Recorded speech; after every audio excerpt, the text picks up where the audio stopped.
Su Li, the female lead. The next morning, on the streets of the imperial capital, a golden carriage sped swiftly, the banners on top fluttering in the wind. How dare they drive so fast in the imperial capital? Are they seeking death? Why isn't the imperial guard coming? The passers-by whispered, their eyes filled with astonishment. So it's from the Tianyuan Manor, no wonder. But where are they headed? If it were an ordinary force, they would have been stopped for a talk by the imperial guard long ago. But this is Tianyuan Manor, a presence even the current royal family dares not to provoke lightly. Inside the carriage, Nan Gong Chen was half asleep, his head bobbing precariously, his eyes opening and closing intermittently like a college student who had to attend an 8 a.m. class. Nevertheless, he was dressed in an extremely formal white jade robe, which, combined with his exceptionally handsome face, made anyone who saw him sigh in admiration of his gentlemanly demeanor. "Uncle, are we there yet?" Nan Gong Chen yawned and asked. The scar-faced man sitting beside him put down the book he was reading and replied with a smile, "Almost there. If you're tired, you can sleep for a while. I'll wake you when we arrive." If someone recognized this scar-faced man at that moment, they would surely be too shocked to speak. For he was the infamous killer of the northern region, Nandong Chen, a man who could kill without batting an eye, carrying the weight of countless lives on his shoulders. Yet now, he wore such a gentle smile. "Are we almost there?" "Forget it, I won't sleep after all, I will be meeting my future bride soon." Nan Gong Chen perked up a bit and declined.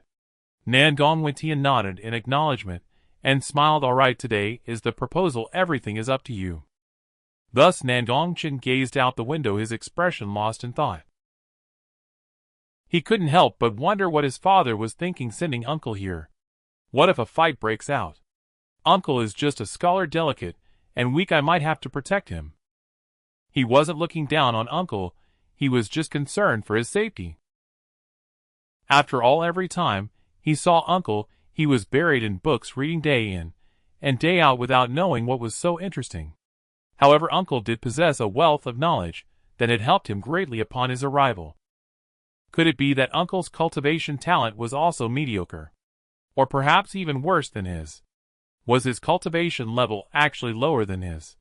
Suddenly he considered this possibility, and turned to look at Nandong Chen with a sympathetic expression. Upon sensing this gaze, Nandong Chen felt a wave of confusion and involuntarily tensed up. Did he inadvertently reveal that the scar on his face was from a cat scratch? This nephew of his had always been uninterested in political affairs, well protected by the clan, and naturally knew nothing of his infamous reputation beyond the borders. Seeing Uncle's reaction, Nan Gong Chen understood much and gave Nandong Chen's shoulder a meaningful pat. "It's fine, just stay behind me later." Nandong Chen was taken aback by this, his eyes widening as if he had misheard. Did he just say to stay behind him? "Young master, second master, we've arrived at the Su family." At that moment a respectful voice came from outside. Nandong Chen stepped out first, and before Nandong Chen could think more, he followed suit. "Not bad, worthy of being the residence of Minister Su, quite impressive," Nandong Chen praised, as he looked at the archway above the grand entrance. The two servants standing guard at the Su family gate upon seeing Nandong Chen had their pupils constrict, and their bodies tremble, as if they had seen a devil. "Quick, go inform the family head," said a slightly older servant. The others nodded heavily, and then rushed inside. Soon the news of the Tianyuan Manor's young master's arrival spread throughout the Su family, causing both young and old to panic. Nandong Chen couldn't help but feel a bit exasperated. Was he really that intimidating? "Please, this way, young master." The remaining servant spoke respectfully, gesturing for him to proceed. He didn't even dare to ask why the Nandong family had come, as their status made it clear that knowing might not be a good thing. Nandong Chen nodded and followed a few people inside. Along the way he pondered deeply. What kind of woman was the Ice Phoenix divine body Su Li? He had previously told his father that he had developed feelings for Su Li upon seeing her in a crowd, which was completely nonsense, just a flimsy excuse to brush it off. In truth, he had never even seen Su Li. As for why he had to marry Su Li, it all started with the system in his mind. Although his background was fearsome, his talent was abysmally poor, with only a second-grade aptitude tested. One should know that in this world the aptitude levels are divided into 9 grades, with the first grade being the worst, and the 9th grade the best. What does first grade mean? It is akin to being an ordinary body that cannot cultivate, unable to step onto the path of immortality for a lifetime.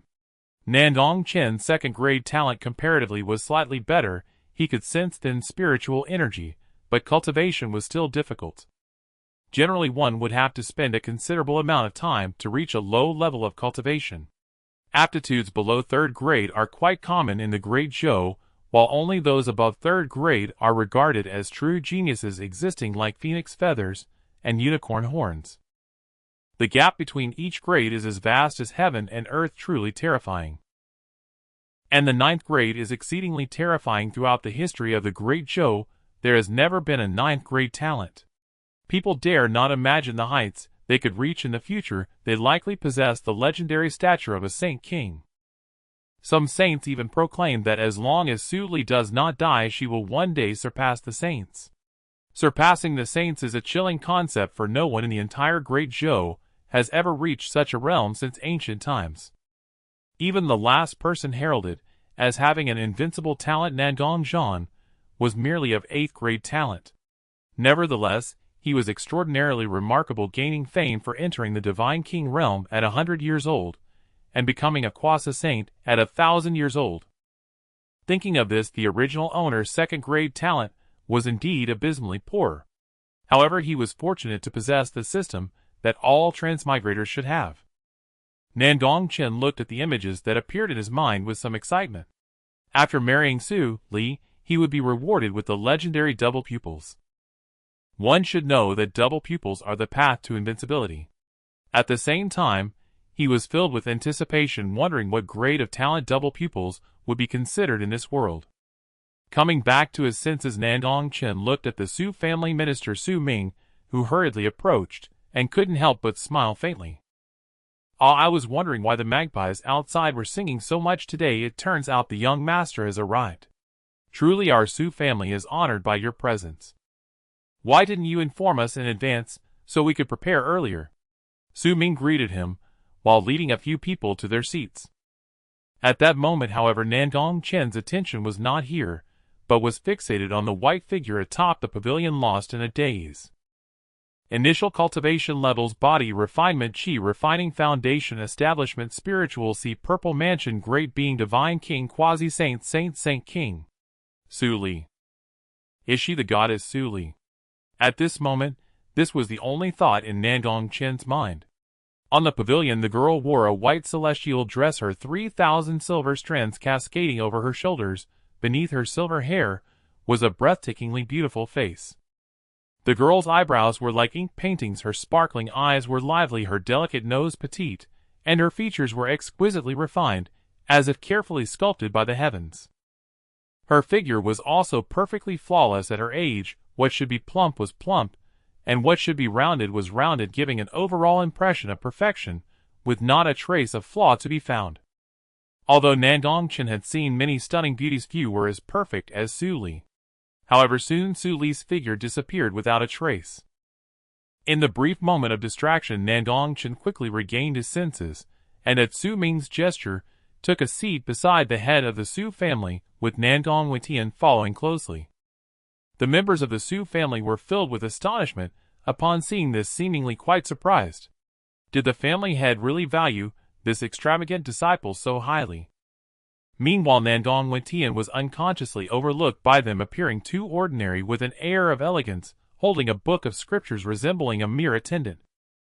Not knowing why the young master had come today, Su Ming poured a cup of tea for Nandong Chen and cautiously inquired.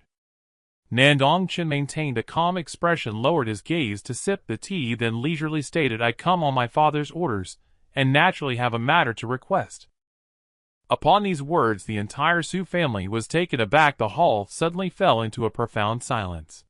The Tianyuan house actually had a request, and he claimed it was his father's intention. Who was his father? Everyone present was surely familiar with his name. The head of the Tianyuan house, one of the strongest in the contemporary era, the youngest quasi-saint, a legendary figure, Nan Gong Chen. Su Ming's pupils constricted and his body trembled. He stood up directly and exclaimed, "Young master, please speak. As long as it is something our Su family can do, we would not hesitate to expend our entire clan's strength." Despite the Su family's current backing from the imperial court and the emergence of the Prodigies, Su Li, their position felt somewhat weak before the colossal Tianyuan house. Nan Gong Chen remained unhurried, his fingers tapping rhythmically on the wooden chair. Observing this, Nan Gong Chen instantly understood his intent and spoke up, "We are here to propose marriage to your daughter." As soon as these words were spoken, the hall fell silent once more. "What? A marriage proposal? The Tianyuan house actually wants to propose to us? It can't be for that one, can it?" After they came to their senses, the entire Su family erupted into a flurry of commotion. Everyone widened their eyes in disbelief, speculating. Indeed, upon hearing this, Su Ming's face darkened instantly. He understood that for the young master of the Tianyuan house to come in person, it could only be for one person in their Su family. However, Su Ming still held some hope and asked, "There are many excellent young women in our Su family. May I ask which one the young master has taken a fancy to? I will immediately call her over to ensure your happiness." I fancy your daughter." "Oh, you have such good taste, you fancy my daughter. However, my little sister is still quite young and may not satisfy you in many ways." "Not the little one, but her elder sister, the goddess Su Li." This statement ended the conversation, leaving Su Ming silent, with a face as dark as thunder. Seeing this, Nan Gong Chen did not forget to add fuel to the fire. "You can call Su Li over right now." Although their voices were not loud in such a quiet environment, they resonated in everyone's ears. "You cannot agree to this, clan leader. The goddess is of utmost importance to our Su family. She cannot be married off. Indeed, clan leader, the goddess represents our family's hope for awakening." The reactions of the crowd were extremely intense, protesting with each word. Su Ming's expression also turned grim, caught in a dilemma. Below, a resolute-looking youth clenched his fists tightly upon hearing Nan Gong Chen's words. His eyes instantly turned cold, filled with a murderous intent. "Whoever dares to lay a hand on my woman, regardless of who you are, you will find your path to death." His name was Su Aotian. Originally, he was a side disciple of the Su family with mediocre talent, but one day, as if awakened, his cultivation soared, and he became a genius disciple. What others did not know was that within the ring he wore was a powerful soul, which was also his greatest secret. The Ice Phoenix divine body of Su Li would be greatly beneficial for you. If you can take her and cultivate together, your burning heaven battle body can be activated more quickly. This is a tremendous opportunity. At this moment, an ancient voice echoed in Su Aotian's mind. After hearing it, Su Aotian nodded and replied, "Rest assured, master. Su Li is my woman. I will not allow this extravagant disciple to touch her." Then he glanced at Nandong Chen above, and a plan formed in his heart. He would seek help. Soon Su Aotian's figure vanished into the crowd. At the main seat, after much deliberation, Su Ming also spoke. "Since the young master has taken a liking to our goddess, it is truly the fortune of our Su family after hundreds of years. However, marriage is of utmost importance. Why not let you two get to know each other first and foster some feelings before discussing marriage? No need to rush." Upon hearing this, Nan Gong Chen understood Su Ming's meaning. Was this meant to have me withdraw after meeting Su Li? Very well, let's cut off your last hopes completely. Just as he was about to say something, a melodious voice came from above. "Father, bring him over." The voice was as cold as a spring from the 9 heavens. Su Ming was somewhat surprised. He hadn't expected his daughter to be listening all along. He silently prayed in his heart. "My daughter, whether you can make him withdraw depends on you. If not, I fear I won't even be able to protect you. Young master, please, this way." Su Ming regained his composure, respectfully said, his eyes carrying a complex hue. Nandong Chen stood up, lightly brushed his white robe, and then followed Su Ming out of the place. Nandong Chen intended to follow, but was stopped in his tracks by a wave of Nan Gong Chen's hand. He did not wish to have a third wheel watching nearby. "Humph. You had better not pull any tricks. If anything happens to Chainer, the wrath of the Tianyuan house is something your Su family cannot bear." Seeing this, Nan Gong Chen also spoke coldly, then a terrifying pressure erupted from his body. The expressions of the crowd changed, their bodies trembled slightly, and their pupils were filled with fear and astonishment. Unfathomable. Absolutely unfathomable. This is definitely a top-tier powerhouse. They had not expected that this seemingly ordinary attendant had such terrifying cultivation. Is this the Tianyuan house? Meanwhile, Su Ming, who was leading the way, felt his shirt drenched with sweat, his complexion somewhat pale, his heart filled with trepidation. Truly terrifying, the Tianyuan house is indeed a den of hidden dragons and crouching tigers. No wonder Nan Gong Chen brought a person along. It turns out he had such support. However, Nan Gong Chen, following behind, was completely unaware, as the pressure from Nan Gong Chen was not directed at him. He merely felt that the weather was rather hot. Why is it that just walking could make one sweat so much? Or is it that his future father-in-law is too nervous? P.S. Here's a picture of Su Li in white silk. Also, I ask for gifts for subscriptions. Love you all. On the pavilion, Su Li's exquisite face wore a complex expression, not expecting that the young master of Tianyuan Mansion would personally come to propose. She was fully aware of what had just transpired below. Since her talent had been revealed since childhood, many noble families had come to propose marriage, but due to the court and her father's reputation, she had been able to refuse them all. However, this time, it was Tianyuan Mansion that had come to propose. At the same time, she had a doubt in her heart. Why would Nan Gong Chen want to marry her, when they had never even met? Before she could ponder further, a knock sounded at the door. Knock, knock. Liar, the young master has arrived, Su Ming said cautiously from outside. Let him in! A clear and melodious voice rang out. Upon hearing this, Su Ming gave Nan Gong Chen a smile that looked worse than crying, then glanced at Nan Gong Chen. Young master, you may enter. Nan Gong Chen found it somewhat amusing and directly pushed the door open. On the way here, he had seen a girl who somewhat resembled Su Li, though she appeared a bit youthful, seemingly only about 14 or 15 years old. As she passed by, she curiously observed him with her eyes. That must be Su Li's younger sister, Su Yao. Although she was young, one could already tell she was a beauty in the making. After entering, Nan Gong Chen curiously surveyed the room's environment. This was his first time entering a woman's boudoir. Su Li's room was quite simple. Aside from a wooden mirror on the table, there were only a few cosmetics, nothing more. Nan Gong Chen nodded, quite satisfied with the arrangement. Soon after, walking through a long corridor, a figure of a girl appeared before him. Hiss. As Nan Gong Chen looked down, he caught sight of a pair of jade-like feet wrapped in white silk, causing him to widen his eyes in surprise. From his years of experience, he could tell that these legs were absolutely perfect. The white silk was lustrous and smooth, made from high-quality material, and he could only imagine how pleasant it must feel. Have you seen enough? A cold yet pleasant voice rang out. Nan Gong Chen looked up to see a breathtakingly beautiful face coldly staring at him. Su Li crossed her arms. Her silver hair was incredibly beautiful. Dressed in a shimmering fairy dress, she exuded an ethereal presence, her aura noble and icy, making her appear like a lotus in an icy landscape. If there was to be a single flaw, it was that she felt too cold due to her constitution. She exuded a bone-chilling aura that became more pronounced the closer one got. Not enough, Nan Gong Chen stated, directly looking into her eyes and plainly expressing his thoughts with candor. Su Li was somewhat taken aback, not expecting him to be so direct. Looking into his clear, bright eyes, she momentarily felt at a loss. After a long pause, her red lips parted and she said, You say you want to marry me? That's right. I have made my decision. I only pursue the Great Zhou. As for matters of love and affection, I have never considered them. Young Master Nandong, you should retract your words and seek another match.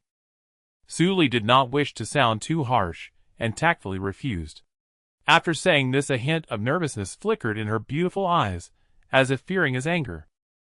Upon hearing this, Nan Gong Chen's expression remained calm, seemingly having anticipated this outcome. He did not become angry. Instead, he said slowly, Indeed, everyone has their own pursuits. I can understand you, and your reasoning seems impeccable. Seeing that Nan Gong Chen not only did not get angry, but also spoke such words Su Li's expression inadvertently showed a hint of gratitude. At the same time, she began to view Nan Gong Chen in a new light, not expecting him to be such a reasonable person. It seems the rumors in the imperial capital must have some exaggeration.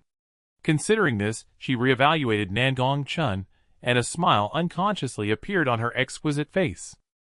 This appearance is quite nice. If his talent were not so poor, perhaps he would have pursued her, and she might have been moved in the past. However, she had matured long ago, and with her talent, she would surely not be limited to the Great Zhou, let alone entrust her lifelong matters here. But it doesn't matter. If he were to force her, the court would likely help her. However, this does not mean I agree to you. So are you rejecting Tianyuan Mansion? Just as Su Li was lost in thought, Nandong Chen spoke up, smiling brightly, as if basking in the spring breeze. My understanding does not mean my agreement. The inequality was directly dismissed. Indeed, upon hearing this, Su Li's smile froze, as if she could not believe her ears. What did you say? I said my understanding does not mean my agreement. So are you rejecting Tianyuan Mansion? Nandong Chen stepped forward, gripping her delicate chin, articulating each word clearly. Seeing this, Su Li's blue eyes flashed with anger, and she swiftly shook off Nandong Chen's hand, then drew a jade sword, pointing it at his neck. If you dare to be inappropriate, do you not fear that I will kill you? She said coldly. Kill me! Do you dare? Nandong Chen responded with a calm smile, even leaning in closer, allowing the sword tip to prick his skin. If you kill me, the entire Su family will accompany me in death. At that point, you will be the center of the Su family. You? As the spirit sword was about to pierce his neck, with even blood starting to appear, Su Li, feeling anger, ultimately relented, lowering her sword and looking at him coldly. She truly wished to stab him with her sword, but unfortunately, she could not. Oh, by the way, you might say your talent is strong and the court will protect you, but would they really offend Tianyuan Mansion for an unformed genius? Moreover, your surname is Su, not Zhou. Nandong Chen slowly replied, extinguishing her last glimmer of hope, his gaze growing more merciless as he looked down at her. Upon hearing this, Su Li's face was filled with shock. She had not expected him to guess this. With such intellect and cunning, could he truly be just a simple playboy?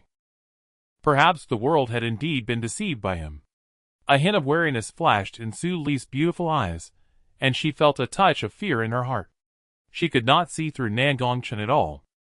Your Su family's greatest reliance is your father, Su Ming, right? If he were to lose his position as chancellor, your Su family would likely face utter ruin. Although my Tianyuan Mansion is not large, handling such matters is merely a matter of a word for my father. You wouldn't want your father to lose his position as a minister because of this, would you? He he he. Nandong Chen whispered into her ear like a devil. Upon hearing this, Su Li's pretty face instantly turned pale, her beautiful eyes lost their sparkle, and her eye sockets reddened with despair, as if she had been toyed with. Nandong Chen, seeing her pitiful appearance, also revealed a meaningful smile, continuing. Earlier when I arrived, I saw a girl who resembled you somewhat, though she was a bit too young, suitable to be a child bride. That should be your sister Su Yao. If you do not wish to marry me, exchanging her is not impossible. After these words, Su Li's cultivation erupted, her silver hair billowing, exuding boundless coldness. The ground began to frost, and a glint of killing intent appeared in her beautiful eyes as she raised her sword, her silver teeth tightly clenched. If you dare to tarnish her, I will definitely kill you. Nandong Chen was directly knocked back several meters by such power, and a sweet taste of blood involuntarily surged up in his throat. So this is her Achilles heel. Nandong Chen forced a bitter smile and swallowed the blood that was rising. To obtain this information, it almost cost him his life, but fortunately everything was within expectations. Looking at the still rampaging Su Li, he spoke softly. Of course, this is based on the condition that you do not agree. If you marry me, I will naturally not harm your younger sister. Upon hearing this, the coldness in Su Li's eyes diminished significantly, but she still looked at him with a wary expression. I agree to marry you. She found it difficult to say, stammering. Hearing this, Nandong Chen nodded in satisfaction, and said, that's more like it. Marrying me will bring immense benefits to you, and to your entire Su family. Benefits? Nan Gong Chen, I warn you, if you have any designs on my younger sister, even if it costs me my life, I will kill you. Su Li frowned and warned, her gaze still filled with coldness. I, Nan Gong Chen, have always been a man of my word, you can rest assured. Nandong Chen said with a smile. Su Li fell silent, and her expression softened a bit. Come, follow me down, and inform your clansmen. Nandong Chen turned and walked away slowly. Watching his leisurely retreating figure, a complex expression appeared on Su Li's exquisite face, but after a moment's thought she decided to follow him. It's Nan Gong Chen, why is he coming down alone? Could it be that he was rejected? Ha ha, I told you, how could the divine maiden take a liking to such a wastrel? What a clown, if this gets out the entire imperial capital will have something to laugh about tomorrow. The Su family members saw Nan Gong Chen come down, and began to whisper, their eyes filled with mockery. Su Ming also secretly breathed a sigh of relief, feeling somewhat fortunate. Did he fail? It seems I need to use force. Nandong Chen nodded thoughtfully, as if he had expected this. In the next moment, they saw that stunning figure appear, and their eyes widened in shock. How is this possible? This must be a trick. So what if he came down? The divine maiden would definitely not agree to marry him. After a brief silence, the Su family disciples showed expressions of shock, but still could not believe it. Su Ming's eyes widened further, and then, as if realizing something, he looked at Su Li with a guilty expression, unable to meet her gaze. Nandong Chen revealed a smile somewhat unexpectedly. It seems my nephew is not without merit. Father, I have already agreed to marry him, Su Li said directly, her beautiful eyes filled with a hint of sadness. This cold yet melodious voice echoed throughout the hall. Upon hearing this, the smiles of the Su family disciples stiffened, and their pupils shrank slightly. In an instant, the entire Su family fell silent. Su Ming staggered, his eyes lost in thought. I disagree. At that moment, a voice came from outside the door. Everyone looked up to see Su Aotian rushing in with a group of people. His expression was anxious, but seeing that he had not arrived too late, he let out a sigh of relief. Su Aotian, how could it be him? Is he going to oppose Nandong Chen? Good. As expected of our Su family's second genius, this is the momentum our Su family should have. The crowd was shocked upon seeing this, and they began to discuss fervently. Su Li, hearing this, showed a hint of surprise in her beautiful eyes. It turned out to be him. She could not help but develop a slight fondness. She knew a bit about Su Aotian, born into a branch family originally of average talent, but had suddenly emerged in recent years, defeating many outstanding talents. Su Aotian often wanted to discuss cultivation issues with her, but she was too busy with her own training to find time for such discussions, so she had turned him down every time. However, relying solely on him facing the behemoth that is Tian Yuan Mansion, there was still no hope. Thinking this, Su Li's gaze darkened again. Nandong Chen wore a calm expression, his white clothes giving him an ethereal quality. Sitting in a purple gold chair, he lowered his head and took a sip of tea as if nothing had happened. Old one, I will be relying on you later, Su Aotian said to the elderly man beside him.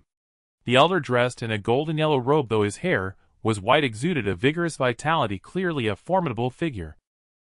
You can rest assured this matter is on me. The elder patted his chest and spoke confidently. Yes, brother Aotian, you can be assured. My grandfather also holds some prestige in the imperial capital. He will definitely help you uphold justice. Yushuan, I believe in you.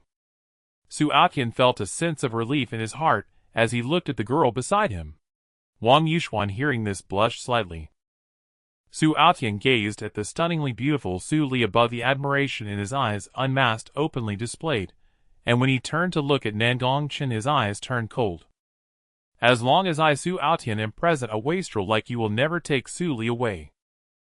A year ago, he had inadvertently rescued an elder in a secret realm, only to discover that this elder was a distinguished figure from the Wang family in the imperial capital, which led to him being treated as a VIP by the Wang family.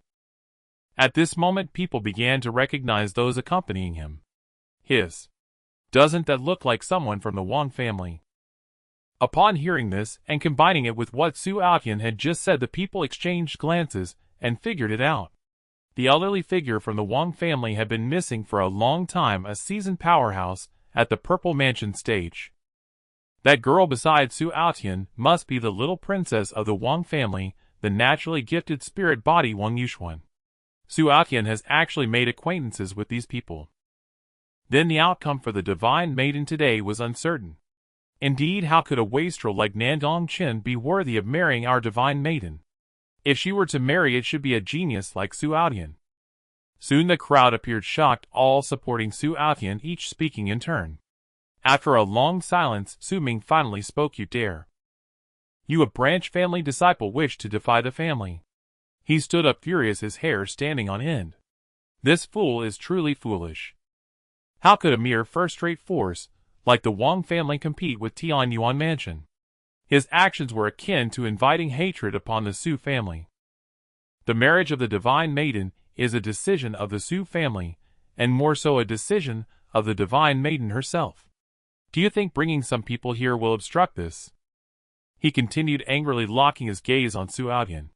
He wanted Su Aotian to know the difficulty, and not to wade into these murky waters, as this matter was not something these few could decide.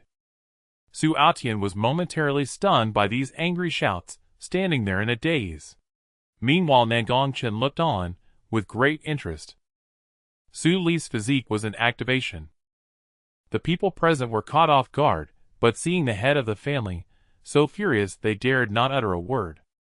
The head of the family, how could you marry such an outstanding goddess to Nan Gong Chen, a notorious scoundrel in the imperial capital? Wouldn't that ruin the goddess' future? Su Aotian, perplexed, suppressed his anger, and spoke each word deliberately. He never expected this old fool to be so ungrateful. If he obtained Su Li in the future, he would definitely crush him to ashes. With that thought, a trace of darkness flashed in his eyes. You, a mere brat, dare to teach me how to act? Get out!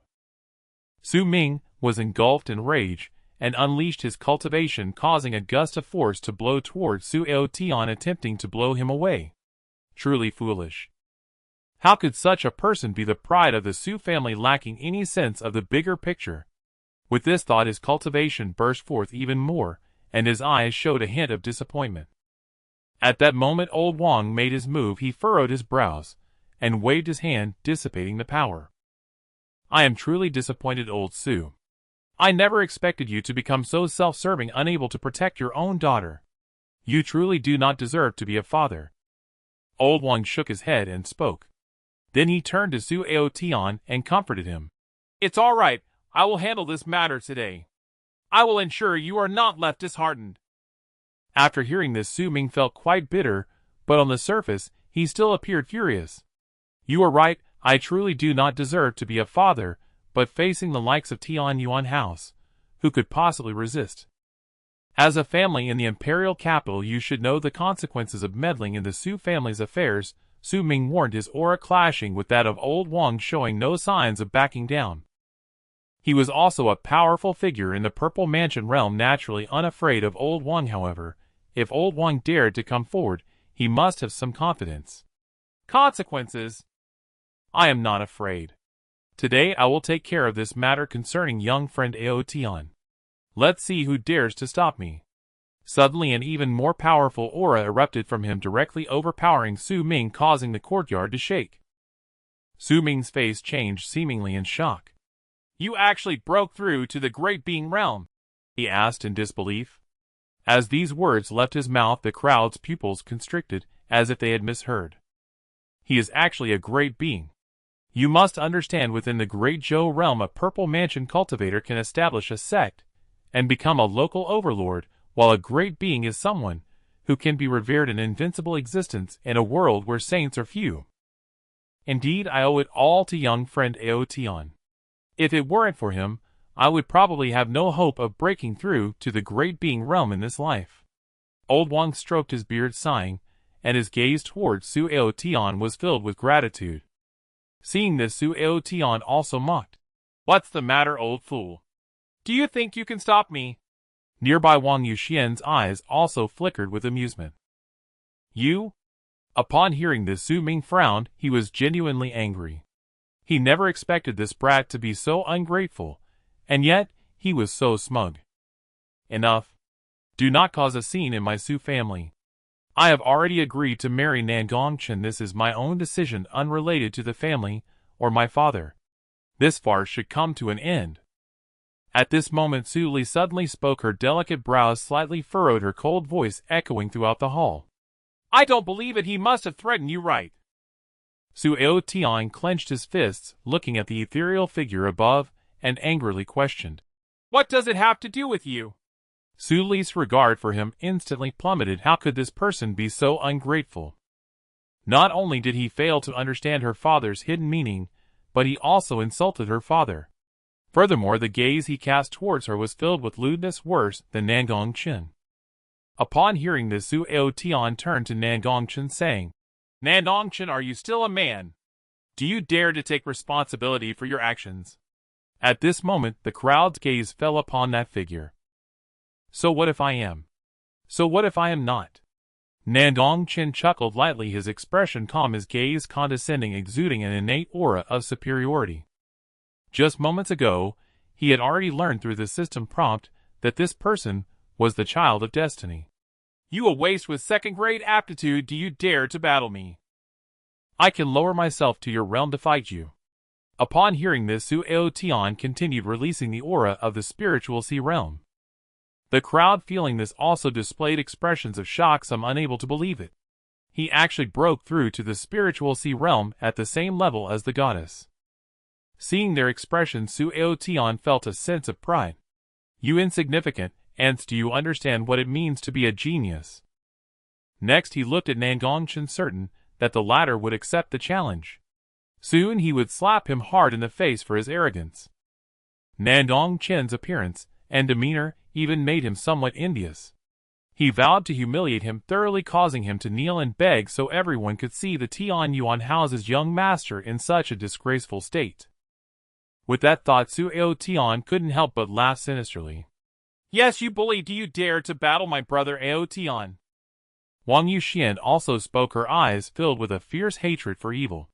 Upon seeing the provocation from the two, Nan Gong Chen smiled, wearing the same smile he had when he threatened Su Li indoors. Others witnessing this felt somewhat confused, but only Su Li's eyes revealed a hint of fear. She had only one thought in her mind: these two were going to be in trouble. Second uncle, take care of him, Nan Gong Chen commanded. As soon as he spoke, an incredibly powerful aura erupted, transforming the entire sky. The void trembled, terrifying, killing intent filled the entire hall, and everyone seemed to see a mountain of corpses and a sea of blood. Suddenly Nandong Tian's figure flashed and appeared directly before Su Aotian, grabbing his neck as if he were a little chick. This is bad. At this moment, the figure within the ring observed the scene with a grave expression. This was a God King level powerhouse. He never expected to encounter such a formidable opponent, hidden so deeply and not simple.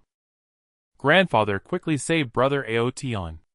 At this moment, Wang Yuxian's face was tense as she looked at the old man beside her, only to see old Wang, who had knelt on the ground at some point, his body drenched in cold sweat dripping onto the floor, as if he had seen some great terror.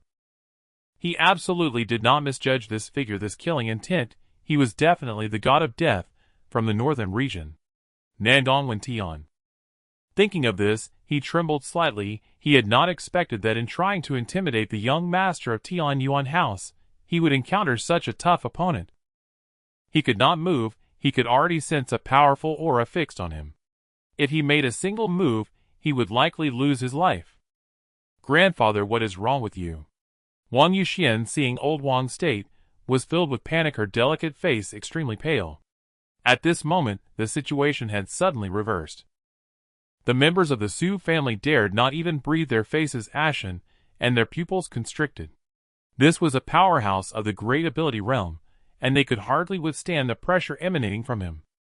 What kind of existence is this unassuming man? At this moment, they finally understood a truth. No wonder Nan Gong Chen had been so fearless earlier. It turned out he had such confidence. Su Ming shook his head bitterly, his eyes filled with shock. Had they still underestimated him? Is this the power of the Tian Yuan mansion? Even a great powerhouse could be suppressed so miserably. Moreover, it was just the opponent's pressure.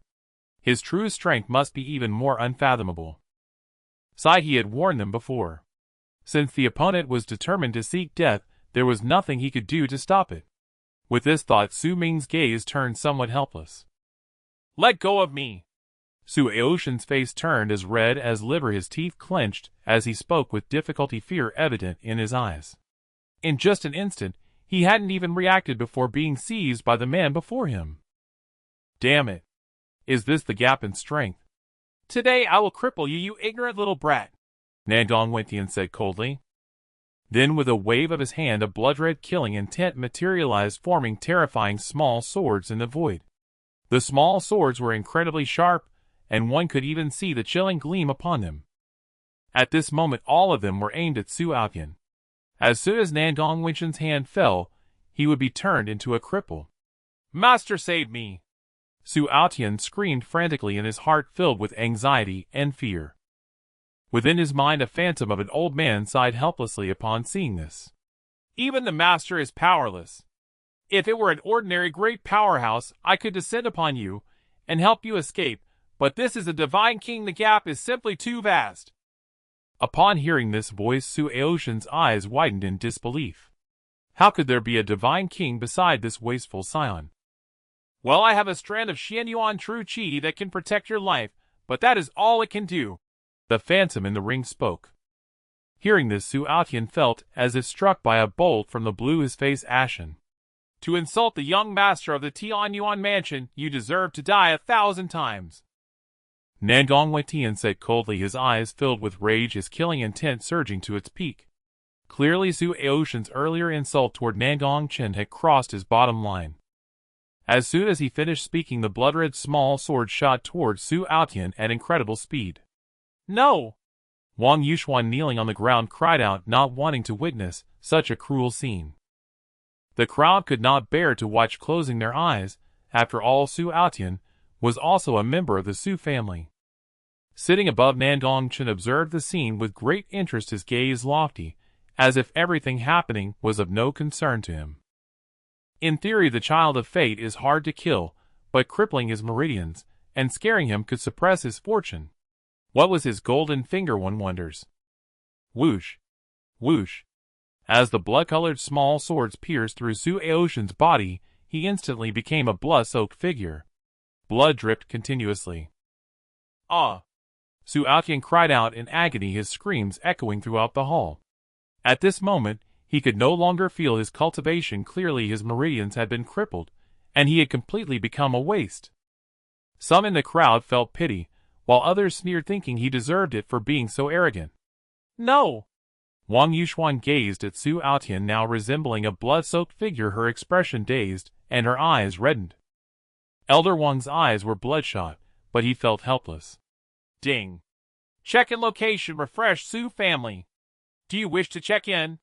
Suddenly Nan Gong Chen heard the system's prompt sound. Once he came to his senses, he suppressed the joy in his heart. He hadn't expected to encounter such a surprise, while coming to propose marriage to the Su family. Check in, Nan Gong Chen silently thought. Reward 100 years of cultivation, your aura has been concealed. The cold voice echoed again. Nandong Chen was taken aback. He hadn't asked the system to conceal his aura. Well, if it conceals it, so be it. It was just in time for his wedding tomorrow, and he could give his family a surprise. He wondered what their reaction would be upon seeing it. With this thought, Nandong Chen's eyes flickered with anticipation. In the next moment, a continuous flow of power surged from his body, rising steadily. Body refinement. Qi refining. Foundation establishment. Spiritual sea. In just a few breaths, Nandong Chen reached the spiritual sea realm, matching the cultivation level of those top-tier prodigies in the Great Zhou. He had directly reached the spiritual sea, Nandong Chen thought excitedly. This was a realm he could never reach in his lifetime with his second-rate waste body. For an ordinary person to cultivate to the spiritual sea, not only was talent required, but also the accumulation of time. It could take at least 100 years, or even over 1,000. And Su Li, with her 9th grade talent, was merely at the spiritual sea at this age. This was truly a leap into the heavens. Once he married tomorrow and gained the dual pupils, his physique would undergo a complete transformation, and that would be the beginning of his invincibility. Returning to his senses to outsiders, Nandong Chen appeared calm, his demeanor ethereal, gazing forward, as his aura grew increasingly elusive and extraordinary, making it hard for others to look directly at him. "No need for uncle to trouble himself, this scoundrel shall be slain by me personally." Suddenly Nandong Chen spoke, standing up and slowly walking down. Upon hearing this, the crowd was somewhat shocked, never expecting Nandong Chen would personally kill Su Aotian. However, upon reflection, it was understandable after Su Aotian's earlier insults. It would be strange if he weren't angry. "Oh, since my nephew wants to kill him, ha ha ha, then go ahead." Nandong Chen laughed heartily, then relaxed his grip, tossing the half-dead Su Aotian to the ground. Su Li looked on, with a complex expression, not expecting Nandong Chen to be so ruthless. It seemed life in the Nandong family would not be easy for him in the future. Nandong Chen walked leisurely, drawing his treasured sword from his waist. Seeing him approach, Su Aotian's eyes turned bloodshot as he angrily shouted, "Nandong Chen, if I do not die today, I will return one day to slaughter your entire family, feasting on your flesh and drinking your blood."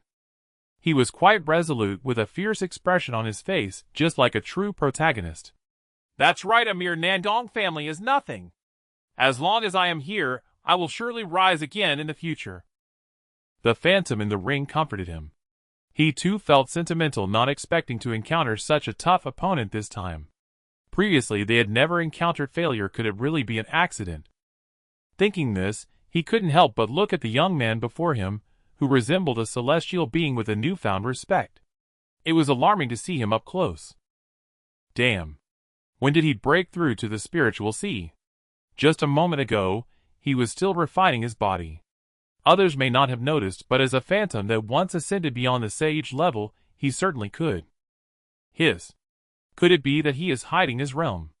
To hide so deeply, if so, he must remind Aotian later. With this thought, his eyes filled with seriousness and trepidation. A dying person, after all, why say so much nonsense? Nan Gong Chen chuckled, showing no concern. He knew he certainly couldn't kill Su Aotian right now. If he could force out some hidden cards, that would be quite good. Su Aotian endured the excruciating pain, and asked in his heart, "Master, will that strand of Xian Wang Qi really protect my heart vein later?" "Of course." The voice of calm confidence came from the ethereal figure. Upon hearing this, Su Aotian felt relieved. With his master around, making a comeback in the future was not impossible. After all, his master was an ancient powerhouse, a being beyond the saints in legend, and the means he had previously displayed had greatly shocked him. Thinking of this, the light returned to his eyes, and a disdainful smile appeared on his lips. He closed his eyes, preparing to feign death later, and then smoothly execute his plan. Just as Nan Gong Chen was about to strike him down, Wang Yuxuan stepped forward, trembling, as she walked in front of Su Aotian, spreading her arms, her petite figure quaking. "You cannot kill him," she said in a trembling voice, seemingly very afraid of the man before her. "Why? What gives you the right to make me spare him?" Nan Gong Chen became intrigued and asked. At this moment, he seriously examined the girl before him. Wang Yuxuan wore a light yellow dress. Although her beauty was not as stunning as Su Li's, she was still a charming presence, exuding a pure and lovely aura like a neighborly little sister. Moreover, she was a natural spiritual body, and if he could cultivate with her, the benefits would be immense. "As long as you spare him, I can promise you anything." Wang Yuxuan seemed to have exhausted all her strength to say this, her beautiful eyes timidly gazing at him. At this moment, she was completely devoid of the pride she had at the beginning. "Anything you promise." Su Aotian, upon hearing this, fell silent, as if pondering something. She in her hurry and leave. At this time, Su Aotian, who was behind, became anxious and shouted. He must not disrupt his plan. He intended to feign death, with Nan Gong Chen's help, to escape.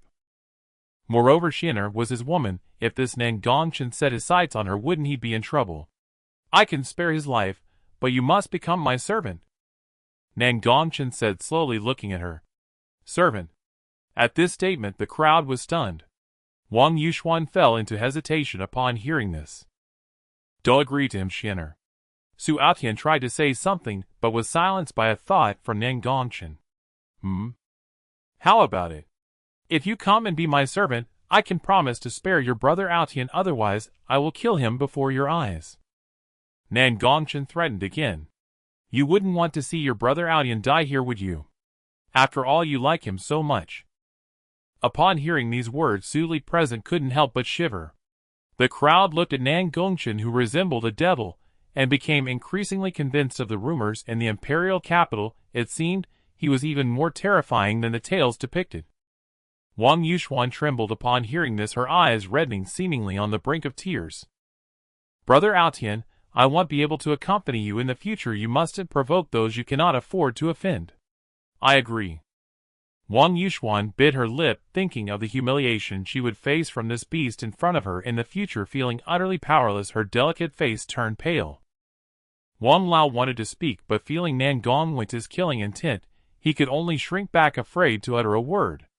Good, you have guts. Since that's the case, you should open your divine sense, so I can plant the slave mark. Looking at the pitiful girl before him, Nan Gong Chen said mercilessly. Upon hearing that she had to open her divine sense to plant the slave mark, Wang Yuxuan hesitated, but thinking of saving Su Aotian, she still opened her divine sense. Meanwhile, Su Aotian's eyes turned red, his chest filled with rage. He wanted to speak, but couldn't articulate anything, only stammering. Don't trust him, Xiener. Nan Gong Chen, you beast, if you defile Xiener, I will make you suffer 1,000 tortures. Su Aotian roared in his heart, yet felt utterly powerless. Just thinking about the day when his beloved woman would sing beneath Nan Gong Chen every night made him shudder. He hadn't even touched Xiener's hand. Very good, you're so obedient, Nan Gong Chen praised. Then a thought flew into Wang Yuxuan's divine sense. The master-servant contract between them was officially established. Now with a mere thought, Nan Gong Chen could control Wang Yuxuan's life and death, while Wang Yuxuan could not resist his will. Was he walking further down the path of a villain? Nan Gong Chen sighed. The crowd was shaken upon witnessing this. No one expected the young lady of the Wang family would end up as Nan Gong Chen's servant. If this got out, it would surely drive her suitors to despair. Call me master and let me hear, Nan Gong Chen said playfully. Wang Yuxuan, not daring to defy, could only respectfully call out master. Upon hearing this, Nan Gong Chen nodded, enjoying it immensely. Beside him, Nan Gong Wen couldn't help but give him a thumbs up. Damn, nephew is impressive. Su Aotian, lying on the ground, glared at Nan Gong Chen with bloodshot eyes filled with resentment. Well, since that's the case, I will also be honest. Su Aotian's death penalty is lifted, but he cannot escape the lesser punishment, Nan Gong Chen said. Then a sword light flashed, and Su Aotian's right hand was severed. You? Wang Yuxuan's eyes widened in anger at this sight. For a moment blood gushed out, and once Su Aotian reacted, his previously flushed face turned pale. His ring. This was his biggest secret, he couldn't lose the ring. Wang Yuxuan quickly cast a spell to help him stop the bleeding. What do you want to say? Seeing Su Aotian stammering, lacking the confidence he had at first, Wang Yuxuan felt somewhat disappointed. Nan Gong Chen revealed a meaningful smile, truly not having discovered anything. He had noticed long ago that a strand of golden yellow aura had emerged from the ring, entering Su Aotian's body, thus deducing that Su Aotian's golden finger must be this ring. If he wasn't mistaken, there was probably an old man inside the ring. Nan Gong Chen took out the ring in front of Su Aotian's terrified face, and then placed it into his storage ring. Good thing I want it. Nan Gong Chen smiled.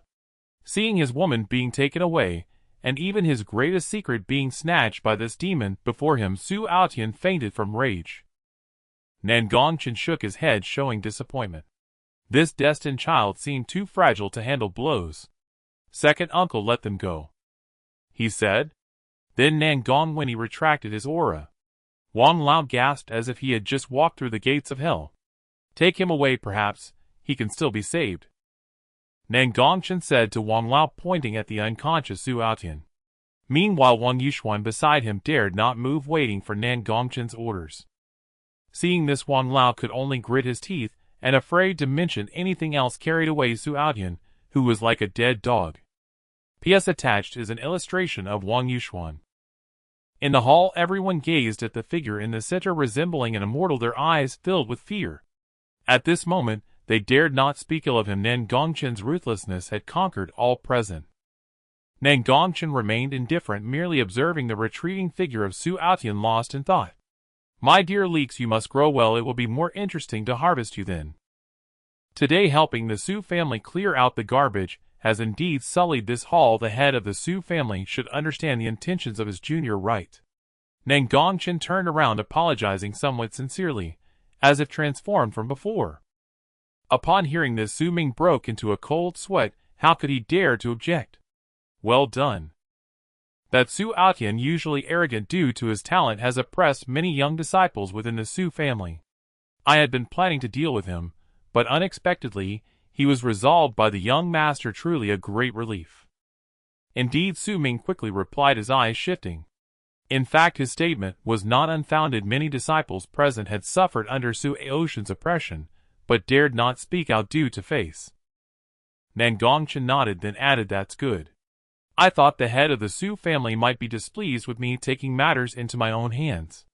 Alas, if it weren't for witnessing such humiliation towards you, I wouldn't have resorted to such harsh measures. After all, if he insulted me, that would be one thing, but insulting you, who will be my father-in-law, cannot be tolerated. I must teach him a lesson for your sake. After saying this, he showed an expression of anger, seemingly still unsatisfied, and muttered a few more curses under his breath. All present looked at each other, appearing enlightened. Indeed, there was some truth to his words. Thinking of this, they couldn't help but have a slight change of heart towards Nan Gong Chen. Su Ming, as the old fox, naturally caught on to the insinuation and darkened in expression. Even so, he had to accept it. Young master is truly considerate. Thinking of the old man, I am truly moved to tears. Su Ming said somewhat emotionally, tears streaming down his face. To outsiders, this was a wonderful display of affection between a son-in-law and father-in-law. All right, since today's matter is resolved, we should discuss the wedding date. At this moment, Nan Gong Chen interrupted, having not forgotten the purpose of their visit. Indeed, you have thought this through, second uncle. I almost forgot. Nan Gong Chen patted his forehead, seemingly coming to a realization. Next to him, Su Li let out a soft sigh, her expression complex. Is it finally my turn? Su Ming looked at Su Li with a pained expression, but had to ask, liar, what date do you wish to get married? Upon hearing this, Su Li let out a cold laugh. In her heart, did she have a choice? It is entirely up to the young master to decide. Her voice was exceedingly cold. Instantly, all eyes turned to Nan Gong Chen, filled with curiosity. Ding! At that moment, several choices appeared in Nan Gong Chen's eyes. Choose to marry tomorrow, reward dual pupils. Choose to marry in a month, reward a drop of true dragon blood, gaining Su Li 10 points of favorability. Choose to marry in a year, reward 50 years of cultivation, gaining Su Li 20 points of favorability. Seeing this, Nan Gong Chen didn't hesitate at all, and directly chose the first option. Ridiculous. A drop of true dragon blood and 50 years of cultivation, how could they compare to dual pupils? And that favorability from Su Li. Did he need it? He preferred to cook the rice before it was even harvested. Then let's not wait for a suitable day, let's marry tomorrow. Nan Gong Chen stated, disregarding their thoughts. Upon hearing this, Su Li's face turned even paler. If she could delay for a few months, perhaps there would be a chance to resist. But if it were tomorrow, her life would truly fall into his hands. Su Ming also did not expect it to be so soon. His expression hesitated, and cautiously, he spoke, how about a little later? After all, the marriage customs of the Great Zhou allow for a 3-month wait. It's fine, Nan Gong Chen chuckled, rules are dead, but people are alive. Su Ming could only nod in agreement, not daring to bring it up again. In that case, I will take my leave first to prepare for tomorrow's wedding. With that, Nan Gong Chen took Wang Yuxuan and a few others, and left the Su residence. The next day, the entire imperial capital was aware of the marriage of the young master of Tianyuan Manor, and the most shocking part was that the bride was none other than the current goddess. In just one night, countless young hearts in the Great Zhou were shattered, cursing Nan Gong Chen and wishing to take his place. At the same time, another piece of news spread. The young princess of the Wang family, Wang Yuxuan, had become Nan Gong Chen's maid due to pleading for a man. As this news broke, many men turned reedy with jealousy. Wang Yuxuan was one of the 4 great beauties of the imperial capital with many suitors. In just one day's time, half of the 4 great beauties of the imperial capital had fallen into Nan Gong Chen's hands. This made countless people sigh. Some were born in Rome, while others were born as cattle and horses. Of course, all voices unfavorable to Nan Gong Chen were suppressed by Tianyuan Manor. In the Great Zhou Palace, a delicate youth clad in a dragon robe, upon hearing the report from his servant, suddenly burst forth with a strong killing intent.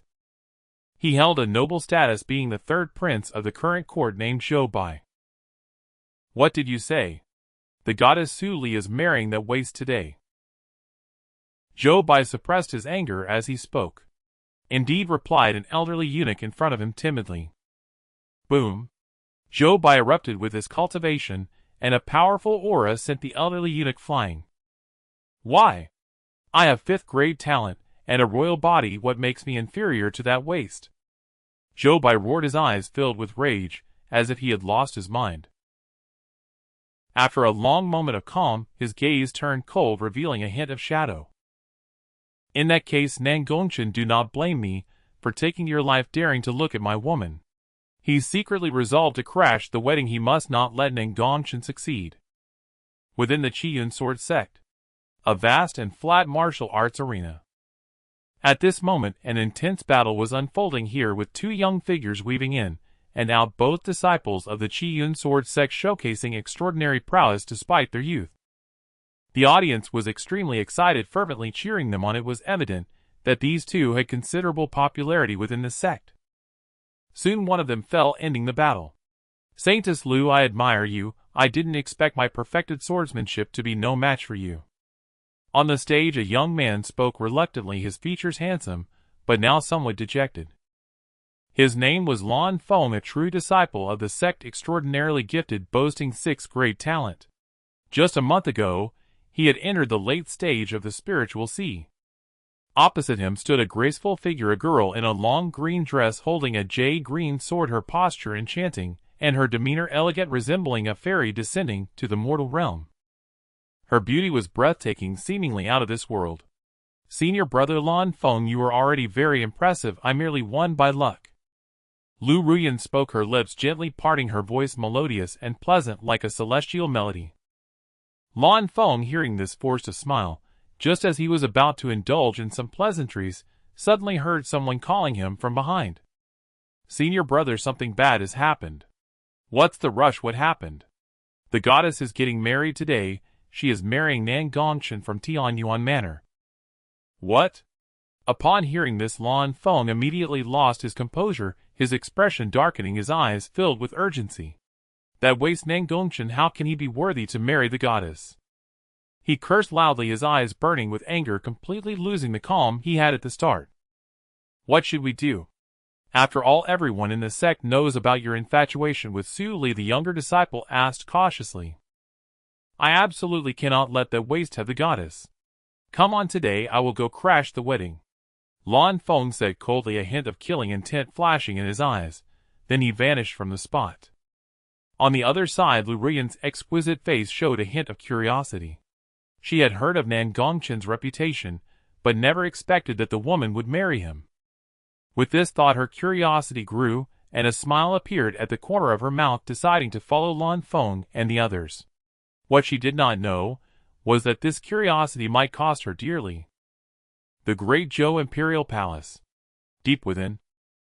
Inside the palace, a middle-aged man clad in a dragon robe sat on the dragon throne, surrounded by a swirling aura of dragon energy. His breath was deep and profound, exuding brilliant golden light, and the imperial aura manifested vividly in his eyes, revealing immense power. He was the emperor of the Great Zhou dynasty, the Great Zhou king. "You say that the dandy young master of the Nandong family is to marry Su Li?" The Great Zhou king spoke slowly, his gaze deep. Below the throne, a guard dressed in black replied tremulously, "Indeed, your majesty." The eunuch beside him immediately added, "Your majesty, we cannot allow them to succeed with their scheme. It is evidently a plot against our royal family. Su Ming, the head of the Su family, is a minister of our court, and everyone knows this." Naturally, the divine maiden of the Zhou family also belongs to our court. Their actions are nothing but a blatant slap in our face." Upon hearing this, the Great Zhou king's eyes turned even colder. "Shut up! Do you really think I am unaware? What need have I for your words?" With a wave of his hand, he sent the eunuch flying. Then, he spoke coldly. "What a formidable Nandong family, what a bold move! In recent years they have grown so powerful that they no longer regard our court with any respect. Perhaps it is time to rename the Great Zhou to Great Nan." Thinking this, his heart surged with anger, wishing he could annihilate them immediately. However, that was merely a thought, he could not truly act on it. After all, the court was on a downward slope, while the Nandong family was entering a period of prosperity, growing ever stronger. Even during court meetings, the detestable Nan Gong Chen, that old fool, had dared to confuse the truth, forcing him to turn a blind eye, acting no different than a clown. How infuriating! If only he were strong enough, he would not have fallen to such depths. He could not afford to lose Su Li as a pawn. If he did, perhaps a century later the Great Zhou would indeed be renamed. "Issue my dragon decree, summon 10 heavenly-tier assassins from the Shadow Guard. When Nan Gong Chen next ventures out alone, we shall ambush him." After a moment of hesitation, he gritted his teeth and commanded. Then a hint of madness flickered in the Great Zhou king's eyes. "Nandong Chen, do you not care most for your son? I shall ensure he dies first so you may reunite with him later." "Yes." The guard in black was taken aback, but still responded. 10 heavenly-tier assassins. That was 10 cultivators at the Purple Mansion realm. Such a grand gesture seemed to indicate that the emperor's hatred for Nandong Chen had reached its peak. In the Zhou residence. Inside her boudoir, Su Li sat before a bronze mirror, while a servant was helping her apply makeup. Her eyes revealed a hint of weariness, yet could not mask her breathtaking beauty. The lavish red wedding gown she wore resembled a blooming flower, accentuating her stunning allure. Standing beside her, Su's mother gazed at her beautiful daughter with a heart full of guilt and helplessness. She sighed softly and said, "My daughter, I am sorry for you. If it were not for your father's incompetence, our family would not have fallen to such a state, and you would not have to marry him." As she spoke, Su's mother's voice became choked with emotion, and her eyes gradually moistened. Today, Su's mother had just returned home from errands and learned the news of her daughter's upcoming marriage. "It's all right, mother. This is my own decision. I blame no one, not even father." Su Li spoke softly, holding Su's mother's hand to comfort her. Seeing her daughter so understanding, Su's mother felt even more heartache. "Once you marry into the Nandong family, if you suffer any unfair treatment, you must tell me. I will certainly seek justice for you." A radiant smile appeared on Su Li's exquisite face, dimming the very heavens. "Rest assured, mother. I am at the spiritual sea realm far stronger than he. If there is to be bullying, it will be I who bullies him." Upon hearing this, Su's mother finally felt at ease. Suddenly a light and quick footstep was heard from outside the door, and a girl with features somewhat resembling Su Li entered. She was petite yet gracefully poised, looking like a budding beauty. "Sister, you look so beautiful today," the girl exclaimed, seemingly wanting to share something with them, but her attention was currently captivated, her eyes filled with shock. Indeed, she was Su Li's younger sister, Su Yao. Su Li patted her head and gently asked, "Did you come up to tell us something?" "Oh, right. The betrothal gifts from the Nandong family have arrived. So many things. Father asked you both to come down and take a look."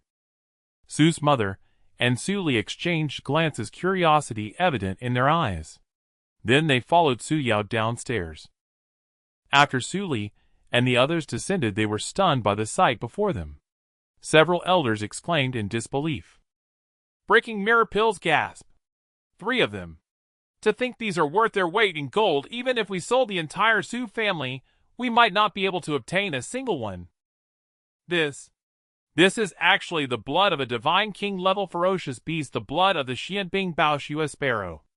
If this were revealed, it would surely shock the entire imperial capital. Who would have thought the Nandong family would be so extravagant? Come look. Here are 3 tomes of techniques, all of heavenly quality. Wow! However, besides these, the betrothal gifts also contained rare treasures that were usually only found in legends. Such lavish gifts were truly overwhelming and astonishing. Likely only the Nandong family could present such a bounty in the entirety of the Great Zhou. Su Ming was overjoyed. These breaking mirror pills were practically his lifeline. He had been stuck at the Purple Mansion realm for over a decade without any breakthroughs, and had recently considered giving up. Little did he expect the Nandong family to present him with such a surprise. With this breaking mirror pill, he would likely break through to a great power today, fulfilling a long-held aspiration. Su Li also fell silent, her eyes sparkling with a unique brilliance.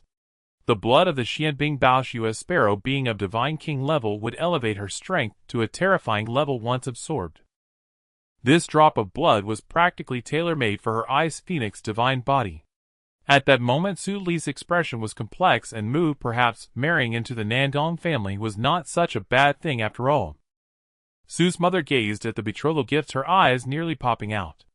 Often the extent of the betrothal gifts could reveal the other party's intentions. From this it appeared that the sincerity of the Nandong family was exceedingly ample, entirely unlike a mere game, but rather a serious endeavor. At that moment everyone harbored a thought: perhaps the divine maiden marrying over was not impossible. The Tianyuan mansion. At this moment, the entrance was adorned with lanterns and festive decorations, bustling with joy and excitement. Noble guests arrived one after another, for today marked the grand wedding of the young master of Tianyuan mansion. Among the attendees were sect leaders, clan patriarchs, and even elders from the sacred lands, with many royals from the court also present. In short, almost all the prominent figures of the Great Zhou dynasty had arrived.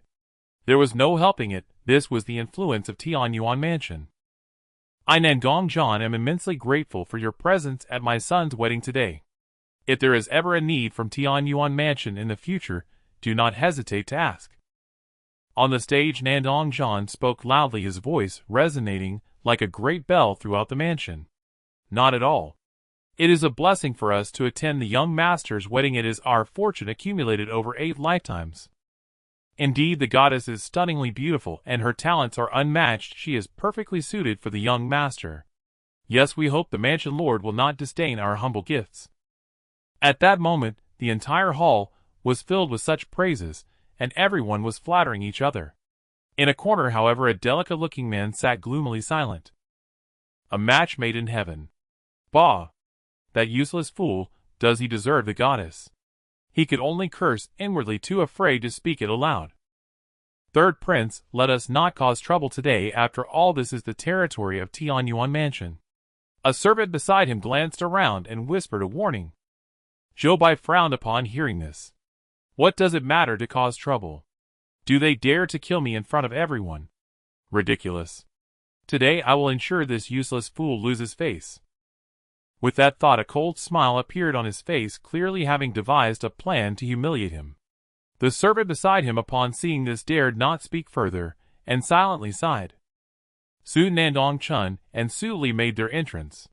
Nandong Chen donned a white robe with sharp brows and bright eyes, extraordinarily handsome, standing tall, exuding an innate nobility that caught the attention of many girls present. Su Li also wore a wedding gown, her 3,000 silken tresses cascading over her shoulders, her brows like painted ink, and with a light makeup enhancing her already breathtaking beauty, she became even more captivating, causing everyone present to hold their breath. Like a celestial maiden descending from the heavens, she was stunningly beautiful, exuding unmatched elegance. The two of them stood there embodying an inexplicable harmony. Nandong Chen laughed heartily, clapping vigorously upon seeing such a radiant daughter-in-law. His eyes became slightly misty. Ruo-chan, can you see this? Our son is getting married. How I wish you could return. Only the tenderness in his heart could evoke such emotion from a man of his stature. Bow to heaven and earth. Bow to the parents. Spouses bow to each other. As the elder officiant completed the 3 calls, Nandong Chen and Su Li exchanged glances. Su Li gazed at the handsome face before her, feeling the warmth of the man's breath, her cheeks involuntarily blushing. This face is indeed quite appealing. She couldn't help but think to herself she had seen many outstanding men, but such extraordinary beauty could only be found in Nan Gong Chen. If only his talents were a bit better, and he were less arrogant, quietly serving as a vase at home, being my husband would not be impossible. A smile crept upon Su Li's lips, breathtakingly beautiful. At this moment Nan Gong Chen facing her remained oblivious, his gaze somewhat vacant. Ding. Congratulations on marrying Su Li, you have received the reward of the reincarnated eye. Would you like to claim it now?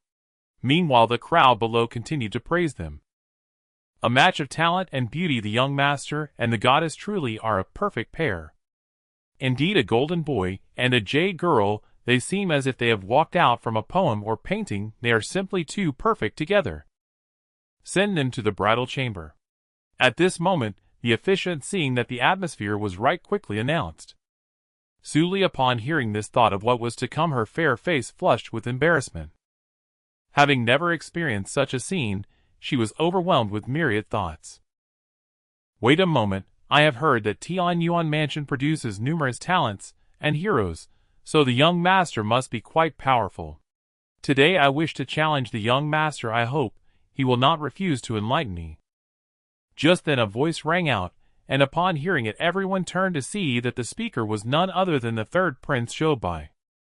Zhou Bai soared into the air, cupping his hands in greeting, exuding a powerful aura.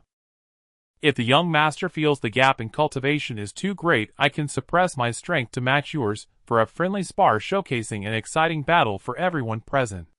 As the husband of the goddess, you surely wouldn't refuse, right? He continued, his tone somewhat intriguing, his gaze haughty, as if he were bestowing a favor. The crowd erupted into commotion at his words. What did the third prince mean by this? Was he trying to make a scene? It was evident to everyone that he was trying to set a trap for Nan Gong Chen. If you accept the challenge, he has 5th grade talent and a royal physique and unparalleled genius. How could a mere useless person possibly win? If you refuse, it would only prove your fear, placing you at a disadvantage. No matter which option you choose, there is no escape. Challenge me. You think you're worthy. Nandong Chen remained calm, his expression unperturbed, his handsome face akin to a celestial being, showing no sign of disturbance. His gaze was as if looking down at a mere insect. Just as he was about to make a move, a cold prompt rang in his mind. Ding. Detecting the day of the wedding, would you like to sign in? Sign in. Reincarnated eye has been issued, would you like to conceal the anomaly? No need to conceal, let it be grand. Nandong Chen replied without hesitation. He was no ordinary protagonist, who needed to hide exuding invincibility like a coward. Since he had crossed over, why should he tread carefully? If he were to pretend, he would pretend to be the greatest.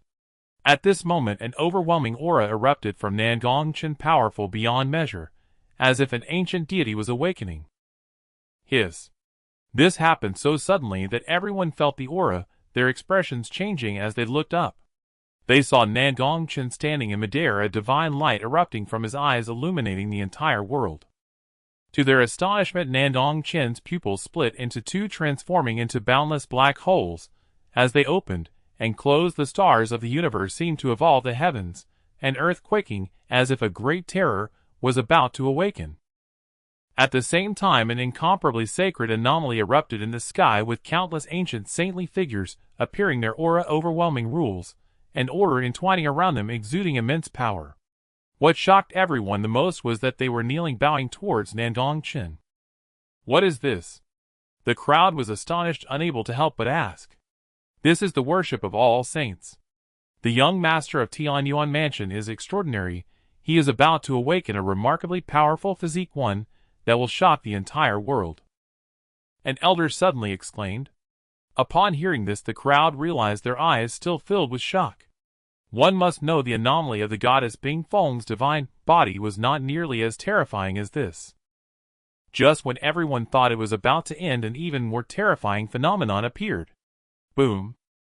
10 great star phantoms emerged, resembling 10 blazing suns illuminating the entire sky. The heavens resonated, and the divine chains of order encircled Nandong Chen with runes intertwining. He tightly closed his eyes, resembling a youthful deity descending upon the mortal realm. Though the youth had not yet opened his eyes, he could vaguely perceive a void evolving before him, the heavens resonating, lights flashing, and the sound of the Tao lingering in the celestial dome.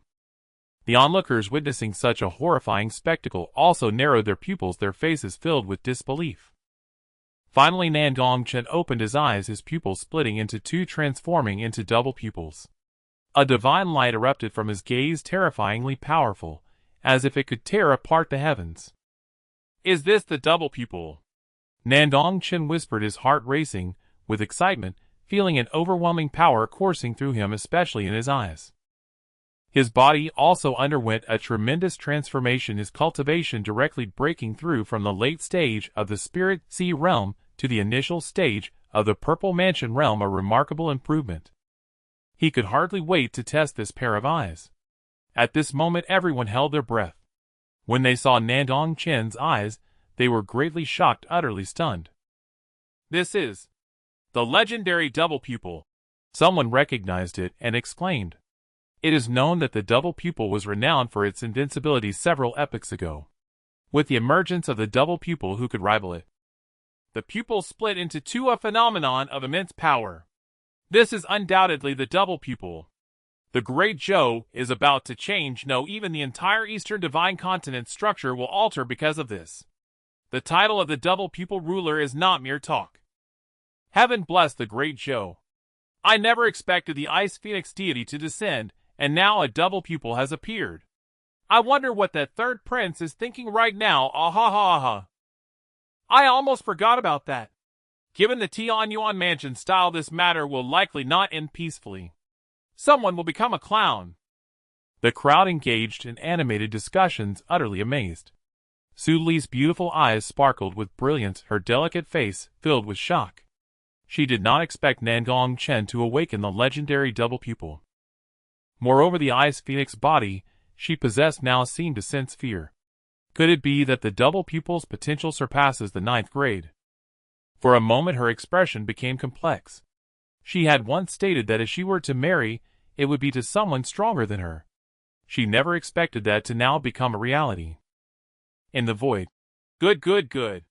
Truly worthy of being the son of my Nandong Chen, indeed outstanding like his father. Nandong Chen excitedly repeated good 3 times, reaching an extreme level of exhilaration. Below, Nandong Chen also flew up, praising the legendary double pupil. I never expected it to appear in our Nandong family.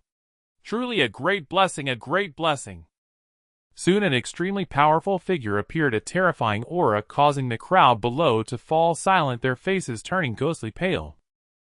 Once recognized, the crowd's pupils shrank. This was actually Nandong Yu, one of the 4 holy beings of the Great Zhou, and also the grandfather of Nandong Chen. Nandong Yu, clad in a gray robe, was enveloped in an ethereal aura exuding an unparalleled strength. He flew in front of Nandong Chen, and upon seeing the chaos in his eyes, that seemed capable of swallowing him whole, he couldn't help but feel immense joy.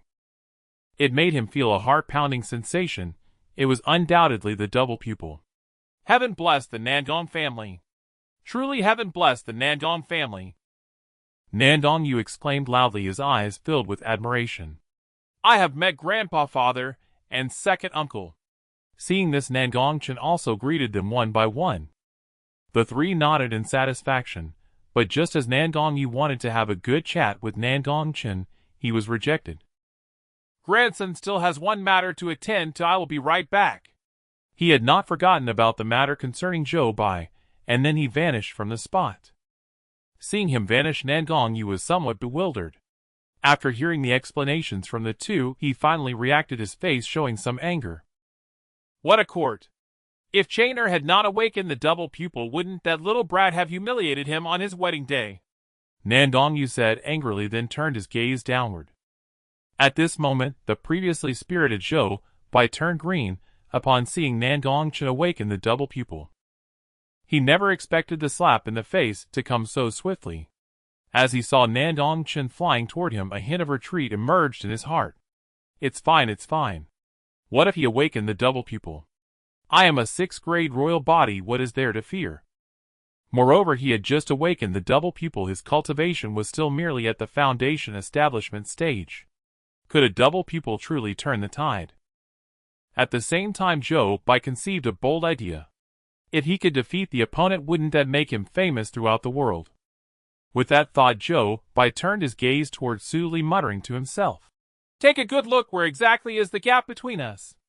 Just as Zhou Bai adjusted his mindset and prepared for battle, he caught sight of Nan Gong Chen's double pupil.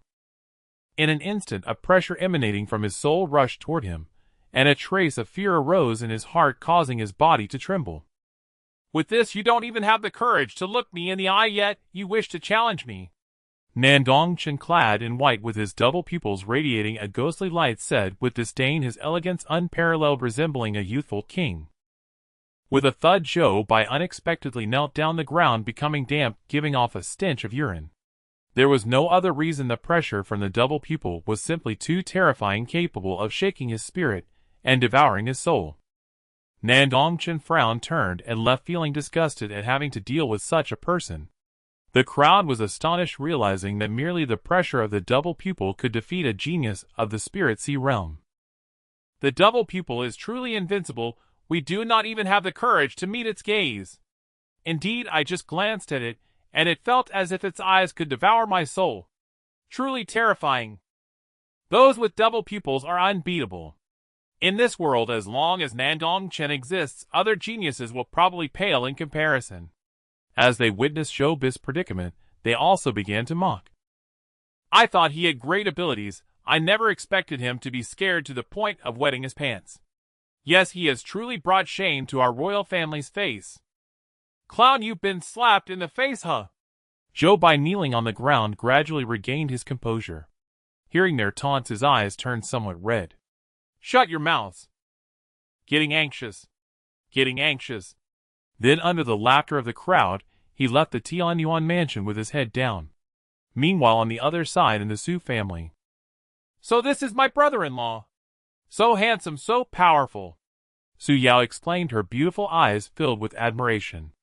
Beside her, Su Ming and Su Mu remained silent, stunned, exchanging glances. It seems that the Su family is truly about to take off this time. P.S. Attached is a picture of Sister Su Li and Su Yao. In the void, Nan Gong Chen and others witnessed this scene, their eyes flashing with astonishment. "The might of the double pupils is truly legendary. Merely relying on its aura can suppress other prodigies. Indeed, I cannot even see through his cultivation. His spiritual sea resembles a chaotic void, ethereal and elusive." Nandong Yu stroked his beard, his eyes filled with admiration. Hearing this, Nan Gong Chen proudly declared, "My son Nandong Chen possesses the bearing of an emperor." At that moment, down below, Nandong Chen sneezed, his expression somewhat surprised. Who is cursing me?" Under the astonished gaze of the crowd, Nandong Chen returned to Su Li's side, his demeanor calm and composed, as if he had merely resolved a trivial matter. He hadn't forgotten that the most important part of their marriage, the wedding chamber, had yet to be consummated. "So how is it? Am I impressive?" Nandong Chen teased, looking at Su Li. Su Li, upon seeing those double pupils, felt an overwhelming pressure, incredibly intense. Her beautiful eyes trembled as she casually replied, "It's not bad." After saying that, she realized husband. Did that mean she had indirectly acknowledged this identity? "Wait, there's something even more impressive," Nandong Chen whispered in Su Li's ear. Upon hearing this, her cheeks flushed, resembling a perfectly ripe apple, stunningly beautiful. Of course, she understood what he meant. Her face turned crimson as she pushed him away, but with little strength, as if they were in a romantic entanglement. The onlookers below also revealed surprised smiles, teasing them. "Look at this couple, their relationship is truly harmonious. They are such a perfect match. Yes, one is a double pupil ruler, the other a 9th-grade divine body. Just think of how perfect their offspring would be. The talent is unimaginable." Hearing this, Su Li's face turned even redder. At this moment, the officiant continued in perfect sync. "Now let the newlyweds enter the wedding chamber." Just then, an inopportune voice rang out again. "Lan Feng of the Second Order of the Qian Sword Sect is here to challenge the young master of Tianyuan Manor." Outside the door, several figures appeared with Lan Feng at the forefront. He maintained a dignified posture, his robe billowing in the wind, exuding the aura of a righteous leader. Upon hearing this, the crowd began to murmur. "It's him, the direct disciple of the Sword King, a swordsmanship genius who hasn't appeared in a century. I heard he defeated the 10th-ranked genius of the Great Zhou Kaishukuin just a few days ago. This should be interesting. The previous third prince was merely ranked 50th among geniuses. The comparison is entirely unfounded. Nandong Chen, hearing yet another unwise challenger, felt his expression grow cold. Time and again, they interfere with my wedding night. They truly deserve to die. Su Li, witnessing this, couldn't help but smile. Her eyes crescent-shaped, her arms crossed, appearing as if she was watching a show. I'll deal with you when I return. Nandong Chen pinched her cheek, saying helplessly. Nandong Chen strode forth, with a dragon's grace, his white robe rustling, the glimmering light of his double pupils emanating an eerie glow, with the cosmos swirling within, exuding the aura of a king. Who are you? Lan Feng, seeing a figure of terrifying presence approach, couldn't help but ask. Where is that waste, Nandong Chen? Your father. Nandong Chen replied curtly, showing no respect. Your father. Who are you? Lan Feng was taken aback. The onlookers below burst into laughter, looking at them as if they were clowns. At that moment, one of Lan Feng's lackeys finally reacted, whispering, Senior brother, it seems he is Nandong Chen. I know. Lan Feng instantly realized, his face cold, gritting his teeth. I didn't expect the young master of Tianyuan Manor to only know how to run his mouth. You truly disappoint me.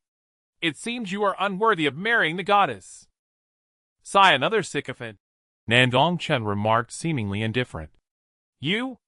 Although Lan Feng didn't understand what a sycophant meant, he could tell he was being insulted. Go ahead, I'll let you have 3 moves, Nandong Chen said lazily, yawning dismissively. You can only boast, soon you'll be begging for mercy on your knees. Lan Feng, feeling insulted, flashed a murderous intent in his eyes. Though he couldn't see through the opponent's strength, according to rumors, the young master of Tianyuan Manor was merely a second-grade waste. Just a second grade. How far can he cultivate? Even if he started from birth, he could never defeat me. Lan Feng erupted with power, a formidable sword intent surging forth. Holding his jade sword, he descended like a roaming dragon. This sword is called Unity. The crowd gasped in amazement. One of the 3 swords of the Qi-Yun sword sect Unity. Last time, it was this very sword that defeated Kaishukuin. It's an extremely lethal sword with high concealment. If one is careless, they might end up as a bloodied mess. Oh no, will Nandong Chen die today? Below, Su Li felt a hint of worry in her beautiful eyes. Then she realized her expression complicated. What was she thinking? Isn't it better for her if Nandong Chen dies? Why should she care about this shameless person? He's nothing special. Nandong Chen chuckled lightly, the double pupils exuding a ghostly light. Under the enhancement of the double pupils, all speeds would slow down. Even the fastest in the world would move as slowly as a snail. He made his move, pinching the sword tip with 2 fingers, his demeanor ethereal, calm, and composed. The crowd erupted in an uproar. Even Nandong Chen and others in the sky widened their eyes in disbelief. Is this the power of the double pupils? They thought incredulously. Lan Feng was even more astonished. Frozen in place, his sword, which he had painstakingly honed for 20 years, was caught. This is the first move, Nandong Chen stated nonchalantly. Then Lan Feng instantly reacted, his figure flickering as he distanced himself. His expression was somewhat unwilling, clearly resentful. Come again. The 4th form of the Qi-Yun sword technique, the Burning Heaven sword. After saying this, the jade sword in his hand transformed into a fiery dragon, vividly alive, carrying immense might, soaring toward Nandong Chen. As the crowd felt this overwhelming might, their expressions changed. This sword technique is the Sword King's ultimate skill. I can't believe he taught it to him. Now Nandong Chen is in trouble. The might of this sword has clearly reached the late stage of the spiritual sea. If he doesn't have other means, he might struggle to withstand it. They shook their heads, clearly not optimistic about Nandong Chen. Too weak, Nandong Chen remarked in disappointment, facing the blazing inferno. Then he activated his double pupils, unleashing an aura that sent shivers down everyone's spine. What is this? Someone exclaimed upon sensing it. In Nandong Chen's double pupils, a purple divine light radiated, summoning a chaotic void that directly engulfed the fire dragon, leaving not even a trace behind. Lan Feng's pupils narrowed slightly, unable to believe the scene before him. Boom. In the next moment, amidst the chaos, a massive purple fire dragon emerged, dwarfed in comparison to the fire dragon Lan Feng had summoned earlier. This purple fire dragon exuded an awe-inspiring dragon might, its terrifying aura rushing towards Lan Feng at an incredible speed. Witnessing this, everyone was left in stunned silence, involuntarily swallowing hard. What a devastating ability! Lan Feng stood frozen in place, as if struck dumb, by the sight of this purple divine dragon. Is this the dragon I unleashed? At that moment, he regretted facing such a freak. Lan Feng wanted to flee. If this purple fire dragon touched him, he would surely die. Just then a beam of sword light descended from the sky, directly slicing through the purple fire dragon. Instantly smoke filled the air, the residual force exploding outward. With a glance, Nan Gong Chen spotted a graceful figure amidst the smoke. Another one has come. It seems none of you will be leaving today. Nan Gong Chen's gaze turned cold, silently contemplating. The crowd was stunned, not expecting another expert to appear. As the smoke cleared, a tall figure stood there. Lu Ruyin, clad in a flowing blue dress, wielded a jade-green sword, her posture graceful, and her aura elegant, like a fairy descending from the heavens. Upon seeing her, the crowd was shocked, seemingly taken aback. She is the holy maiden Lu Ruyin of the Qiyun sword sect. No wonder she could neutralize the young master's attack. She's a genius, ranked 3rd on the talent list with an 8th grade aptitude for swordsmanship. I've heard Lu Ruyin is one of the 4 beauties of the Great Zhou, and seeing her today, she truly lives up to her reputation. However, since she just intervened to save Lan Feng, it seems unlikely she'll leave the Tianyuan mansion today. The guests below murmured, shaking their heads in regret. Fellow cultivator, it was merely a spar. Why resort to lethal measures? Lu Ruyin spoke coldly, looking at Nan Gong Chen. Seeing that he was still alive, after being saved by the holy maiden, Lan Feng was overwhelmed with excitement, and stood up, wanting to defend himself, and shift the blame onto Nan Gong Chen. Thank you, holy maiden, for saving me. If it weren't for... Shut up! Lu Ruyin turned around, her gaze frigid, cutting him off. What a fool. It's one thing to show off in the sect, but to be so reckless here. I've wasted my efforts saving this idiot. Lan Feng, upon encountering her icy gaze, halted his words, feeling a tremor in his heart. He had never seen the holy maiden treat him this way. Nan Gong Chen, after hearing her name, was momentarily taken aback, reflecting that indeed Lu Ruyin, the Emperor of Smoke, had been through hardship, was cunning, and had her share of petty schemes, yet never was she unattractive. However, regaining his composure, he coldly stated, Spar. I have never claimed it was merely a spar. Since you chose to come and instruct me on the day of my wedding, you are my sworn enemy. If he does not die today, the Qiyun sword sect should not exist. Upon hearing this, Lu Ruyin's expression soured. She knew they were in the wrong and momentarily couldn't find the words to respond. If it weren't for their shared sect, she wouldn't have saved Lan Feng at all. What conditions would appease your fury? Lu Ruyin inquired, her voice melodious and magnetic, with a distinct mature tone. Conditions, well. Nan Gong Chen's gaze fixated on her delicate figure, his eyes exuding a predatory intensity. The crowd shook their heads, realizing yet another beauty would likely fall to Nan Gong Chen today. Impossible. If you intend to set your sights on me, you might as well kill them outright. Upon hearing this, Lu Ruyin guessed his intentions, her beautiful eyes filled with frost as she spoke coldly. With that, she stepped aside, no longer shielding Lan Feng. However, for the young master of Tianyuan Mansion to stir up trouble over such a trivial matter would surely tarnish Tianyuan Mansion's reputation.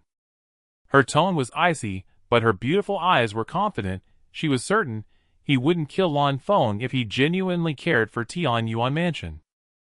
Seeing this woman's arrogant demeanor, Nan Gong Chen couldn't help but chuckle. At that moment, the system's prompt echoed in his mind again. Option 1. Apologize to Lu Ruyin and promise not to trouble them. Reward Lu Ruyin with 5 points of favorability and receive a pair of her original stockings. Option 2. Apologize to Lan Feng, acknowledging, as the young master of Tianyuan Mansion, he should not be so petty, rewarding Lan Feng with 1 point of favorability and receiving a drop of true dragon's blood. Option 3. Since you have stepped aside, how could I not kill? Strike to eliminate Lan Feng and receive a Chaos Seed Blue Lotus phenomenon. After seeing these 3 options, Nan Gong Chen did not hesitate and directly chose 3. Not only did he gain satisfaction, but he could also obtain a show-off phenomenon. Why not? Apologizing to them was out of the question. Moreover, did he need favorability points?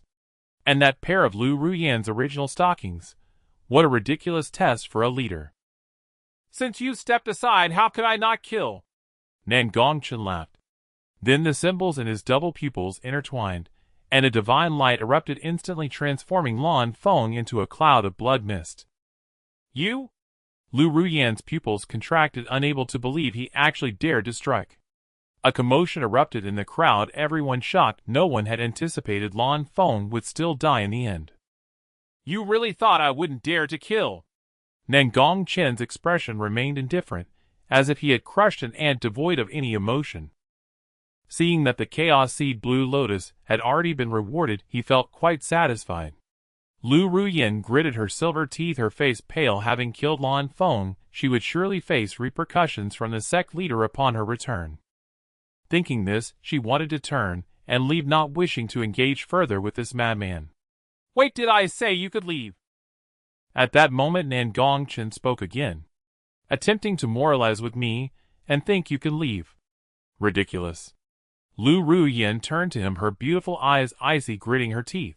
I have no enmity with you, why can't I leave? Are you planning to make things difficult for a girl in front of so many people? You guessed right. Nan Gong Chen revealed a radiant smile, then added, the members of the Qi-Yin sword sect intruded upon Tianyuan Mansion without permission, hindering this young master's wedding. I suspect their intentions are unclear. Guards, apprehend them. As soon as he finished speaking, a group of guards clad in golden armor appeared, their gazes cold, and their auras, like depths, swiftly restraining the individuals on the spot. Seeing this, Nan Gong Chen was quite satisfied. Did you think you could just come and go as you pleased? How absurd. Lu Ruyan had not even realized what was happening before being seized by several powerful figures beside her. Her pretty face turned pale, unable to believe that Nan Gong Chen could be so twisted, so lawless. The crowd sighed in dismay, not expecting such an outcome, with Nan Gong Chen being ruthlessly suppressed. They couldn't help but lament, truly worthy of the Tianyuan Mansion, even the disciples of the sect could be casually detained. It is important to note that in the Great Zhou dynasty, the court did not have the authority to suppress these immortal sects, and even granted them tremendous privileges. Thus Lu Ruyan was taken away looking utterly disheveled, her cultivation sealed. Before leaving, she cast a deep glance at Nan Gong Chen. Seeing that the farce was over, Nan Gong Chen spoke up loudly, saying, I apologize for the embarrassment today. I shall punish myself with a cup. With that, he downed a cup, exuding an air of nonchalance.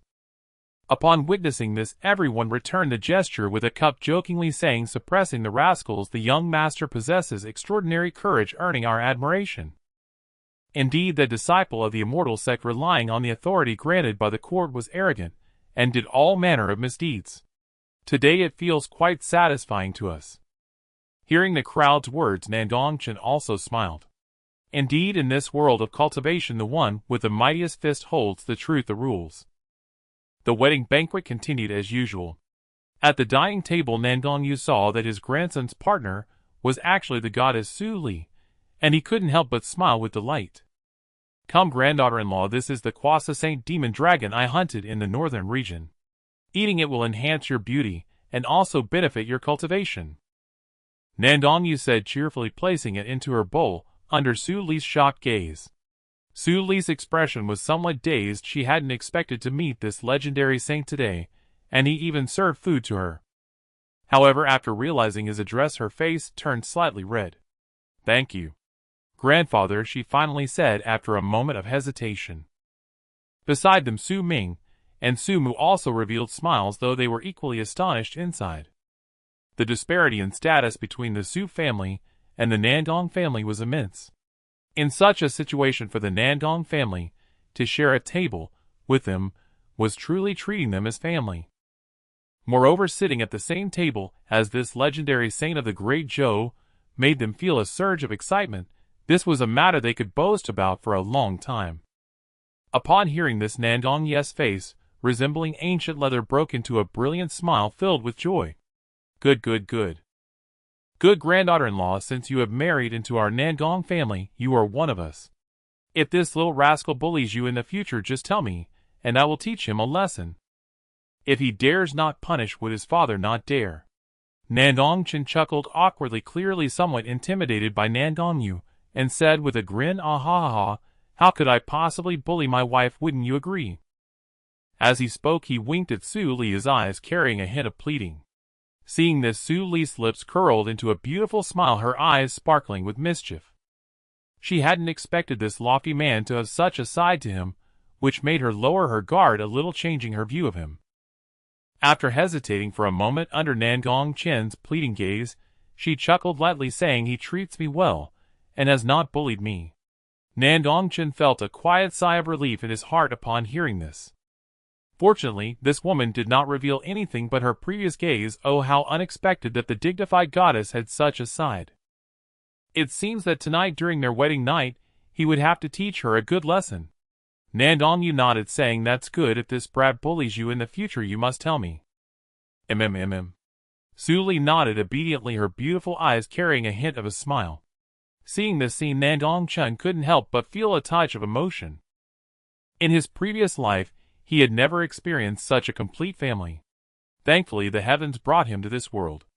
However, the only regret was that he seemed to have never seen his mother since his birth, and his father also avoided the topic. Where exactly did his mother go? Is she still alive? Moreover, what exactly happened when he was born? These questions loomed in Nandong Chen's heart like a nightmare, lingering for a long time. Forget it, I will prioritize increasing my strength, and everything will naturally be revealed. With this thought, Nandong Chen stopped thinking too much and celebrated with him. As night deepened, in the dimly lit room, a red figure sat on the bed. Beneath 3,000 silver strands lay a stunningly beautiful face. Su Li felt somewhat anxious, her delicate white hands clenched tightly, her long legs wrapped in white stockings unconsciously swaying smooth and radiant like milk. This rascal, it's so late, will he come or not? Su Li's pretty face was slightly flushed, and she thought to herself. Her heart was quite conflicted, both reserved and somewhat expectant. Indeed, the original Nan Gong Chen had only one flaw in his talent, but now, having awakened his dual pupils, his aptitude exceeded hers. In this light, it seemed there were no flaws. With a profound background, extraordinary talent, and not bad looks, marrying him did not seem like a bad thing. Su Li's beautiful eyes were somewhat dazed. Soon the sound of footsteps approached, and Su Li knew that Nan Gong Chen had arrived. After Nan Gong Chen entered, he saw Su Li sitting on the bed, wearing a red dress, her exquisite face adorned with just the right amount of light makeup accentuating her natural ethereal beauty. Nandong Chen couldn't help but swallow hard. He had never seen Su Li in such a state before, like a red plum blossoming atop the icy peaks of the heavens, making one unable to resist her allure. Under the dim candlelight, the girl's ruby lips seemed to be coated with a thin layer of light red lip gloss, plump and glistening, even more enticing. Nandong Chen stood speechless, his handsome face devoid of color, as he leaned in closer. Su Li felt the heat drawing near, her eyes widening, her hands clenching unconsciously, producing indistinct sounds. The candlelight extinguished. In a daze, a cool, biting voice rang out. "Rascal, if you betray me in this life, I will hunt you down to the ends of the earth." This part omits 10,000 words. Early morning. A hint of fish belly white gradually emerged on the horizon, the morning light illuminating the bed. Nandong Chen opened his eyes only to discover that the beauty beside him had already left. The bed was fresh and clean, as if nothing had happened the previous night. Nandong Chen was slightly taken aback, then seemed to recall something, a smile creeping onto his lips, choosing not to expose the girl's intentions. After one night, he had actually broken through from the early stage of the purple mansion to the mid-stage. Gazing at the vast purple mansion standing in his spiritual sea, Nandong Chen's eyes sparkled. He never expected that this world truly possessed the method of dual cultivation. Naturally, his combat power also soared, feeling as if he could obliterate hundreds of his previous self.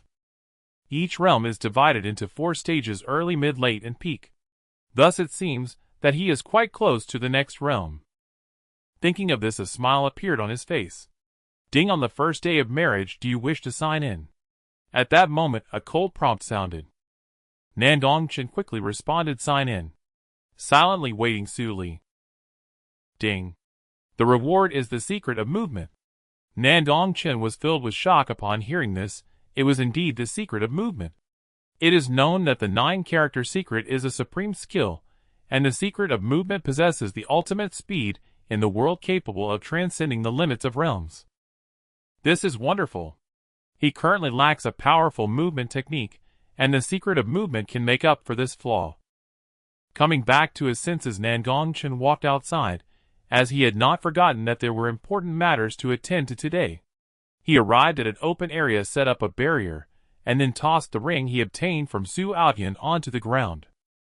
Senior, what you come out to meet me? Nandong Chen spoke, his eyes glowing with a mysterious light, seemingly able to see through everything in the world. He had not forgotten that Su Aotian's opportunity was within that ring. A quick glance revealed a soul within the ring. After he spoke, the shadow hidden within the ring remained unmoved, a mocking smile on its face. Kid, you are still too naive to challenge me. You think you can trick me into appearing? Dream on. His name is Hong Tian, the remnant soul of a top alchemist from the central divine continent. By a twist of fate, he ended up in Su Aotian's ring, and after absorbing spiritual energy for several years, he successfully awakened. After a few breaths, there was still no response from the ring, and Nandong Chen could not help but feel a surge of anger. Do you really think that hiding in that ring can save you from me? Don't force me to destroy this ring, leaving you with nowhere to hide. Upon hearing this, Hong Tian's lips curled in disdain. He knew better than anyone what this ring was made of. It was forged from fallen iron from the heavens. How could a mere junior in the Purple Mansion realm force it open? Wait. When did he reach the Purple Mansion realm? Just the other day, he was still in the spiritual sea. Hong Tian seemed to realize something, and the smile on his face froze. What the hell? Did he break through from the spiritual sea to the mid-Purple Mansion in just one day? What kind of cultivation speed is this? Even those with a 9th-grade aptitude wouldn't have such a monstrous rate. Meanwhile, Nandong Chen revealed a strange smile upon witnessing this. So you want come out, huh? Fine, fine. You want to stay in that turtle shell for the rest of your life.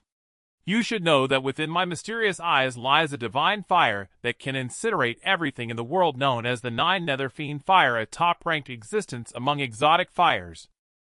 Amaterasu! Nandong Chen exclaimed dramatically. A terrifying black flame erupted, blazing fiercely, as it directly clung to the ring. With the appearance of the 9 Nether Fiend Fire, the shadow within the ring jumped out, looking extremely pale.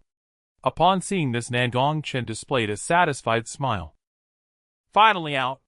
You shameless brat, how dare you treat me this way? Do you even know who I am? Hong Tian shouted angrily, feeling a twinge of fear, as he sensed that this flame could not only burn through the ring, but also incinerate his very soul. Then, as if he remembered something, he spoke haughtily. Since you have gone through so much trouble to meet me, you must want me to guide you. In that case, as a punishment for injuring my disciple, you should cripple both your arms and prostrate yourself before me a few times, and I might consider guiding you. Seeing him act so high and mighty, Nandong Chen laughed, his gaze turning icy. You want me to cripple my arms? Bow down to you. You think you deserve that.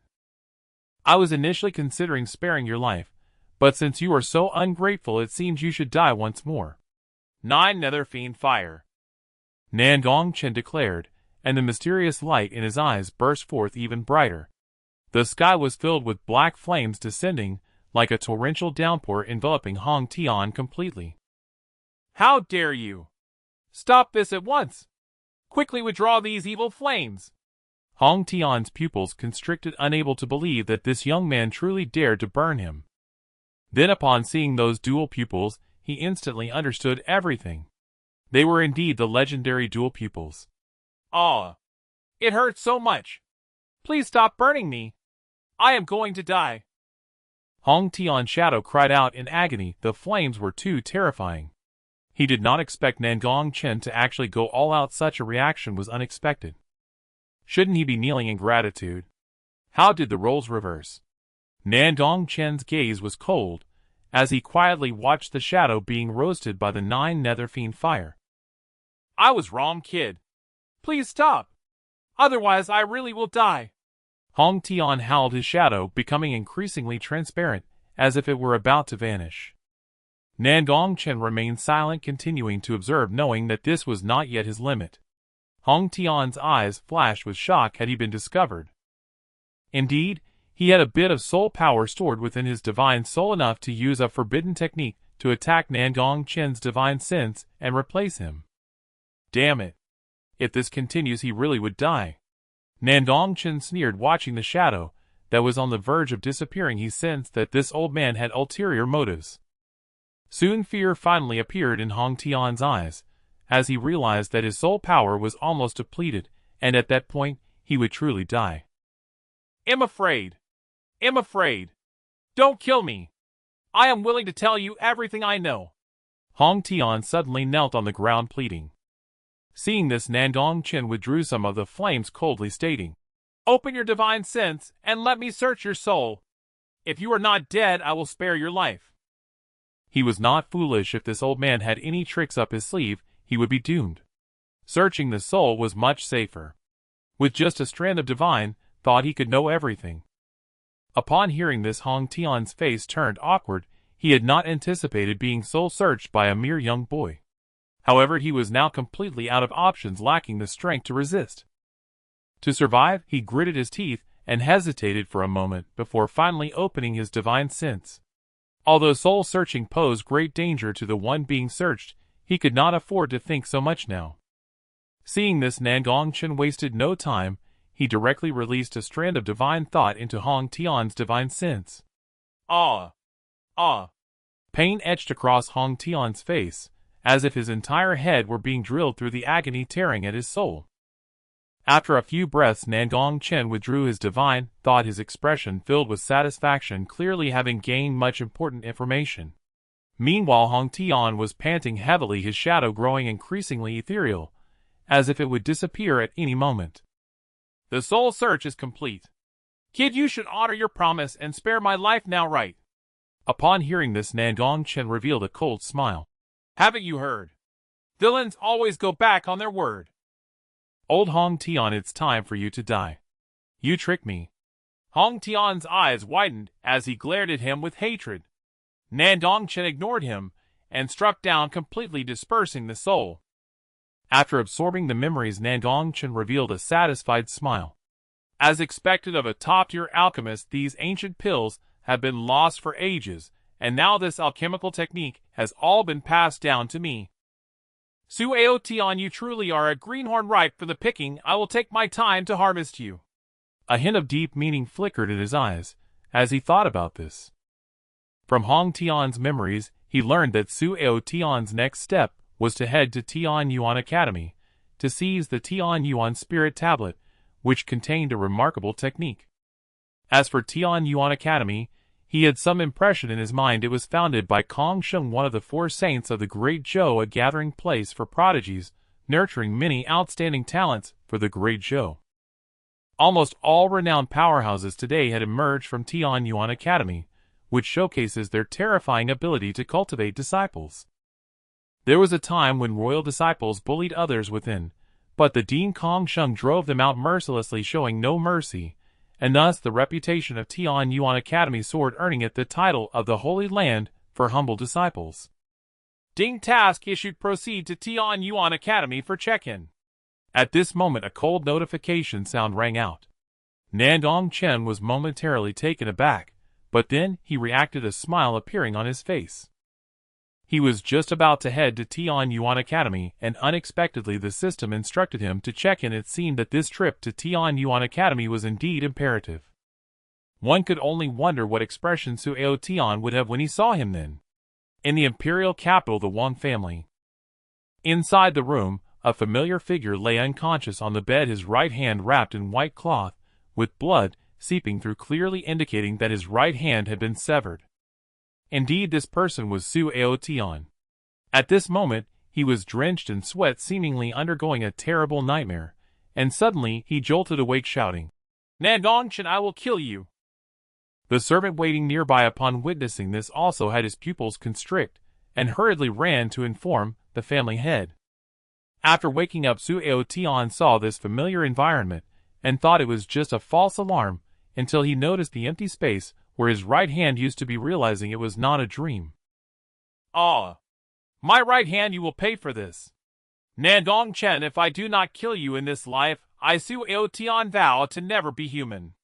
Su Aotian's eyes were bloodshot as he screamed. What he truly cared about was not his hand, but the ring on it. That ring was his greatest reliance for rising to power, and now that Nandong Chen had taken it, how could he become stronger? Hearing this scream, the head of the Wang family couldn't help but frown, his gaze icy cold. "Su Aotian, do you know your crime?" Wang Xiong smashed the door with a palm, entering coldly to glare at Su Aotian, forcibly suppressing his rage. The members of the Wang family also rushed over, all with cold eyes fixed on him. "What crime do I have?" Su Aotian was bewildered by this loud roar, looking at the crowd with confusion. "You fucked up my daughter, and now you pretend to be amnesiac, huh?" Wang Xiong shouted angrily, unleashing his cultivation power, a sea-like pressure pouring down on him. Upon hearing this, Su Aotian finally realized that the girl, who always called him Brother Aotian, was apparently no longer around.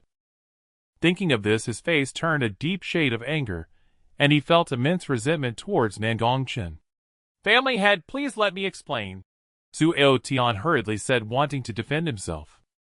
He was now crippled with no cultivation left, and had to rely on the Wang family, otherwise, how could he rise again? "Explain your ass, you bastard! If it weren't for your idiocy trying to show off, and bringing my daughter along, would Yu Xian have been enslaved?" Just as Su Aotian finished speaking, Wang Xiong directly threw a punch, smashing him against the wall. The Su Aotian, who had just begun to recover, was hit harder than before, as if his internal organs were about to shatter. His face turned pale, as he coughed up blood, seemingly not understanding why he was being treated this way. Wang Xiong had previously been all smiles, trying to matchmake him with Wang Yuxian, but now he seemed like a different person. Wang Xiong, filled with rage, seemed unsatisfied, and was about to throw another punch to end his life, when a ghostly figure stepped forward. Wang Lao stopped him, shaking his head and advising, "Enough, he is already crippled, and Yu Xian has been taken by Nan Gong Chen. Killing him will not solve anything. Moreover, I bear some responsibility for this matter. If you want to blame someone, blame me." Upon hearing this, Wang Xiong's anger subsided a bit, but he was still not satisfied. Seeing this, Su Aotian also breathed a sigh of relief, then glanced at Wang Xiong with a hint of shadow in his eyes. "Old man, it's just one daughter lost, right? Besides, she isn't dead. If I become strong in the future, I will definitely kill you for daring to lay hands on me. The priority now is to inquire about the situation at Tian Yuan Mansion, and see how to retrieve Yu Xian." Wang Lao continued, "You are correct, but Su Aotian, I still need an explanation from you," Wang Xiong said, still filled with anger. The gazes of the Wang family members were now also on him. Without a satisfactory explanation, it would be difficult to appease them. Wang Lao hesitated for a moment, and then spoke. "Strip Su Aotian of his status as a guest elder from this day forth. He is expelled from the Wang family, and may never return." Once these words were spoken, Su Aotian felt as if lightning had struck him, his face filled with shock. He never expected that those he had once saved would speak so mercilessly. At this moment a thought emerged in his heart, the urge to kill them all. Hearing this, the crowd nodded in satisfaction. Seeing this, Su Aotian could only grit his teeth, his gaze coldly sweeping over everyone present, seemingly trying to remember their faces for future revenge. "What are you looking at? Truly foolish. Without strength you still want to act tough. Even if healed, you'd still be drooling. You hit a steel plate this time, right? Weren't you quite arrogant before?" The disciples mocked him mercilessly upon seeing this. Su Aotian's expression was extremely awkward, his face flushed red, as if the scars in his heart had been reopened. The crowd's attitude filled him with disappointment, and he wished he could take a knife and kill them all. "You all wait 30 years in the East and 30 years in the West. Do not mock the young and poor. Su Aotian said coldly, then quickened his pace, staggering away in a desperate escape from the Wang residence. At this moment, his hatred for Nan Gong Chen had reached its peak. He wished he could slice him into 1,000 pieces. If it weren't for him, would he have fallen to such a state? It's all because of you, Nandong Chen. At this moment, he already had a plan in mind. He had buried a precious herb in the Silver Moon Mountains, which would be enough to restore him to his peak. Once his body recovered, he would head to Tian Yuan Academy, where there was an opportunity that would enable him to change his fate. By then Nandong Chen and all you ungrateful dogs will not be spared. In the Tian Yuan mansion? What's wrong? You, a mere maid, seem unwilling to give this young master a massage. In the courtyard, Nan Gong Chen sat in a recliner teasing Wang Yuxuan, who was dressed in a maid outfit. Wang Yuxuan gritted her teeth slightly with a pair of cat ears on her dark hair, complementing her pure and charming face, making her quite alluring. Especially her slender silky legs, which emitted a radiant glow, appearing incredibly smooth. Nandong Chen spoke again, seemingly displeased. Upon noticing this, Wang Yuxuan slowly approached her, delicate hands resting on his shoulders, as she gently kneaded. Her beautiful eyes were filled with anger, yet she dared not express it, appearing quite sulky. It turned out that ever since he brought Wang Yuxuan back a few days ago, he had sent someone to teach her how to be a qualified maid. Now, after 2 days, Wang Yuxuan had successfully graduated from the maid academy. Naturally, at this moment, she was filled with resentment towards Nan Gong Chen. Not bad, not bad. It seems you've learned quite well these past 2 days. Your technique is better than those in the brothels, making me feel quite at ease. Nandong Chen praised, completely indifferent to her feelings. Upon hearing this, Wang Yuxuan gritted her silver teeth even tighter, wanting to slam her fist down. How dare he compare me to the women in brothels? What a jerk. Thinking this, she increased the pressure of her massage. By the way, this outfit suits you very well. It was worth the 200 spirit crystals I spent to have it tailored for you, Nandong Chen remarked, inhaling the girl's delicate fragrance. Wang Yuxuan was stunned upon hearing this. The outfit she wore cost 200 spirit crystals, which was equivalent to 1,000 spirit stones. That amounts to 200,000 spirit stones. What wealth! Wang Yuxuan muttered softly.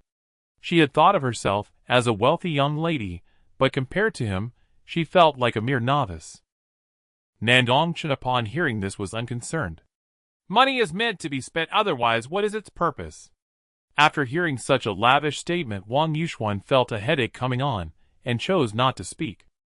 For some reason, after becoming Nandong Chen's maid, her hatred for him seemed to have diminished a bit.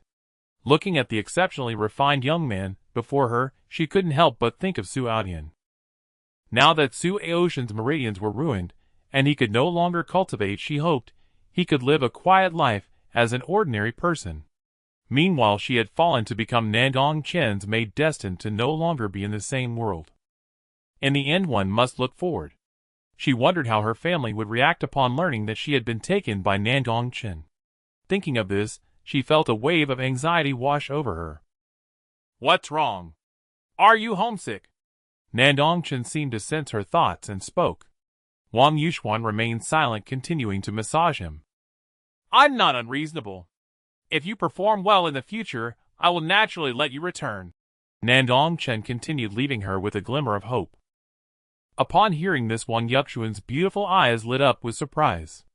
At that moment, a voice came from outside. Young Master, the Red Sword Divine King requests an audience. He is currently in the hall. Nandong Chen stood up upon hearing this, casually brushing his white robe. Come, let's go meet this Divine King. Wang Yuxuan's pupils slightly contracted at this. A Divine King actually sought out Nandong Chen. Is this the power of the Tian Yuan mansion? Moreover, it was from the renowned top sect, the Qiyun Sword sect. In the hall, the Red Sword Divine King was somewhat nervous at this moment, appearing restless in front of several figures. As the unparalleled figure in white arrived, he let out a quiet sigh of relief. Finally, he has arrived. This time felt unbearably long. Dressed in white, Nandong Chen radiated an ethereal presence with eyes like a starry river, appearing as if he were a celestial being. At this moment, he had retracted his dual pupils, revealing eyes like those of an ordinary person. Behind him, Wang Yupchuan's petite figure closely followed. Seeing this, the Red Sword Divine King took a deep breath before speaking. "I have come today to make amends." Upon hearing this, everyone was somewhat taken aback. Originally thought he had come looking for trouble, but unexpectedly, he was here to apologize. After all, you had annihilated your disciple, and yet you were not angry. Nan Gong Chen, surprised, responded, "Oh, it is my failure to properly discipline my disciples. A few days ago, the young master's wedding disrupted your peace, and Lan Feng's death was his own doing, while the others being detained was only reasonable." The Red Sword Divine King spoke sincerely. This was not due to his lack of compassion, rather Lan Feng was fostered by the previous sect master, and was not his direct disciple. His death would not harm the sect. Lu Rian, however, was of utmost importance, possessing the 8th grade talent of the Sword Emperor's heart, a monstrous gift in the entire dojo. "Today this is a small token of my sincerity. I hope the young master can be magnanimous." The Red Sword Divine King produced the items he was offering as compensation and placed them on the ground. After a quick glance, Nan Gong Chen found nothing particularly astonishing, but the sword technique that the Red Sword Divine King regarded as the sect's secret skill was surprisingly included. At this moment, Wang Yushuan, standing behind, revealed a hint of longing in her eyes. Among the items was something called the 3-flower lotus, which was particularly suitable for her jade spirit body. However, even so, she did not dare to speak, as these items were beyond her reach. Nandong Chen, observing from above, was somewhat shocked that the sect's secret skill was also revealed. This was indeed a gesture full of sincerity. One might even think this was an offer of allegiance seeking to join the Tianyuan mansion. Next, the Red Sword Divine King added, "I have one more request. With chaos imminent, the entire dojo is entering its twilight years. I wonder if the Tianyuan mansion is still in need of subordinate forces." "Oh, you mean you wish to join the Tianyuan mansion?" Nandong Chen, intrigued, realized that now was the time to cultivate his own power. "Indeed, but I wonder," the Red Sword Divine King continued. "Approved, you may join, but the condition is that you must follow my son." At this moment, Nandong Chen also noticed. The Red Sword Divine King appeared delighted. If he could join the colossal Tianyuan mansion, he would no longer be constrained by the court. This was a monumental opportunity for them. "Release the spiritual sea, and let me plant the mark," Nandong Chen said bluntly. He certainly did not wish to be backstabbed by his own forces. "Fine, but before that I want to see the young master's dual pupils." The Red Sword Divine King hesitated for a moment before gritting his teeth. He wanted to see if Nandong Chen was worthy of his allegiance. He could also tell that Nandong Chen had not revealed his dual pupils at this moment. "P.S. Cat Girl made outfit Wang Yushuan." As the words fell, Nandong Chen no longer concealed his aura. His pupils split into two, resembling the vast starry river within which grand principles were evolving. An aura powerful enough to shake the heavens, and earth erupted, and runes intertwined around him, dazzling to the extreme, like a youthful king. The Red Sword God King widened his eyes, his pupils constricting slightly. He found himself entranced by the dual pupils, as if slipping into a void, his body feeling weak. A sense of heart palpitation surged through him, and he couldn't help but feel an impulse to kneel.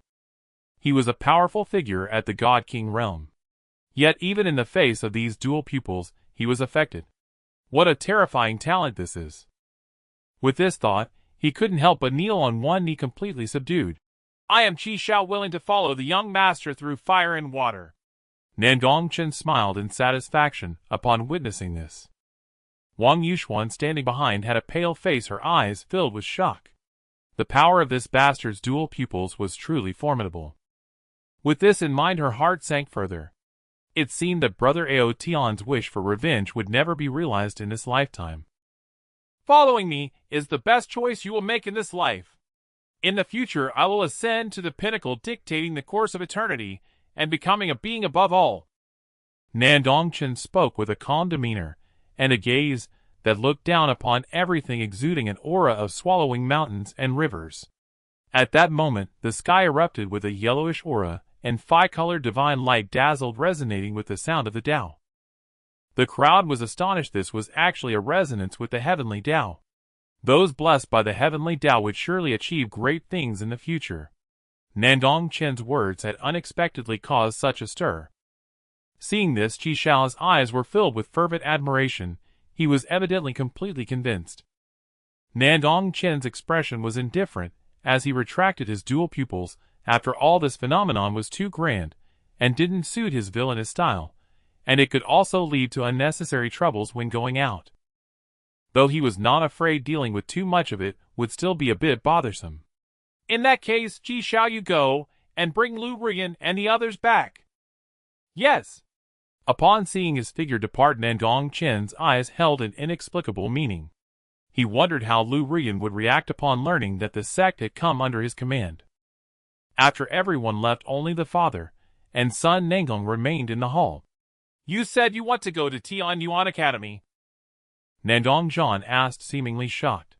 Just to play and take care of some matters, Nandong Chen casually replied, concealing some details. He certainly couldn't reveal the matters of the system in his heart, as they were crucial. Nandong Zhan chuckled upon hearing this and said, You two are really alike. This morning Suli came to me saying she wanted to head to Tianyuan Academy. By now she must have already set off. I didn't expect you would want to go too. With that said, Nandong Chen was somewhat surprised. She is also going to Tianyuan Academy. From her appearance, it seemed she had planned this long ago. Just in time, Tianyuan Academy is starting to enroll new disciples in these few days, so I allowed her to go. Nandong Zhan continued, taking a sip of tea, smiling broadly. By the way, she also asked me to tell you that she wants to become stronger and catch up to your pace. Upon hearing this, Nandong Chen finally understood, and a smile crept onto his lips. He confirmed that it wasn't just a casual excuse due to some intimate moment between them. This little girl was just shy and looking for a reason. However, catching up to her husband's pace would likely be quite challenging. Since you want to go, it's just right that our Tianyuan mansion has a quota for Tianyuan Academy every year. You can set off tomorrow. How about that? As for the Tianyuan Academy, I will give them a heads up in advance. Nandong Zhan pondered for a moment and then spoke. You can do everything as your father wishes. Nandong Chen nodded and smiled. This feeling of having a background was indeed different. Everything could be handled well for you. Time passed quickly, and in the blink of an eye several days had gone by. A colossal black flying boat soared across the sky clouds, and mist billowing, divine light overflowing, causing discussions among the people along the way. Is that another powerful figure emerging from a great force? This flying boat is truly astonishing. The person on it is probably someone we could only look up to in our lifetime. Look, the banner above seems to bear the words Tianyuan. His. Someone exclaimed loudly, awakening the crowd, and they looked astonished, followed by a look of realization. So it turned out to be people from Tianyuan Mansion. It was not surprising. Nowadays, only they in the Great Zhou could make such a grand gesture. The crowd's eyes were filled with envy, yet also fear. On the flying boat, this spiritual grape is truly sweet and delicious. And so white. Nandong Chen lay back comfortably, while in front of him Wang Yuxuan, dressed in a kagero-made outfit, was feeding him the spiritual fruit from the plate. Looking at the beautiful scenery before him, Nandong Chen couldn't help but exclaim. Wang Yuxuan, upon hearing this, had a hint of confusion flash across her pure and charming face. Aren't grapes supposed to be purple? Nandong Chen was about to say something flirtatious when a cold notification sound rang out. Ding. You have reached the boundary of the Great Zhou. Would you like to check in? Upon hearing this, a glimmer of light flashed in Nandong Chen's eyes. Indeed, he hadn't expected that taking a flying boat would come with an unexpected surprise. Check in, he silently thought. Ding. Congratulations, host, you have obtained a divine-level skill, Divine Elephant Suppressing Prison Technique. With the system's voice, an arcane method surged into Nandong Chen's mind like a torrent. The Divine Elephant Suppressing Prison Technique uses Qi to guide the divine, forming an elephant with one's actions. Every move gathers the power of the divine elephant, amounting to 100,000 particles. Each particle is comparable to a divine elephant. If one awakens 100,000 particles, they would possess the strength of 100,000 divine elephants, elevating their physical body to an extremely terrifying level. With one punch, mountains can be split, seas can be severed, the heavens and earth can collapse, stars can be shattered, and the sun and moon can be reversed, all in a single thought. The divine elephant suppressing prison technique is indeed a powerful skill. Even in Tianyuan Mansion, such a body refining method is rare. Nandong Chen mused in admiration.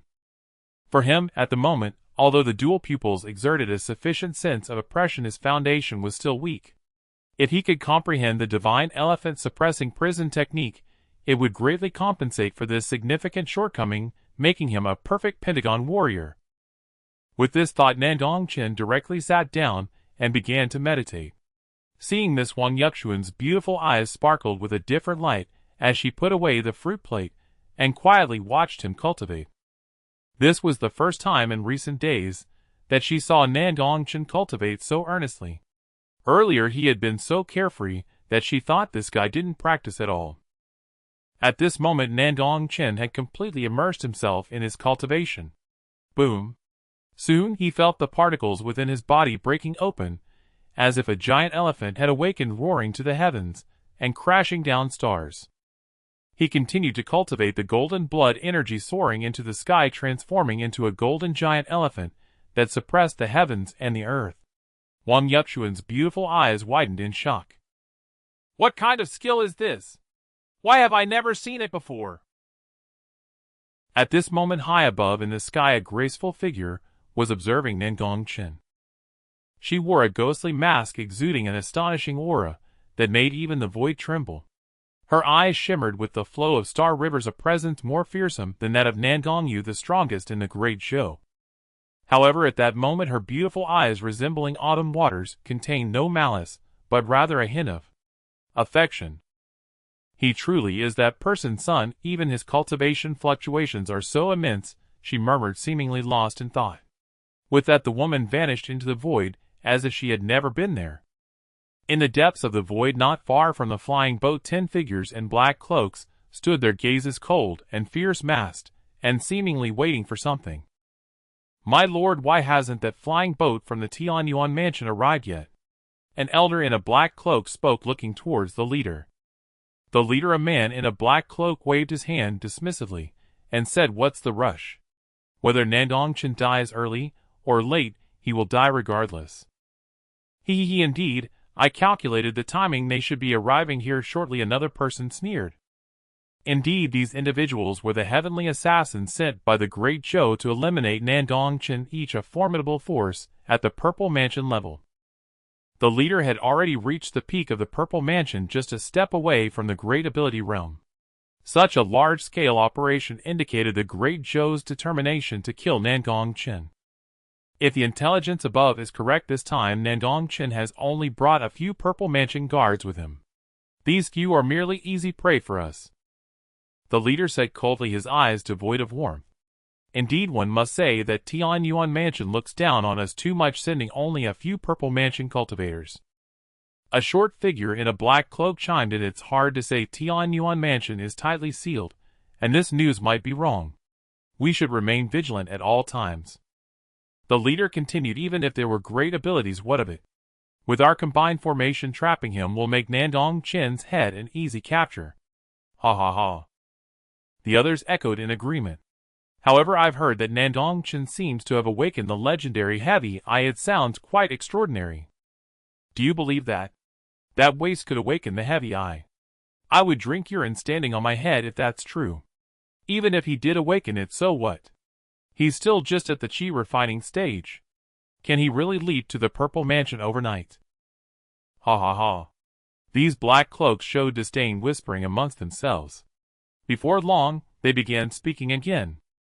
Yes, but he really did take in that young lady from the Wang family. If I kill Nandong Chen later, I will have some fun. You truly are a lecher. I, on the other hand, plan to toy with Nandong Chen's corpse. I've heard he has a fair complexion. Just thinking about it excites me, especially since he is the son of Nandong Chen. Ha ha ha, you disgusting lecher. Don't set your sights on us big guys. Old for you jest, who would fancy you lot with such ugly faces. The crowd was exchanging remarks, their eyes gleaming with wickedness. At this time the leader spoke again. If we succeed this time, and seize that flying boat from Tianyuan Mansion, it would be a tremendous windfall. That vessel is worth its weight in gold, enough for us to exchange for a lifetime of missions. Upon hearing this, the others also displayed glimmers of excitement, their eyes filled with greed. Who has dared to kill from Tianyuan Mansion throughout history? Moreover, he is the son of Nandong Chen, the young master of Tianyuan Mansion. Only we, the Shadow Guards, would dare to do this. If we succeed, we will be ridding the world of a scourge. This would be a feat that shocks the entire Great Zhou. The leader continually pumped them up. They're coming! They're coming! At this moment someone whispered, as a massive black flying boat slowly approached not far from them. As soon as this was said, the black-cloaked assassins vanished into the clouds, lying in ambush. On the flying boat, Nandong Chen opened his eyes, his heavy eyes seeming capable of tearing apart the heavens and earth, emitting a ghostly glow, while his golden blood energy reached its peak. Is this the divine elephant refining hell technique? Truly powerful, Nan Gong Chen thought to himself, feeling the changes within his body. At this moment, he had activated countless particles, achieving a terrifying strength of 10 million pounds. This meant that, relying solely on his physical strength, he had reached the peak of the Purple Mansion, even nearing the Great Ability Realm. It was a qualitative leap. He even dared to assert that within the same realm his physical body was absolutely invincible. Meanwhile, Wang Yuxuan beside him also opened her eyes, sensing his cultivation completion. "Master, are you done cultivating?" Wang Yuxuan naturally spoke up. After these days together, she had gotten used to addressing him as master, for if she didn't, this rascal would spank her. Nandong Chen nodded lightly. He now only needed a battle to test his current strength. He stepped outside, noticing the sky darkening as the bright moon rose, feeling a sense of reflection. Time really passes quickly during cultivation, doesn't it? Young master. The guards outside respectfully greeted Nandong Chen, who appeared in white attire. Nandong Chen nodded in acknowledgement. The 10 assassins should be arriving soon, he thought, a smile appearing at the corner of his mouth. Before coming, the Tianyuan Mansion had already received wind that the court would send 10 Purple Mansion assassins to kill him. Fortunately, his father had deliberately leaked a rumor stating only 3 Purple Mansion guards would accompany him. In truth, there were only 3 Purple Mansion cultivators on this flying boat, but he had a protector, a quasi-saint protector, enough to let him roam freely throughout the Great Zhou, no, the entire Eastern Divine Continent. Young master, they are close. The 10 heavenly assassins are only 100 miles from the flying boat, and should arrive in just a few breaths. Do you need me to take action? A voice resonated in Nan Gong Chen's mind.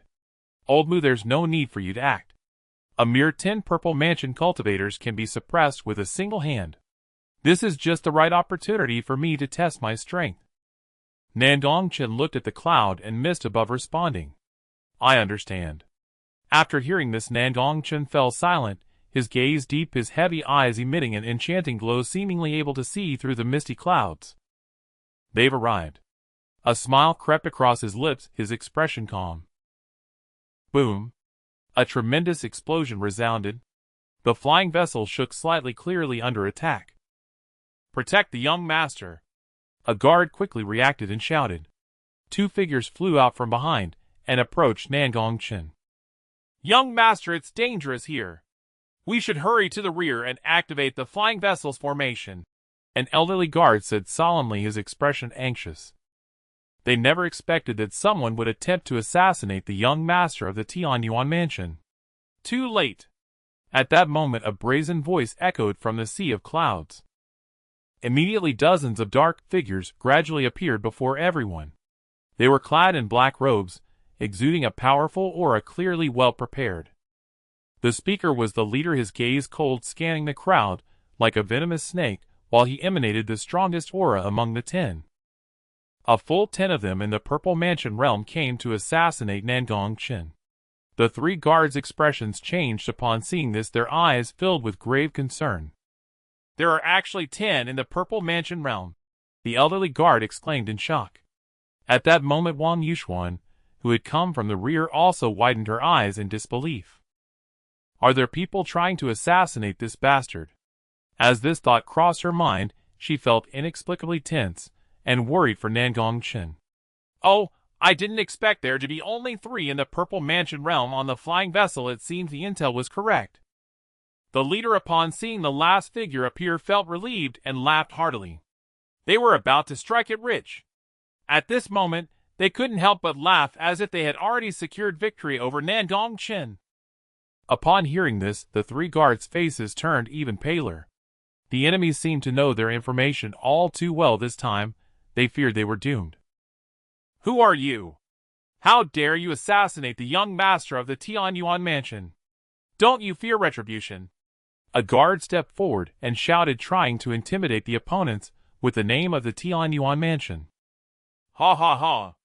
I'm here to kill you, so of course I have the confidence.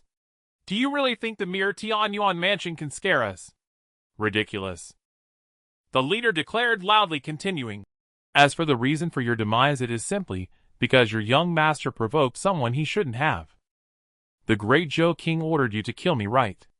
At this moment Nandong Chen spoke up, his expression calm, his gaze playful, as if unfazed by the situation. Upon hearing this, the leader's expression changed, then he laughed. Since you've guessed it, I might as well tell you, yes, it is the Great Zhou King who sent us. So what? You will die here today regardless. At these words the guard showed shock, unable to believe it. The Great Zhou King actually wanted to kill the young master. Wang Yuxuan behind them widened her beautiful eyes in astonishment, as if she had heard something explosive. Then her eyes filled with tension. Did this mean the assassins were not very strong? What would happen to this bastard? However, it seems your information is also false. What a pity. Nandong Chen sighed, as if mourning for them. False? What do you mean false? You only have 3 in the Purple Mansion realm on your flying vessel. Can you conjure another one? The leader said, slightly perplexed, then sneered. Boss, why waste words with them? They're all about to die anyway. Let's take them down now. I really dislike this kid's attitude. I want to see him in despair later. Another figure in black robes spoke darkly. The leader nodded in agreement. You're right, second brother. Let's act. After that, all 10 of them unleashed their cultivation, their Purple Mansion realm auras displayed without reservation as they attacked. Today we fight to the death to protect the young master. Young master, you must escape. The elderly guard immediately made a decision and shouted.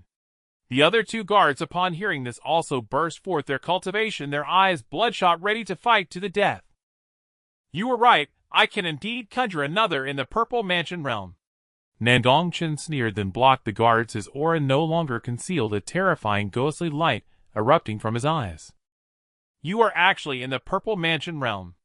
The black-clad leader gasped in shock as he sensed it. Nandong Chen remained silent, standing firm in the void, his white robes rustling, the runes in his heavy pupils intertwining, his aura amplified to an extreme, terrifyingly powerful, like a young king. I will fight you 10 alone, he declared, his gaze disdainful, carrying an invincible momentum. Upon hearing this, the faces of the black-robed figures changed, looking extremely ugly, as if they had been humiliated. Below, the guards exchanged astonished glances, their expressions filled with disbelief. The young master actually intended to fight 10 Purple Mansion realm opponents alone. Could he really do it? Wang Yuxuan's beautiful eyes sparkled with brilliance. This kind of invincible momentum was rare even among the youth of the Great Zhou. She had to admit that at this moment Nandong Chen was indeed very charming. Good, good, good. Arrogant brat, today shall be your demise. The black-clad leader was also enraged, his eyes icy, filled with murderous intent. Suddenly several figures disappeared into the void, blending with the clouds, as if they had vanished from this place. This was their Shadow Guard's secret technique, void escape.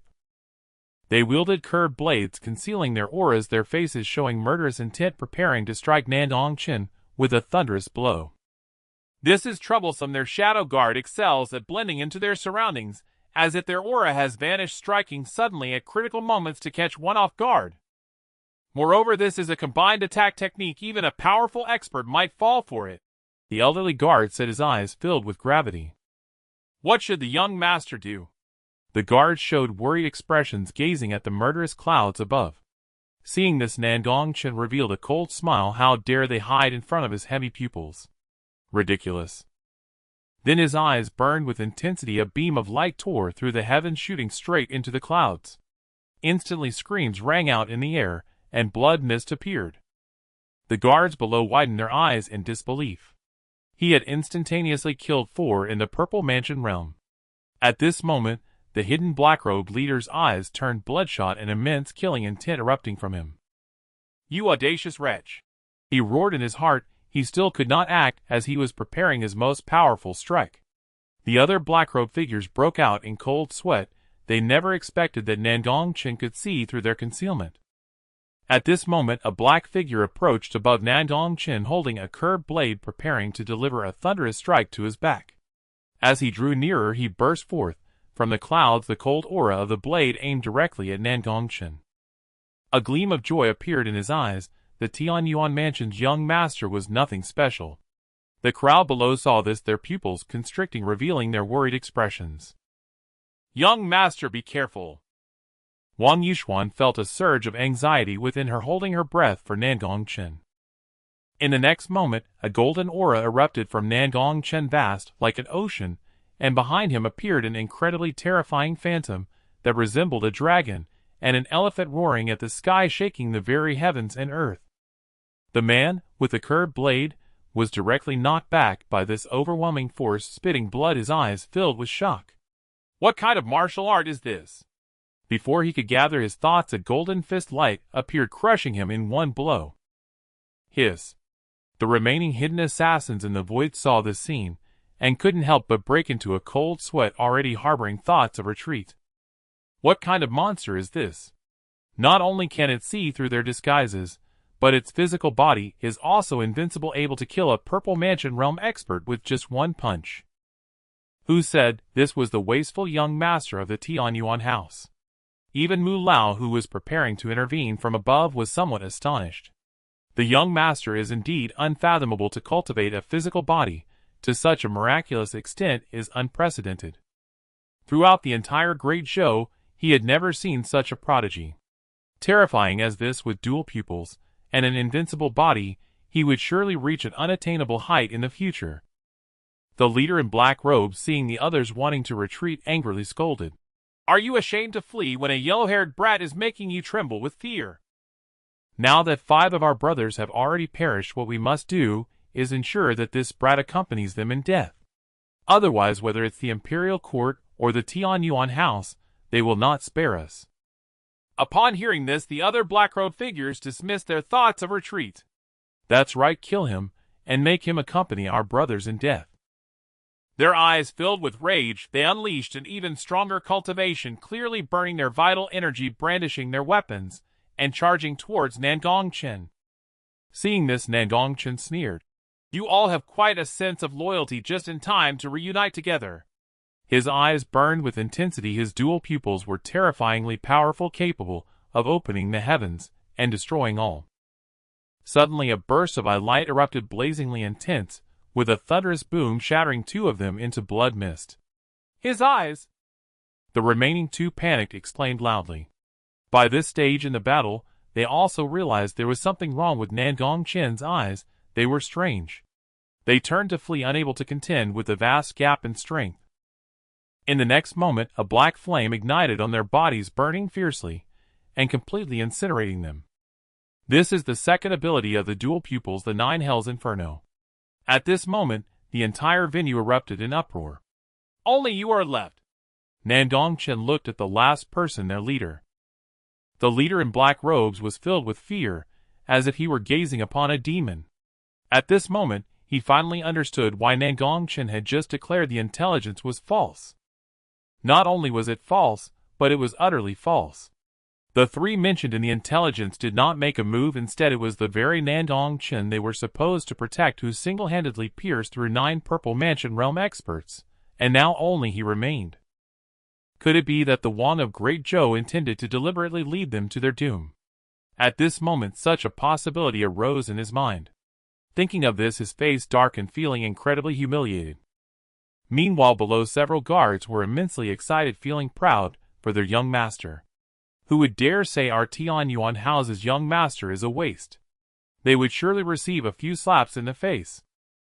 Wang Yuxuan's beautiful eyes were also filled with shock. She had not expected Nan Gong Chen to be this strong.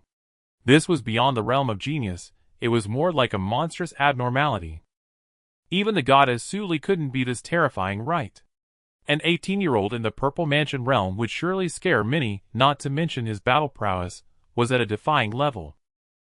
It seemed that following this rascal was not a loss after all. At this moment, such a thought vaguely emerged in her mind. Noticing his silence, Nan Gong Chen also felt bored and prepared to send the last person off. In the next moment, the leader in black robes unleashed his cultivation, burning his life force, flying downwards at an incredible speed, his hair turning white before the naked eye. His cultivation was already at the pinnacle of the Purple Mansion realm, and after burning his life force, he had reached the initial stage of the Great Being realm. Since I cannot kill you, I will take this girl hostage and see how you handle it. Indeed, his target was Wang Yuxuan, intending to use her life to threaten Nan Gong Chen. Wang Yuxuan saw him rushing towards her delicate face paling, her beautiful eyes filled with fear. The guards nearby wanted to intervene, but facing the leader in black robes at the Great Being realm, they inevitably felt powerless. Seeing this, Nan Gong Chen let out a cold laugh. In terms of speed, can you compare to the lineage secret? Lineage secret? In the next moment, Nan Gong Chen flew downward, his speed amplified to an extreme, fast enough to tear through the void. Just as the leader in black robes was about to seize Wang Yuxuan, a gust of wind swept by, and in an instant Wang Yuxuan vanished from her original spot. The black-robed leader's smile froze, his pupils constricting in disbelief. What? Before the bright moon, Nan Gong Chen appeared calm, clad in peerless white attire, holding Wang Yuxuan in his arms, the moonlight shining upon him, resembling a true transcendent being. When Wang Yuxuan opened her eyes, she saw that incredibly handsome face, and for a moment, she couldn't help but be mesmerized. Did he save me? No wonder she hadn't felt uncomfortable earlier, instead it was warm and comfortable. Realizing this, her cheeks flushed a deep red. You have no more tricks left except your death, Nan Gong Chen coldly stated, gazing at the black-robed leader below. Then a beam of light fell, carrying an unparalleled might, as if it could tear apart the heavens and earth, directly piercing through the black-robed leader. Why was your speed so fast? The black-robed leader questioned with confusion, ultimately meeting his demise filled with resentment. After releasing the dual pupil light, a look of weakness appeared on Nan Gong Chen's face. Evidently, the high-intensity use of the dual pupils also comes with a price. Soon the two returned to the flying vessel. In the sky, Mu Lao's pupils trembled. The dual pupils were indeed terrifying, able to instantaneously kill across a realm. No wonder the ancients said that the emergence of dual pupils marks the beginning of invincibility. It seems the Nandong family has truly produced a true dragon. Meanwhile, the enchanting woman hiding in the void was also astonished by the formidable might of the dual pupils. Truly worthy of the ancient dual pupils, they are probably stronger than the prodigies of my family, simply monstrous, she thought to herself. Then a smile crept across her lips, dimming the entire heavens and earth. This ability to attract attention is also top-notch. Tian Yuan Mansion. Ha ha, my son truly possesses the demeanor of a sage. Nandong Chen laughed heartily at the information sent by his subordinates. One person single-handedly battles against 10 at the Purple Mansion level, and does so with overwhelming might. Even at 18, he never displayed such ferocity. At this moment, Nandong Yu and Nandong Wentian exchanged glances, revealing a hint of confusion. Seeing this, Nandong Chen handed over the intelligence in his hand. Upon reading it, both of their faces displayed shock. What the hell? Nandong Wentian cursed directly, his refined face filled with disbelief. Nandong Yu stroked his beard, his eyes filled with astonishment. One person battling against 10 at the Purple Mansion level, and under the condition that an opponent has broken through to the Great Ability realm. Does this mean that Chainer's true combat power is at the early stage of the Great Ability realm? The dual pupil talent is indeed terrifying, likely surpassing all 9 grade qualifications from ancient times to the present. Even the goddess Su Li does not have such a proud record. It seems that our Nandong family has truly birthed a true dragon. Nandong, you exclaimed in admiration. Of course. However, we cannot let the matter of the Great Zhou king sending the Shadow Guard to assassinate Chainer pass without consequence. Nandong Zhan's tone shifted, his eyes radiating coldness. Then let's exterminate the Shadow Guard and spread this news, letting the world know that the Great Zhou king sent 10 Purple Mansion assassins to kill my grandson, only for my grandson to turn the tables and let the world mock them. Nandong, you contemplated for a moment and spoke solemnly. Very well. If we eliminate the Shadow Guard, the court will surely be filled with curses. Nandong Wentian agreed with both hands and laughed. Ha ha ha. This move is ruthless enough. The Great Zhou king must be turning green with worry, having shot himself in the foot. Now it has actually benefited my son. Nandong Chen concurred. In the midst of their laughter, the top assassins of the Great Zhou, the Shadow Guard, had already been sentenced to death. The court. After seeing the information in his hand, the Great Zhou king turned pale. How is this possible? 10 Purple Mansion cultivators cannot handle a mere chi refining brat. What are they doing? He glared at the old man in black robes standing in front of him, furious. The old man in black, upon hearing this, was even more furious, retorting. What the hell are you saying? What kind of information are you giving us? You say a Purple Mansion cultivator is just chi refining. I think you're getting old. The Great Zhou king, upon hearing this, clearly seemed bewildered. What are you saying? A chi refining cultivator becoming a Purple Mansion cultivator? Wasn't it the others from Tianyuan Mansion who dealt with these 10 assassins? The old man in black laughed in anger. Good, good, good. You don't even know that Nan Gong Chen has awakened his dual pupils and broken through to the Purple Mansion realm, yet you expect us to kill him. You truly are a talent. It's no wonder you cannot compete with Nandong Chen. The Great Zhou king was stunned. That useless brat awakened his dual pupils and broke through to the Purple Mansion realm. Impossible, absolutely impossible. Foolish dog. The old man in black chuckled, then shook his head in disappointment and vanished from the scene. In the central God continent. This is the most prosperous state within the Xiantian domain, situated in the core of the entire domain. This place is rich in talent and resources, giving rise to numerous ancient powers. At the same time, it is also the state with the most geniuses and prodigies, a place many practitioners of the Xiantian domain dream of visiting. Today, the ranking above the Tianji Pavilion suddenly flickered, with a stream of light flowing through it. This is a sign of a change in the rankings, indicating that another prodigy has emerged. Wow, another prodigy has appeared. Who could it be? I think it should be other states' prodigies entering the Earth ranking. After all, there are people entering every day. But what if someone enters the top 100 of the heaven ranking? How could that be? The top 100 of the heaven ranking are all familiar prodigies. How could they change easily? If a prodigy were to emerge, they would have done so long ago. These people discussed eagerly, their hearts filled with curiosity. Suddenly a golden light flashed, and the 100th rank on the heaven ranking actually changed. Upon seeing this, the crowd was shocked. The heaven ranking is the ranking of the strongest geniuses in the entire Xiantian domain, with the requirement that age must be under 1,000 years. Those who enter the top 100 of the heaven ranking are all at the great ability realm, with talent starting at 8 grades. If your talent and strength are not on par, it is very difficult to enter the heaven ranking, which is the cruel aspect of it. It was seen that the original 100th rank Chu Xing had actually changed to Nan Gong Chen.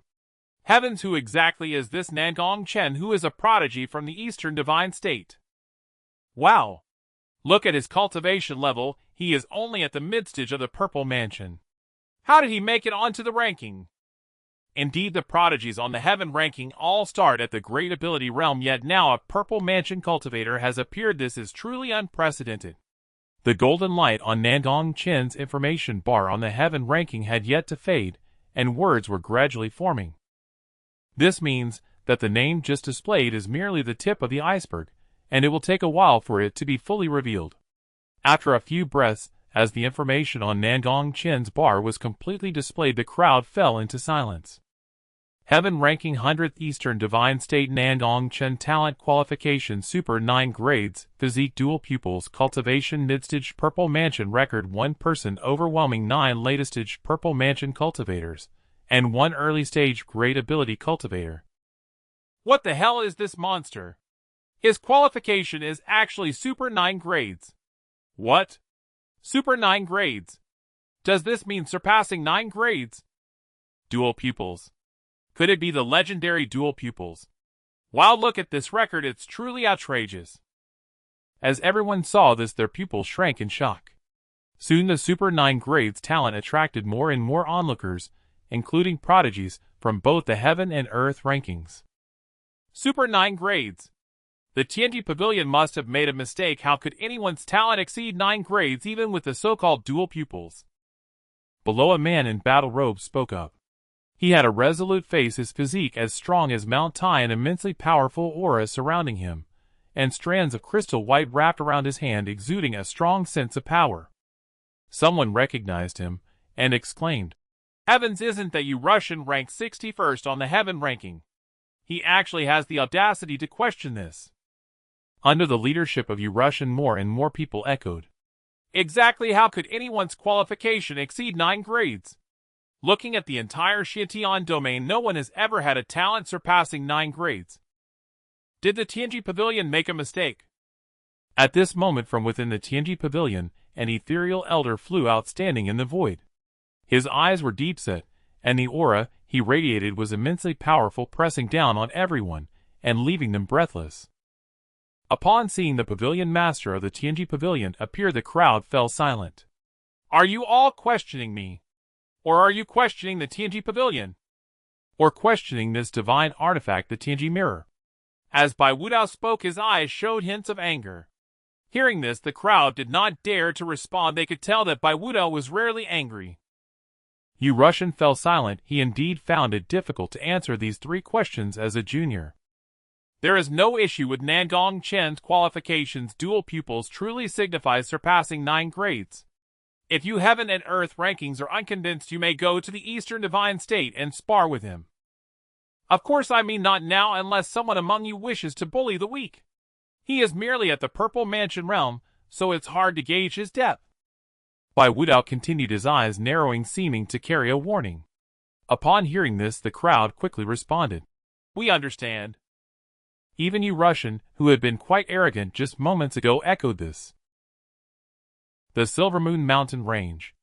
As one of the 36 mountain ranges of the Great Zhou, this range is remote, sparsely populated, and teeming with ferocious beasts. However, it is a rare sanctuary for cultivation. It is also somewhat renowned locally, as nearby talents often come to hunt demon beasts or seek opportunities. A sharp command came from not far away, as a figure emerged, transforming his palms into claws, striking down at a massive azure serpent before him. In an instant, crimson flames erupted, seemingly transforming into a gigantic dragon claw, intensely hot, tearing apart the demon beast at the peak of the Spirit Sea realm. In a moment, the demon beast was shredded into pieces, blood and flesh flying everywhere, carrying the scent of roasted meat. The fiery silhouette gradually faded, revealing a handsome young man, Aotian.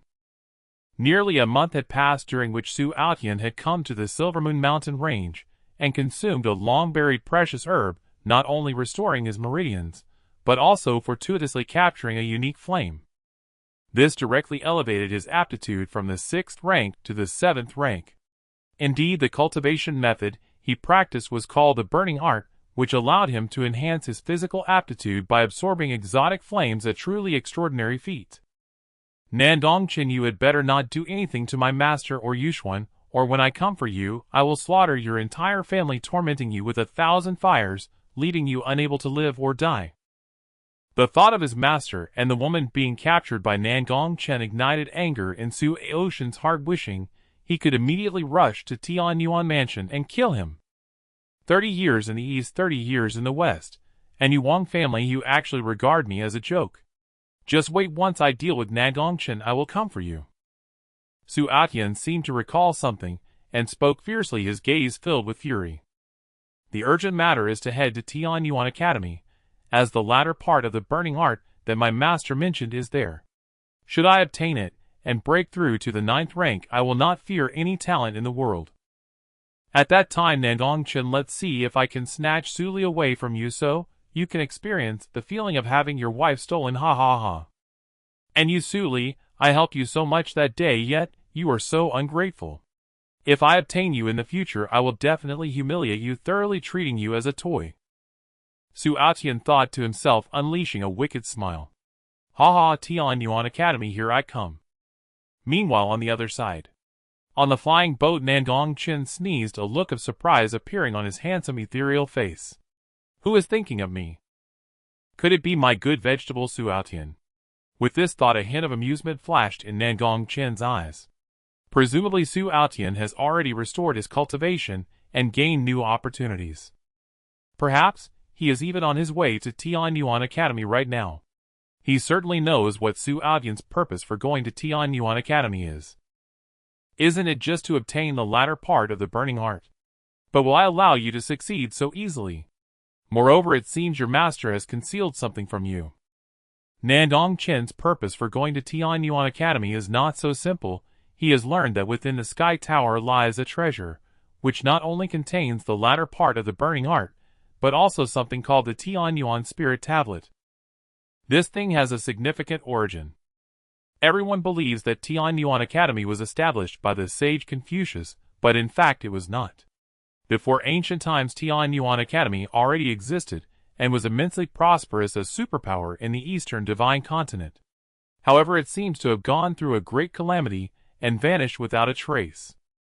It was also during that time that the Eastern Divine Continent gradually began to decline. Of course, in this era very few people know of this, and he learned it from the memories of Hong Tian. Legend has it that, after the disappearance of Tian Yuan Academy, it left behind two legacies. The core legacy consists of those teachings inscribed on the Tian Yuan Spirit Tablet, while the other less important legacy has likely been obtained by the sage Confucius. The fact that the sage Confucius has been able to cultivate to this point should not be unrelated to the techniques in the legacy, so he naturally takes on the responsibility of reviving Tian Yuan Academy, while also searching for the core legacy left behind the Tian Yuan Spirit Tablet. That was the key to the prosperity of Tian Yuan Academy several epochs ago, but he would never guess in his lifetime that the Tian Yuan Spirit Tablet is located within the 80th floor of the Sky Tower. Ha ha ha. Thinking of this, a smile appeared at the corner of Nan Gong Chen's mouth. The sage Confucius once proclaimed that whoever obtains the Tian Yuan Spirit Tablet will have the entire Tian Yuan Academy respect them and obey their orders. Wouldn't that mean gaining a saint-level force for nothing?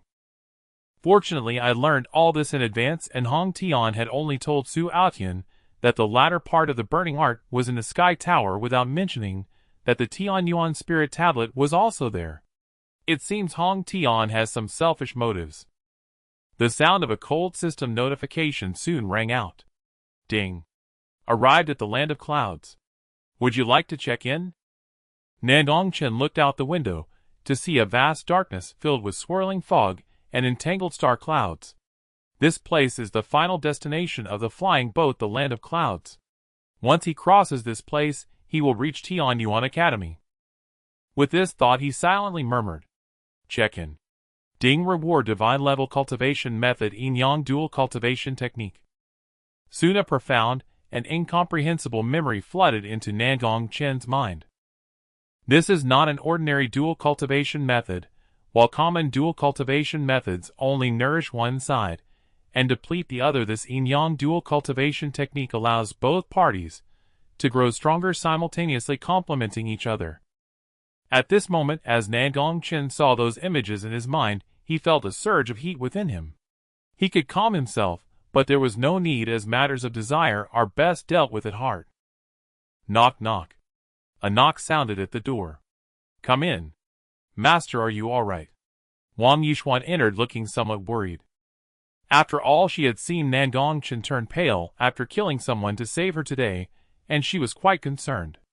At the same time, she felt a deep sense of gratitude.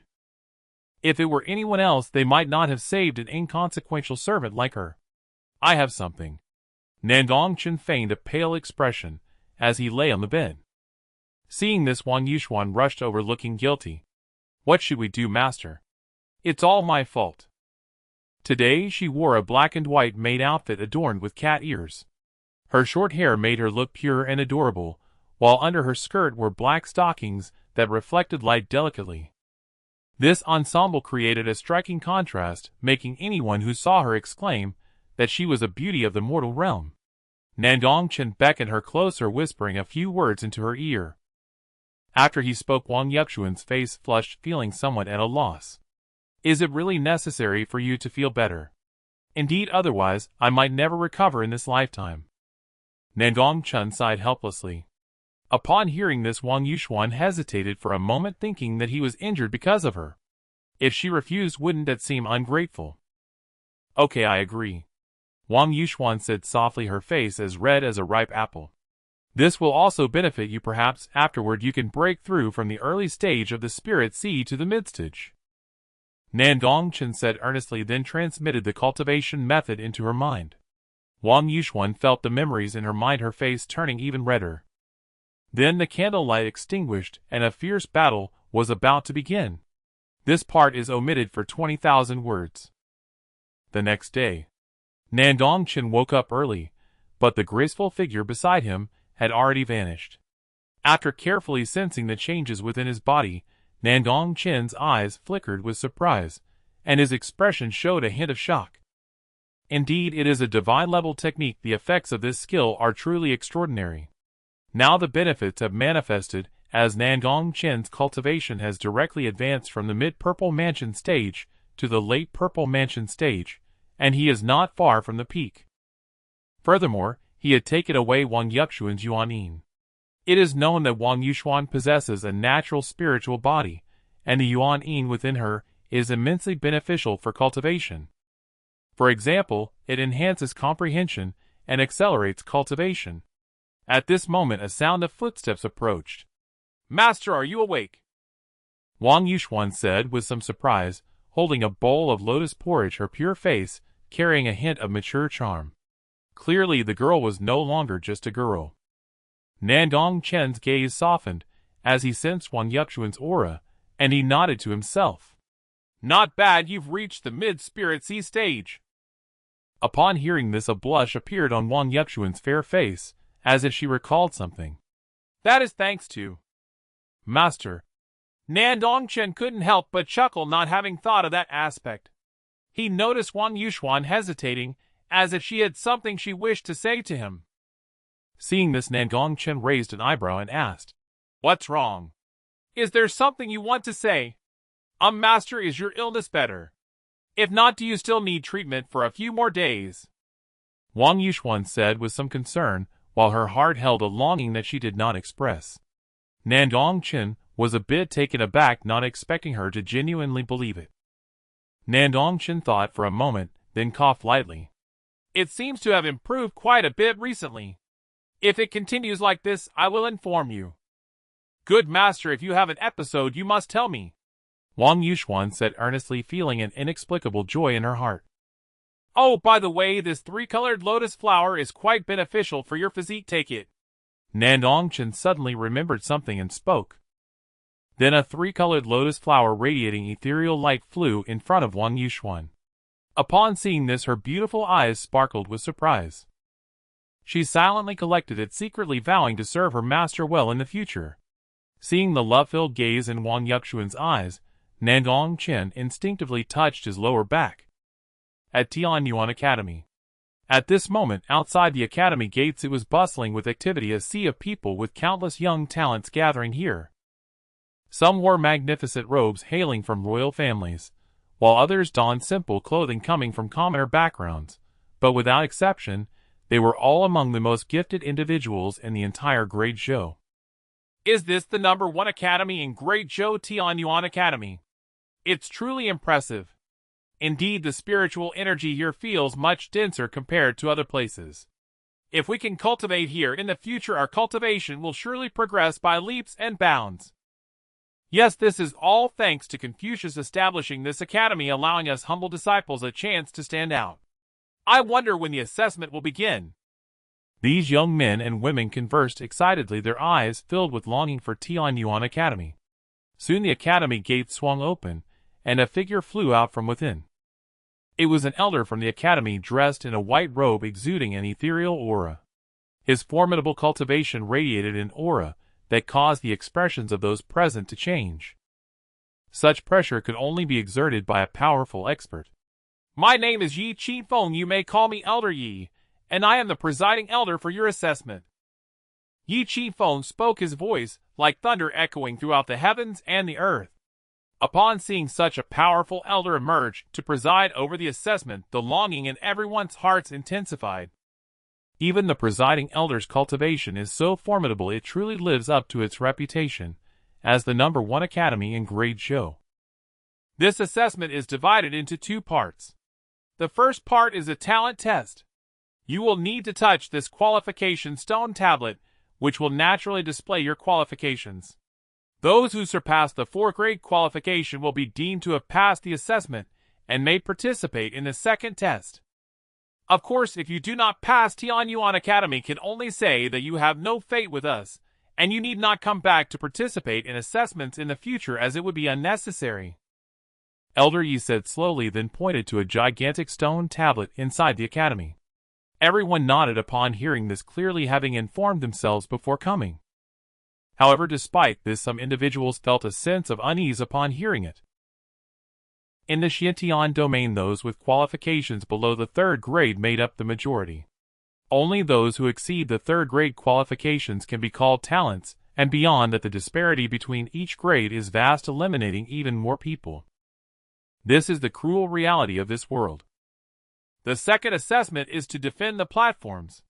There are 100 platforms in total, and within 3 hours you 5,000 will compete for these 100 platforms.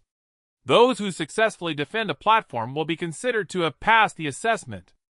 Indeed, the longer you defend, the higher your score will be. The higher your score, the more likely you will be noticed by the elders within the academy, and you may even have the opportunity to be accepted under the name of the academy's head. Indeed, upon hearing this, the crowd erupted with excitement, their eyes filled with exhilaration.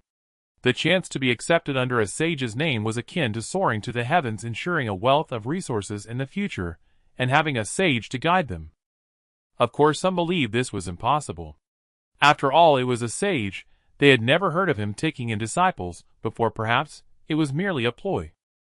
I have never heard of Confucius taking in disciples before, Elder. You wouldn't be deceiving us, would he? Someone questioned. Upon hearing this, Yi Chi Feng was not angry and chuckled. Would I deceive you, juniors? Not long ago, the goddess of the Zhou family came to our academy and became a disciple of the academy head. Of course, do not question why the goddess of the Zhou family could come directly to our academy. If you have 9th grade qualifications, you can come as well.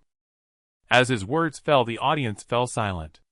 The legendary goddess of the Zhou family was actually in this academy. Thinking of this, everyone's eyes grew fervent. The name of the goddess was known throughout Great Zhou, and everyone revered her as a divine being. As for the rumors of her marrying the young master of the Tianyuan mansion, they scoffed, not believing it at all. They thought it was an intentional fabrication. Most of the talented individuals who came here were not from the imperial capital, so such speculation was quite normal. Soon a commotion erupted among the crowd. Does that mean that if one can join the teachings of Confucius, they will be able to meet the goddess? I can't even imagine how happy I would be to cultivate alongside the goddess. I will give my all in this assessment, not for anything else but for the goddess. The crowd's eyes burned with passion, their spirits ignited by these words. Of course, amidst the crowd there were those who scoffed at it. You bunch of useless fools think you can cultivate with the goddess. It's like a toad dreaming of eating swan meat. You are under an illusion. Zhou Duan sneered, coldly surveying them with a disdainful gaze. Meanwhile, Yi Chi Feng in the sky smiled, as he stroked his beard, a hint of meaning in his eyes. This talk was merely to boost your spirits, yet you truly believe you are worthy of the goddess. Let me tell you another good piece of news for this assessment. All disciples and elders of the academy will be present. Not only the dean, but even the goddess will be there to witness it live. Yi Chi Feng continued, releasing a heavy piece of information. Instantly the entire square fell silent. The crowd widened their eyes, their pupils constricting, and some even trembled in excitement. In the brief silence, a more fervent cheer erupted. Oh my, I can't be hearing this wrong. The Dean and the Goddess are actually coming to watch our assessment. This trip is truly worth it. Even if I don't join the Academy in the future, I would have no regrets just to see the Goddess. Alright, this time, I will unleash all my energy to show the Goddess my heroic spirit. Yi Qingfeng's eyes sparkled. It had been a long time since he had seen such youthful vigor. I hope this assessment will yield more promising talents. Alright, the time has come. All assessment participants, please enter the Academy Square within the time limit of an incense stick. If you exceed this time, it will be considered a forfeiture of qualification. Yi Qifeng glanced at the sky, then gradually grew serious as he spoke. The crowd, upon hearing this, suppressed their inner excitement and followed Yi Qifeng into Tianyuan Academy. Above the Academy Square, the spectator platform was already filled with figures. Upon seeing this, the crowd's pupils constricted in shock. They could feel that the ages of those on the spectator platform were not much greater than theirs, yet their strength far surpassed them. The disciples participating in the assessment below were mostly at the mid-stage of foundation establishment, while those above were primarily at the early stage of spiritual C, with a few exceptional talents reaching the late stage of spiritual C, and even some at the peak. On the spectator platform, a man in a black python robe spoke up, his eyes crackling with lightning, and his aura incredibly powerful, with a large imperial jade pendant hanging at his waist, clearly a member of the royal family. Isn't that my second brother? Why is he not cultivating today, but instead watching these newcomers? Next, a figure in a luxurious outfit appeared beside him. Aren't you here too? The approaching man had red hair and a dragon-like shadow flickering in his eyes, his aura slightly weaker than that of the black python-robed man. The two exchanged knowing smiles, aware of their purpose for coming today to see the goddess. But there is indeed something to see today. The fifth brother is unexpectedly down there. The black python-robed man looked down at a figure below, pondering. The red-haired man also glanced down, asking, By the way, why hasn't the third brother come? Logically, he should have come with the fifth brother. The black python-robed man shook his head, puzzled. Well, just ask Zhou Duan later. The other disciples of Tianyuan Academy, upon seeing the two, began to discuss among themselves. Aren't those the first Prince Zhou Wanjie and the second Prince Zhou Yanlong? What brings them here? Indeed, usually they are incredibly powerful and proud. How could they come to watch these newcomers? Could it be that they are also here for the goddess? Seeing Zhou Wanjie and Zhou Yanlong, the crowd below gasped. Heavens, the first prince and second prince are actually here to watch us. Zhou Duan looked up at the two in the sky and couldn't help but feel arrogant. With my elder brother and second brother around, I can rampage among the newcomers in Tianyuan Academy, and I doubt anyone would dare to challenge me, ha ha ha. At that moment, a beam of light appeared in the sky, flying towards the chief position on the spectator platform. The crowd held their breath upon seeing it. They knew that the important figures were arriving. The dean and the goddess were coming. As the light dissipated, an elderly man with white hair appeared, exuding a terrifying pressure, with a profound Tao rhythm in his gaze akin to an ancient sage, making people feel awed. Beside him was a cold and beautiful woman, her 3,000 silvery strands cascading over her shoulders, with brows like ink and eyes like the starry river, her demeanor ethereal, radiating a chilling aura. The crowd beheld her breathtakingly beautiful face, momentarily widening their eyes in speechlessness. She was simply too perfect, looking like a being from beyond the mortal realm. Today I have come with the goddess to observe, and I hope the juniors in the assessment will perform earnestly, giving it their all. Kong Dan's voice boomed, resonating through heaven and earth, interrupting the crowd's thoughts. We will certainly give it our all. The young men and women below, upon hearing this, felt a surge of blood and excitement, as if they had been invigorated. On the spectator platform, Zhou Wanjie looked at Su Li with deep affection and a hint of possessiveness. Second brother, you better not harbor any other thoughts toward the goddess, otherwise I will make you suffer greatly. Zhou Wanjie threatened in a low voice. It was clear that he regarded Su Li as his own possession. Zhou Yanlong, upon hearing this, wore a bitter smile, with his elder brother speaking. Who in the entire dojo would dare to compete with him? Meanwhile, below, the time for an incense stick was approaching. Surely no one will come in now, right? Yi Qifeng asked, glancing at the door. Seeing that the outside was empty, he prepared to close the main gate. The assessment is about to begin. Just as he was about to say start, a voice suddenly interrupted him. Yi Qifeng frowned slightly. Wait a moment. At that moment, Aotian rushed in, shouting loudly. Fortunately, I made it here in time for you. Aotian thought to himself, panting heavily. His eyes then brightened as he scanned the surroundings, a self-satisfied smile spreading across his face. Indeed, it is the Tianyuan Academy. I will rise here and pave my way to enlightenment. By then, Nan Gong Chen, just wait for me. The disciples of the Tianyuan sacred land frowned upon seeing this, including several elders. Does he really think he looks cool? He's painfully awkward. Yet he looks like a mudball. It's been ages since he last bathed. Ugh, how disgusting. Look, there are flies buzzing around him. Seeing this, Su Li frowned slightly, feeling that this person looked somewhat familiar, though she couldn't place him. Upon hearing their remarks, the smile on Su Aotian's face stiffened. He felt somewhat surprised. Shouldn't they be praising him?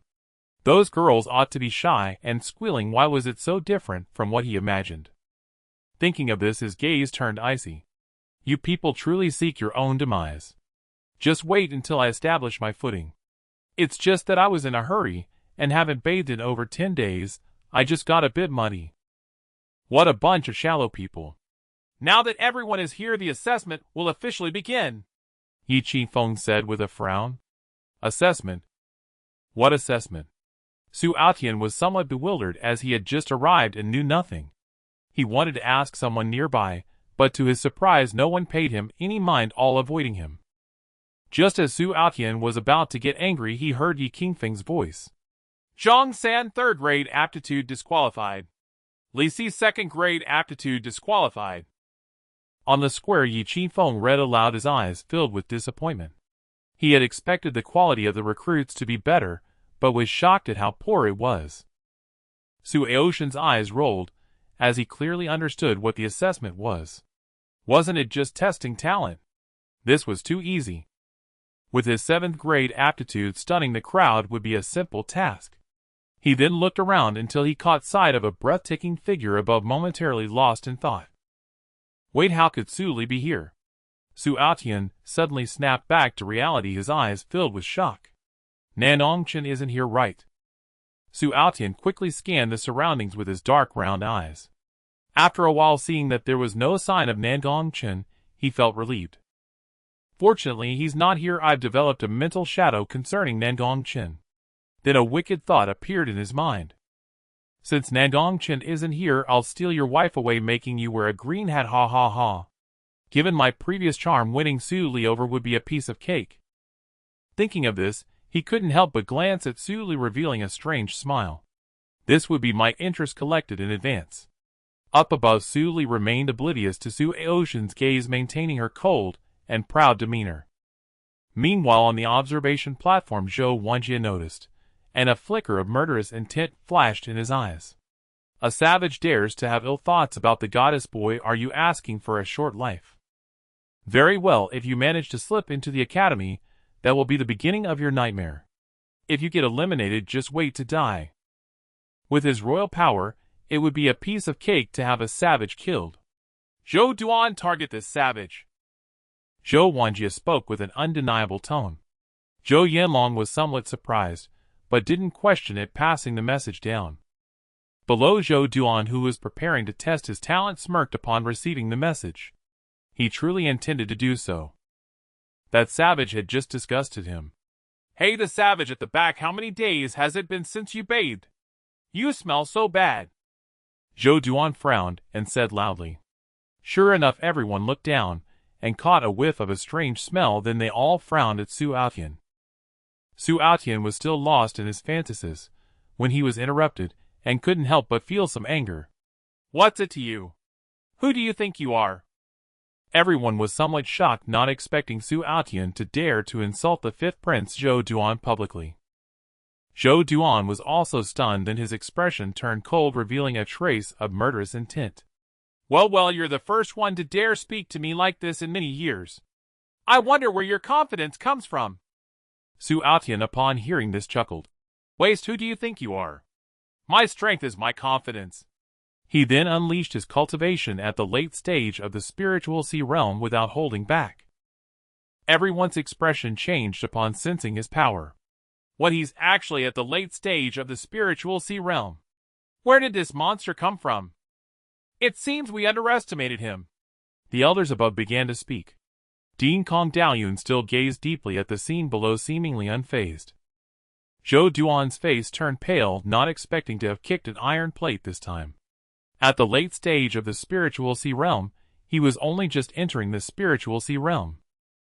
On the observation platform, Zhou Wanji's expression also drastically changed, his eyes filled with shock. How is it possible that this savage is at the late stage of the spiritual sea realm? To think when he entered the academy, he was only at the beginning of the spiritual sea realm. Does this mean this person's talent is far superior to his? What's wrong? Why aren't you speaking? Su Aotian glared at Zhou Duan, pressing forward. He would not let this opportunity to show off slip away. At the same time, he secretly reveled in the astonished gazes of the crowd. As he thought this, he glanced at Su Li, wanting to see if she showed any sign of shock. However, Su Li's stunning face remained turned away from him, her blue eyes, as still as dead water, seemingly ignoring him entirely. Seeing this, Su Aotian couldn't help but twist in anger. How dare she ignore me like this? You've only cultivated a few years longer than me. Your aptitude is definitely abysmally poor. Zhou Duan gritted his teeth, refusing to believe that this savage's talent could be better than his. Su Aotian smiled confidently. Since you refuse to accept it, I will make you accept it. Yes, just like that, everything is back to the familiar. It's time for him to show off again. It seems that Nan Gong Chen was just a fluke. Just as he was about to approach the stone tablet to showcase his talent, a familiar voice rang out. Oh, it's so lively here. Su Aotian's expression changed, his demeanor contorting as his eyes turned red. This voice was all too familiar. Nandong Chen. It's you again. High above the sky, without warning, an immense flying vessel descended, radiating divine brilliance and interwoven with ancient runes, emanating a profound, overwhelming aura. Upon its deck stood a figure clad in snow-white robes, hands clasped behind his back, peerless and bearing radiant in presence. Beside him stood a maiden, both pure and subtly alluring. The speaker was none other than Nan Gong Chen. Upon recognizing him, the crowd's pupils contracted sharply, their expressions frozen in stunned disbelief. That is Nan Gong Chen, the young master of Tianyuan Manor. How could it be him? Has he come to Tianyuan Academy as well? He possesses merely second-tier innate talent. Does he truly believe himself worthy of entry? The onlookers murmured softly among themselves. At that moment, Su Li, who sat upon the chief viewing platform, gazed upon him with complex eyes, her thoughts swirling like turbulent clouds. Why has he come? Could it be because of me? At the mere sight of Nan Gong Chen, Su Li's mind involuntarily drifted back to that fateful night, her flawless countenance flushing faintly like dawn's first blush. Kong Daoyun, standing nearby, showed no surprise at Nan Gong Chen's arrival. Tianyuan Manor had already notified him in advance. Though Kong Daoyun deeply disdained disciples admitted through influence rather than merit, he remained silent. Tianyuan Manor annually contributed substantial resources to Tianyuan Academy. His gaze lingered upon Nan Gong Chen a few moments longer, only to be struck by sudden profound astonishment. He could not fathom Nan Gong Chen's cultivation realm. His aura appeared as an impenetrable gray mist. Could the rumors be true? Had Nan Gong Chen truly awakened the twin divine eyes after wedding the divine maiden? Or was it merely his own limited perception? Had his own realm grown too shallow to discern such depth? A flicker of genuine curiosity now shimmered within Kong Daoyun's deep, unfathomable eyes, as they settled once more upon Nan Gong Chen. Zhou Wanji's expression shifted slightly. Unexpected. So the young wastrel has arrived. Though intrigued, his interest remained fleeting. So long as the man did not provoke him, all was well. Though his imperial father had once warned him against provoking Nan Gong Chen, Zhou Wanji had dismissed it with contempt. A talentless scion propped up solely by lineage held no terror for him. Yet the most shaken of all was Su Aotian. Sensing Nan Gong Chen's gaze fall upon him, He hastily lowered his head, suppressing the seething hatred boiling within his chest. He must not be recognized, not yet. Who knew whether Nan Gong Chen's divine king realm bodyguard still stood guard? He had no desire to relive the agony of shattered meridians. Wait but briefly. Then comes your end, Nan Gong Chen. A shadow of malevolence flickered across Su Aotian's eyes, as fury coiled in his heart. Once he secured the latter half of the Fenju manual, his ascent would begin. Nan Gong Chen, observing this, allowed a faint knowing smile to curl at the corner of his lips, as his gaze drifted toward Su Aotian, and he spoke lightly. She entered. Do you recognize this man? He seems oddly familiar. Upon hearing this, Wang Yuxian frowned faintly in confusion, then turned her gaze toward Su Aotian, her delicate brows knitting, her beautiful eyes clouding with quiet disdain. Master, how could I possibly know him? Perhaps you've mistaken him for someone else, she replied, her voice clear and melodious, yet laced with a subtle plaintive undertone. Hearing that voice, so achingly familiar, Su Aotian froze, startled as if struck by lightning. Against his will he lifted his eyes for a fleeting furtive glance at Wang Yuxian. It really is you. How is it you fail to recognize me? Su Aotian sensed something different about Wang Yuxian, subtle, indefinable, yet unmistakable. And yet, she addressed Nan Gong Chen as master so effortlessly. What had transpired between them during this time? No, it must have been coercion. The work of that demon Nan Gong Chen. Su Aotian dared not entertain darker possibilities, clinging instead to self-soothing lies. Ah, I may indeed have mistaken him, Nan Gong Chen said with a light, unruffled laugh, and gently stroked Wang Yuxian's hair. Her cheeks flushed faintly at his touch. Master, truly, there are so many watching. If you wish to tease me, surely the bedchamber is more appropriate. At this exchange the onlookers gazed on, with open envy. So the little princess of the Wang family has truly become Nan Gong Chen's personal attendant. Such beauty. She ranks among the 4 beauties of Great Zhou.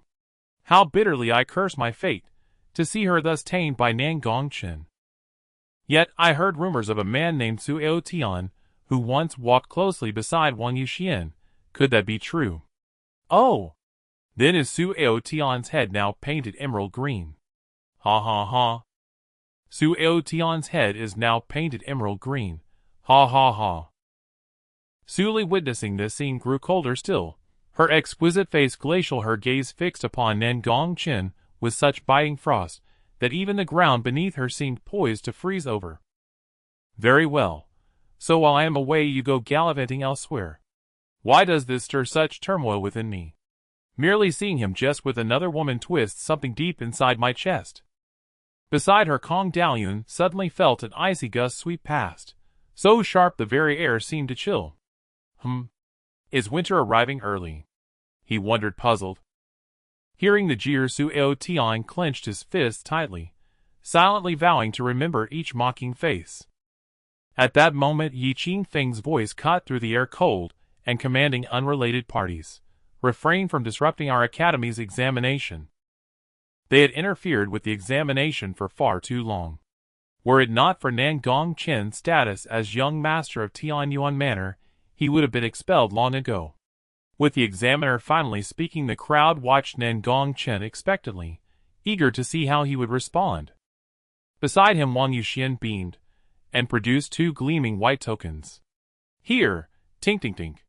Inner disciple tokens of Tianyuan Academy.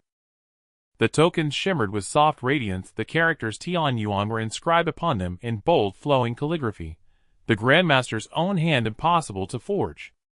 The moment those tokens appeared, silence fell, absolute, breathless. Eyes widened in shock. What? Since when has Nan Gong Chen been an inner disciple of our academy? Could these tokens be counterfeit? Impossible. They resonate with the same spiritual signature as ours. SSS. Could it be? The academy deliberately granted him preferential entry. A wave of murmurs rippled through the crowd. Yi Qingfeng's expression darkened. He had not anticipated Nan Gong Chen producing authentic inner disciple tokens.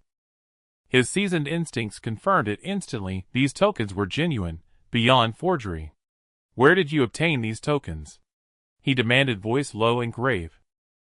Just then Kong Dalian descended before the assembly and declared these two, like the divine maiden, were specially admitted. I personally issued their tokens. That is all. Proceed with the examination.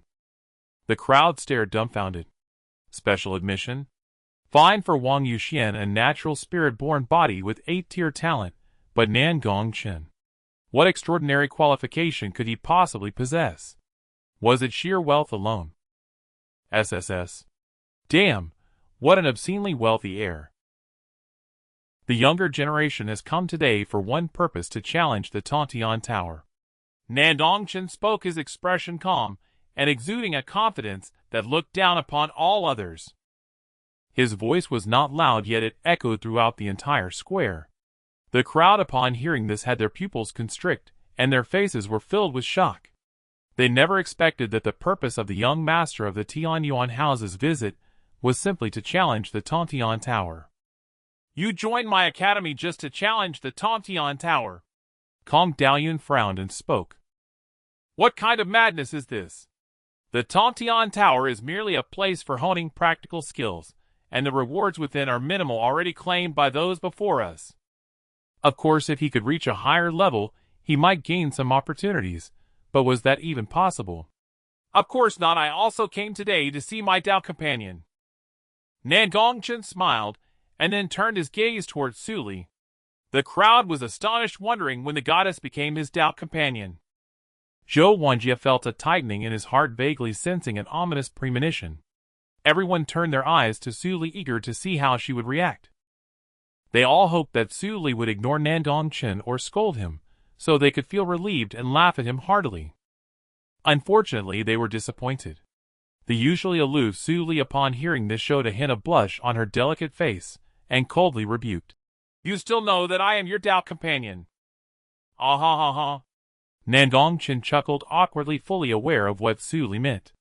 The crowd witnessing this scene felt their hearts shatter. In an instant, the male disciples were like heartbroken lovers wailing in despair. My goddess, how could she really be with this wastrel as a Dao companion? What do I lack compared to him? Is it just that he is a bit more handsome and has a better background? This Nandong Chen is so lucky. Not only does he have such a powerful background, but even the goddess has fallen into his grasp. Does that mean both beauties of the Great Zhou are now in Nandong Chen's hands? They looked at Nandong Chen with eyes full of envy and jealousy. Among them, Zhou Wanjie suffered the greatest blow, his face dark, as if he had eaten something bitter, his eyes filled with disbelief. The white moonlight I have secretly adored has actually become someone's wife. Nandong Chen, you deserve to die. He roared in his heart, glaring venomously at Nandong Chen. You, a waste with only second-grade talent, are worthy of the goddess. Just wait, I will make you pay. Zhou Wanjie spoke to himself, a hint of murderous intent flashing in his eyes. Beside him, Zhou Yanlong also wore a grim expression. Seeing Nandong Chen be the target of everyone's ire, Su Aotian in the crowd grinned widely, secretly laughing. Nandong Chen, you have your day now, ha ha ha. Silence! Kong Dalian, seeing the commotion, spoke up. With just one word, it was as if he wielded a force, and the entire square fell silent. Then Kong Dalian looked at Nandong Chen and said, If you wish to challenge the Aotian Tower, you can, but you must obtain the qualification. Otherwise, even if you are the young master of the Tianyuan House, you will have no privileges. To obtain qualification in the Aotian Tower, there are two ways. First, achieve first place in the entrance examination. Second, stay at the Tianyuan Academy for 2 years. Upon hearing this, Nandong Chen showed no hesitation. I choose the first option. What a joke! Staying here for 2 years would only bind his hands and feet. As for the entrance examination, it was merely a test of talent followed by holding the arena. For him, it was utterly effortless. Seeing him agree so decisively, the crowd was somewhat stunned. Where did he find such confidence? Good. You have courage. Now go and complete the examination. Kong Dalian's eyes flashed with a hint of admiration, while he was also very curious about Nandong Chen's confidence. Previously, he had never heard of the young master of the Tianyuan House having any cultivation talent. Nandong Chen's figure flashed, arriving in front of a giant stone tablet in the center of the square. The crowd wore mocking expressions. A person with second-grade talent was bound to humiliate himself. Double pupils activate. Nan Gong Chen silently thought, then placed his hand on it. Boom. Suddenly the aura around Nan Gong Chen soared, directly releasing the cultivation of the Purple Mansion realm. A light burst forth from his eyes, revealing a scene of chaos and destruction terrifying beyond measure. What? What is this? Kong Dayan's eyes widened in shock. 18 years old in the Purple Mansion realm. Not just him, the entire audience was dumbfounded. Nan Gong Chen is actually a strong cultivator of the Purple Mansion realm. Su Li's beautiful eyes shone with brilliance. He had grown even stronger than before. Wang Yupchuan's bright eyes were filled with stars, gazing at Nan Gong Chen like a fangirl. Master. So handsome. Meanwhile in the crowd, Su Aotian's smile froze. This waste is actually in the Purple Mansion realm. Impossible, it must be impossible. It must be that the Tianyuan house piled resources on him. If we were to battle, he absolutely could not win against me. At this moment, he felt a sense of despair. As Nan Gong Chen's aura continued to rise, the light on the stone tablet began to brighten. At the same time, a brilliant light erupted in the sky above Nan Gong Chen. The bright daytime instantaneously turned dark, as if a tear had been ripped in the firmament, with chaotic energy spreading throughout the sky. Emerging among it were azure lotuses radiating vigorous vitality. At this moment, the world dimmed, the sun and moon lost their light. Only one divine lotus bloomed with an unparalleled brilliance capable of destroying the heavens and the earth as the Great Zhou evolved within the chaos. What is this? At this moment, the only thought in everyone's mind. On the stone tablet that tested talent, 9 beams of light ignited, erupting with the most radiant divine light. The crowd could see clearly, their faces filled with shock. Is it actually a 9-grade talent? However, this is not the limit. As the 9 beams of light shone together, a divine radiance began to flow, hinting at a sign of unity, even showing signs of breaking through the 9 grades. No, this is definitely not 9-grade. It is even stronger than 9-grade, a talent that is even more astonishing. Kong Dayan's eyes sparkled with brilliance, staring intently at Nan Gong Chen, his heart in shock. Could it be the legendary Super 9-grade? At this moment, a thought suddenly appeared in his mind, something he had seen in ancient texts. And the phenomenon in the sky even exuded a sense of danger that he felt. It was said that ancient prodigies also had phenomena surrounding them, and once they appeared they were invincible, paving their way to becoming emperors. And now the scene before him seemed to replay the words in the book, showing him a young emperor. At that moment, a voice echoed in Nan Gong Chen's mind, asking, "Ding, would you like to sign in?" It dawned on him that there was an opportunity to sign in at Tianyuan Academy. Without hesitation, he replied, "Sign in." Sign in successful. Reward: divine level martial art, Heavenly Emperor Fist. Suddenly a stream of profound memories flowed into his mind. The Heavenly Emperor Fist was created by the Supreme Being, the Heavenly Emperor, merging the principles of the Tao into his fist techniques. One punch brings forth life, another destroys worlds, and one more opens the yin and yang. Boom! Within his mind, a figure of immense power unleashed a punch. Though he could not discern its features, he was certain that this super strong being stood at the center of the universe, surrounded by great stars trampling upon countless worlds. With a single punch, stars shattered, chaos began to unfold, and it seemed as if the entire universe was on the brink of collapse. This punch was simply too formidable, powerful enough that the heavens could not contain it. Nan Gong Chen was profoundly shaken. Could this person truly be the Heavenly Emperor? What a spectacular and resplendent scene it was! How could a person become so powerful? To outsiders it seemed that Nan Gong Chen had entered a state of enlightenment. Colorful, auspicious clouds descended from the sky, and extraordinary phenomena were unfolding around him. Clearly he had entered a state of unity between heaven and man. If his enlightenment succeeded, he would likely soar to great heights. The small Zhou dynasty could not contain such an extraordinary prodigy. In the distance, Kong Daoyun stroked his beard, showing a look of shock in his eyes, silently pondering. After a few breaths, the extraordinary phenomena around Nan Gong Chen subsided. He opened his eyes, releasing an incredibly terrifying pressure that radiated outward, like a wave, causing the ground to tremble and the void to shudder. At that moment, the expressions of the crowd turned pale, clearly unable to withstand this overwhelming authority. Most notably, the elders of Tianyuan Academy had their mouths agape wide enough to hold an egg. This kind of aura made them feel a sense of trepidation. In their hearts a vague thought emerged: if they fought Nan Gong Chen, they would likely not withstand it for even a few breaths. Their faces were filled with astonishment as they swallowed hard. This young man was far too terrifying. Zhou Wenjie, who was previously arrogant, now had a hint of fear in his eyes. His instincts warned him that this person must not be an enemy. He never expected that Nandong Chen would leap from being a mere waste to an unparalleled prodigy, one capable of crushing all talents of the Dezhou. This contrast was difficult for him to bear. Was he destined to live his life in the shadow of Nan Gong Chen? Zhou Yanlong, standing nearby, was equally stunned, feeling that Nan Gong Chen had become so unfamiliar, almost unrecognizable from the person he remembered. However, the most shocked of all was Su Aotian. He never anticipated that Nan Gong Chen's talent would be so astonishing. Was it due to those eyes? When Su Aotian met his gaze, he felt as though his soul was about to be devoured by those terrifying eyes. He trembled, and a feeling of wanting to kneel before him arose in his heart. Why? He was merely a spoiled disciple. How had everything changed so drastically in just a month? When had he awakened such a terrifying talent?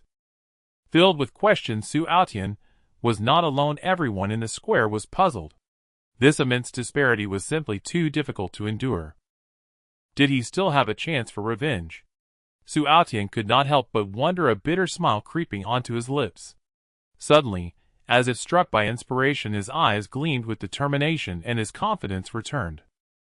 I still have a chance. After obtaining the second half of the burning art and elevating my talent to the 9th grade, even Nan Gong Chen would have to bow down to me. Though he too possessed 9th grade talent, he firmly believed that such a spoiled brat, even with such talent, would not last long. As for himself, with fortune on his side, he would be the ultimate victor. Nandong Chen, 9th grade talent. It wasn't until Nandong Chen cast a glance at Yi Qifeng that Yi Qifeng finally reacted, trembling as he shouted. The crowd erupted into an uproar, utterly shocked by the result, their eyes burning with intensity as they gazed at Nan Gong Chen. This was the second 9th grade talent in the Dezhou, destined to be remembered for millennia. Nan Gong Chen, however, remained calm, as if he had anticipated this outcome. His dual pupils represented a talent surpassing the 9th grade, and a mere test stone could not reveal his true ability. 9th grade was merely the limit. But it mattered little. He would demonstrate that even 9th grade talents could differ vastly. Beside him, Wang Yuxuan looked at Nandong Chen with fervor, her affection unwavering. Master is truly amazing. Now can we begin the second assessment? Nandong Chen asked indifferently, his dual pupils gazing at Kong Daoyun, exuding an air of superiority. Upon seeing this, Kong Daoyun's eyes showed a hint of shock, but he still replied, the other assessments for the disciples have not yet been completed, and require some time before we can begin. If you do not wish to wait so long. There is another method. Challenge a true disciple of the academy. If you can win, you will also gain qualification. The crowd was somewhat astonished. Were the true disciples not Zhou Wenjie and his companions? After all, though they could not compare to Nandong Chen's prodigious talent, they had entered the academy long ago, and had already broken through to the Purple Mansion realm. Such a gap of decades seemed a bit unfair. What choice would Nan Gong Chen ultimately make? The crowd displayed expressions of anticipation. If he chose not to challenge, it would be understandable, but if he chose to contest the true disciples, it would certainly be a spectacle. With a confident gaze and a calm demeanor, Nandong Chen declared, all true disciples of Tianyuan Academy, come at me together. I do not wish to waste time. The moment his words fell, the crowd's jaws dropped, as if they had heard something unbelievable. He intended to challenge all true disciples. Surely we did not hear incorrectly. Those disciples who had come for the assessment now looked at Nandong Chen with fervor. Truly, he was a model of our generation, making such a bold move on his first day in the academy. Regardless of the outcome, the name Nandong Chen would undoubtedly be etched in their memories. Zhou Wenjie, sitting in the stands, turned dark as he heard this, saying, good. Truly arrogant to the extreme. Zhou Yanlong's gaze was equally cold. Since that's the case, it'll teach him a lesson. The other 3 true disciples beside him nodded in agreement. Although Zhou Yanlong was the last to enter the ranks of true disciples, he possessed the red flood dragon body, and 6th grade talent, having now stepped into the mid-purple mansion stage. It should be more than enough to teach this kid a lesson. Soon a figure landed on the martial stage. When the crowd recognized him, their faces betrayed shock. It is Second Prince Zhou Yanlong. I heard he only recently broke through to mid-Zifu. Nan Gong Chen is in some danger. Indeed. Moreover, the court has always been at odds with the Tianyuan Shuyuan. The second prince choosing to fight surely carries an intent to suppress the Tianyuan house. I don't favor Nan Gong Chen. He is far too young. The second prince bears the Qi Jiao King physique and has far greater combat experience. This duel should end quickly. The crowd murmured, plainly doubting Nan Gong Chen's prospects.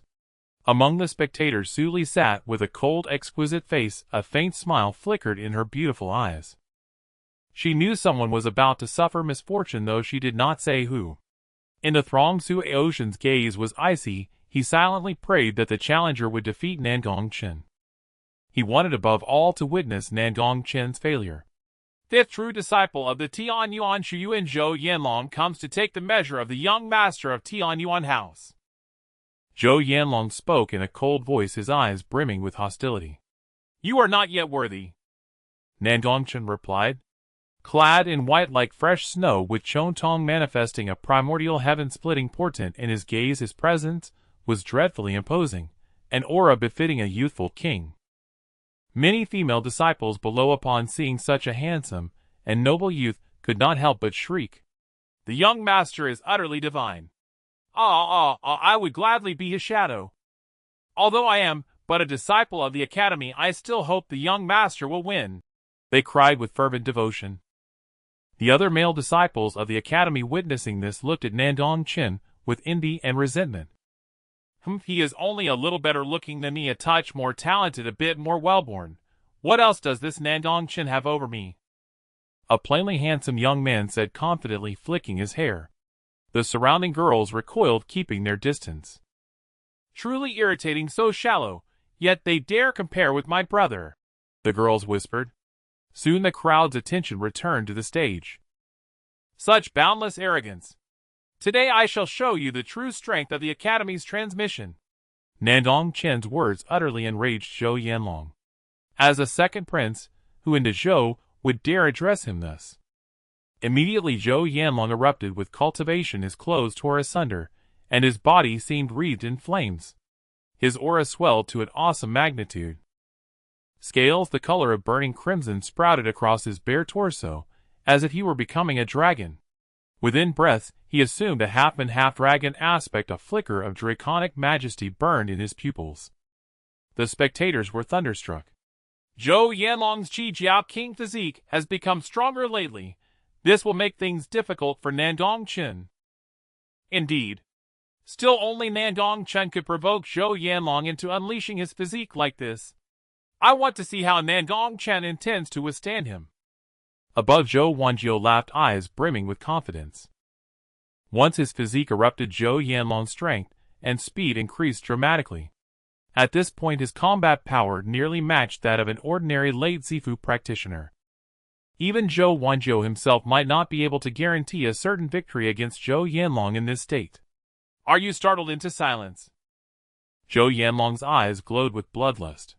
Seeing Nandong Chen unmoving, he surged forward like a missile, his speed terrifyingly swift. Taste this heaven-searing dragon-transforming fist, Finshin Huolong fist. Zhou Yanlong thundered, his punch carrying a thousand-fold flame, as if forming a burning dragon. That blow, against an ordinary late Zifu, would have likely drawn blood. The crowd watched with grave alarm. At the instant the fist was about to strike, Nandong Chen moved. Golden vitality surged through him, millions of Longxiang microparticles in his body activated. He extended a single finger and met Zhou Yanlong's punch heated. The smile on Zhou Yanlong's face froze. He stared at Nandong Chen in abject terror. He could sense that single finger had neutralized the force in his entire body. Boom! A tremendous force exploded from Nan Gong Chen's fingertip. Zhou Yanlong was blasted away, spitting blood hurled dozens of meters, before gouging a great pit in the ground. A hiss. The arena fell utterly silent. The onlookers' pupils contracted. None could believe the scene before them. With just a light single finger, he had sent the strength-renowned Zhou Yanlong flying. Many had not even seen Nan Gong Chen fully exert himself before it was over. Nan Gong Chen shook his head, as if slightly disappointed. That speed may have seemed tremendous, but before his Chontong it was as slow as a snail. Is this the true transmission strength of De Zhou's foremost academy? Truly disappointing, Nandong Chen said. His white robes billowed within his blinking eyes apocalyptic portents. Sun-dimming, star-submerging, played across the void, terrifying in their intensity. He had not even used his Chongtong nor the chaotic seed azure lotus manifestation. By sheer physical power alone, he had subdued Zhou Yanlong. The students' faces darkened. That a true disciple such as Zhou Yanlong was not a match for a single strike from Nan Gong Chen was deeply shameful.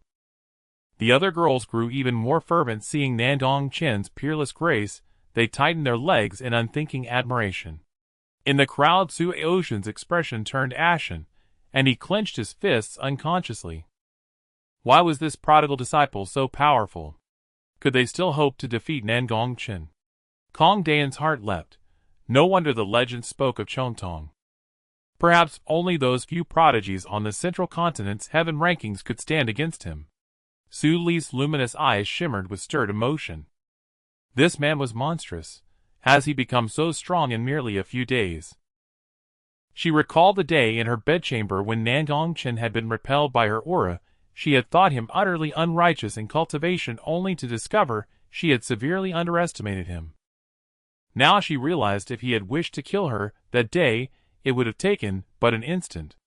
The thought left her emotions tangled, and she found herself inwardly grateful. At the spectator stand, those true disciple students clenched their fists, their gazes cold though they dared not speak. Nandong Chen was simply too strong. Consider that Zhou Yanlong's power was not far beneath theirs, yet he could not withstand a single blow. If they took the stage, their fate would likely be the same. Cease your arrogance, Nandong Chen. I'll face you. At that moment, Zhou Wanjiu leapt onto the stage like a bolt of lightning. The elders exhaled in relief. Finally, a disciple had stepped forward to answer. Zhou Wanjiu is a 7th grade aptitude Thunder Tribulation war body.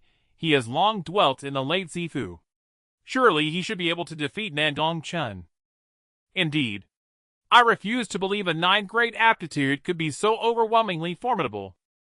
Zhou Wanjie descended from the air and landed steadily upon the martial arena. Lightning crackled within his eyes as he gazed coldly at Nan Gong Chen. This battle is not merely to uphold the prestige of our senior disciples, it is to honor the imperial house itself. As the most outstanding scion of the Great Zhou sovereign, his defeat would reverberate across the entire court. A mayfly attempting to shake a towering tree. What does royal blood matter? I shall shatter your final vestige of confidence. Nan Gong Chen spoke coldly, his expression serene yet radiating an aura of invincibility. Before a single move had been struck, tension hung thick as gunpowder in the air. After all, the Crown Prince has remained undefeated since entering Tianyuan Academy. Can Nan Gong Chen truly break this unbroken legend today? Yet what we have witnessed thus far is but the tip of Nan Gong Chen's iceberg. The depths of his strength remain unfathomed. It seems the Crown Prince's myth may well crumble before dusk. Nan Gong Chen is nothing more than a petty jester. How could he possibly overcome the Crown Prince? Just last month His Highness slew the Thunder Yuan Tiger, a Grandmaster cultivator, and absorbed its Thunder Dao essence, catapulting his power to unprecedented heights. As murmurs swirled among the crowd, a black-robed disciple suddenly spoke, and silenced them all. His name was Hu Fei, a trusted confidant of the Crown Prince. His words carried weight. What? The Crown Prince actually slew a Grandmaster-level Thunder Yuan Tiger, a feat transcending his own realm. Then Nan Gong Chen is in grave peril. Recall, the Crown Prince bears the Thunder Tribulation body. Having absorbed the Thunder Dao essence, his might shall surely ascend yet another tier. Excellent. I've long loathed that arrogant show-off Nan Gong Chen. Why should he bask in the adoration of so many female disciples? At that moment every one of Zhou Wanjie's followers surged forward gloating triumphantly.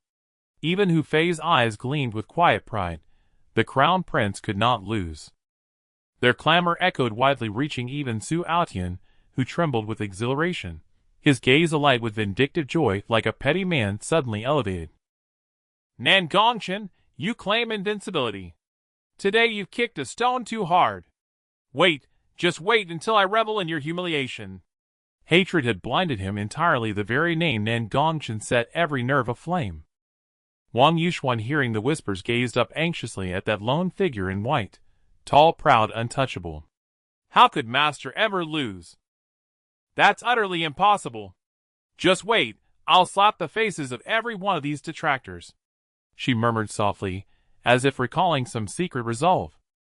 After all, Nan Gong Chen had once slain 10 Purple Mansion realm experts without breaking a sweat. Meanwhile, Su Li on the spectator terrace remained ethereal and serene, her peerless eyes devoid of emotion. She had heard the rumors yet dismissed them without a second thought. Only those who truly knew Nan Gong Chen understood the staggering depth of his power. With that, her gaze returned to the martial arena. Words are futile, fight! Zhou Wanjie commanded, coldly, lightning leaping 3 inches from his pupils, as he struck forth with a single palm. A torrent of terrifying lightning erupted, shattering into 10,000 thunderbolts, their oppressive aura sending chills down spines. This was the 9 Heavens Thunderclap Palm, an exceedingly formidable thunder-based martial art. And now it blazed with amplified ferocity through Zhou Wanjie's Thunder Tribulation body.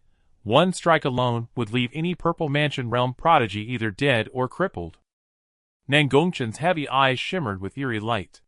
Clenching his fist, he delivered a deceptively simple punch. No blazing flames, no dazzling radiance, yet it split the air with a deafening sonic boom.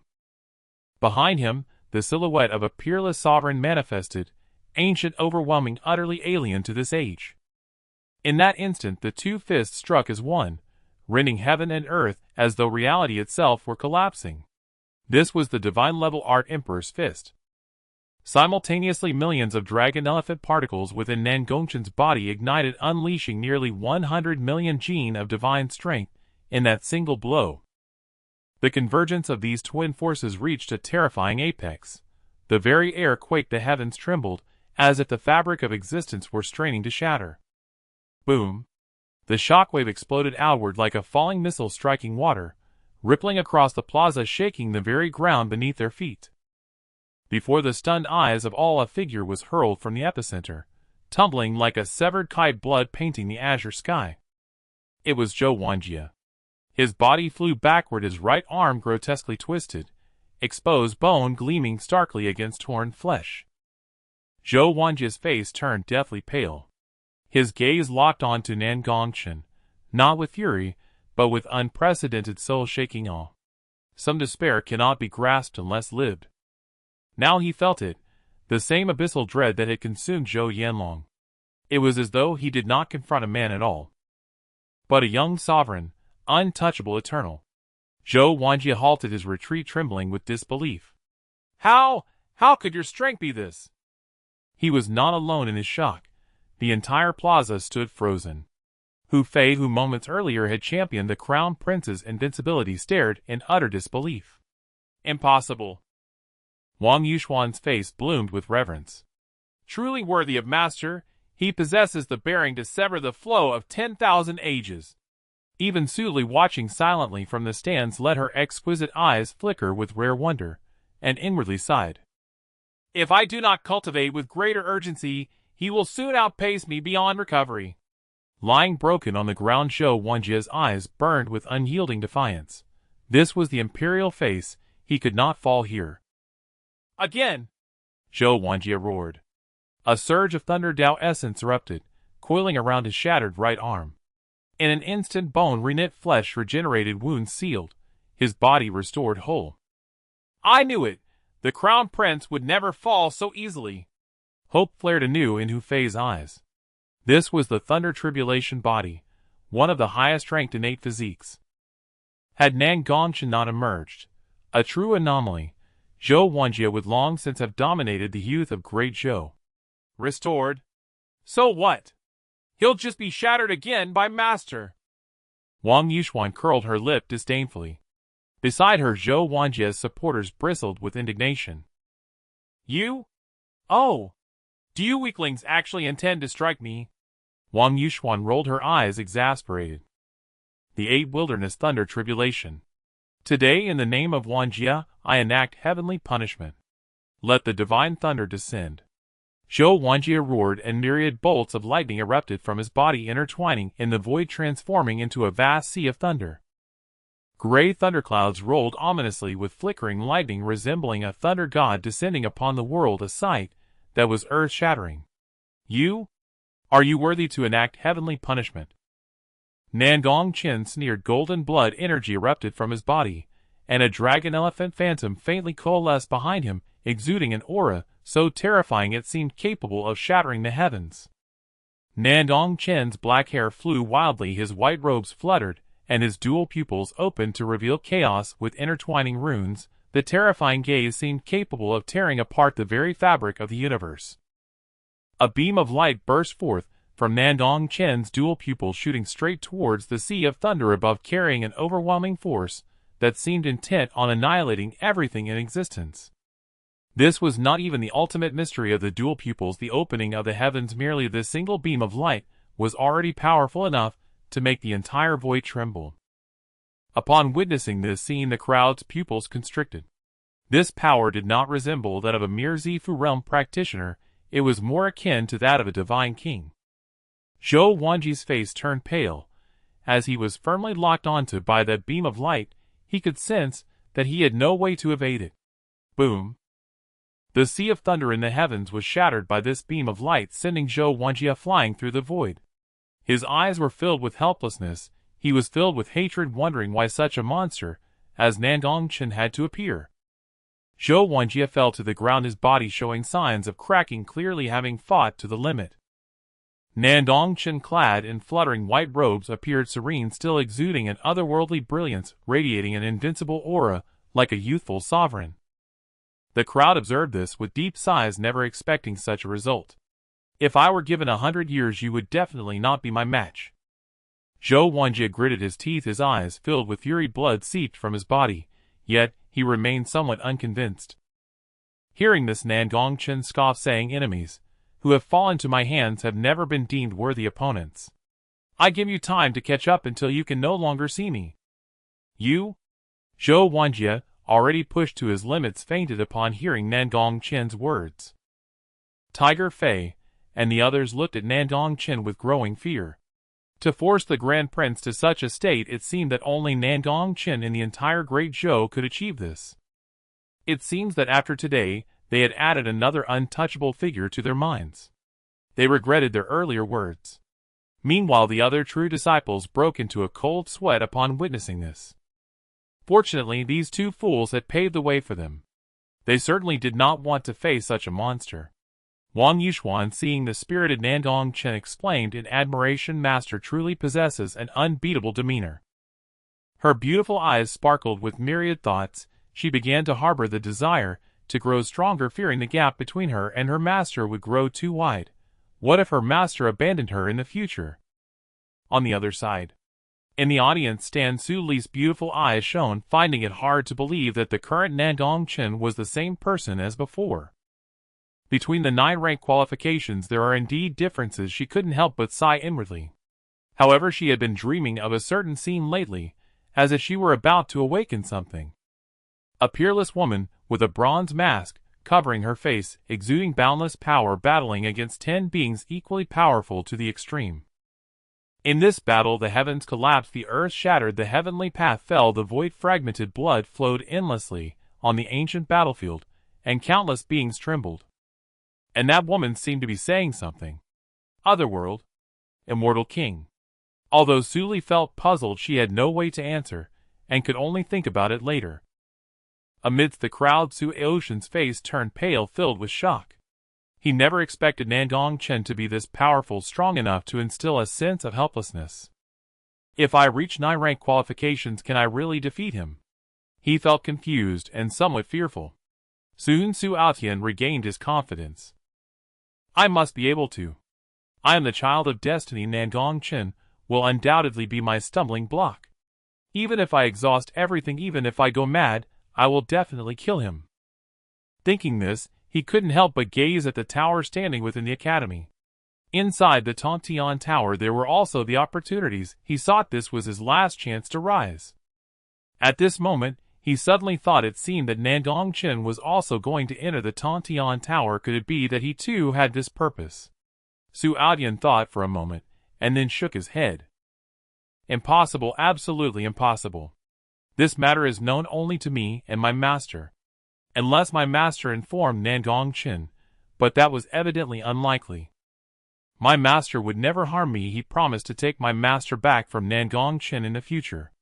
Director Kong, may I now have the qualifications to enter the Tontian Tower? Nan Gong Chen asked, looking towards Kong Daoyuan. I am not a man of empty words. Since you have achieved it, then you naturally have the qualifications to enter. Kong Daoyuan stroked his beard, his white eyebrows widening as he spoke. Today Nan Gong Chen had greatly defeated the Academy's prodigies. Although he was very willing to let Nan Gong Chen enter, he had no choice. If he lost credibility, even Tianyuan Mansion would seek trouble with him. Open! Kong Daoyuan shouted at the ancient tower in the plaza. Suddenly the lifeless Tontian Tower erupted with a resplendent divine light as if something were awakening from within. The crowd was equally shocked. The last time the Tontian Tower opened was several years ago. It was known that each time the tower was opened the director seemed to fall into a period of weakness. This is also why entering requires qualifications. Soon a portal to the Tontian Tower opened. Kong Daoyuan said weakly, go in. Thank you, senior. Nan Gong Chen clasped his hands and then strode in. The crowd looked on with anticipation, knowing that the prodigies who entered the Tontian Tower before had not survived past the 60th floor. They wondered if Nan Gong Chen could break through. The crowd was immensely curious about the origins of the Tontian Tower. Some said it was built by an otherworldly supreme being, with the opponents encountered inside being evolutions of enemies it had faced. Others said it was an ancient inheritance. If one could break through to 100 floors, unexpected opportunities would arise. Although the crowd spoke variably, they all firmly believed that if one could pass 100 floors, a change would surely occur. The young master has such formidable talent, breaking through a record should be simple. Indeed, I even believe the young master can break through 100 floors. The female disciples of the Tianyuan Academy were fervent, speaking one after another. Although Nandong Chen is so strong, he is likely to only get a bit past 60 floors. As for trying to reach 100 floors, that is truly a pipe dream. Even ancient prodigies never reached that level. The male disciples nearby sneered upon hearing this. Clearly they still did not believe Nandong Chen could reach that level. Others who heard this also seemed to agree with the male disciples, feeling that the female disciples were too overly enthusiastic. Even with Nandong Chen's 9-rank qualifications, it was impossible to be more prodigious than ancient prodigies. Wang Yuxuan revealed a hint of disdain on her pure fair face upon hearing their words. Later, I will slap your faces. Is that not painful enough? At this moment Aotian was drenched in sweat. He had a premonition that Nan Gong Chen would take away the opportunity that belonged to him. It shouldn't be right. He was definitely here just to simply challenge the Tontian Tower. The Tower of Heaven. The interior was shrouded in darkness reminiscent of an ancient Roman battlefield. The moment Nan Gong Chen stepped inside, a bonfire ignited, and a towering figure emerged from the wall. Nandong Chen's eyes sparkled. His double pupil seemed capable of piercing through all illusions, clearly discerning the figure before him.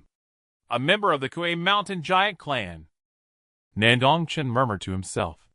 The giant before him was incredibly imposing, standing at over 10 meters tall with hands as thick as tree trunks, exuding an aura of death, indicating that he lacked self-awareness.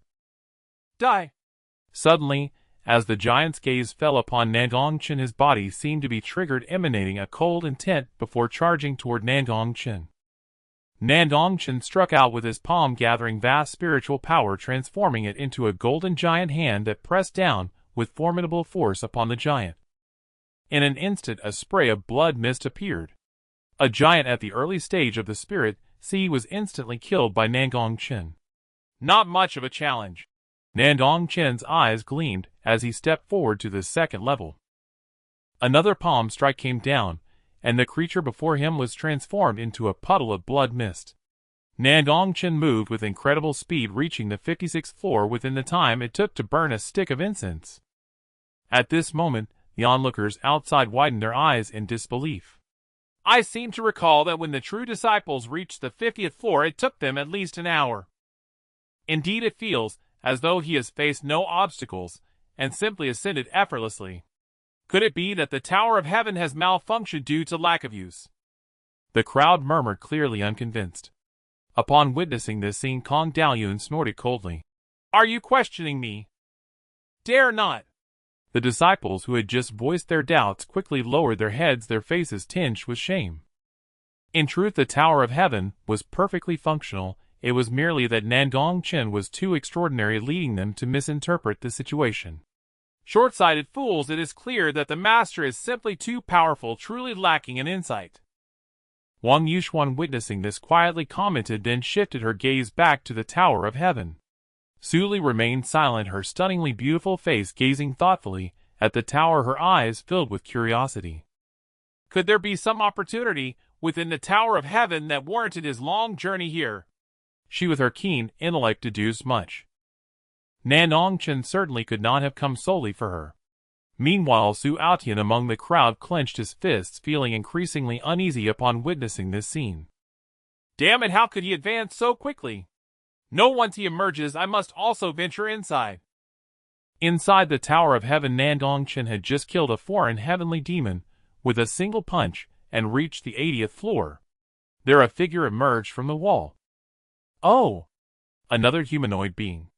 Nandong Chen thought, but upon raising his head and seeing the person clearly, his expression turned astonished. This person was none other than Hong Tian, whom he had previously killed. Now Hong Tian appeared mid-age, dressed in a green robe surrounded by a hazy aura of Danqi resembling a living person. Kill! Upon seeing Nandong Chen, Hong Tian paused for a moment, then, as if controlled, his eyes turned blood red as he charged at Nandong Chen. Nandong Chen suppressed his emotions and stepped forward to counter. No wonder Hong Tian had asked Aotian to come to the Tower of Heaven. It seemed the latter part of the burning technique was hidden within this level. Had he not encountered Hong Tian, it was likely that with the ring containing Hong Tian, Aotian would have easily obtained the latter part of the burning technique. Hong Tian! Nandong Chen attempted to call out to him, hoping for some unexpected outcome. The Hong Tian, who had just shown murderous intent, regained clarity in his eyes upon hearing his name. Who are you? But in less than a moment, Hong Tian's eyes turned blood red again, and he launched an attack toward Nandong Chen. Kill me quickly! Seeing this, Nandong Chen did not hesitate and struck down with the Heavenly Emperor fist. Since normal communication was impossible in this state, it was better to eliminate him and see what might happen. Despite his confusion as to why Hong Tian was in the Tower of Heaven, he pondered on who the true master of the tower was. Hong Tian formed hand seals, summoning a turtle shield apparition to block the attack. Oh! Realizing he could not be killed in one punch, Nandong Chen couldn't help but observe a few more times. So it's a formidable being, no wonder he wasn't destroyed in one blow. Nandong Chen contemplated, knowing his Heavenly Emperor fist could easily dispatch a child. However, he wondered if this formidable being could withstand his punch. Golden blood and chi surged around Nandong Chen, and a dragon elephant apparition formed behind him, resembling a great mountain capable of splitting the heavens, as countless tiny dragon elephant particles erupted from his body. Evidently, Nandong Chen was channeling the dragon elephant suppression technique. Terrifyingly, the opponents he had defeated earlier could be slain with a single punch. If he were in any era, such a feat would mark one as a monstrous genius. Returning to his senses, the immense force of the dragon elephant descended with the might of the Heavenly Emperor fist, catching Hong Tian off guard, and he was directly annihilated in one punch. Before his death, Hong Tian's lips moved, seemingly looking at Nandong Chen, silently uttering a phrase. In that moment, his gaze was exceptionally clear, yet carried a sense of contentment. Nan Gong Chen understood the meaning of those words. The latter part of the burning technique is beneath the pillar. Moreover, there are great opportunities at the 100th floor. Recalling Hong Tian's final gaze, Nan Gong Chen felt a moment of clarity. Could it be that he mistook him for Su Aotian? A smile appeared at the corner of Nan Gong Chen's mouth. Had Hong Tian known that not only was he killed by Nan Gong Chen, but that the opportunities he left for Su Aotian were also taken away, would he be unable to sleep in the underworld out of rage? According to the usual plot, after Su Aotian obtained the latter part of the burning technique, he would take away the heavenly origin spiritual monument, cultivate for a while, and then likely seek revenge. However, now all your opportunities are in my hands. Does your remaining fortune suffice for your survival? Nan Gong Chen felt a rush of exhilaration as he approached a pillar, lightly stepping on the ground. A tile unexpectedly flew up, revealing an ancient book buried beneath. Sure enough, it was here. Nan Gong Chen's eyes sparkled, and with a wave of his hand a gentle wind blew, clearing the dust from the ancient book. The words, "Latter part of the burning technique," appeared, and with a divine thought confirming its authenticity, Nan Gong Chen stored it in his storage ring. After completing everything, Nan Gong Chen seemed to remember something, and revealed a wicked smile as he took out a book on the Sunflower Manual. He erased the original words, changing them to "Latter part of the burning technique," then placed it back beneath the stone pillar, covering it with tiles, leaving no trace behind. Afterward, Nan Gong Chen did not linger, moving forward with the grace of a dragon and the might of a tiger, continuing his ascent. At this moment, outside the Tontian Tower, a tremendous uproar had erupted. All eyes were wide open, gazing at the light spot above the Tontian Tower, unable to calm down for a long time. 80 floors. This had clearly broken the best record since the establishment of Tianyuan Academy. Moreover, this speed of ascending the tower was unprecedented.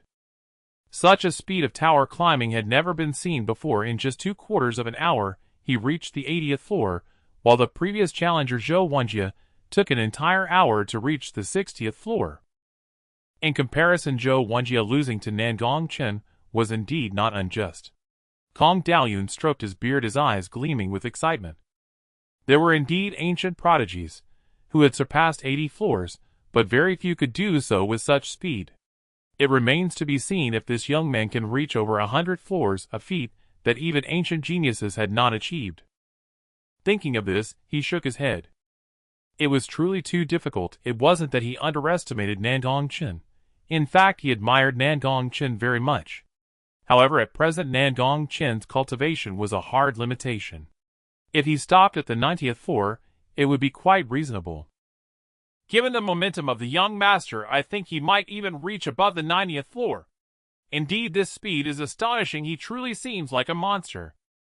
It seems that after today, the title of the top prodigy of the Great Zhou will have to change. At this moment, these male disciples sighed. Previously, they had some reservations about Nan Gong Chen, but now they had no choice but to accept his talent.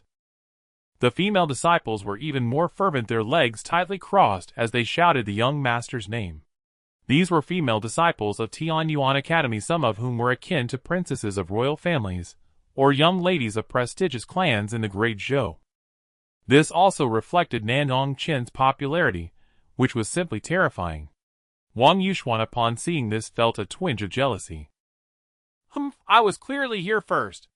Then she joined the group of female disciples, shouting even louder and more energetically. Su Li, witnessing this scene from the audience, couldn't help but smile. Is this really the Wang family young lady I know? Yet my husband truly has remarkable popularity. As she thought of this, a cold light flashed in her beautiful eyes, seemingly indicating her displeasure. She came back to her senses. Everyone noticed that Nan Gong Chen seemed to have been stuck at the 80th floor for a while. It wasn't too long, but compared to his previous speed of clearing levels, it showed some disparity. This also allowed some people to jump out and say, "It seems that Nan Gong Chen must have exhausted all his strength to have been stuck at the 80th floor for so long. He will probably come down soon." "Yes, who knows what nonsense you are all spouting about breaking 100 floors. If he manages to reach the 90th floor, I will eat shit upside down." It turned out that these people were those who had supported Zhou Wenjie earlier. At this moment, their faces displayed disdainful expressions. Su Aotian, seeing that there were others like him wishing for Nan Gong Chen's downfall, couldn't help but smile. Ha! Nandong Chen is already out of fuel. It seems that capturing attention with such a fast ascent is nothing but a clown's act. What fools! If it were me, I certainly wouldn't do something so foolish. At this moment, he felt relieved, certain that Nandong Chen had no idea about the opportunities within the Aotian Tower. I remember all of you, including that one who tricked me out of food and drink. Wang Yuxuan said, her small face filled with anger, gritting her teeth. Quickly these people were stunned, their pupils constricting, as if they had witnessed something unbelievable. They saw the light spot at the 80th floor of the Aotian Tower suddenly begin to move. In mere moments it reached the 90th floor. The entire square fell into silence. After a short while, everyone slowly began to speak. My goodness, this is a monster, right? Why does it feel like he's clearing the Aotian Tower as simply as drinking water? What about that one who said he would eat shit? I'm going to the toilet to give you some fresh ones right now. Everyone exclaimed in shock, their eyes darting around trying to find that disciple who had previously made the boast. Unfortunately, that disciple had already hurriedly fled upon witnessing the scene. Meanwhile, Kong Daoyun felt even more shocked. While others might not know, he certainly did. The 81st floor was not easy to surpass. The difference between each floor was tremendous. Nandong Chen's ability to pass through so easily demonstrated that his true strength was terrifying to the extreme. Upon stepping into the 90th floor, Nan Gong Chen felt a surge of pressure, as if some ancient being was about to awaken. Suddenly a figure entirely engulfed in flames burst forth from the wall. Upon sensing the aura emanating from it, Nan Gong Chen couldn't help but take it seriously. The Xian bird among the ancient relic species was a top-tier existence. It was rumored to possess a trace of true phoenix blood, incredibly powerful, and at this moment its cultivation had already reached the midstage of the great ability realm. The appearance of such an ancient relic species made Nandong Chen even more curious about who created the Aotian Tower. This enormous Xian bird was engulfed in flames. Upon seeing Nandong Chen, its eyes turned blood-red, resembling a red moon, and it charged at Nandong Chen. Nandong Chen's heavy pupils emitted a ghostly glow, with runes interweaving across his body. Golden blood chi exploded forth as he swung a punch towards the Xian bird. The white fist light pierced through the heavens, and a white figure appeared behind Nandong Chen, launching a punch in unison. Boom! Despite the Xian bird's incredible speed, it was utterly useless in the face of Nandong Chen's heavy pupil. It was directly smashed away by his punch, crashing against the wall and raising a cloud of dust. Hiss! The Xian bird felt intense pain, which only fueled its fury. The flames on its feathers blazed brighter, resembling blood, as it began to gather a powerful strike, its aura becoming turbulent. Nandong Chen also realized this. His heavy pupils erupted with another kind of radiance, as a platinum armor manifested around him. This was the third function of the heavy pupils, the heavy pupil holy armor, capable of summoning an incredibly suitable armor for combat. Moreover, it could even attach itself to the shadow behind him. At that moment, the Emperor's shadow behind Nandong Chen also donned armor similar to that on Nandong Chen. Instantly his aura surged to an astonishing degree, reaching a level of sheer terror. Even the Xian bird's eyes reflected a hint of fear. Boom! The Xian bird struck, and 9 suns transformed into a devastating force, crashing down towards Nandong Chen. Ordinary beings in the great ability realm would either be dead or severely injured from this punch. Even beings in the Divine King realm would have to pay a heavy price to withstand it. Heavenly Emperor Fist! Nandong Chen unleashed his punch, radiating divine light, as the Emperor's shadow behind him also struck forth. The very void trembled with unparalleled pressure, even more astonishing than the Xian bird's 9 blazing suns. This was not merely a simple punch, it was layered with the divine elephant suppression technique, the heavy pupil helmet, and the Heavenly Emperor Fist of divine skill. Boom! Under this punch, the 9 blazing suns were obliterated, along with the Xian bird turning into a rain of light. After vanquishing the Xuanfeng, Nandong Chen felt as if a war god had possessed him, pushing forward all the way to the final level, 100 floors. At the 100th floor of the Tontian Tower, a realm of emptiness and chaos awaited. Unlike the previous 99 layers that resembled a battlefield, this place seemed to exist beyond the starry sky at the edge of the universe. Nandong Chen focused his mind, exceedingly cautious, knowing that this place was fraught with peril akin to a small world opened by a powerful being. Soon this realm seemed to sense something shimmering with brilliance as rules intertwined, and an incredibly terrifying aura seemed to awaken. After so many years, someone has finally set foot in this realm. A voice echoed, a sigh echoing through the river of time. Nandong Chen was taken aback, turning to find a middle-aged man had appeared behind him. The middle-aged man wore a gray robe, his features stern, and his aura exuded an unparalleled elegance much like that of a scholar. Through Nandong Chen's unique vision, he could perceive an energy within this man that transcended the mundane world, leaving him in shock. In that instant, Nandong Chen was certain that this person before him was indeed an absolute powerhouse. The legendary unique eyes are truly extraordinary. It seems that the Tianyuan Academy is indeed filled with talents in this era. The man spoke, looking at Nandong Chen with evident satisfaction. Upon hearing this, Nandong Chen hurriedly replied respectfully, "Junior Nandong Chen, I pay my respects to you, senior." He harbored some speculations. Could this unparalleled powerhouse be the first president of the Tianyuan Academy? "Your surname is Nandong." Upon hearing Nandong Chen's words, the middle-aged man froze, seemingly reminiscing. After a long moment, he finally spoke. "So you are from the Nandong family. No wonder such a prodigy has emerged. And yes, your thoughts are correct. I am indeed the founding president of the Tianyuan Academy. My name is Gu Nan. You may call me President Gu." Gu Nan continued. Upon hearing this, Nandong Chen nodded, feeling a bit apprehensive. So he knows what I am thinking. Such a powerhouse is indeed formidable. "Do you know why I founded the Tianyuan Academy back then?" Nandong Chen shook his head. How could he know? "Because I was once at the bottom of the Xiantian domain. Though I had some talent, my weak family background prevented me from competing for cultivation spots with those powerful families. At that time, I thought to myself, if I were to become strong in the future, could I create an academy where all humble families could come? Later, after enduring countless hardships, I stumbled upon the Tianyuan Spirit Tablet, gained its transformation, cultivated its legacy, and after 1,000 years of hard work, I finally emerged and established this Tianyuan Academy." Gu Nan sighed softly, his voice filled with melancholy.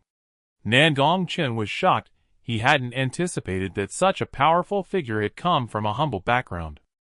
He recalled the memories of Hong Tian in his mind. It seemed that several epochs ago, the Tianyuan Academy had encountered an accident and vanished from the entire eastern divine continent. "Are you wondering why the Tianyuan Academy suddenly disappeared?" Gu Nan's eyes were profoundly deep, as if he could see through Nandong Chen's thoughts. Nandong Chen nodded. "In the Xiantian domain, resources are like a cup of water. The more one takes, the more the water tilts in that direction. At that time, the Tianyuan Academy had become too powerful, producing many strong figures from humble families. Even in other states of the Xiantian domain, many talented individuals came seeking fame. While this seemed beneficial, it was akin to disturbing many people's water. If others disturbed your resources, what would you think?" As Gu Nan spoke, he gazed at Nandong Chen. "Kill!" Nandong Chen spoke without hesitation. Gu Nan, upon hearing this, was unsurprised and smiled. "Exactly, it's kill. Those so-called righteous paths framed us with unfounded charges, and subsequently launched a slaughter against my academy. Of course, our academy was not defenseless. If someone aims to kill me, I will surely retaliate. That day I slew 5 saints, instilling fear in them, causing blood rain to fall upon the eastern divine continent. Had it not been for those old monsters from the central divine continent appearing later." As Gu Nan spoke, he snorted coldly, a hint of chill flashing in his eyes. Nandong Chen was astonished. He hadn't expected such events had transpired back then. "If I had been given a few more years, those old monsters would not have been my match. It's a pity I had run out of energy and had to exchange my life for life. And my disciples also suffered a massacre. Though before the war began I had scattered some core disciples throughout the Xiantian domain, I have no idea whether they are alive or dead to this day. Sigh. Gu Nan sighed, falling into silence. Nan Gong Chen was also silent, unsure of how to respond.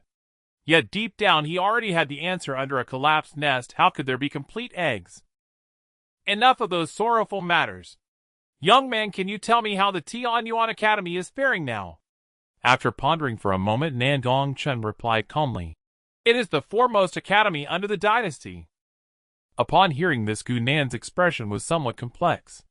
The foremost academy under the dynasty sounded impressive.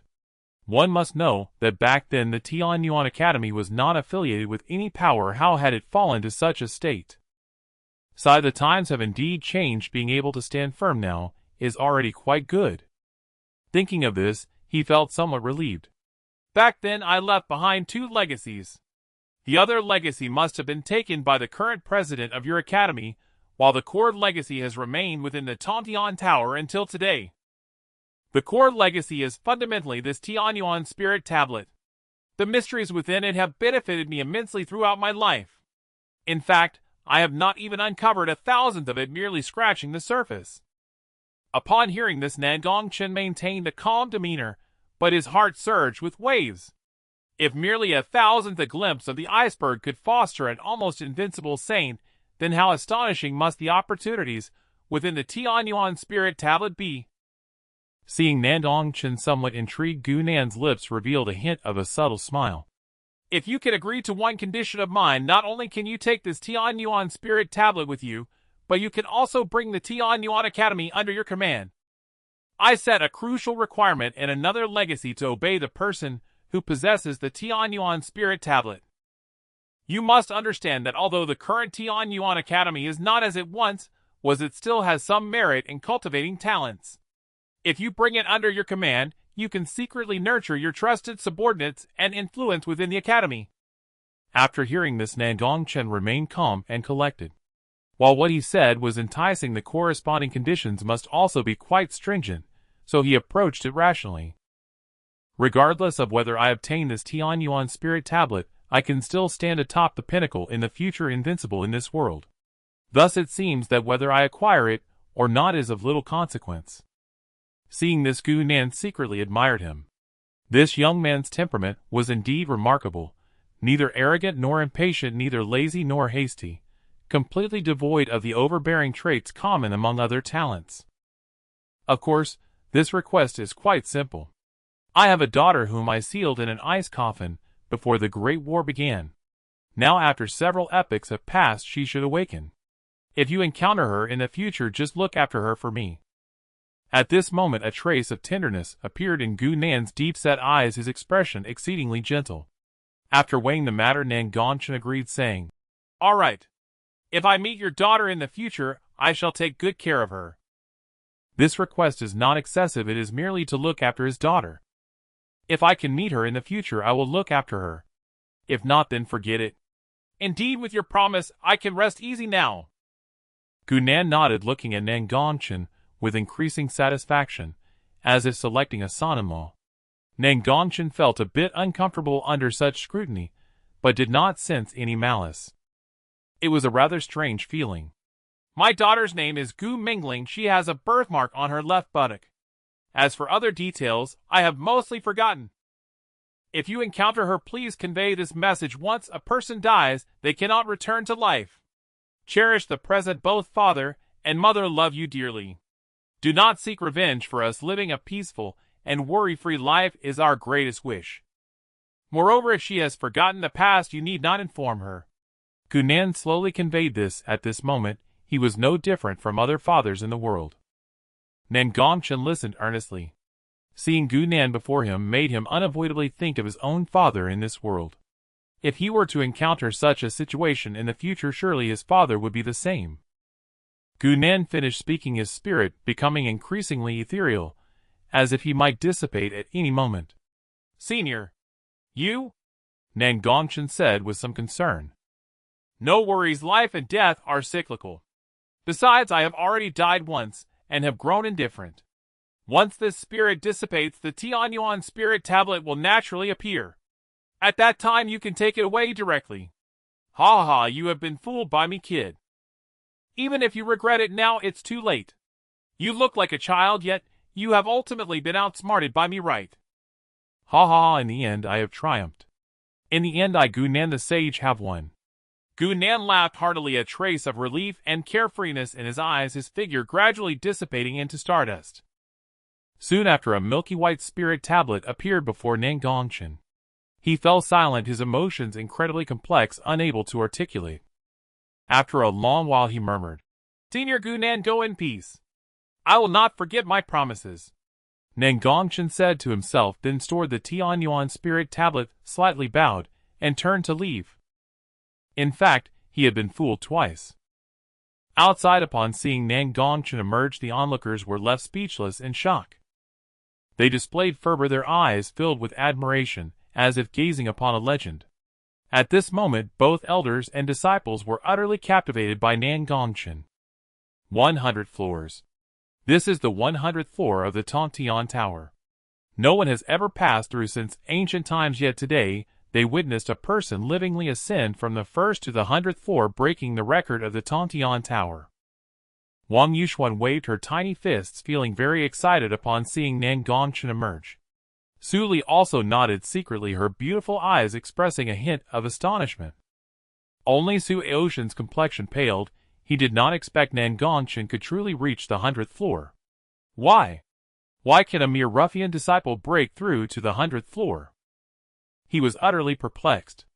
It seemed that the gap between him and Nan Gong Chen had widened even further. Kong Dalian quickly approached Nan Gong Chen, his eyes filled with shock as he asked, "What did you obtain inside?" "There are rumors that the 100th floor of the Tongtian Tower holds great opportunities, particularly concerning the Tianyuan Academy." He was very curious, yet also somewhat apprehensive. If Nan Gong Chen really obtained that inheritance, then wouldn't it be? Nan Gong Chen moved his lips slightly, and slowly uttered a few words. "Tianyuan Spirit Tablet." He did not take out the Tianyuan Spirit Tablet, as it would attract too much attention. Moreover, what if this old man attempted to snatch it away? Who knows if that contract has truly become void? Kong Dalian narrowed his eyes upon hearing this, then sighed somewhat helplessly. "There are too many people here, let's discuss it elsewhere." Then with a wave of his hand, Kong Dalian summoned a beam of white light, and their figures vanished from the square. The onlookers were not surprised, their eyes filled with envy. "I bet Nan Gong Chen will be taken as a disciple by the Academy head. Indeed, his performance today has been extraordinarily brilliant. Defeating the true disciples of the Academy and breaking the limits of the Tongtian Tower, each of these achievements is shocking beyond measure." On a mountain suffused with celestial energy, Kong Dalian looked at Nan Gong Chen with fervent eyes and said, "Young master, may I see the Tianyuan Spirit Tablet?" Nan Gong Chen had some reservations, and did not take it out directly. Kong Dalian seemed to sense his concerns, and smiled, saying, "You may not know this, but once the Tianyuan Spirit Tablet recognizes its master, unless the original owner dies, no one can take it away." Nan Gong Chen thought about it, and with a thought a milky white spirit tablet appeared in his hand. This was indeed the legendary Tianyuan Spirit Tablet. Upon seeing it, Kong Dalian was immensely excited, and knelt down, saying, "I am Kong Dalian, paying my respects to the Academy head." If anyone had witnessed this scene, they would surely have been terrified. A dignified sage kneeling before Nan Gong Chen. Nan Gong Chen shook his head. He did not wish to become the head of the Academy, even though the Tianyuan Spirit Tablet was in his possession. "No, I have no interest in the position of Academy head. You may continue in that role, but you must obey my commands." Kong Dalian was somewhat taken aback. He did not expect Nan Gong Chen to refuse such a coveted position. After all, this was the Tianyuan Academy. Even if the Academy has fallen a bit now, it was still the foremost academy in Xietian domain several epochs ago. He felt somewhat moved, realizing Nan Gong Chen did not immediately strip him of his position. After all, he had expended a lot of effort to establish the academy. As for obeying Nan Gong Chen, it was only natural. He had already anticipated this outcome since the day he accepted the inheritance. "That is a given.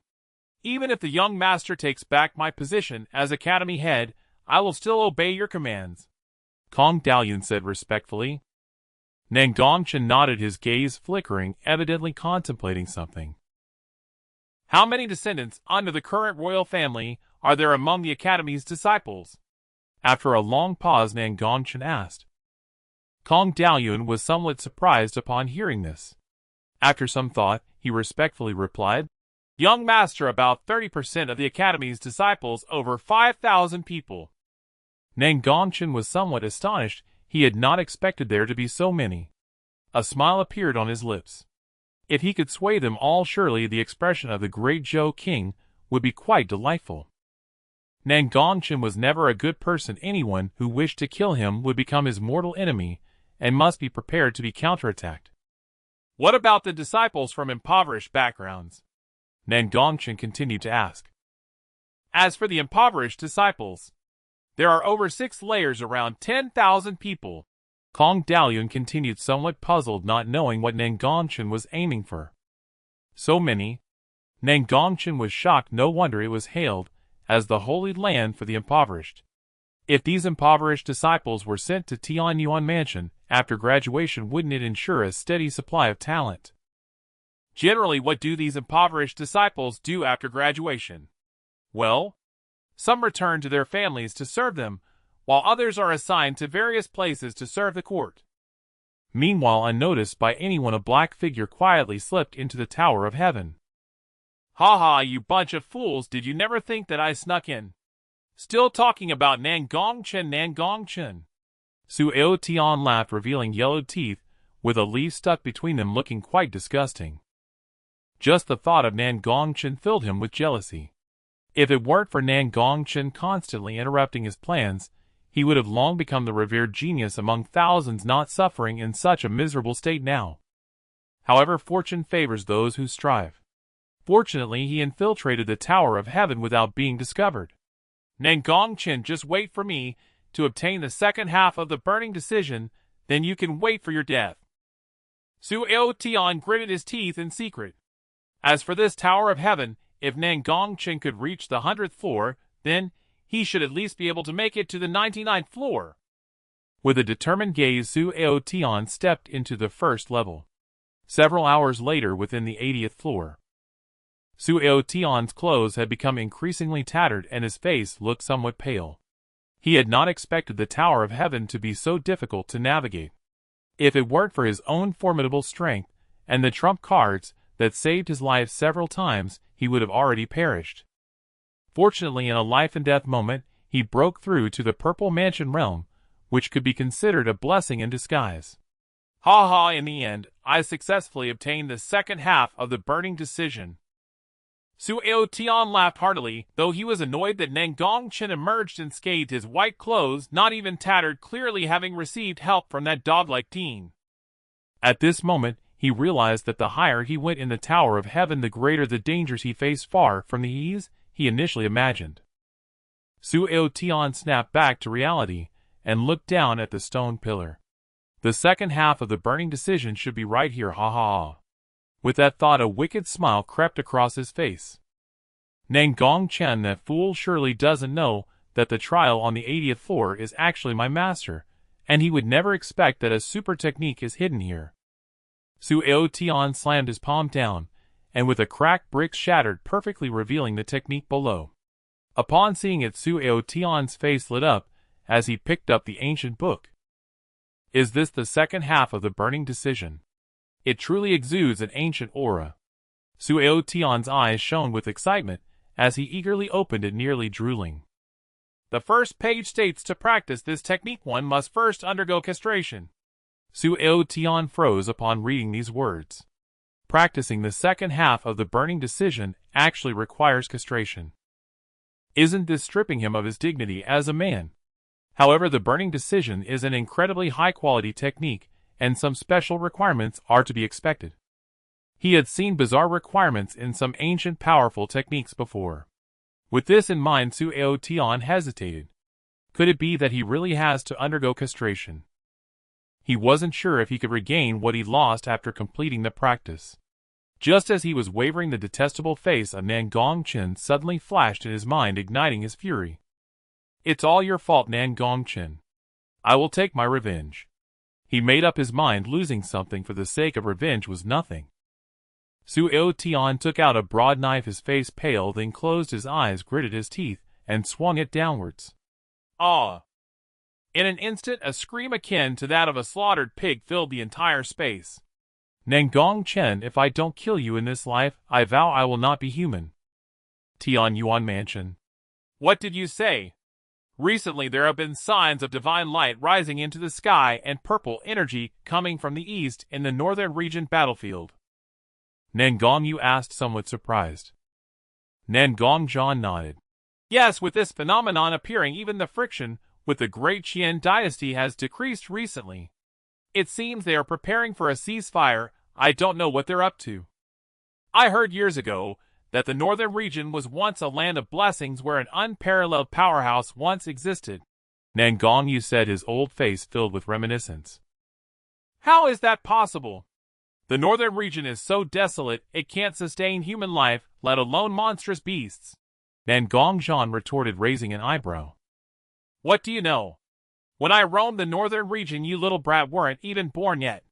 How could I not know what the northern region was like back then?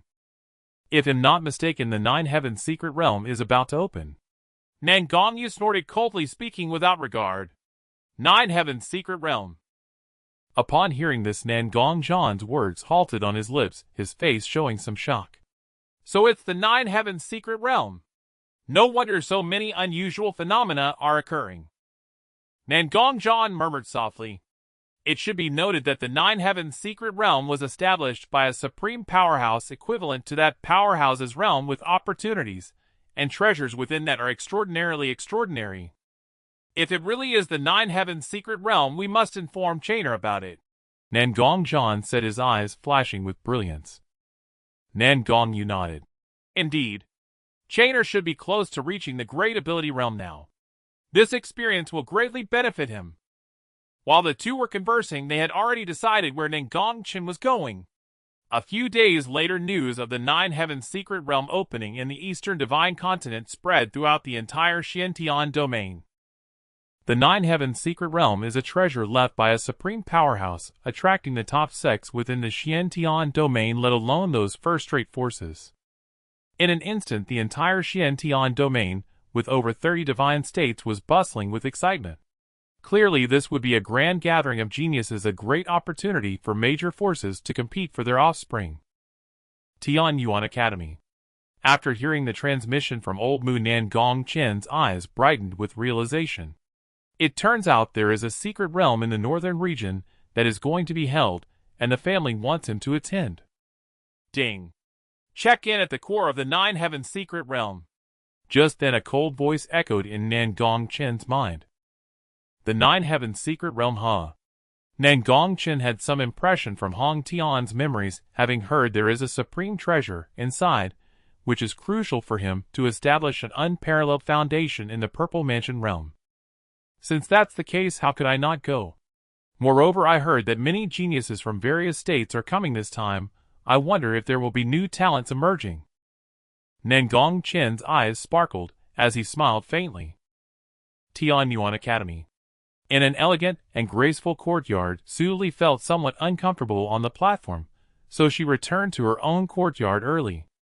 On the ice bed, at this moment, Su Li's beautiful eyes were tightly closed, her stunning face exceptionally pale, and cold sweat was dripping from her fair forehead, as if she was enduring immense pain. Ah! Damn, why is this dream appearing during the day? Su Li felt extremely uncomfortable, her soul tortured, as if being sliced by blades. She dreamt of that woman in red again.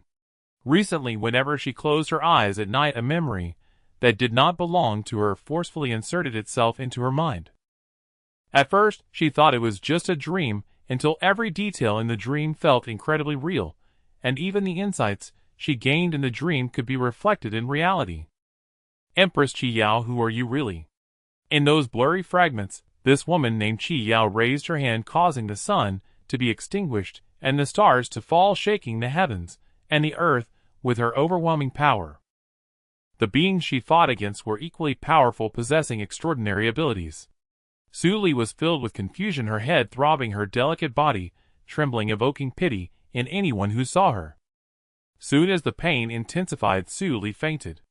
If Nan Gong Chen had arrived at that moment, he would have clearly seen a soul about to merge into Su Li's consciousness. After a long while, "Oh, has my other self in this world awakened?" Su Li hazily opened her eyes, as a charming and seductive voice rang in her ears. "Who is it?" Once she came to her senses, Su Li quickly turned her head. She saw a woman in red lazily lying on her bed.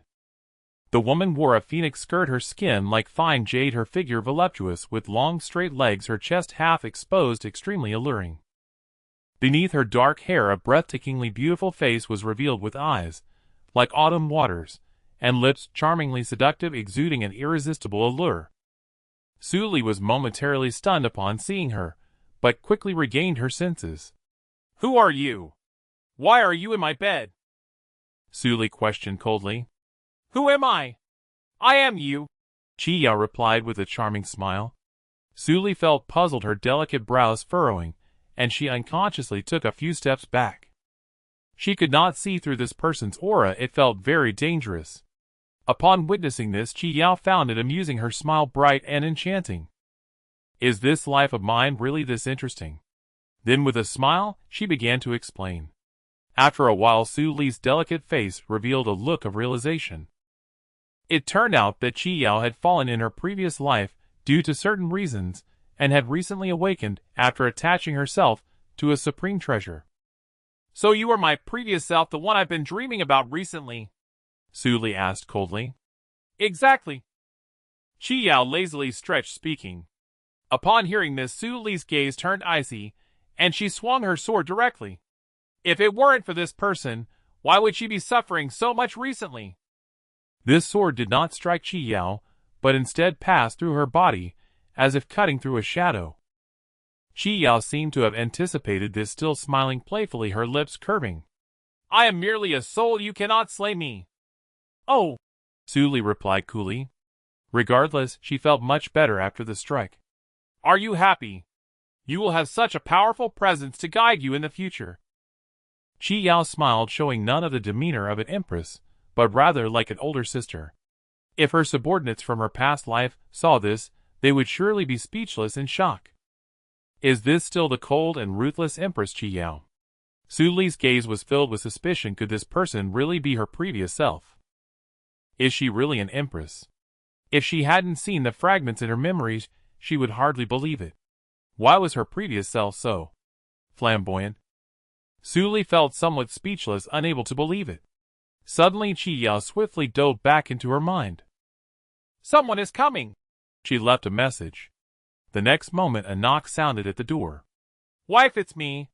The voice was magnetic and gentle. It was Nan Gong Chen. Upon hearing this, Su Li's delicate face flushed. How could this guy speak so intimately in front of others? "Don't make a sound for a moment." Su Li warned the Qi Yao in her mind. Then she did not respond immediately, but hurriedly ran to the vanity to check her reflection.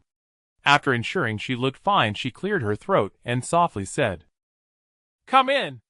Upon seeing this, Qi Yao's expression instantly turned cold. She sensed that Su Li's spiritual yin had already dissipated and realized something was off unexpectedly. This life of hers actually had a partner. In her previous life, countless celestial kings pursued her, but she dismissed them all, having high standards. She had not even had a partner, let alone lost her virginity. She wanted to see which young man dared to be so confident as to win over her in this life. Nan Gong Chen entered after hearing her invitation, dressed in flowing white, his face like that of an immortal, exuding an extraordinary aura. Anyone who saw him would have to exclaim that he was unparalleled in the world. "Did you come to find me for something?" Su Li glanced at Nan Gong Chen and felt a bit shy, recalling that night. Their intimate connection had turned raw rice into cooked rice. Nan Gong Chen did not answer, but seemed somewhat dazed. What did he see? Su Li's fortune seemed even more radiant than before, far stronger than that of a destined protagonist. If he hadn't awakened his double pupils, he might not have been able to perceive it. Did Su Li encounter some opportunity recently? At that moment Qi Yao was somewhat shocked. This is actually the legendary double pupils. Surprisingly, Nan Gong Chen possessed a bloodline that was not inferior to her own, meaning at least one of his parents had a cultivation level comparable to hers in her past life. Is this truly a prodigy from the lower realm? For a moment, she could find no faults in Nan Gong Chen. Oh, my father recently informed me that a secret realm in the northern region will soon open called the Nine Heavens Secret Realm. I am going there tomorrow and wanted to ask if you would like to join me. Nandong Chen snapped back to reality and spoke. Nine Heavens Secret Realm. Upon hearing this, Su Li felt somewhat confused, not knowing whether she should go.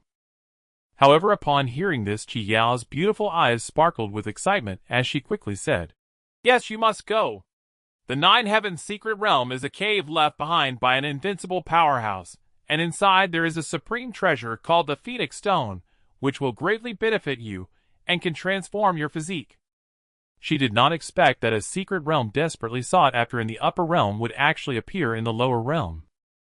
Then Nan Gong Chen added, According to my father, this secret realm contains many chances for supreme treasures. If we can find them, it will be immensely beneficial for us, though it is somewhat dangerous. I will go, Su Li declared. She did not want to fall behind Nan Gong Chen.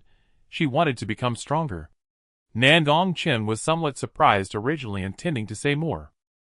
Well, in that case, let us rest today and set off tomorrow. Nan Gong Chen replied, his eyes clear. The next day, a dazzling flying vessel interwoven with runes soared across the skies of the Dazhou dynasty, trailing streams of radiant light that left the people on the streets in awe. On the flying vessel, a notification chimed. Ding, you have arrived at the Dazhou dynasty. Do you wish to check in? Nan Gong Chen had cultivated throughout the night, only to be stirred by the system's prompt in his mind. Check in.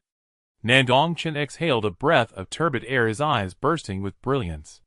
He hadn't expected that merely taking a flying vessel would trigger a location check-in. Ding, reward divine level technique Taoist immortal scripture. As the voice faded, a surge of mysterious and profound memories flooded into Nan Gong Chen's mind. Another divine level technique. Nan Gong Chen's eyes flickered, a sense of shock rising within him. In the Xiantian domain, techniques were classified into 4 grades: Heaven, Earth, Profound, and Yellow, with Heaven being the highest and Yellow the lowest. The upper limit of Heaven grade techniques could only break through to the Sage realm. If one wished to reach a higher realm, techniques above the Heaven grade were required. From Hongshan's memories, it was known that above Heaven grade were Sage, Immortal, Emperor, and Divine grades, all of which were the most powerful techniques in the entire 3,000 worlds. It was estimated that within the entire Xiantian domain, very few Sage grade techniques could be found, let alone Divine grade techniques, which had vanished even in the higher realms. If one were to appear, it would likely attract the attention of some ancient monsters. Now Nan Gong Chen already possessed 4 divine level techniques, which would not even be casually presented in the highest Tao lineages of the upper realms. They were the Dragon Elephant Suppression Technique, Heavenly Emperor Fist Yin Yang Dual Cultivation Technique, and now this Taoist Immortal Scripture. If all were extraordinarily defiant techniques, achieving mastery in them would grant even an ordinary person unparalleled combat power, let alone Nan Gong Chen, who bore the weight of a dual pupil. He would reach an unparalleled state unmatched throughout the ages. Nandong Chen's gaze flickered, then he no longer pondered further, seriously contemplating the Taoist Immortal Scripture. The cosmic Tao, the cycles of life and death, chaos shrouding the heavens, purple energy coming from the east. Upon perceiving these 16 characters, Nandong Chen entered a state of enlightenment. In the void there were faint glimpses of heavenly Tao auspices, 5-colored divine light illuminating the surroundings. Meanwhile, in another room, Yao Qi was imparting her teachings. Do you know the level of this technique? Yao Qi held up an ancient book, gazing at Su Li with a smile. Heaven grade. Su Li's beautiful eyes held uncertainty, as she speculated. After all, in her understanding, the best techniques in the entire Xiantian domain were Heaven grade, and the techniques she learned since childhood were merely Earth grade. Yao Qi shook her head, a radiant smile on her face.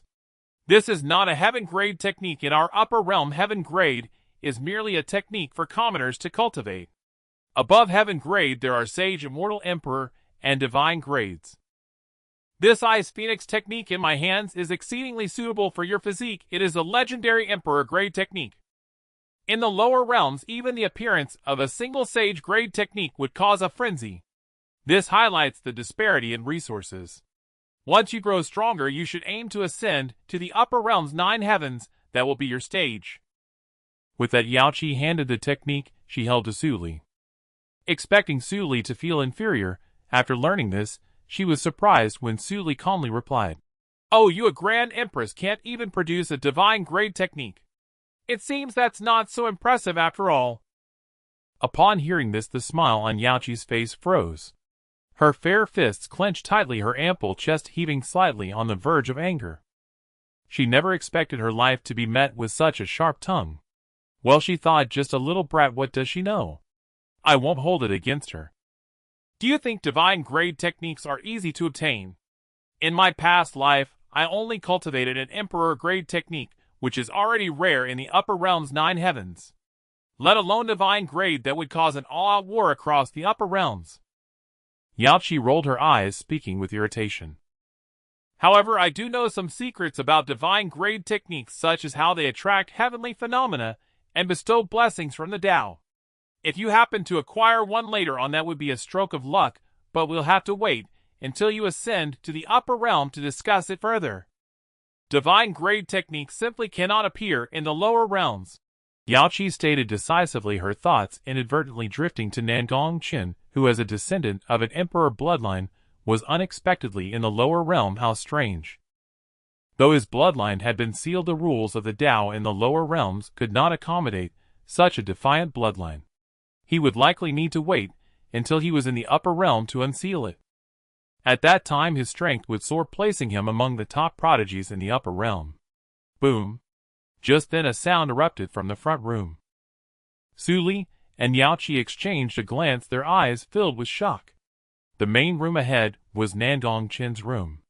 Su Li hurried over to check, while Yaoqi reacted even faster, her figure flashing a glimmer of divine light in her beautiful eyes. When they beheld the scene before them, they were both stunned. Nandong Chen sat cross-legged, eyes tightly closed, surrounded by ethereal celestial energy, ancient mysterious runes intertwining, radiating brilliant light, as if an ancient saint were in meditation. In the sky, the heavenly Tao bestowed blessings, shimmering lights cascaded down, like flowing stars, transforming into intertwined dragon and phoenix apparitions. This was clearly the highest grant of the heavenly Tao, symbolizing dragon and phoenix in harmony. How is this possible? Yaoqi covered her red lips, her beautiful eyes wide with disbelief. This was actually a manifestation of cultivation. Could it be that this boy is cultivating a divine-level technique? Su Li fell silent, casting a deep glance at Yaoqi. Didn't you just say that divine-level techniques couldn't possibly appear in the lower realms? Then what is this? Seeing that Nandong Chen was unscathed, the two retreated back into the room. Aha! I must say this kid really has good luck, even possessing a divine-level technique. Yaoqi chuckled awkwardly as she entered. Even she had to admit that since coming to the lower realms, she had been continuously astonished by this kid. She even suspected that Nandong Chen was merely on vacation in the lower realms, hiding his true identity. Claiming to be an emperor. You don't even have a divine-level technique, while my husband has one in his purple mansion. Su Li retorted with some disdain, though her eyes held a hint of admiration. Upon hearing herself being looked down upon, Yaoqi momentarily couldn't think of a rebuttal. She began to doubt whether she had truly descended into the lower realms. After a long while, Nan Gong Chen opened his eyes. Within their depths, Star River surged and coalesced, while his aura ascended ceaselessly. Truly worthy of a divine rank cultivation art, incomparably superior to the heavenly rank techniques he had once practiced, like heaven and earth themselves separated by an unbridgeable gulf. In merely one night, he had already reached the pinnacle of the Purple Mansion realm. Yet he deliberately restrained his cultivation. With but a single thought, he could shatter the barrier and ascend to the rank of a great sovereign. Yet he chose not to. Since ancient times, the Purple Mansion realm has served as the foundational stage of cultivation. Some prodigies rushed through it hastily in pursuit of speed, dooming themselves to short-lived progress. Others, however, forged peerless foundations within this realm, laying the groundwork for unrivaled supremacy among peers. Such prodigies invariably tread far upon the Tao. Indeed, most renowned experts across the Xintian domain followed precisely this path. Thus Nan Gong Chen resolved to do likewise, to establish an unparalleled foundation in the Purple Mansion realm. When coupled with his heavy pupils in later years, no prodigy under heaven would ever stand a chance against him. Within this Nine Heavens secret realm, he knew of a legendary artifact, the Hongming Dao fruit, an utterly transcendent treasure born only after the Hongming ancient tree had endured for countless eons. To consume, it would not only purge and reforge one's meridians and bones, but elevate one's comprehension to a truly unfathomable degree. Legends tell of cultivators who, after ingesting it, swept invincibly forward, reaching terrifyingly lofty realms, even treading upon the fabled emperor path itself. Others claimed it granted immortality, drawing forth terrifying ancient masters from seclusion, igniting fierce, merciless competition. Fortunately, this Hongming Dao fruit resided within the Nine Heavens secret realm, a place bound by strict restrictions admitting only young prodigies. This afforded Nan Gong Chen a rare and golden opportunity. This Hongming Dao fruit was his, absolutely non-negotiable. None could impede his claim. At that thought his gaze deepened, his raven hair billowed, and absolute confidence radiated from him. "Old Mu," Nan Gong Chen murmured softly. Instantly an elder whose aura exuded overwhelming terror knelt before him, the venerable Mu Shanhe, his personal guardian cultivator. "How fares Su Aotian now? Our agents watch him closely. As instructed by young master, he has already learned of the imminent opening of the Nine Heavens secret realm, and has departed. He is expected to arrive within 2 days." Old Mu spoke with profound reverence. He sensed clearly Nan Gong Chen had grown even more formidable, even more domineering, now bearing the unmistakable aura of a sect lord so imposing that he dared not meet his eyes directly. Nan Gong Chen nodded faintly, his eyes glinting with quiet calculation. With a subtle wave of his hand, Old Mu vanished, utterly, as if he had never existed. Excellent. His father had finally set out. He had spared Su Aotian not out of mercy, but because his heavy pupils had revealed a final brilliant thread of destiny still burning within Su Aotian's fortune, brighter than ever before. Surely this was heaven's last gift to him. Thus Nan Gong Chen orchestrated events so Su Aotian would learn of the Nine Heavens secret realm, luring him there, deliberately intending to use him as a treasure-hunting hound. Though the Nine Heavens secret realm brimmed with rare opportunities, its perils were equally profound. Having Su Aotian serve as such a hound would spare Nan Gong Chen considerable trouble. Nan Gong Chen dismissed further contemplation and withdrew the Tianyuan spirit tablet. In his palm appeared a small milky white stone tablet. "It appears deceptively modest, yet what transcendent opportunity might it conceal?" Nan Gong Chen murmured to himself. Then, with a light slash of his fingertip, a drop of crimson blood fell onto its surface. Instantly the Tianyuan spirit tablet erupted in blinding white radiance, and an arcane, profound memory flooded Nan Gong Chen's mind. After a long silence, as he fully absorbed its essence, enlightenment flickered across his eyes. It turned out the Tianyuan spirit tablet was a divine artifact designed to assist cultivation, an artifact containing a miniature world capable of drawing an ambient spiritual energy and condensing it into immortal spirit liquid. This immortal spirit liquid possessed truly transcendental effects. Applied to cultivators, it accelerated cultivation exponentially. Even a talentless dreg bathed in its power could become a supreme prodigy. What stunned Nan Gong Chen most was that within the tablet's miniature world, spirit herbs could be cultivated at astonishing speed, enabling mass production of countless rare medicinal treasures, even replicating primordial divine herbs and emperor-level medicines. Astounding. Only 2 words echoed in Nan Gong Chen's mind. Not only would it amplify his strength, it could also generate immense wealth through spirit herb commerce. Were a humble-born protagonist to acquire it, he might well reverse his fate, east of the river for 30 years, west for another 30. A faint smile curved Nan Gong Chen's lips, as if struck by sudden inspiration. Clearly his journey to Tianyuan Academy had yielded extraordinary fortune. He was deeply satisfied. Not only had he secured allegiance from a saint-tier sect, but he had also obtained the Tianyuan spirit tablet, a peerless treasure. All thanks to Su Aotian. He wondered what new surprise this prodigy might yet deliver within the Nine Heavens secret realm. Nan Gong Chen's gaze grew inscrutable as it drifted toward the distant horizon. The Great Zhou dynasty. Within the imperial palace. Do you know why I summoned you today? The Zhou sovereign spoke coldly, his eyes fixed upon the young woman kneeling below. His expression was detached, his tone imperious, as though commanding a mere servant. Hearing those words, the kneeling girl lifted her face impassively, and replied in calm, measured tones. Your daughter does not know. She wore a black gown, her features exquisitely carved, her beauty breathtaking, yet her aura remained icy and aloof. Her eyes, like stagnant seas, were pitch black and utterly devoid of light. Anyone witnessing this scene would have been thunderstruck, for this black-gowned maiden was none other than Princess Zhou Wanner, the 7th princess of the Great Zhou, and one of the 4 beauties of Zhou. You have now sworn fealty to the blood demon crone, and your assassination skills grow ever more refined. Excellent. Indeed, you surpass even your deceased worthless mother. The Zhou sovereign stared intently at her, then unexpectedly offered praise, his leathery face twisting into a grotesque smile that seemed profoundly unnatural amid the oppressive silence. A flash of murderous intent flared deep within Zhou Wanner's obsidian eyes, swiftly masked. Thank you, Father Emperor, for your praise. Her voice remained glacial. Were it not for the soul-binding poison coursing through her veins, she would have decapitated this so-called father on the spot, and torn his corpse limb from limb. Few could imagine that behind the radiant facade of the 7th princess lay a truth both chilling and absolute. She was the Zhou sovereign's covertly trained assassin, dispatched to eliminate all matters too dark for daylight. Do you know what this is? The Zhou sovereign's smile vanished. With a flick of his wrist, a radiating needle materialized in midair, glowing with eerie green light.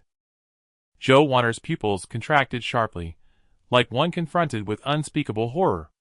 As a master assassin, how could she fail to recognize the infamous soul-destroying needle? A single strike from it would annihilate both spirit and soul, undetectable, silent, and utterly concealed. I command you to enter the 9 Heavens' secret realm and kill Nan Gong Chen. Employ any means, seduction, stealth, poison, whatever it takes. Succeed, and I shall grant you freedom. Your mother's coffin will be interred in the Zhou ancestral lands.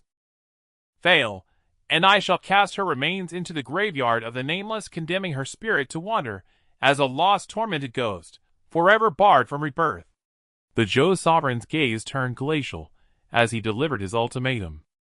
Yes, your majesty. Zhou Wanner replied evenly, her pale, slender fingers bleeding freely. The Solar Deity Palace. Supreme Orthodox sect of the Central Divine Continent. Ling Tian, the sacred heir, has yet to emerge from seclusion. You shall lead the disciples into the 9 Heavens' secret realm, secure all its opportunities at any cost. Upon the stone platform, a crimson-browed elder gazed down at the young man before him. Yes. The youth spoke, his eyes opening and closing like celestial gates, stars swirling within their depths. An incisive sword intent radiated from his form, his aura profound and unyielding. As a true lineage disciple of our palace, your strength and talent are both exceptional. I place great faith in you. Should you excel this time, you may even draw the attention of the palace master himself. The elder spoke calmly, a trace of admiration lingering in his tone. With those words, he vanished from sight. Lan Lingtian's gaze blazed with fervor. Under his breath, he murmured, "A mere 9 Heavens' secret realm. Pray tell who dares stand in my way." Yet, I hear the 9 Heavens' secret realm lies within the Eastern Divine Continent. Does that mean I may finally visit Fenger? I wonder how he fares these days. Indeed, he was Lan Feng's elder brother Lan Lingtian, a true lineage disciple of the Solar Deity Palace, a peerless genius bearing 8th rank in 8 talent, currently ranked 50th on the celestial rankings. Lately an unsettling premonition had stirred within him, as though something vital had slipped beyond his grasp. Should anything befall Fenger, know this: my wrath will be a storm none of you can endure. Lan Lingtian stared at the dim jade pendant in his palm, whispering softly. Howren Pavilion. One of the supreme powers of the Central Divine Continent. The 9 Heavens' secret realm has emerged. A towering buzz-cut man's eyes widened in genuine surprise upon hearing the news. Those familiar with him would recognize him instantly, Russian, The same figure who once challenged Nan Gong Chen's dual pupil physique before the Heavenly Mechanism Pavilion. And it lies in the Eastern Divine Continent. His eyes flashed with sharp brilliance. Then this is my chance to test that so-called dual pupil prodigy. I've heard dual pupil cultivators have never known defeat since antiquity. I shall see for myself whether such legends hold truth. Yu Russian murmured to himself. As a celestial ranking genius himself, pride burned fiercely in his heart. Let the so-called monster surpass him, that was tolerable. But now another prodigy had risen, a transcendent ninth-rank talent hailing from the Eastern Divine Continent. To be overshadowed by him would be unbearable humiliation. As the peerless scion of Howran Pavilion, and bearer of the legendary Vajra body, he bore the solemn duty of defending the dignity of all celestial ranking geniuses. Zhou family, one of the 4 great clans of the Central Divine Continent. The 9 Heavens secret realm. Legends say it holds divine pills and arcane techniques. Ah ha ha ha, surely it was crafted just for me. You insolent whelp. You can't even hold your place at rank 100 on the celestial rankings, yet you dare compete for rare opportunities. From the head seat a middle-aged man glared with imposing authority, raising his hand as if to strike. Zhu Xing flinched, instinctively sidestepping with a nervous grin before retorting. Who knew that barren wasteland, the Eastern Divine Continent, would birth a dual-pupiled prodigy of transcendent 9th-rank talent? He shoved me right off the rankings. It's infuriating. What did you say? Transcendent 9th rank. The middle-aged man froze, stunned. Yes, transcendent 9th rank. That day, idling away before the Heavenly Mechanism Pavilion, I discovered my celestial ranking had been usurped by a youth named Nan Gong Chen. Zhu Xing's voice brimmed with resentment. Still seething, Zhu Xing continued grumbling. Tell me, did the Heavenly Mechanism Pavilion make an error? Is there truly anyone whose innate talent exceeds 9th rank? Would such a being not dwarf even the most monstrous prodigies? So, he'd be more terrifying than my sister. At the mention of his sister, a flicker of dread crossed his eyes. If he truly possesses the dual pupils, then it is plausible. In ancient times one such cultivator rose, sweeping across an entire era with unmatched might. Alas, no talent-testing steel existed then to ascertain his exact rank. Yet if the Heavenly Mechanism Pavilion has declared him transcendent 9th rank, its judgment must be sound. The middle-aged man spoke slowly. Oh! So someone truly exists, who terrifies even my sister. Then he must be a world-shaking demon sovereign. If she has 3 heads and 6 arms, surely he boasts 10 heads and 10 hands. I'm doomed. Will this dual-pupiled prodigy even trouble himself with me? Zhu Xing's face paled at his father's affirmation, despair etching deep lines across his brow. At that moment a chill crept up his spine from behind. How disheartening to be deemed so fearsome and grotesque by my own younger brother. Truly it breaks my heart. A breathtaking woman had appeared without sound, her presence ghostlike. She wore a pale yellow gown, her eyes shimmered like autumn waters, her skin smooth as congealed cream. Yet her pallor lent her an air of delicate fragility, evoking profound tenderness. Ahem, how utterly heartbreaking. She pressed a white handkerchief to her lips, coughing twice, her voice faint, trembling with suppressed tears. Zhu Xing's back was drenched in cold sweat, his face turned ashen, his teeth chattering uncontrollably. Shesh! When did she arrive? Onlookers exchanged knowing glances, then suddenly remembered urgent matters, and hastily excused themselves. Oh, you're expecting a child. Splendid. I'll go check on them immediately. My quilts haven't been brought in. I fear rain is coming. I must depart at once. Ah, I recall.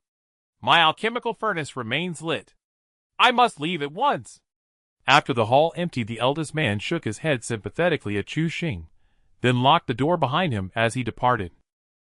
Moments later, blood-curdling shrieks echoed through the Zhou family's grand hall. Outside servants listened impassively, as though such sounds were part of daily life. Eastern Divine Continent. Great Qian Dynasty. Within a secluded chamber, a young man clad in black robes sat motionless in cultivation, his eyes closed, his body surging with overwhelming vital energy like a boundless ocean exuding terrifying power. A respectful voice sounded from outside. Master, have you completed your cultivation? The black-robed youth opened his eyes. Within their depths, azure dragons soared across heavens, an immense wave of power rippling outward from his form. Enter. His voice was calm, his gaze imperious. A golden-robed youth stepped inside, his eyes blazing with reverence upon seeing the black-robed figure. His Majesty the Emperor says the Imperial Sage foretold the Tianyuan secret realm will open tomorrow. We may depart this very day. Any subject of the Great Qian dynasty witnessing this scene would be struck dumb with shock. Never could they imagine the crown prince himself bowing so deeply before this man. Jun Wuxuang glanced at him indifferently, speaking slowly. My Azure Dragon Ascension art has reached consummation. I shall depart now. Master is indeed a 9th-rank talent. Your genius is unparalleled. Who among the 9 heavens secret realms competitors could possibly oppose you? The crown prince exclaimed, awestruck. And rightly so, for Jun Wuxuang stood as the greatest genius of the Great Qian dynasty, a 9th-rank divine body. With him present, the 9 heavens secret realm would become their sovereign domain. This 9 heavens secret realm is mine. I will claim it unchallenged. Not even the geniuses of the central divine continent shall bar my path. Jun Wuxuang declared with unwavering confidence. Now at the apex of my spirit foundation, should I acquire a rare treasure within the realm to forge my base, I shall surge forward unimpeded, invincible across all realms. Jun Wuxuang stood radiant with unconquerable spirit. Master's Majesty knows no equal. With you at our side, the younger generation of Great Zhou shall never again tower over us. Humph. Your vision is too narrow. A petty Great Zhou is beneath my notice. They lack the stature to be my rivals. My true adversaries have always been the top 10 monsters of the celestial rankings. Very well, if you beg me so earnestly, I shall deign to subdue the Great Zhou's youths just once. Humiliate them thoroughly when the time comes. Jun Wuxuang spoke with supreme arrogance, disdain dripping from every word. The northern region, a desolate unclaimed frontier between the 2 great dynasties of the eastern divine realm, where wars frequently flare along the border. Lately, supreme cultivation lineages and first-tier sects have flocked here in waves. Gilded skycraft, soaring spirit beasts, and ornate celestial chariots have crisscrossed the void, transforming the skies into a vibrant spectacle. All knew full well that only the most exalted sects would feast upon the treasures within the 9 heavens secret realm. Their own purpose was merely to hone their prodigies, and perhaps scavenge forgotten remnants at the fringes.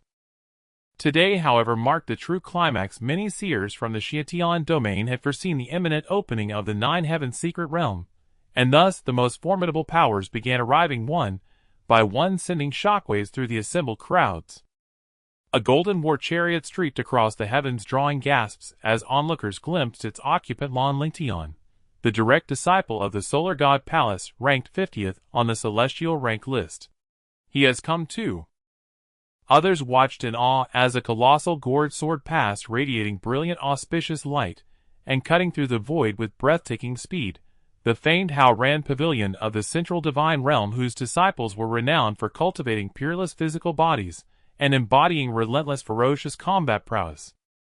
Even more astonishing was the passage of a gigantic azure cloud eagle, its aura so overwhelming it could only herald the arrival of a top-tier ancestral clan. That is the Chu family of the central divine realm. Is that figure aboard truly Chu Yin, the Chu family's saintess? She ranked 6th on the celestial rank list, a true monster. A murmur rippled through the crowd. In some, this 9 heavens secret realm would become the ultimate arena where the realm's most extraordinary prodigies clashed. Before long, as these pinnacle forces descended one after another, speculation swirled. So the Solar God Palace truly sent Lan Lingtian to lead. This time their victory seems all but assured. Indeed, but look at Lan Lingtian's face. He appears furious. Has something transpired? Some sharp-eyed observers voiced their concern.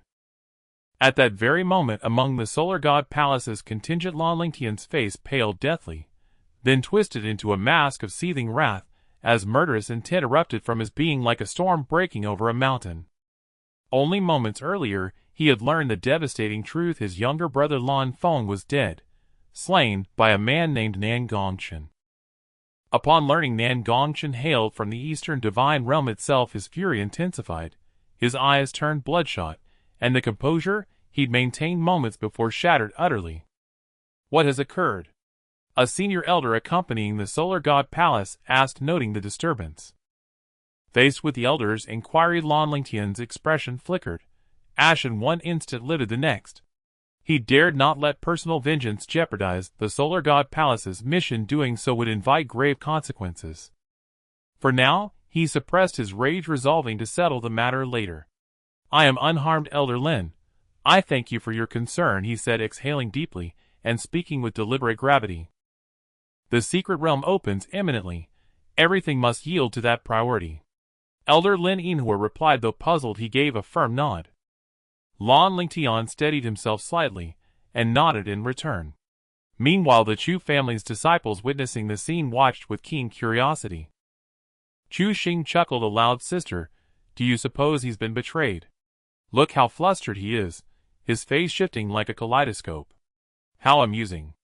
At that, the veiled figure inside the palanquin drew aside the beaded curtain and stepped forth. "Brother, I've told you repeatedly, mockery of others is forbidden," when a broad Chu Yan admonished sternly, though inwardly she was already convulsed with mirth. Her smile threatened to break free entirely. Her emergence instantly captivated countless gazes. The immortal Chu Xianzi is beyond description. Were I granted but a single moment with her, I'd gladly surrender 10 years of my life. My urine's yellow. I'll splash you awake. Enough banter. Clearly the greatest opportunities within lie with Chu Xianzi alone. Her 6th rank on the celestial rank list speaks louder than any boast. Meanwhile, at the Hao Ran Pavilion's encampment, Yu Yuan scanned the crowd, intently searching for someone. "Senior brother, whom are you seeking?" a junior disciple asked. "The dual-pupiled one, Nan Gong Chen," Yu Yuan replied coolly. Much of his reason for coming here centered on this very youth. He wished to see for himself what manner of person possessed such transcendent superintegrate aptitude. Soon, however, observers noted an odd absence. Few elite forces from the Eastern Divine Realm itself had arrived. Could it be that the Eastern Divine Realm suffers a drought of prodigies? No heirs rising to greatness? Possibly, but perhaps it's for the best. Were they present, they'd only suffer humiliation. Precisely. With Chu Xianzi here, and 3 other celestial rank-list monsters besides, who dares challenge them? Laughter rose, laced with undisguised disdain. Then a cold, detached voice caught through the air. "Have you forgotten? Last month Nan Gong Chen, the dual-pupiled one, entered the celestial rank list at 100th place, with superintegrate aptitude."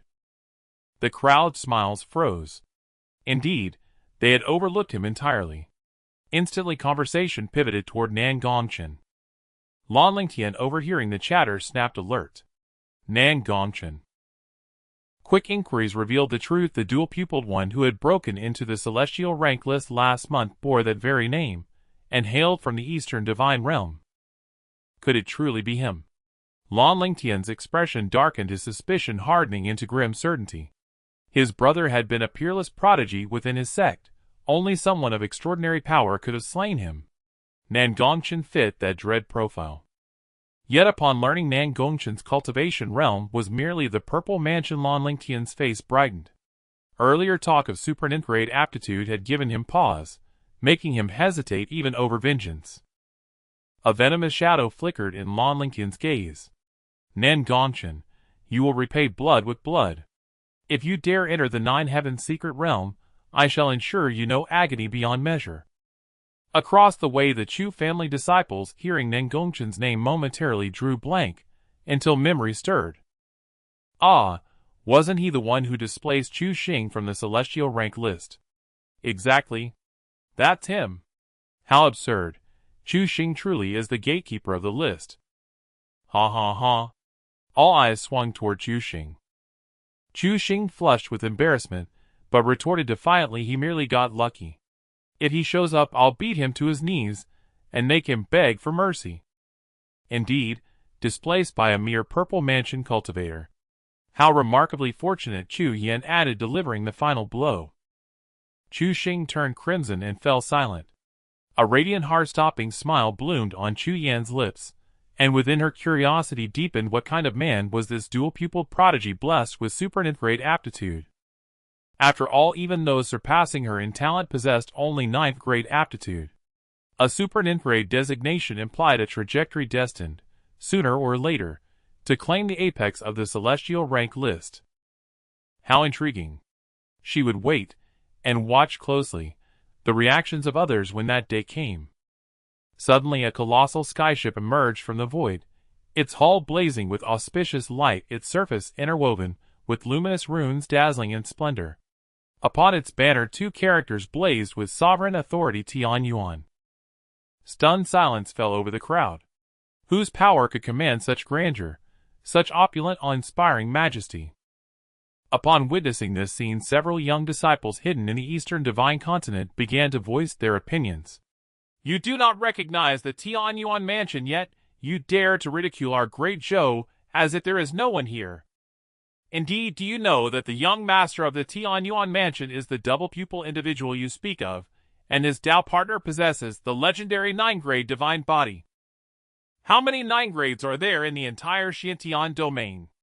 Our Great Zhou alone has 2, and yet you do not know who the frog at the bottom of the well is.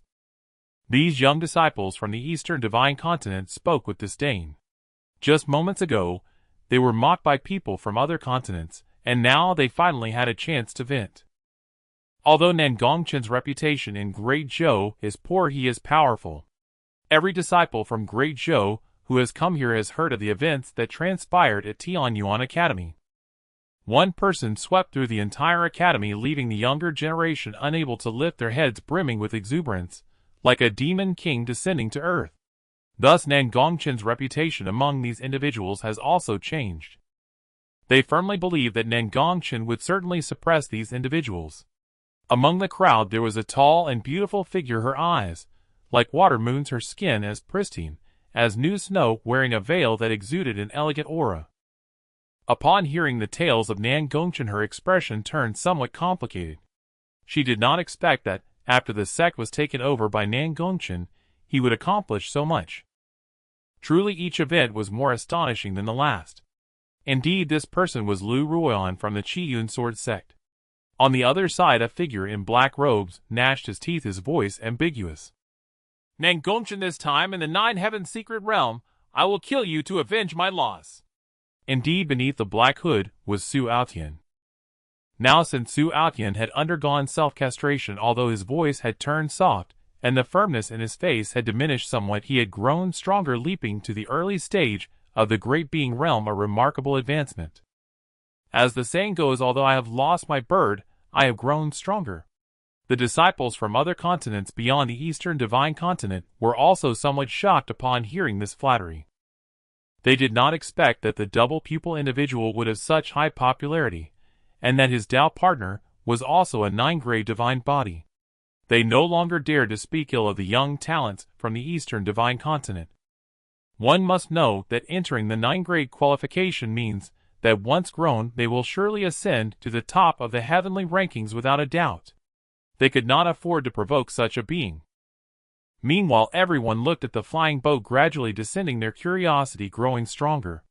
They saw the flying boat land, and the radiant glow slowly extinguished. 2 figures descended from above, a man and a woman, and as they emerged it seemed as if the entire world dimmed. The woman was stunningly beautiful, her appearance breathtaking, while the man walked with the grace of a dragon and tiger, his face resembling that of an immortal, with celestial energy surrounding him, exuding an extraordinary aura. These 2 were Su Li and Nan Gong Chen.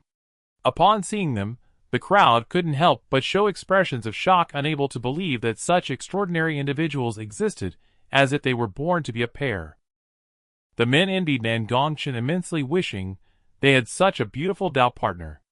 Meanwhile, the women were exceedingly fervent, and upon seeing Nan Gong Chen's face, they couldn't help but clench their legs, their eyes filled with excitement.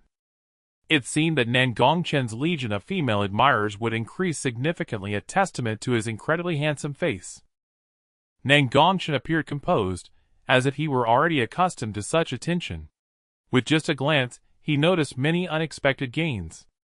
Within his double pupils, he could see 3 individuals with relatively good fortune. One was the familiar Aotian whose luck radiated a weak glow clearly nearly consumed by Nan Gong Chen. The second was the familiar Lu Ruoan, and he was not particularly surprised. The last was a woman from the Chu family. Although Nan Gong Chen did not recognize her, he could sense that she was endowed with great fortune. If he could subdue her, it would be quite beneficial. Beside him, Su Li was being watched by so many people. Although her expression was calm, she felt somewhat uneasy. Upon seeing this, Qi Yao could not help but laugh in Su Li's mind. "Oh my, your husband's popularity is indeed high. I feel a tinge of jealousy." Su Li had long grown accustomed to her chatter, and did not respond. From the Chu family, Chu Yin exchanged glances with Nan Gong Chen, both feeling immense shock. Of course, it was not because of Nan Gong Chen's unparalleled beauty that they were shocked, but rather due to his strength, which she could not see through. One must know that she was the 6th-ranked prodigy on the heavenly rankings, and had reached the peak of the Great Being realm, yet she could not see through a mere purple mansion realm cultivator. Chu Yin was even more interested in Nan Gong Chen, eager to uncover the secrets this man held. Meanwhile, Chu Xing, witnessing this scene, was also somewhat shocked. This was the first time he had seen his sister display such an expression. Could it be that his sister had feelings for this man? Thinking of this, Chu Xing's eyes lit up as he spoke. "Sister, he already has a Dao partner. You wouldn't want to steal someone else's partner, would you? But with your domineering nature, you probably wouldn't be able to steal him. Alas, I never expected to have a brother-in-law." Chu Yin was taken aback, not expecting her brother to say such a thing, feeling a mix of embarrassment and anger. "You'd better shut up." She sent a punch towards Chu Xing's stomach, knocking him to the ground in pain. At the Sun God Palace, Lan Ling Tian coldly stared at Nan Gong Chen, his eyes filled with murderous intent. "No matter if you are the so-called double pupil individual, once inside, I will surely slay you."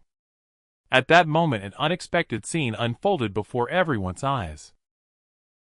A man flew in the void, his gaze burning with intensity, locking onto Nan Gong Chen, and spoke. "I am Yu Russian, ranked 61st on the heavenly rankings. I have heard of the invincible reputation of the double pupil individual, and have come to seek guidance." This person was indeed Yu Russian from Haoran Pavilion, an 8th-grade Vajra body. As soon as these words were spoken, the crowd erupted in an uproar, revealing expressions of schadenfreude. Now there would be a good show to watch. Everyone was eager to see the strength of this so-called double pupil individual, for he was the only one with a talent exceeding 9 grades. Among the crowd, Su Aotian was overjoyed, delighted to see Nan Gong Chen in trouble. He had long heard of the heavenly rankings, the pinnacle of prodigy rankings within the Xiantian domain. This person was ranked 61st on the heavenly rankings. Teaching Nan Gong Chen a lesson would be a piece of cake. Meanwhile, Chu Xing, with a bump on his head, also wanted to challenge Nan Gong Chen, but was stopped by Chu Yin. "Do you want to go up there to die?" Chu Yin said coldly. Such behavior of seeking guidance could easily provoke the opponent's ire, and if they struck without restraint, one could end up dead without any recourse. Chu Xing was somewhat baffled. Was he just a purple mansion realm cultivator? Why such caution? However, upon seeing Chu Yan's terrifying gaze, he dared not bring it up again, merely looking on gloomily. "This old woman must be afraid that I will kill her brother-in-law." "You are not worthy," Nan Gong Chen said nonchalantly, his aura transcendent, his white clothes fluttering, as he spoke disdainfully, exuding confidence. As soon as these words were uttered, the entire venue fell silent. They did not expect Nan Gong Chen to say such a thing. "You Russian's face flushed red, resembling that of a pig's liver. As the illustrious genius of the heavenly ranking, and the eldest senior brother of the Haoran Pavilion, he had never been so humiliated. I never expected a prominent dual pupil cultivator like you would resort to mere verbal sparring. I had previously thought more highly of you." Yu Russian shook his head and said, disappointment evident in his voice. "Oh, if you wish to fight, that is not impossible, but there must be some stakes involved," Nandong Chen said, showing no signs of anger and maintaining his calm demeanor. Upon hearing this, Yu Russian gritted his teeth, as if making a significant decision. "All right, since you're asking for stakes, I will put forth 30 million spirit stones. Of course, you must also offer something of equal value." At these words, the crowd's pupils constricted. They never expected that such a battle would involve a wager of 30 million spirit stones. Nan Gong Chen shook his head, feeling that was far too little, barely enough to fill the gaps in his Tianyuan spirit tablet. It's important to note that one immortal crystal can be converted into a drop of immortal spiritual liquid, and one immortal crystal is worth 100 million spirit stones.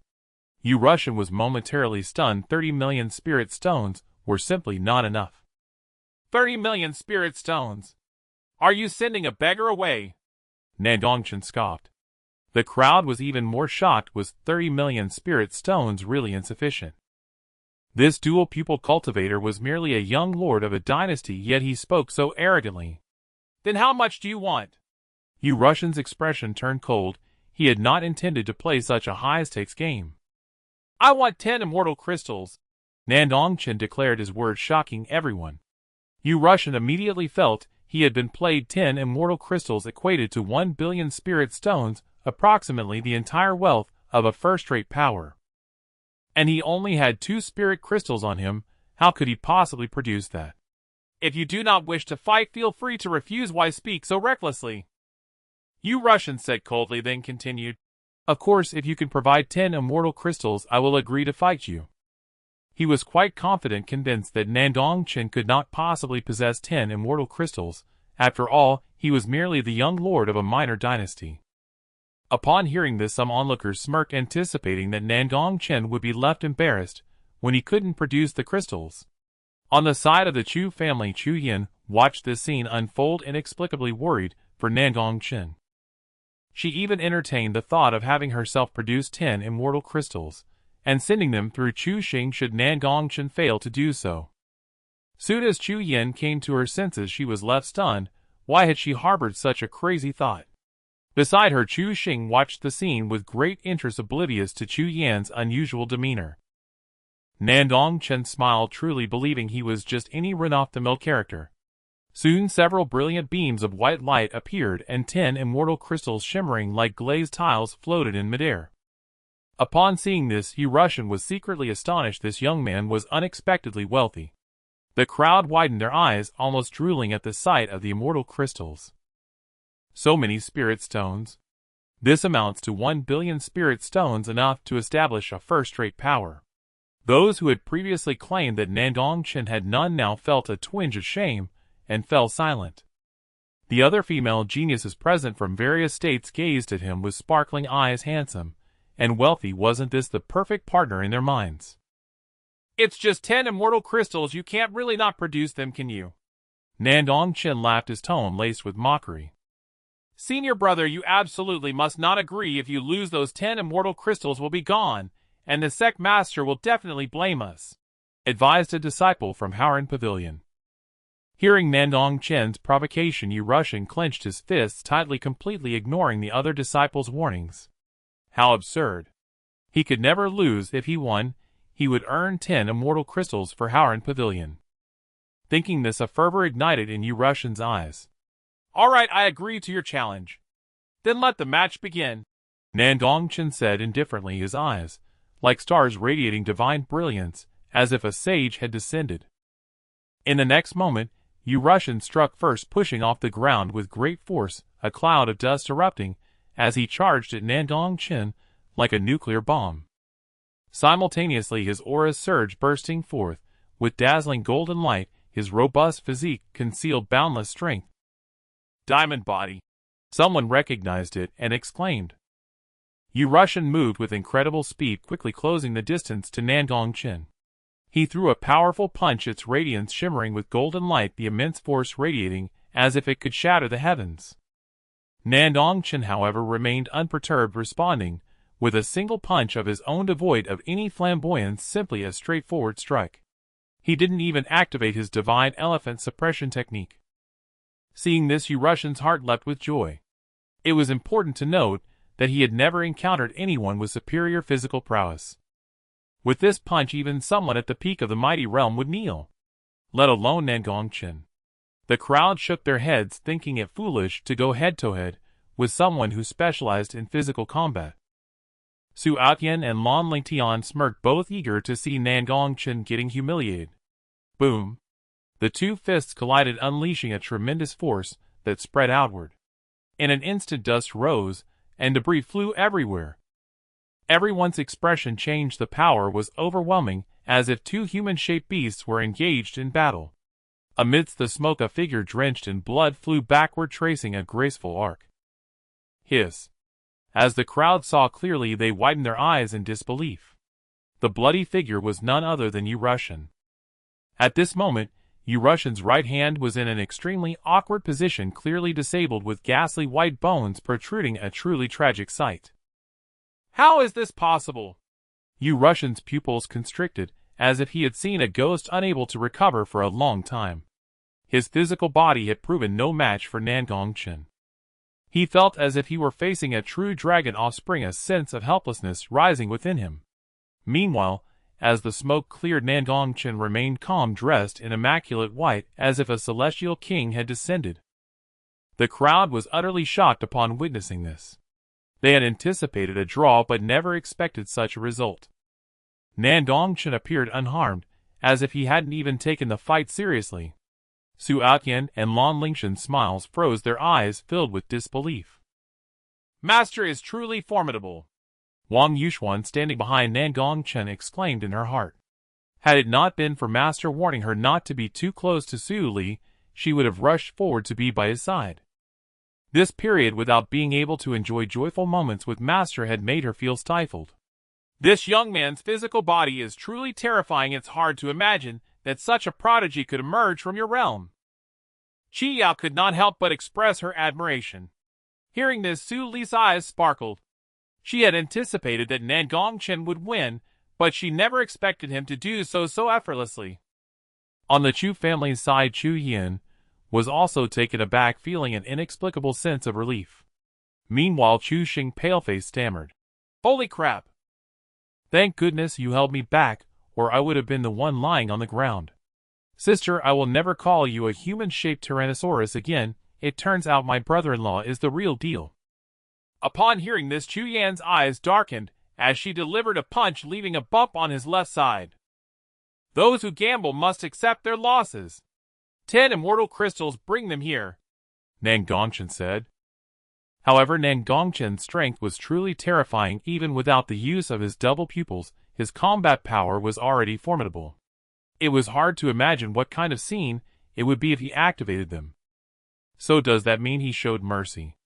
I only have 2 immortal crystals here. After the 9 heavens secret realm, I will send the remaining 8 to you, Aotian said slowly, as the blood in his body had already stopped flowing. Soon 2 exquisite wooden boxes flew in front of Nan Gong Chen. After inspecting them, Nan Gong Chen nodded, storing them in his storage ring. Good then, I will give you a chance. I hope you won't deceive me, or there will be terrifying consequences, Nan Gong Chen replied seriously. He actually hoped Aotian would deceive him, as that would provide an opportunity to annihilate the forces behind them and gather the remaining immortal crystals. Aotian's lips twitched bitterly. There were so many people present witnessing this, and if he dared to renege on the deal, it would surely tarnish the reputation of the Howren Pavilion. It won't happen. If there's another gambling agreement like this next time, feel free to look for me. Nan Gong Chen looked at him with a more amiable gaze, smiling. Aotian's lips twitched again. He would no longer seek him out. After it all ended, the crowd was left in astonishment, not expecting such a result. 1 punch to defeat the 61st place on the heavenly ranking. This should be the strongest performance ever recorded in the top 100 of the heavenly ranking. Indeed, he didn't even need to use his double pupils. It seems that from now on the entire heavenly ranking will undergo a transformation. Someone sighed, their eyes filled with immense admiration.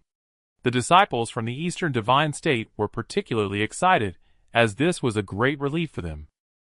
At that moment, in the eyes of these disciples, Nan Gong Chen seemed like a deity unbeatable by anyone on earth. However, there were also those who wore sneers, their eyes filled with derision. But he has merely defeated someone ranked 61st on the heavenly ranking. What's so exciting about that?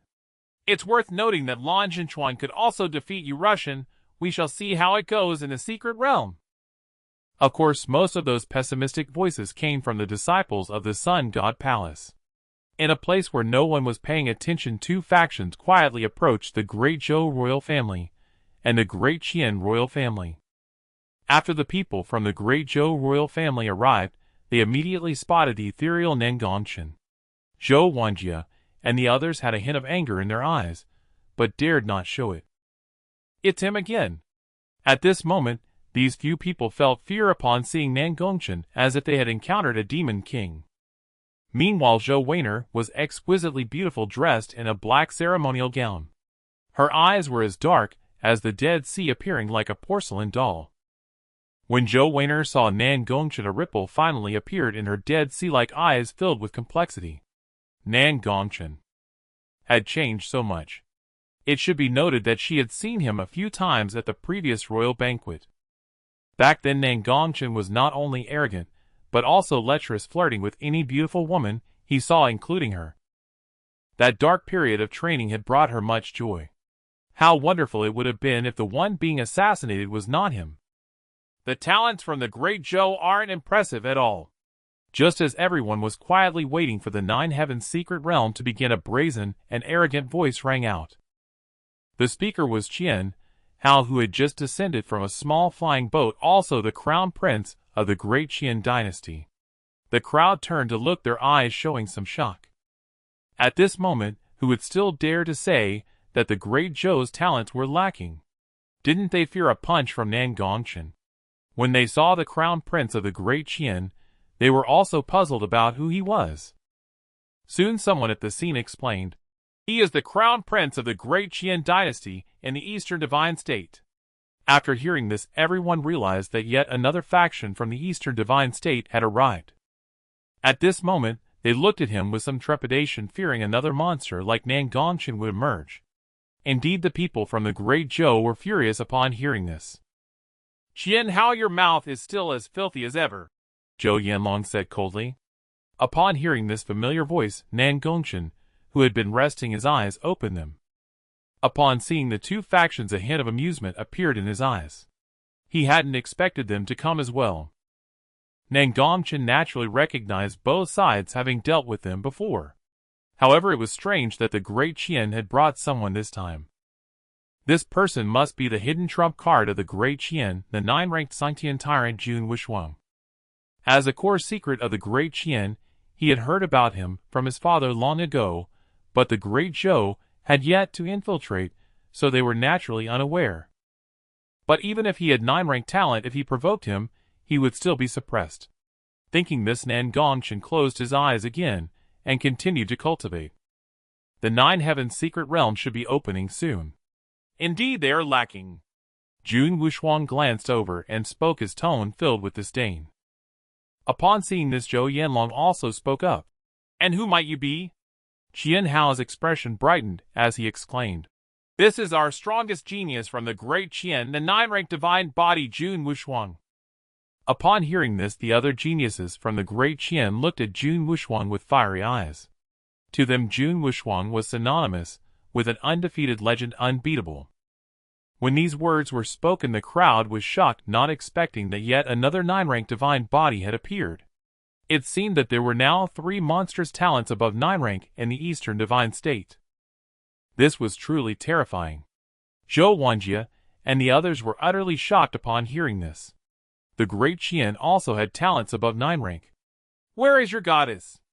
Why isn't she coming out to battle?" Jun Wuxuang said, lightly dressed in a dark yellow battle robe, his eyes holding a powerful aura exuding an air of invincibility. "You are not qualified to battle with the goddess," Zhou Wanjie said coldly. He then held a long spear, lightning flashing around him, leaping down, seemingly ready to fight Jun Wuxuang. He did not believe that if Nan Gong Chen couldn't defeat him, he wouldn't be able to defeat a genius from the Great Qian. At this moment, when tensions were high in the valley ahead, a brilliant divine light pierced through the heavens, emanating an ancient aura. The crowd looked up in shock. At that moment, they had only one thought in their minds: the 9 Heavens secret realm was about to open. Nan Gong Chen opened his eyes, as well, then sent a voice transmission to Wang Yuxuan. "Once we enter, keep an eye on that man in the black robe. You have a natural spirit body, and if you conceal yourself, no one will be able to see you. He is of great use to me. He looked towards the position of Su Aotian beneath the black robe. Upon hearing this, Wang Yuxuan marked a strand of divine sense on Su Aotian and nodded. Rest assured, Master, I will ensure the task is completed. Soon as the mist spread out, and the rosy light illuminated the world, everyone swiftly moved, slipping into the crevices of the valley. At the outskirts of the Jiutian Mijing lay a dim forest shrouded in mist. Feral beasts prowled beneath an oppressive chill air. A blood moon hung in the sky, its crimson light bathing the woods, and lending the place an uncanny, dreadful aura. When the crowd entered, an uneasy realization spread. The spiritual energy here was thin, and a strange, unnatural gas drifted in the heavens. Standing at the fore were the prodigies of the foremost sects. Behind them came disciples of first-rank sects. Filling the center and rear were youths from other sects and independent cultivator prodigies. Hiss! In an instant, an enormous demon rat materialized before them. Its body bristled with quill-like spines, its pupils burned blood-red, and its aura radiated a savage ferocity. The onlookers recoiled, a trace of dread in their eyes. The aura this demon rat exuded was that of an early Nandong realm powerhouse. It lunged, and in a blink severed the heads of several Xiphestage disciples, swallowing them whole. Hope soon ebbed from the crowd, as they noticed the demon rats were not solitary. From other directions 5 or 6 more swarmed, as if forming a ring of encirclement. At that moment, a searing gaze erupted, and shattered the foremost demon rat into pieces, its flesh scattering across the ground. The spectators stared in stunned silence. They saw that Nan Gong Chen's eyes had at some point transformed into twin pupils. Within them danced visions of primordial chaos, heavens fractured, the world's undoing, an utterly terrifying spectacle. His gaze had burned with such fierce intensity, it was clear Nandong Chen himself had struck. He regarded the act as casually as crushing an insect walking on with a lively air beside Su Li. No wonder a twin-pupiled cultivator is so fearsome. One casual blow, and he shattered a Nandong demon rat. Elsewhere, other peerless talents also made swift kills. Chu Xing hefted a sigh. The flush of crimson filled his eyes, as if he had slipped into a trance. His aura surged violently, and in a single stroke, he cleaved the demon rat in two. After his strike, he grew weak, panting heavily. Beside him, Chu Yin nodded in acknowledgement. Seeing Nan Gong Chen, her beautiful eyes widened with surprise. Others nodded in admiration. Chu Xing's Xiaolua battle body is formidable. Were it not for that monster Nan Gong Chen, few could threaten his Tianbang rank. Lan Lingtian then acted. A starry sword intent erupted from his gaze, and he severed a demon rat's skull with a single stroke. Behind him, disciples of the Taiyang Shen Gong cheered fervently, as expected of our Lan Jinchuan. Lan Lingtian snorted, casting a disdainful glance toward Nan Gong Chen. When he saw Nan Gong Chen had already dealt with the threat and strode away, his face betrayed a slight loss of composure. Just you wait. Over at Deqian, Jun Wushuang teleported before a demon rat and, tearing with both hands, ripped it in two. The crowd's pupils constricted at the brutal display. Terrifying. This sentient body truly resembles a humanoid beast, someone murmured. Yu Russian, watching from behind, felt his spirit jolt. This man's corporeal might was immense, on par with the monster Nan Gong Chen. Jun Wushuang shook his head, then, having seen others finish their kills, fixed his gaze on the lone peerless figure in white at the front. Interesting. Faster than I, a worthy rival, he thought, his eyes flickering. Finally, a black-robed man unleashed a numbingly cold flame that set a demon rat screaming as it burned.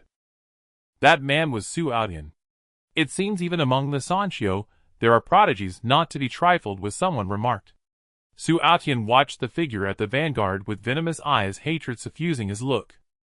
Nandong Chen, this Jiutian Mijing will be your grave, he swore inwardly. He felt a faint resonance. This place's fortune seemed linked to the stranger's ihua, as if calling him forth. He suspected this was no ordinary opportunity. His heart surged with excitement. Yet, even after the larger demon rats were dealt with, the danger was far from over. From the shadowy underbrush poured swarms of young rats, offspring of the demon rats, each frenzied and tearing into the crowd. Though these lesser demon rats were only early Zifu in cultivation, their numbers were incalculable, and their venom potent. A single bite could fell even a Nandong powerhouse. Soon screams rent the air, and casualties mounted. Even Lan Lingtian and the others became cautious, wary of underestimating the threat. Nandong Chen was about to incinerate the swarm with his Yuming divine fire, when Su Li pulled him back. "Let me," she said, a touch of plaintive resentment in her voice. He had always taken the lead, otherwise she would be reduced to a mere ornament. Nandong Chen paused, smiling wryly. He looked at Su Li with indulgent affection. "Very well. You do it." Su Li formed hand seals. An intense cold exploded from the ground beneath them. Within a radius of several li, countless demon rats froze solid, transformed into a field of ice sculptures. "Impressive," Nandong Chen praised sincerely. Such sweeping area damage was far quicker and more decisive than his own Yuming divine fire's slow, searing burn. Su Li's flawless face remained cool, yet a gleam of sweetness flickered in her eyes. With the swarm dispatched, the two resumed their advance. Elsewhere, those still beset by the swarm saw Nandong Chen and Su Li already finished, and were struck with astonishment. "Those two are ruthless. No wonder they travel together," someone mused. Chu Yin watched, her eyes briefly glittering. Lan Lingtian's gaze hardened in shock. The woman beside him was matched by one at Nandong Chen's side. He felt a surge of resentment. Su Aotian harbored similar thoughts. Jun Wushwang's eyes brightened upon seeing Su Li's display. "Is that the Dezhou you spoke of?" he asked. "Yes," Qian Hao replied respectfully. "Excellent, excellent, interesting. At last someone has piqued my interest," Jun Wushwang declared. His favorite pastime was stealing others' partners. Princesses, consorts, even the king of Deqian's own harem had felt his attention. The Deqian king knew, but turned a blind eye. After all, what was a woman compared to one's own prodigies? Jun Wushwang delighted in seeing others helplessly lose their loved ones. "My lord, do you fancy her?" Qian Hao asked, eyes gleaming with crafty ideas. Jun Wushwang nodded slightly. "I have a plan," Qian Hao began slowly. At that, a keen light flared in Jun Wushwang's eyes. What they did not know was that in poking at this matter, they had struck a titanium plate, a misstep that might cost them their lives. Nan Gong Chen and his companion advanced side by side, like celestial immortals strolling hand in hand, ethereal, transcendent, their presence stirring awe in all who beheld them. Soon they reached the forest's edge, drawing ever closer to the heart of the Nine Heavens' secret realm. Roar! A thunderous, beastly roar erupted from ahead, resonating like a bronze bell, shaking heaven and earth. Before them emerged a colossal flame demon bear, its massive frame wreathed in crimson flames that danced like sovereign fire across its body, its eyes burning with fierce, unrelenting scarlet light. The aura it radiated was overwhelmingly potent, firmly anchored at the midstage of the great sovereign realm. Upon spotting Nan Gong Chen and his companion, the flame demon bear struck instantly, a single palm crashing down with cataclysmic force. A typical great sovereign would be pulverized into crimson mist upon direct impact. In the next breath, a blinding fist light erupted, brilliant, incandescent, and hurtled straight toward the beast. Instantly, the flame demon bear froze mid-motion, then toppled rigidly to the ground, its gaze still wide with shock and disbelief.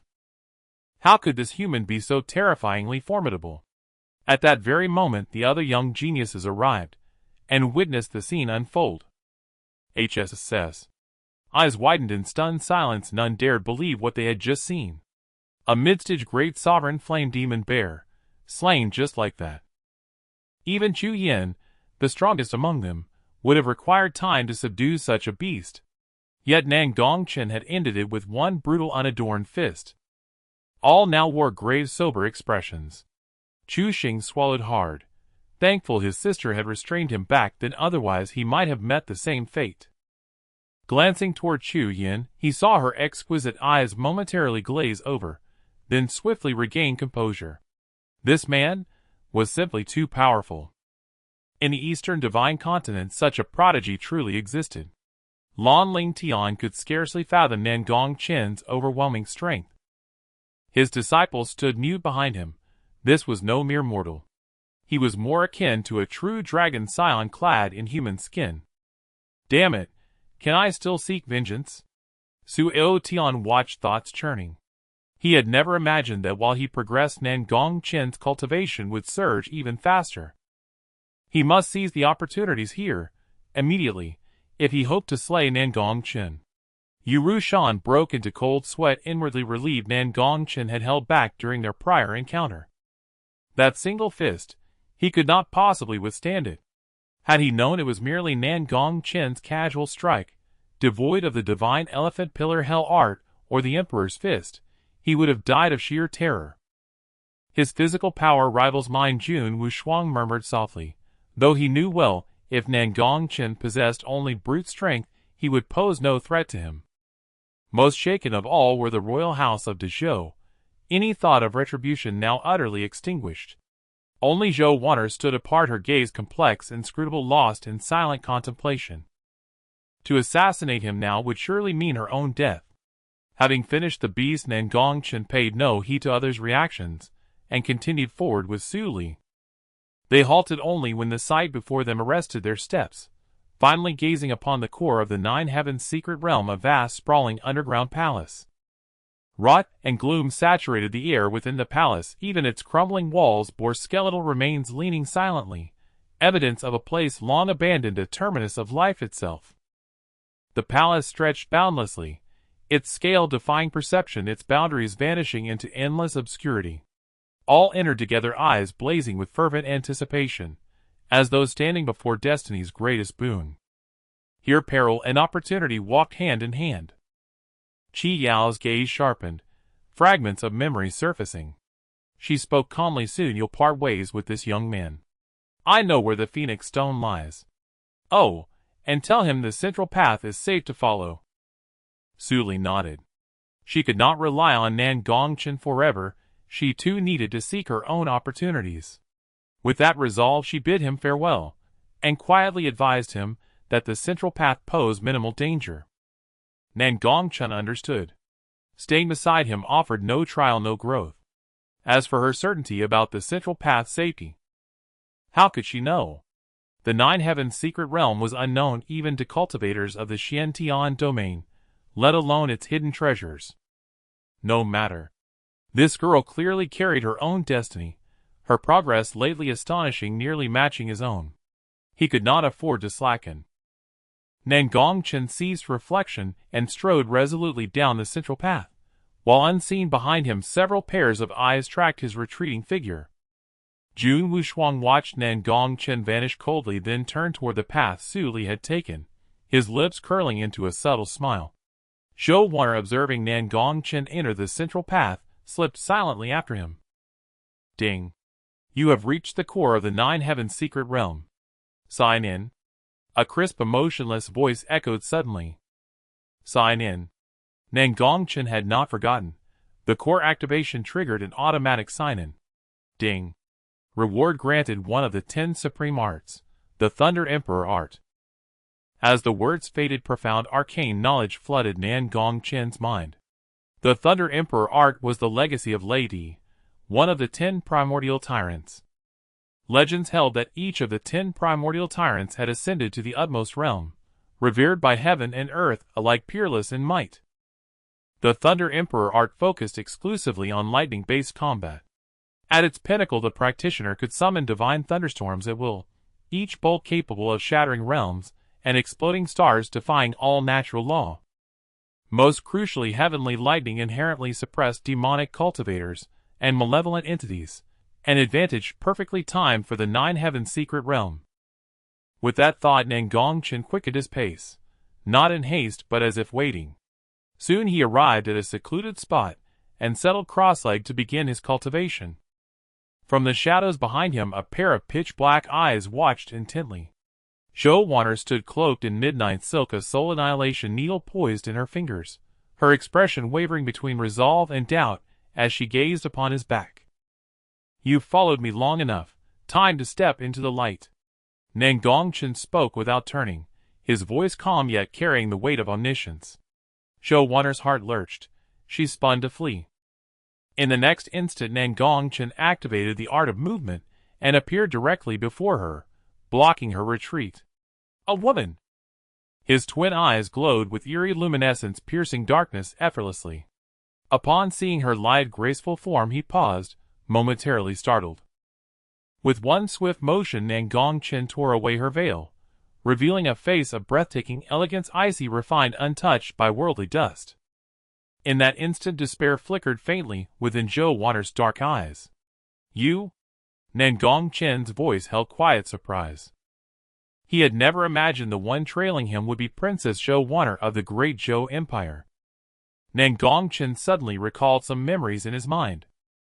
Many years ago, at a royal banquet, many princes and princesses were invited, including the young masters from powerful factions. At that time, Nan Gong Chen was one of them. At that time, as the young master of Tianyuan Mansion, he naturally had many acquaintances around him. In such a lively banquet, only one girl stayed in the corner. She was exquisite, but her beautiful eyes were dim, quietly staring at the dining table in front of her, lost in thought. Dressed in a black formal gown, she looked like a beautiful yet frail black butterfly, evoking a sense of pity. Naturally, Nan Gong Chen noticed this girl, who resembled a porcelain doll. He inquired about her, but others referred to her as the unlucky princess with disdain in their tone. Curious, Nan Gong Chen dismissed the person beside him and quietly approached the girl in the black dress. When he saw the extreme sorrow and helplessness hidden in her pitch-black eyes, even he who had been reborn couldn't help but feel a pang of heartache. Later he learned that this girl was named Zhou Wanner, and on that day her mother had committed suicide. Nan Gong Chen returned to his senses, and seeing the despair in Zhou Wanner's eyes, couldn't help but guess. "Was it the Great Zhou King who sent you to kill me?" Nan Gong Chen's gaze turned icy as he questioned her. Although the Great Zhou King had hidden the identity of the seventh princess very well, it ultimately could not escape the eyes of Tianyuan Mansion. He had long known that Zhou Wanner was an assassin trained by the Great Zhou King. Zhou Wanner was taken aback, feeling somewhat at a loss, and the soul-destroying needle in her hand had already lost its luster. It should be known that once the soul-destroying needle was activated, it would only be effective for the duration of a stick of incense. If missed, it would become a useless silver needle. Having been an assassin for over 10 years, she understood this principle. But for some reason, when he came close just now, it was the perfect opportunity to kill him, yet she couldn't bring herself to do it. "Yes, you may kill me. I will die outside anyway," Zhou Wanner admitted directly, saying coldly, with a hint of despair beneath her dark eyes. She was cursed with poison, and after failing this mission, the Great Zhou King would not let her live. It would be better to die at the hands of Nan Gong Chen. However, she felt some reluctance. She had not avenged her mother, and her mother's corpse was still not cold. "Since you are prepared to kill me, you should not think it will be so easy to die. The heavenly demon goo within you, I can help you resolve it, but—" Nan Gong Chen let out a cold snort and spoke. Zhou Wanner was momentarily stunned, and a glimmer of light rose in her pitch-black eyes. "What? He won't kill me. He even intends to help resolve the heavenly demon goo within me. But you must follow my orders from now on." Nan Gong Chen scrutinized Zhou Wanner from top to bottom, a smile curling at the corners of his mouth. Upon hearing this, a look of disgust appeared in Zhou Wanner's beautiful eyes, and any goodwill she had for Nan Gong Chen completely vanished. She should have killed Nan Gong Chen right then. It was foolish of her to have had goodwill towards him before. Indeed, apart from her mother, no one in this world would treat her well for no reason. In other words, she had shifted from one demon's grasp to another's. Thinking of this, the last glimmer of light in her heart extinguished. "All right, you can take off your clothes now," Nan Gong Chen said. "You?" Zhou Wanner exclaimed, tears streaming down her stunning face. She never expected to be humiliated by this scoundrel today. It was truly abhorrent. She then stood up, preparing to loosen her clothing. Seeing this, Nan Gong Chen was also taken aback, and slowly said, "What I mean is just loosen your clothes and turn your back. The goo insect is on your back, otherwise how can I help you remove it?" Nan Gong Chen felt a bit of black lines on his forehead, not expecting that Zhou Wanner would misunderstand his meaning. It made him seem like a scoundrel. Could he really be that kind of person? Upon hearing this, Zhou Wanner also realized immediately, wiping the tears from her face, her pretty face flushed with embarrassment. "If you had said so earlier, I thought it was that," Zhou Wanner hastily explained. Nan Gong Chen, seeing her like this, looked at her with interest and asked which one. Zhou Weiner fell silent, and the more she explained the less clear it became. She pulled aside her clothing, exposing her back, while keeping her front covered. Looking at her perfect and flawless back, Nan Gong Chen was momentarily stunned. However, he quickly regained his focus, his expression serious, as he reached out to sense the position of the goo insect. He was not intentionally taking advantage, he just didn't know how to use the Thunder Emperor's treasure technique to force it out, and was merely exploring.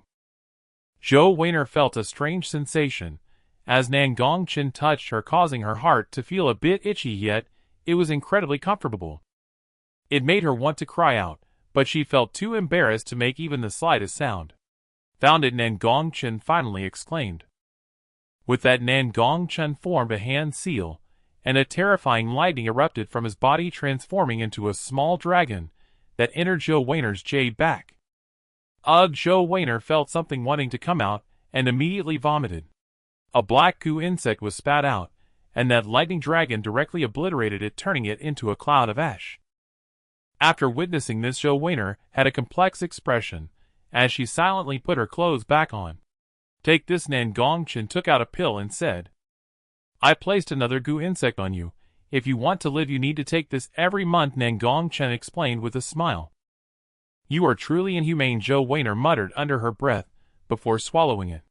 Immediately an incredibly pleasant warm current surged from her dantian, surprising Zhou Weiner. It seemed her cultivation had improved somewhat. It was reminiscent of the heavenly grade pill Xian Huang Dan, which was extremely precious and highly beneficial for female cultivators, hard to come by in the market. Even she could not afford heavenly grade pills. Don't overthink it, this is not Xian Huang Dan, just has a similar taste to confuse your senses, so you can't find the real antidote.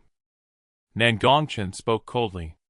Oh, Zhou Weiner felt her anticipation fade away, and replied casually, "By the way, who do you want me to kill?" Suddenly Zhou Weiner asked, curious about who the young master of Tianyuan Mansion Nan Gong Chen could not handle. "What?" Zhou Weiner exclaimed in shock, her beautiful eyes wide, as if she had misheard. But if it were the Tianyuan Mansion, it would be different. This could truly avenge her. At this moment a ripple of emotion surfaced in Zhou Weiner's beautiful gaze, as she looked at Nan Gong Chen.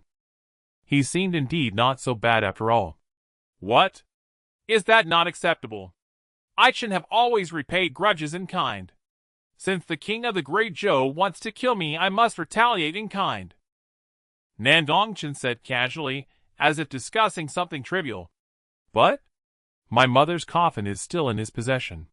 If I go out, he will definitely notice something is wrong." Zhou Weiner looked worried. "No worries, once we go out, I will send someone to retrieve your mother's coffin," Nan Gong Chen replied nonchalantly. For others, the court was a forbidden area, but for the Tianyuan Mansion, it was like entering a land without a master. Taking something was a simple task. "Really?" Zhou Weiner's dark eyes finally sparkled with light, as she stared blankly at Nan Gong Chen. The coffin of her mother had always been a thorn in her heart.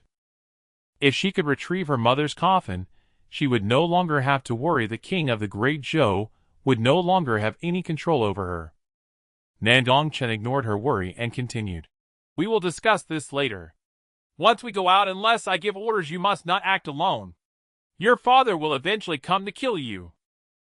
As he spoke, a murderous intent erupted in his eyes. They had tried to kill him 3 times, Lao, but thought he was so easy to deal with. Once out, he would kill them. Zhou Weiner gazed at his extraordinarily handsome face, her dark eyes revealing a hint of undefined meaning. If he could truly avenge her, what would it matter if she followed his orders from then on? Moreover, he was the first man to see her body bare. Thinking of this, a faint blush crept onto her delicate face. "Let's go, I will take you to kill someone now," Nandong Chen said, turning away calmly. Just then he received a message from Wang Yuxuan that Su Aotian had indeed found a great opportunity, and now he dared to go and harvest the chives. My good chives have finally matured. Before Zhou Weiner could react, she followed Nan Gong Chen out. On the other side, in an immensely large cavern, Su Aotian gazed at the objects before him, and couldn't help but take a deep breath, his eyes filled with intense fervor.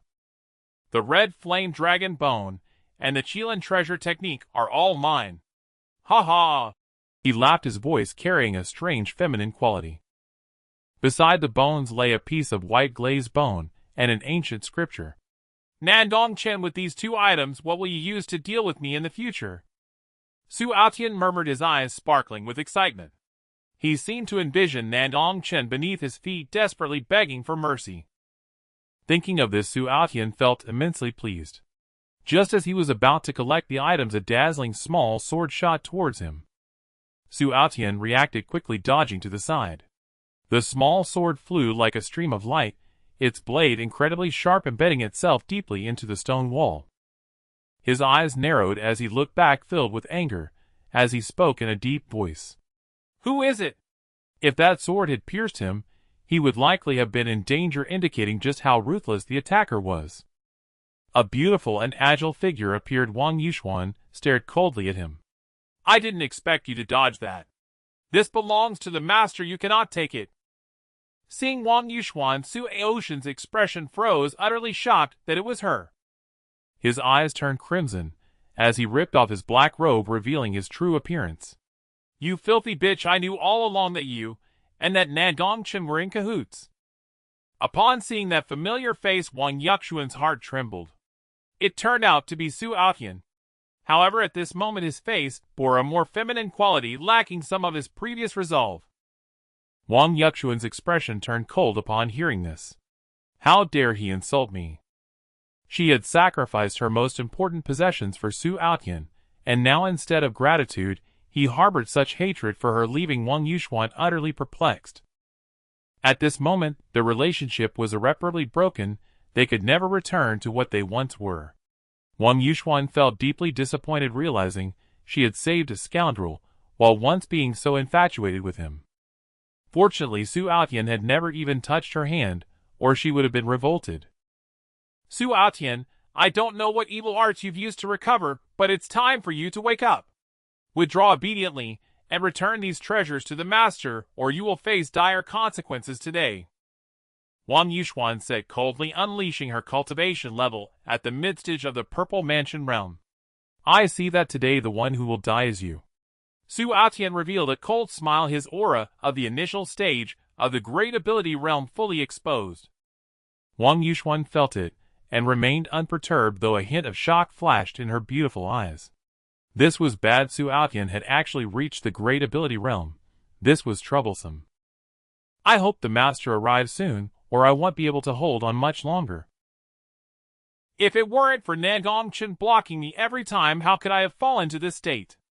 And you filthy bitch, have probably been played by Nan Gong Chen during this time, always calling him master. Aotian's eyes were bloodshot as he charged at Wang Yuxuan. Wang Yuxuan's beautiful eyes turned cold. Her hands, forming a seal nearby rocks, flew toward her, forming an immensely thick stone shield. At this moment, she exuded a feeling of kinship with all things, a result of her innate spiritual body enabling her to battle with the aid of nature. Boom. Unfortunately, the gap was too vast. The stone shield was shattered by Aotian's punch, sending Wang Yuxuan flying as well. Wang Yuxuan spat out a mouthful of blood, her originally pure and lively face turning as pale as death, her delicate body exuding a sense of fragility. When she saw Aotian coming, she waved her hand. At that moment, the spring water nearby seemed to come alive, transforming into a square water prison that surrounded Aotian, infused with special spiritual energy, making it difficult for ordinary people to escape. Upon seeing this, Aotian revealed a cold smile, scoffing, thinking this would stop him. Filthy bitch, you really have many tricks up your sleeve. Aotian punched down, directly shattering the water prison. The water splashed down to the ground. Then Aotian slowly approached Wang Yuxuan, his eyes filled with murderous intent. Are you still waiting for Nan Gong Chen to come? Ha ha ha. He is just a petty man, probably off playing with Li right now. How could he remember a little servant like you? Aotian mocked, his expression growing increasingly ferocious. Wang Yuxuan silently watched him, not speaking, a hint of fear evident in her beautiful eyes. Haven't seen you in a few days, you think you've improved? At that moment, a voice echoed from outside the cave, not loud, but resonating throughout the cavern. Outside the cave entrance, Nan Gong Chen, dressed in white, walked slowly, his heavy pupils interwoven with runes, an ominous sign of stars collapsing. A divine light radiated around him, his aura terrifyingly oppressive, resembling a youthful supreme being. Beside Nan Gong Chen there was a stunning woman in a black dress, who was none other than Zhou Weiner. Master! Wang Yuxuan exclaimed with relief and excitement upon seeing Nan Gong Chen's arrival. Yuxuan, you've worked hard, Nan Gong Chen said softly upon noticing Wang Yuxuan's pale face, having guessed what had transpired. Soon, with a flick of his divine sense, a precious medicinal herb radiating ethereal light flew before Wang Yuxuan. Zhou Weiner, observing from the side, was also taken aback by the scene. She could tell that Wang Yuxuan was merely suffering from overexertion of spiritual energy, and was not in serious danger. Yet Nan Gong Chen directly took out a precious herb for treatment, which seemed overly extravagant. Wang Yuxuan looked at Nan Gong Chen with gratitude, her eyes filled with love transforming into a heart shape. Does the master truly care for me this much? I must repay him fiercely in the future. Soon Nan Gong Chen's expression turned indifferent, as he coldly fixed his gaze on Su Aotian. Although he viewed Wang Yuxuan merely as a servant, and considered her as a furnace one must consider the owner when dealing with a dog, Su Aotian's behavior undoubtedly enraged her. Nan Gong Chen, you finally arrived. Today I will avenge all past grievances. Su Aotian's eyes were blood-red, grinding his teeth as he spoke. Stealing his opportunities, taking his woman, causing him to self-castrate. Each of these actions was enough to warrant Nan Gong Chen 1,000 cuts. And today was his time for revenge. Master, be careful, he has broken through to the great ability stage. Wang Yuxuan quickly reminded, her eyes showing concern. Though she knew her master was invincible, Su Aotian's power, after breaking through to great ability, was not to be underestimated. Zhou Weiner was shocked upon hearing this, not expecting that the opponent Nan Gong Chen faced was actually of the great ability realm. Could this arrogant fellow truly defeat him? If things go awry, she would step in to help. Zhou Weiner thought to herself, preparing a fallback plan for Nan Gong Chen, and then quietly watched the two. Is this the capital you rely on? Nan Gong Chen said nonchalantly, his eyes showing not a flicker of emotion, as if facing a larger ant. In fact, this was true. No matter what combat power he displayed, he was invincible among his peers. Now, and in the future, it would remain the same. Su Aotian's aura was intensely violent, veins bulging, blood boiling, as three strange flames emerged from thin air swirling around him, his aura continually surging. What gave this guy the right to always act so high and mighty? He wished he could tear that face apart. Buddha's wrath, lotus fire, Su Aotian said in a deep voice. His spiritual power surged, condensing the three strange flames into his hand, transforming into a crimson divine lotus filled with boundless power, flying towards Nan Gong Chen.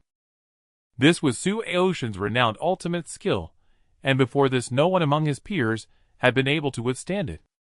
Moreover, now three strange flames were intertwined. The explosive power was enough to severely injure even a peak great ability practitioner. Seeing that Nan Gong Chen remained still, thinking he was scared into a stupor, a hint of sarcasm appeared at the corner of Su Aotian's mouth. It seemed he was not much after all. What a pity! He had hoped to thoroughly humiliate Nan Gong Chen after his death, but now it seemed even his corpse would be burnt to ashes.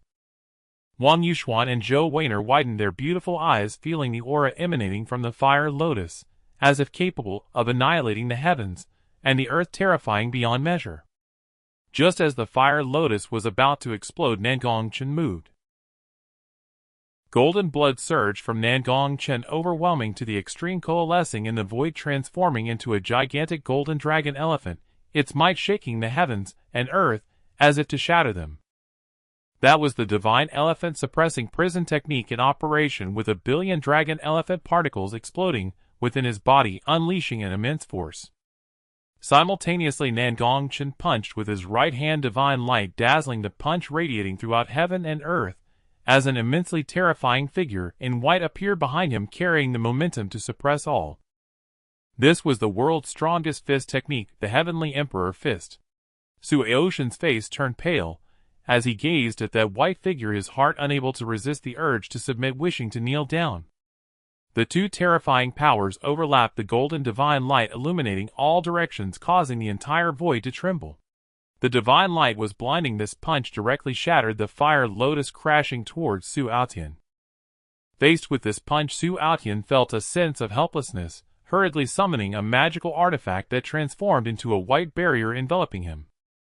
This was the Santian shield, capable of blocking a blow from the God King realm, but was now used to withstand Nan Gong Chen's punch. Realizing this, his heart bled. This was one of his few trump cards. Boom! Nan Gong Chen smirked at this, the punch's radiance covering the entire barrier, a crack unexpectedly spreading from the middle, directly shattering it. Su Aotian stared, wide-eyed disbelief flooding his face, as he was sent flying backward by the immense divine power. Wang Yuxuan and Zhou Weiner were left in shock, their lips slightly parted. Is this still a human? Wang Yuxuan knew her master could win, but did not expect him to do so easily. Zhou Weiner was experiencing the depth of Nan Gong Chen's combat power for the first time, feeling as vast as the starry sea, terrifying indeed. Moreover, he didn't even use his heavy pupils. She couldn't help but feel a sense of relief, grateful that she hadn't had the thought to intervene, otherwise she would likely be lying on the ground herself. Su Aotian was shaken back several meters by the residual force, his legs buckling, finally bringing him to a halt. His body bore no intact flesh, blood gushing forth, bones exposed, his face covered in dust, looking utterly miserable. He never anticipated that Nan Gong Chen would be so powerful, as if facing a true dragon descendant. Even his summoned Santian shield had proven ineffective. He was simply not human. Meanwhile, Nan Gong Chen remained radiant and unblemished in his white attire, coldly looking down at him from above. Su Aotian, you truly are a competent treasure-seeking rat. The first time you brought me a woman and opportunities from the Celestial Tower, and the second time you found the Qilin treasure technique and the Scarlet Flame Dragon Bone. Nan Gong Chen remarked with some emotion. He was genuinely sincere. Without Su Aotian, he wouldn't have progressed so swiftly. Su Aotian lay in a pool of blood, and upon hearing these words his face turned green, with anger trembling slightly. You despicable scoundrel! Return my master! Return my opportunities! Su Aotian said unwillingly. Nan Gong Chen laughed. Your master has long been waiting for you down below. After today, you can reunite with him. Oh, I almost forgot to tell you, the burning decision lower formula you possess is a fake method I specifically left for you. The real one has long been taken by me. When I entered the 80th floor of the Celestial Tower, your master believed I was his disciple and revealed everything to me. Surprised, aren't you? After saying this, Nan Gong Chen took out the real lower formula of the burning decision. Su Aotian spat blood. Each revelation felt like a thunderclap, making it hard for him to accept. He never expected that everything had been a lie. So does this mean he had self-castrated for nothing? You are not human. Su Aotian roared, blood surging to his temples, as if he were on the verge of apoplexy, never imagining that everything he now possessed was but a meticulously laid trap devised by Nan Gong Chen. Simultaneously, a profound sense of powerlessness welled up within him, a deep, suffocating helplessness. Su Aotian had never anticipated that Nan Gong Chen, scarcely older than himself, would possess such unfathomable depth of calculation and guile. Enough. I have kept you alive long enough. Now that I have revealed this truth, you shall not depart this world in ignorance. Go and join your master in death. Nan Gong Chen paid no heed to his anguish, speaking with icy detachment. Then from his dual pupils emanated an eerie abyssal light, and in an instant a searing gaze capable of rending all things asunder lanced forth towards Su Aotian. Thus Su Aotian dissolved into a crimson mist, his vengeful glare fading forever from the mortal realm. Observing his own fortune surge anew, Nan Gong Chen sighed faintly, his expression settling into quiet satisfaction. More sons of celestial fortune like him would be most welcome. Upon witnessing Su Aotian's demise, Wang Yuxuan's eyes turned utterly cold. The moment she had truly seen through his nature, every trace of past affection had vanished. Zhou Weiner meanwhile trembled inwardly, her beautiful eyes flickering with lingering dread. From this day forward she vowed never to oppose her master, for how one perished at his hands none could ever foresee. Nan Gong Chen stooped to retrieve the Qilin divine art, and the crimson flame dragon bone from the ground, examining them closely, as his dual pupils shimmered with ethereal radiance. He had not expected the system to bestow upon him a 10 ferocious divine art, and now another had appeared. Was it guiding him toward collecting all 10? As for the crimson flame dragon bone, it could be fused into his heterodox flame, or refined into a supreme weapon. Either way, its potential was immense. Alas, the burning scripture once held by Zhou Aotian remained beyond his grasp, and the 3 heterodox flames that had coursed through his body likewise dissipated into oblivion. At this thought, Nan Gong Chen's gaze dimmed with faint regret. Perhaps he should have prolonged the deception just a little longer before striking the final blow. Were anyone to learn of such cold pragmatism, they would surely stand speechless in awe. Congratulations, Master, on securing these treasures, Wang Yuxuan declared reverently, her luminous eyes brimming with adoration. Beside her, Zhou Wanner froze, startled. After a hesitant pause, she murmured, Congratulations, Master, on securing these treasures. A delicate flush bloomed across her exquisite face, radiant, peerless, and utterly enchanting. Hearing this, Nan Gong Chen's lips curved into a subtle smile, as if he had just discovered something delightfully intriguing. His gaze lingered briefly upon Zhou Wanner. Not bad. That title suits you well. Wang Yuxuan stared stunned, then frowned. Something is amiss. Why does that voice sound so familiar? Curiosity piqued, she studied Zhou Wanner intently, yet the latter wore a veil concealing her true visage.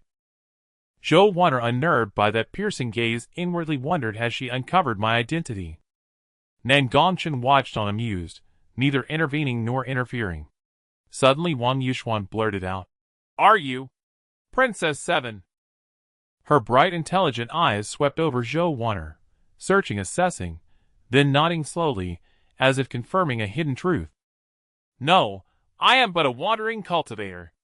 How could I possibly be Princess 7? Zhou Wanner replied, startled yet composed. She dared not let slip her sworn service to Nan Gong Chen. Oh, I see. Master, you truly are extraordinary, Wang Yuxuan remarked meaningfully, then turned to Nan Gong Chen with open reverence. Since her master had acquired yet another sister, she resolved to train her thoroughly. After all, only a properly trained lady's maid could fulfill her sacred duty to him. And as his first sworn maid, she bore the solemn responsibility of setting the standard, perhaps even sharing joyful endeavors together. Given her master's overwhelming combat prowess, sharing the burden would indeed be most agreeable. Wang Yuxuan's radiant eyes gleamed with quiet anticipation. Nan Gong Chen instantly grasped her implication, and with a faint grimace rapped her gently on the forehead. What strange notions are you conjuring now? Joyful endeavors, she blurted instinctively. Zhou Wanner's obsidian eyes sparkled with sudden interest. What joyful endeavors? Ever since shedding her assassin's mantle, Zhou Wanner had grown markedly more vivacious. Life under Nan Gong Chen was remarkably gentle, no beatings, no scolding. And this young Miss Wang, whose innocence shone plainly upon her face, granted her an unexpected sense of security. Will you play with us from now on? Wang Yuxuan's eyes lit up with childlike delight. Zhou Wanner sensed nothing amiss, pondering briefly if this was joy, then refusing to join would only invite awkwardness. Very well. With decisive grace she agreed. Wang Yuxuan's eyes shimmered with newfound brilliance. Just as she opened her mouth again, Nan Gong Chen clamped a hand over it. There are no joyful endeavors. Ignore her ramblings, Nan Gong Chen stated calmly. To reveal specifics would utterly shatter his dignity. Those days had been exceptionally intense. Wang Yuxuan pouted, bewildered by his intervention. Zhou Wanner watched silently, her gaze sharpening with suspicion. Something unspoken hung thick between them. A woman's intuition, undeniable and acute. All treasures here have been claimed. We depart without delay. Other auspicious signs await elsewhere. Nan Gong Chen released Wang Yuxuan and spoke indifferently before turning to leave. He sensed a faint fluctuation nearby. An ancient medicinal herb was about to manifest. The two women followed without hesitation. Meanwhile, deep within a dim ochre-hued subterranean palace, a dramatic confrontation unfolded. Surrender the primordial ginseng, or die, Lan Lingtian commanded coldly, his gaze locked upon the woman encircled by his disciples. She stood poised in a flowing azure gown, slender jade legs, graceful silhouette, aloof aura. In her left hand rested an emerald long sword, in her right the primordial ginseng exuding hazy auspicious mist. Her eyes met theirs, frost-laced, unyielding. Had Nan Gong Chen witnessed her now, he would have recognized her instantly. Lu Rian. I claimed it first. Why should I yield it to you? Lu Rian retorted coolly, her dark brows drawn in disdain. Moments earlier, sheer serendipity had delivered the primordial ginseng into her hands, only for Lan Lingtian and his cohort to witness it precipitating this very standoff. Huh? Huh? Huh? Why? Because we hail from the Central Holy Land, while you Eastern Holy Land disciples must surrender any rare opportunity you encounter. Lan Lingtian laughed heartily, utterly devoid of reason. His fellow disciples from the Solar Deity Palace joined in, mocking grins twisting their faces. Though, your beauty is quite exceptional. If you spend one night with me, I might deign to grant you a sliver of the primordial ginseng. His gaze raked over Lu Rian with predatory hunger. She recoiled, icy fury blazing in her eyes, teeth clenched tight. Had numbers not weighed against her, she would have slain him then and there, an irredeemable lecher far more contemptible than Nan Gong Chen himself. Seeing Lu Rian's furious expression, the disciples of the Sun God Palace became even more arrogant, their eyes burning with fervor. Could they really be asked to hand over the primordial mystic ginseng? A trace of hesitation appeared in Lu Rian's eyes. She had been stuck at the peak of the Purple Mansion realm for several months. If she could absorb it, she would leap forward into the Great Ability realm. This was crucial for her. Moreover, this lecherous man was not particularly strong. The only real threat to her was Lan Lingtian. Forget it, I'll force my way out.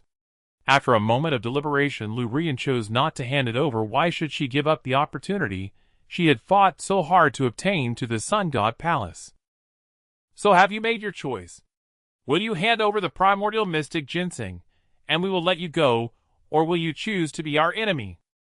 At this moment Lan Lingtian spoke at the right time, a mocking expression on his face. Even if Lu Rian handed over the primordial mystic ginseng, they would still choose to attack. Because Lu Rian's beauty was truly extraordinary, such a woman was rare even in the Central Divine Continent, and now that he had encountered her, he naturally wanted to enjoy her. I am the Holy Maiden of the Crimson Flame Sword Sect. Do you really want to act so recklessly? Lu Rian warned at last. Upon hearing this, everyone burst into laughter, dismissing her sect as a joke they had never even heard of. Only Lan Lingtian's smile froze, a look of shock in his eyes. The Crimson Cloud Sword Sect. Wasn't that the sect of his brother? You are actually the Holy Maiden of the Crimson Cloud Sword Sect. Do you know how my brother Lan Feng died? Lan Lingtian said in a deep voice, his expression turning serious. He was very puzzled, unsure of how Lan Feng had provoked Nan Gong Chen. There must be some reason behind it. The other disciples, seeing this scene, also fell silent, though they did not know what had happened. They looked on with curious eyes. Lan Zhenchuan's younger brother actually died in the Eastern Divine Continent. It seemed he was from the same sect as this stunning woman. Lu Rian's gaze was icy. They had just been sizing her up, and now they wanted to pry information from her. In your dreams. Why should I tell you? Lu Rian said coldly. Lan Lingtian's expression darkened, his last trace of patience vanished, and a hint of killing intent surfaced in his eyes. Since you want speak, well, make you speak later. Attack! With that, more than a dozen disciples launched their attacks at Lu Rian. However, they appeared relaxed, seemingly not taking Lu Rian seriously, believing she was merely an obscure little genius. If she had any real power, how could she remain unheard of? But in the next moment, a flash of sword light passed, and 4 disciples' heads dropped simultaneously, blood gushing forth. Hiss.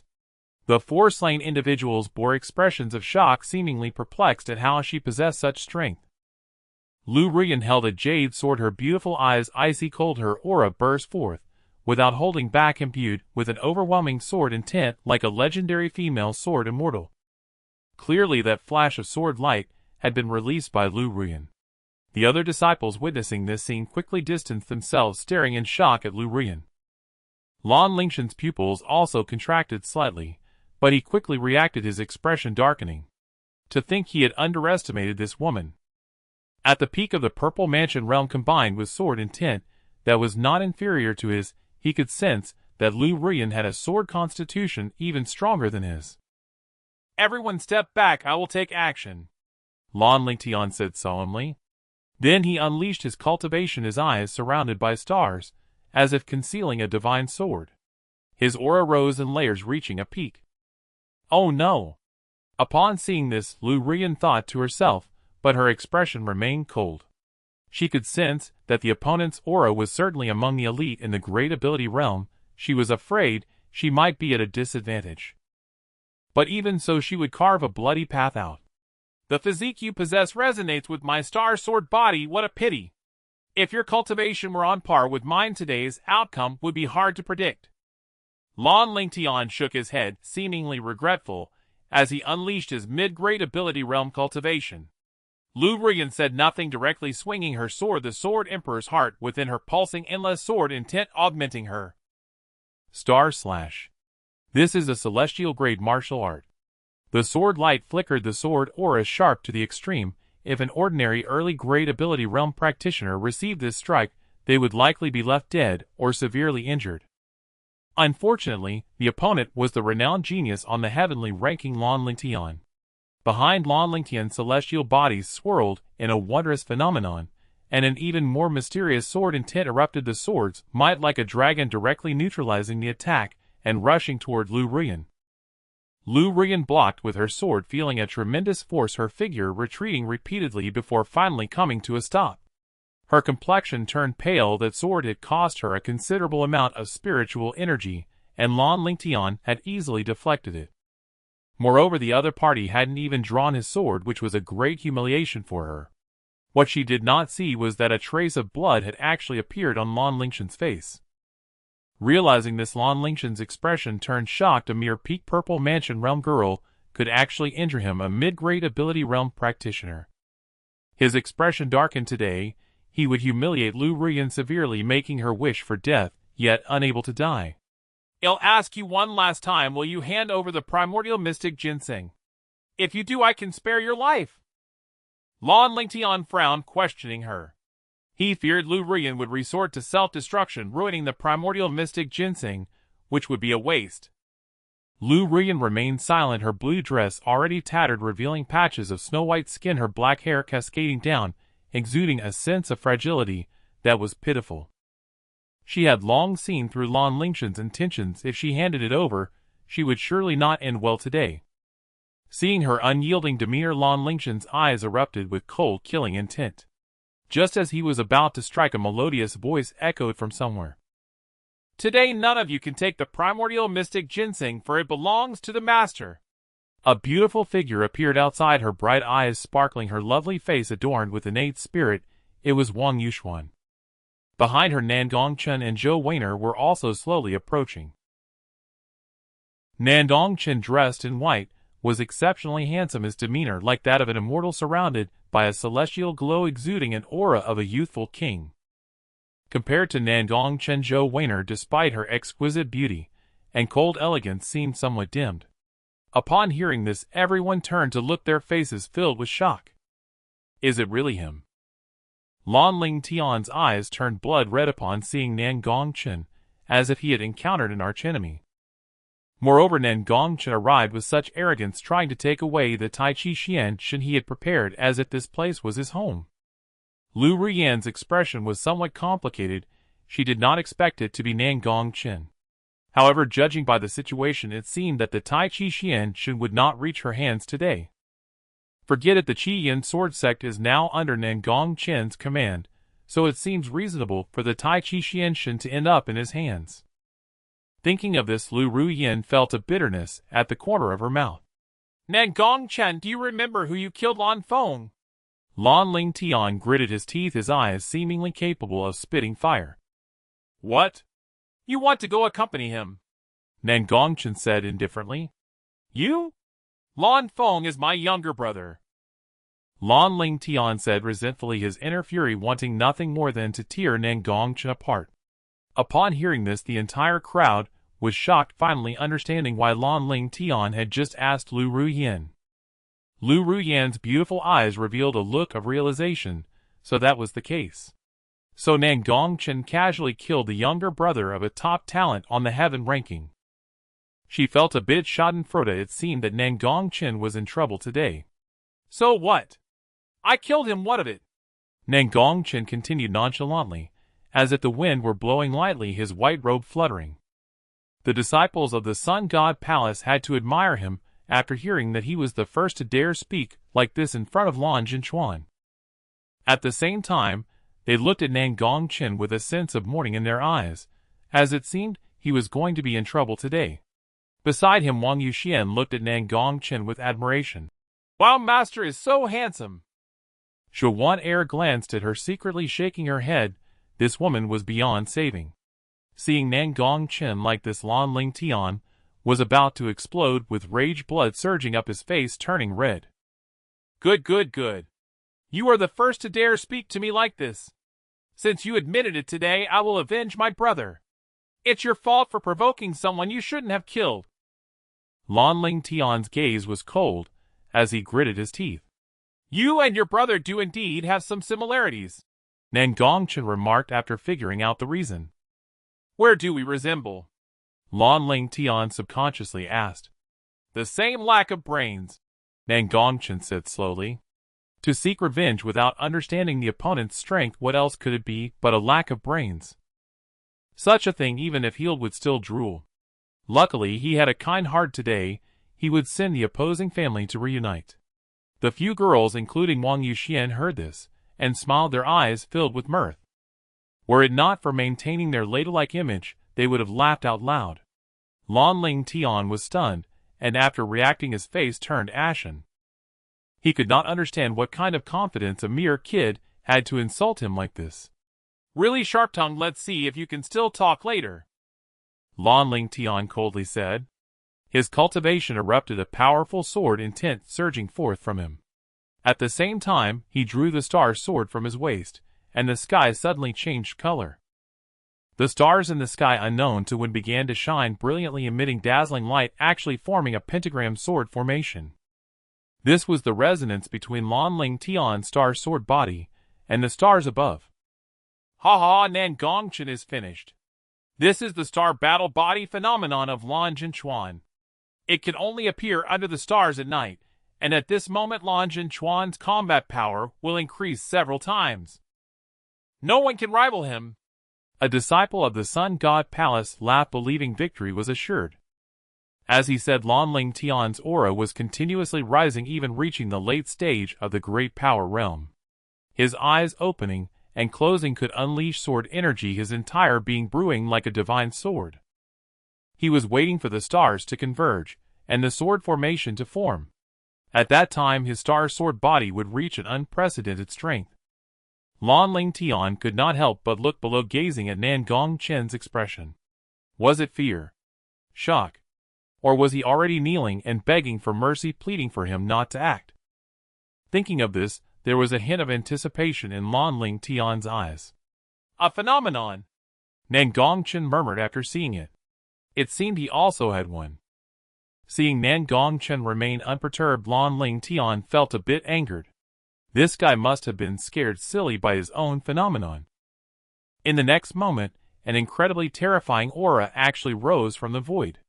Everyone looked up and saw that, unbeknownst to when, the stars in the sky were covered by a hazy chaotic energy. The phenomenon soared into the sky, runes intertwined in the void, divine brilliance dazzling. A green lotus with 3 leaves emerged, the Tao entwined, giving birth to myriad things from the dim chaos. When the green lotus appeared, the entire venue fell silent, everyone's pupils widening, as if witnessing a miracle. The emergence of this green lotus shone with a dazzling light, possessing the power to destroy the heavens and the earth, as well as the power of all things to revive, shaking the entire underground palace. This was the chaos-y green lotus, any phenomenon before it would be suppressed. Nan Gong Chen stood in the void, hands behind his back, his white robes fluttering, his eyes gazing downwards. Under the backdrop of the phenomenon, he exuded an invincible aura, like a white-clad king. Under this phenomenon, no one would dare to harbor the thought of fighting against him. Lan Ling Tian's face turned pale. He completely felt the severance of his connection with the stars, his aura wildly collapsing, returning to its original state. He looked at Nan Gong Chen, a trace of jealousy appearing in his eyes. Why, how could he possess such a powerful phenomenon? Nan Gong Chen's aura continued to rise until it reached the peak of the great power realm. This was a terrifying enhancement. Among all phenomena known, none were as against the heavens as this. So this is the Chaos Seed Green Lotus. Nan Gong Chen murmured, a ghostly light emanating from his pupils. He could feel that under the Chaos Seed Green Lotus his strength would dramatically increase, his injuries would recover instantly, and spiritual energy would continuously supply him. Each layer of effect was incredibly against the heavens. Since you want to see your brother, I will send you on your way, Nan Gong Chen said silently, as if sensing Lan Ling Tian's thought of fleeing. Boom! In the next moment, a divine lightning descended, transforming into an incredibly terrifying thunder dragon charging directly at Lan Ling Tian. No! Lan Ling Tian's face changed drastically. He looked at Nan Gong Chen with terror in his eyes. Even amid such a phenomenon, he lacked the courage to swing his sword. At this moment, his final thought was, why did he provoke this freak Nan Gong Chen? But no matter how much he regretted it, it was too late. Boom! The thunder dragon opened its mouth wide and directly swallowed Lan Ling Tian. A burst of brilliant lightning erupted, illuminating the entire void. From then on, the Heaven ranking lost one top talent. PS seeking free gifts, seeking updates. The humble author thanks everyone here. The entire venue was in an uproar. A profound silence descended. The disciples of the Sun God Palace wore pale faces, cold sweat soaking their backs, unable to resist gulping down. Their precious blue true transmission was lost with just this one move. Did you see that? Nandong Chen smiled at them from the void. The disciples of the Sun God Palace hurriedly shook their heads, like a gong being struck. At this moment their eyes were filled with terror, as if they had seen a devil. Relying on your identity in the Central Divine Continent to oppress the cultivators of the Eastern Divine Continent and seize opportunities from other continents, how can you, Sun God Palace, dare to claim to be righteous?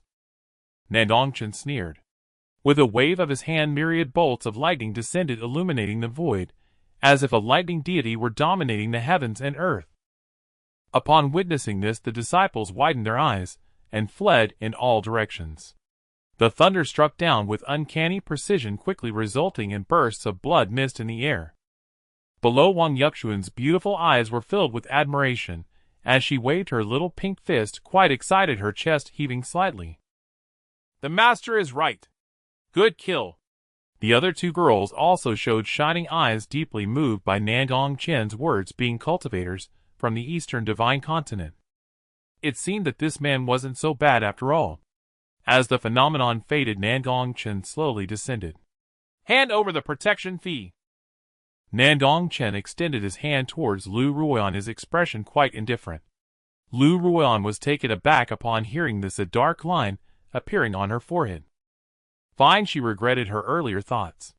Thus, with reluctance, Lu Ruoyan handed over the primordial Xian Ginseng to Nan Gong Chen. After confirming it was correct, Nan Gong Chen put it away.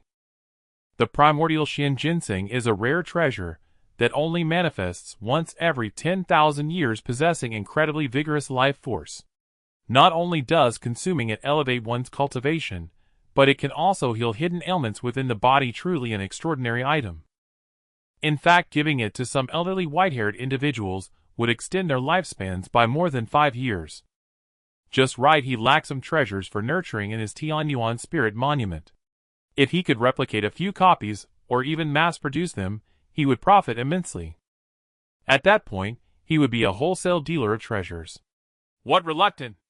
Nandong Chen cast a casual glance at Lu Ruoyan. He remembered that this girl had previously helped him obtain the Chaos Seed Blue Lotus phenomenon. He wondered if she could still produce a bit of gold now. Lu Ruoyan shook her head, fearing to speak up. If she uttered a single word, a thunderbolt might strike down, rendering her obedient. In the future, serving this young master will surely involve such things. Nandong Chen spoke casually, exuding confidence. Lu Ruoyan rolled her eyes at him, her charm undeniable. This man was good at everything except for his grandiose promises. Such a 10th Sandier treasure is extremely rare even among the top forces. How could he think it could be given away so easily? Such words might deceive other young girls, but not her. Meanwhile, Zhou Weiner was somewhat skeptical, but eventually reassured.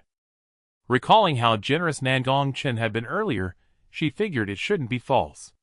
Wang Yuxuan, on the other hand, felt a twinge of jealousy glaring at Lu Ruoan. Stupid woman, don't try to share the treasure with me. Seeing this, Nan Gong Chen remained calm, not feeling the need to explain. He simply turned to leave. There was no need to explain anything to a woman with big breasts, and no brains. Saying too much would only lower his own IQ. Now he had collected most of the opportunities in the underground palace, and the secret realm was nearing its end. It was time to find the last opportunity. He wondered how Su Li was faring on the other side. However, she had opportunities even she couldn't discern, so it should be fine. Nandong Chen's eyes flickered as he took each step, as if traversing a universe. Wang Yuxuan and Zhou Weiner followed closely behind him. Soon only Lu Ruoan remained here. After a moment of contemplation and hesitation, Lu Ruoan chose to follow as well. Meanwhile, on the other side, within an ancient church. The church was exceedingly ancient, exuding an aura of antiquity. The walls were riddled with cracks, and on the altar mottled blood stains could still be seen, nearly faded from time. Soon a stunning figure appeared, her beauty unparalleled, with eyebrows like ink painting's, lips as soft as cherries, and 3,000 strands of silver hair shining brightly. She radiated an aura of chill, her presence ethereal, like a celestial being descending from the 9 heavens. This person was Su Li. Su Li gazed at the true phoenix statue before her, her heart unable to refrain from asking, "Qi Yao, is the phoenix stone here?" Qi Yao's eyes gleamed as she replied, "Indeed, if my memory serves me right, it is here." She then added, "The phoenix stone is within this true phoenix structure, but you need to activate this statue." "Activate?" Su Li appeared a bit puzzled. Why don't you try cutting it once?" Qi Yao also forgot how to activate it, and said hesitantly. There was uncertainty in her eyes. She only remembered that the phoenix stone was within this statue, but forgot how to retrieve it. Qi Yao felt some worry, hoping it wouldn't trigger any taboos. Upon hearing this, Su Li didn't hesitate, and swung her sword down. A thick white smoke erupted, and when the smoke cleared, she was astonished to find that the statue remained utterly unmoved, not a single crack appearing. Su Li's pupils constricted. She hadn't expected that her full force strike at the peak of the purple mansion would fail to budge it, leaving not even a trace. Boom! In the next moment, the ground began to tremble, and from the eyes of the true phoenix statue 2 red beams burst forth. A powerful aura emanated from the statue, as if some terrifying existence was about to awaken. Su Li swiftly retreated, watching the statue with a wary expression. A cold wind swept by. The statue began to shatter, revealing scarlet feathers that emitted rays of red divine light. Upon seeing this scene, Qi Yao couldn't help but silently exclaim, "This is bad." As they say, what is spoken comes true. As the stones fell piece by piece, the true phoenix seemed to come to life, its eyes gleaming with ferocity, piercing the heavens and earth, exuding an overwhelming pressure. Feeling this aura, Qi Yao furrowed her brows. Has it been revived? Or is it a puppet? Although this aura is still inferior to when I defeated the weakest true phoenix, it should be considered a descendant of the true phoenix merely in its juvenile stage. Nonetheless, it is still far too powerful for Su Li.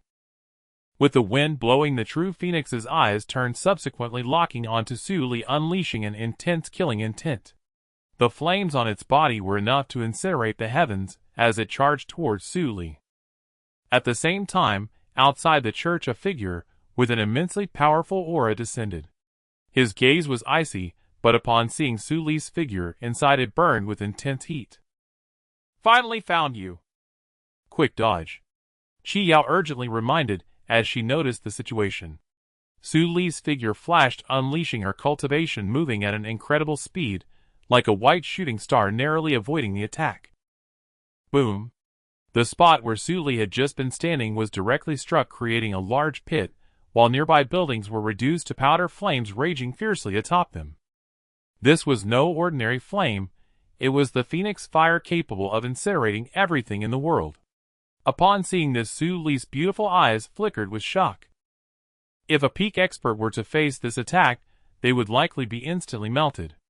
The true phoenix, seeing Su Li evade, revealed a fierce expression, its body engulfed in flames, and with a gentle flap of its wings an endless sea of fire appeared in the void. Immediately the true phoenix charged towards Su Li, transforming into a resplendent fire bridge, its imposing aura incredibly intimidating. Feeling the intense heat, Su Li's brows furrowed slightly. She did not enjoy this sensation.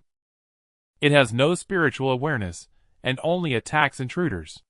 It seems this true phoenix offspring was refined by someone. What a grand undertaking. Qi Yao thought to herself. The phoenix stone should be on it. Once we deal with it, we can obtain it. Su Li nodded. The phoenix stone was very important to her, and even this true phoenix puppet could not stop her from acquiring it. Then the ice phoenix divine body within her erupted, her eyes turning ice blue, emanating an endless chill, causing the entire church to start freezing over, with an ice phoenix phantom appearing behind her. Su Li's gaze was frosty, her skin sparkling with patterns flowing across her body. With a graceful wave of her hand, immense magical power surged forth, and countless ice spikes rose, their tips gleaming with a cold light as they shot towards the true phoenix. At this moment Su Li exuded an astonishing aura, her oppressive presence terrifying. In the illumination of divine light, she was breathtakingly beautiful, like a goddess of this realm. The true phoenix did not dodge, it flapped its wings, and a colossal sea of fire surged up, attempting to intercept the ice spikes. To everyone's surprise, under such high temperatures the ice spikes did not melt. Instead, they pierced through and penetrated the true phoenix's entire body. Screech! The true phoenix let out a wretched cry, blood pouring from its body, the phoenix blood sizzling as it dripped to the ground, melting the surface. Su Li held her head high. This was no ordinary ice. Despite this, the true phoenix seemed unfazed by the pain, its enormous eyes filled with ferocity as it soared towards Su Li. This was the killing technique of the true phoenix clan. If caught, even someone renowned for their defense, like you Russian, would be instantly breached, punctured through. One can imagine how perilous this was. Su Li extended her graceful hand, her power surging. One ice shield after another rose, attempting to block this strike. At the same time, she formed a seal with her right hand, her magical energy swirling as she brewed a killing move, causing the air to shudder. Just as the true phoenix shattered one ice shield after another, and was about to grasp Su Li, she softly uttered, "Ice phoenix breaks the heavens." Her face paled slightly. In the next moment, an incredibly terrifying aura surged from her, as a vividly lifelike ice phoenix coalesced, carrying boundless phoenix might, charging towards the true phoenix. Boom! The true phoenix was unexpectedly overwhelmed by the ice wind that Su Li conjured and retreated in defeat, its flames flickering and nearly extinguished. Like a kite with a severed string, it flew backward, completely losing its combat capability. Just as Su Li let out a sigh of relief, Qi Yao's anxious voice suddenly rang out. "Be careful." Unbeknownst to her, a figure moved at high speed, stealthily circling behind Su Li. Su Li sensed the impending danger and immediately conjured an ice shield to envelop herself. Boom! A fist of light appeared, shattering the ice shield into pieces, ice shards raining down. Su Li felt a surge of immense energy erupting towards her, sending her flying backward, crashing against the wall, her stunning face turning ashen, blood trickling from the corner of her mouth. "Who is it?" Su Li's beautiful eyes glinted frostily, erupting with murderous intent, her silver teeth clenched. "Ha ha ha. It seems today both the beauty and the opportunity belong to me." Unbeknownst to her, Jun Wushuang's figure appeared in the void, laughing heartily, his face filled with a triumphant smile. Following this, Jun Wushuang slowly descended, delivering a fatal punch to the nearly lifeless true phoenix. After the true phoenix's death, it transformed into specks of starlight, coalescing into a blood-red stone. This object was indeed the legendary Phoenix Stone. The one who possesses it can comprehend the Phoenix treasure arts, rendering them invincible in the world. Upon seeing this, Jun Wushuang's eyes sparkled with excitement as he collected the Phoenix Stone. At this moment, Qi Yao looked very regretful. If she hadn't expended too much effort exploring earlier, she wouldn't have failed to notice the little tail that followed her. It's all my fault, Qi Yao apologized, her gaze filled with guilt. Su Li shook her head upon hearing this. She did not blame her. Had it not been for her own lapse in vigilance, she wouldn't have let this little thief succeed. Though this punch had injured her internal organs, if she could find a moment to rest, she would still have some combat ability. After Jun Wushwang took the Phoenix Stone, he turned to look at Su Li, his gaze fervent. I know you, you are the goddess of the Great Zhou dynasty, right? And the Tao companion of that young man in white.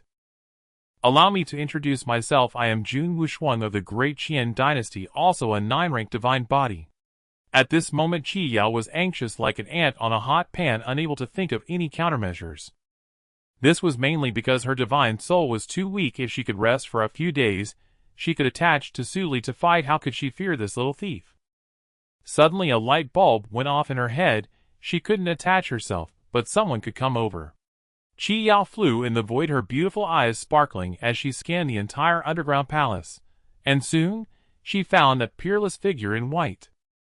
She parted her red lips, sending a few words through her spiritual sense, transforming into a beam of white light. Once she saw Nan Gong Chen rushing over. She finally breathed a sigh of relief. Finally resolved this trouble, however, her identity might be guessed by Nan Gong Chen. No matter, let it be guessed. Qi Yao appeared somewhat languid. A wave of drowsiness washed over her. She knew this was the side effect of overusing her soul power.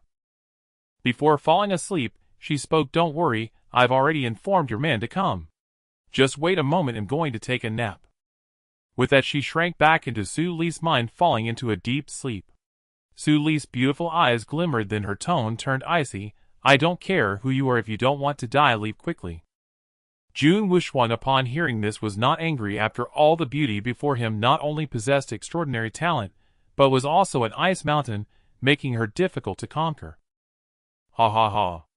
Leave quickly. You don't really think that young man in white will come to save you, do you? Let me secretly tell you, the outside has already been covered by my concealment array. Even if you shout until your throat is hoarse, no one will come to save you. If he can find it, I will kneel and bow to him on the spot. Jun Wushwang laughed triumphantly. This was everything he had meticulously prepared. Su Li's beautiful eyes revealed unease, her stunning face slightly pale. If he truly set up a concealment array, could Nan Gong Chen still find this place? At that moment, an extremely cold voice rang out. Oh! How do you want to bow? P.S. Please urge for updates. Thank you all. If there are any typos, you can the author, and I will correct them. Also to all family members saying the updates are too few, sob. As a new author, sometimes I can only write 2 chapters a day. I will try to think of more. The words had barely left his lips when Jun Wushwang's smile froze on his lips, his pupils contracting sharply, his face etched with utter shock. How could this be? Behind him Nan Gong Chen emerged slowly from the shadows. A peerless figure clad in white robes, his gaze aloof and regal, his stride that of a dragon and tiger. His eyes glowed with an eerie blazing light. Within them unfolded visions of collapsing heavens and shattering Tao principles, so overwhelming that none dared meet his gaze directly. He stood as if born a sovereign of the cosmos. I asked, how exactly do you intend to kowtow? In the next instant, a blinding fist light tore across the heavens. Nan Gong Chen's body erupted with golden kiblood, a towering ethereal sovereign of white robes manifested above him, radiating supreme crushing pressure as it surged toward Jun Wushwang. The divine elephant prisoning hell art and the celestial emperor fist struck in unison. Power so cataclysmic it shattered the 9th heaven, sending tremors rippling through the very fabric of space. Danger, extreme danger. Jun Wushwang sensed with absolute certainty, should he endure that blow, heat and death would be inevitable. His body blazed with azure radiance, intricate azure runes wove across his skin, while a torrent of kiblood surged from his flesh, piercing the clouds. Azure Dragon Transformation. Thick glistening scales erupted along his arms, cold sharp shimmering with faint draconic aura clearly forged from the essence of the Azure Dragon itself. Amplified by the heaven-defying overlord body, his physical form had ascended to a level of unparalleled might, surpassing even the adamantine stones of the 9th heaven. This was his ultimate defensive art, one that had once withstood the full force strike of a peak great Taoist. Confidence burned in his eyes. He refused to believe Nan Gong Chen's fist could breach it. Boom! The colossal fistlight slammed into Jun Wuxuang's scaled arms, unleashing a wave of apocalyptic force that shook heaven and earth across 100 li. Su Li watched, her beautiful eyes clouded with worry, her breath held tight as she witnessed the spectacle unfold. A sharp gasp escaped her lips. She saw clearly. A figure hurled backward from the blinding light, scales scattering like shattered porcelain, blood gushing freely from his ruined arms. Jun Wuxuang himself. Jun Wuxuang's eyes widened in disbelief, his mind reeling. He could no longer feel his arms. Not even a whisper of sensation remained. This impossible. He bore the heaven-defying overlord body, yet his flesh had been overpowered by Nan Gong Chen. Meanwhile, Nan Gong Chen stood untouched in his pristine white robe, celestial light drifting about him, his raven hair billowing, as if carved from invincibility itself. From childhood, I have trained without pause, and never once known defeat. Who are you, an unknown youth, to best me? I am the unvanquished legend of the Dacian dynasty. Jun Wuxuang roared, his eyes blood-red, his body surging with turbulent ki-blood. He could not accept being outmatched in raw physique, not by anyone, least of all a peer-generation genius. Su Li gazed upon Nan Gong Chen's figure, her luminous eyes shimmering with rare unguarded admiration. She knew full well the staggering might of Jun Wuxuang's physique, and that he bore the legendary heaven-defying overlord body. Yet even she had not foreseen his utter subjugation by this man. And Nan Gong Chen's talent lay not only in his physique, but in those terrifying eyes. Unvanquished legend. Pathetic. With strength like yours you dare speak such arrogance. Nan Gong Chen sneered, his voice dripping with disdain. Then in a flicker of motion, he appeared before Su Li and extended a pill toward her. Swallow it, he murmured softly, his tone tender. Su Li stared at the pill, stunned. The sacred pill, the spirit-nurturing pill, a fabled elixir spoken of only in myth. Worth a king's ransom in the mortal world, jealously hoarded even by top-tier sects. Its effects were said to reverse death itself, restoring life to the dead and flesh to bleached bone. Her exquisite face paled faintly. She nearly declined, until her gaze met his, and in his eyes she glimpsed unmistakable tenderness. Her heart stirred, a quiet ripple spreading through her soul. Yes. Bowing her head, she obediently swallowed the pill. Her cheeks flushed crimson, her eyes hazy with emotion. Why has he suddenly become like this? Meanwhile, Jun Wuxuang, sprawled deep within the crater, watched the scene with eyes burning with incandescent fury. That brat hadn't even acknowledged him, instead choosing to flaunt affection, utterly dismissing him as if he were invisible. Rage choked him. He would make him pay dearly. Confronting divine form, Jun Wuxuang bellowed.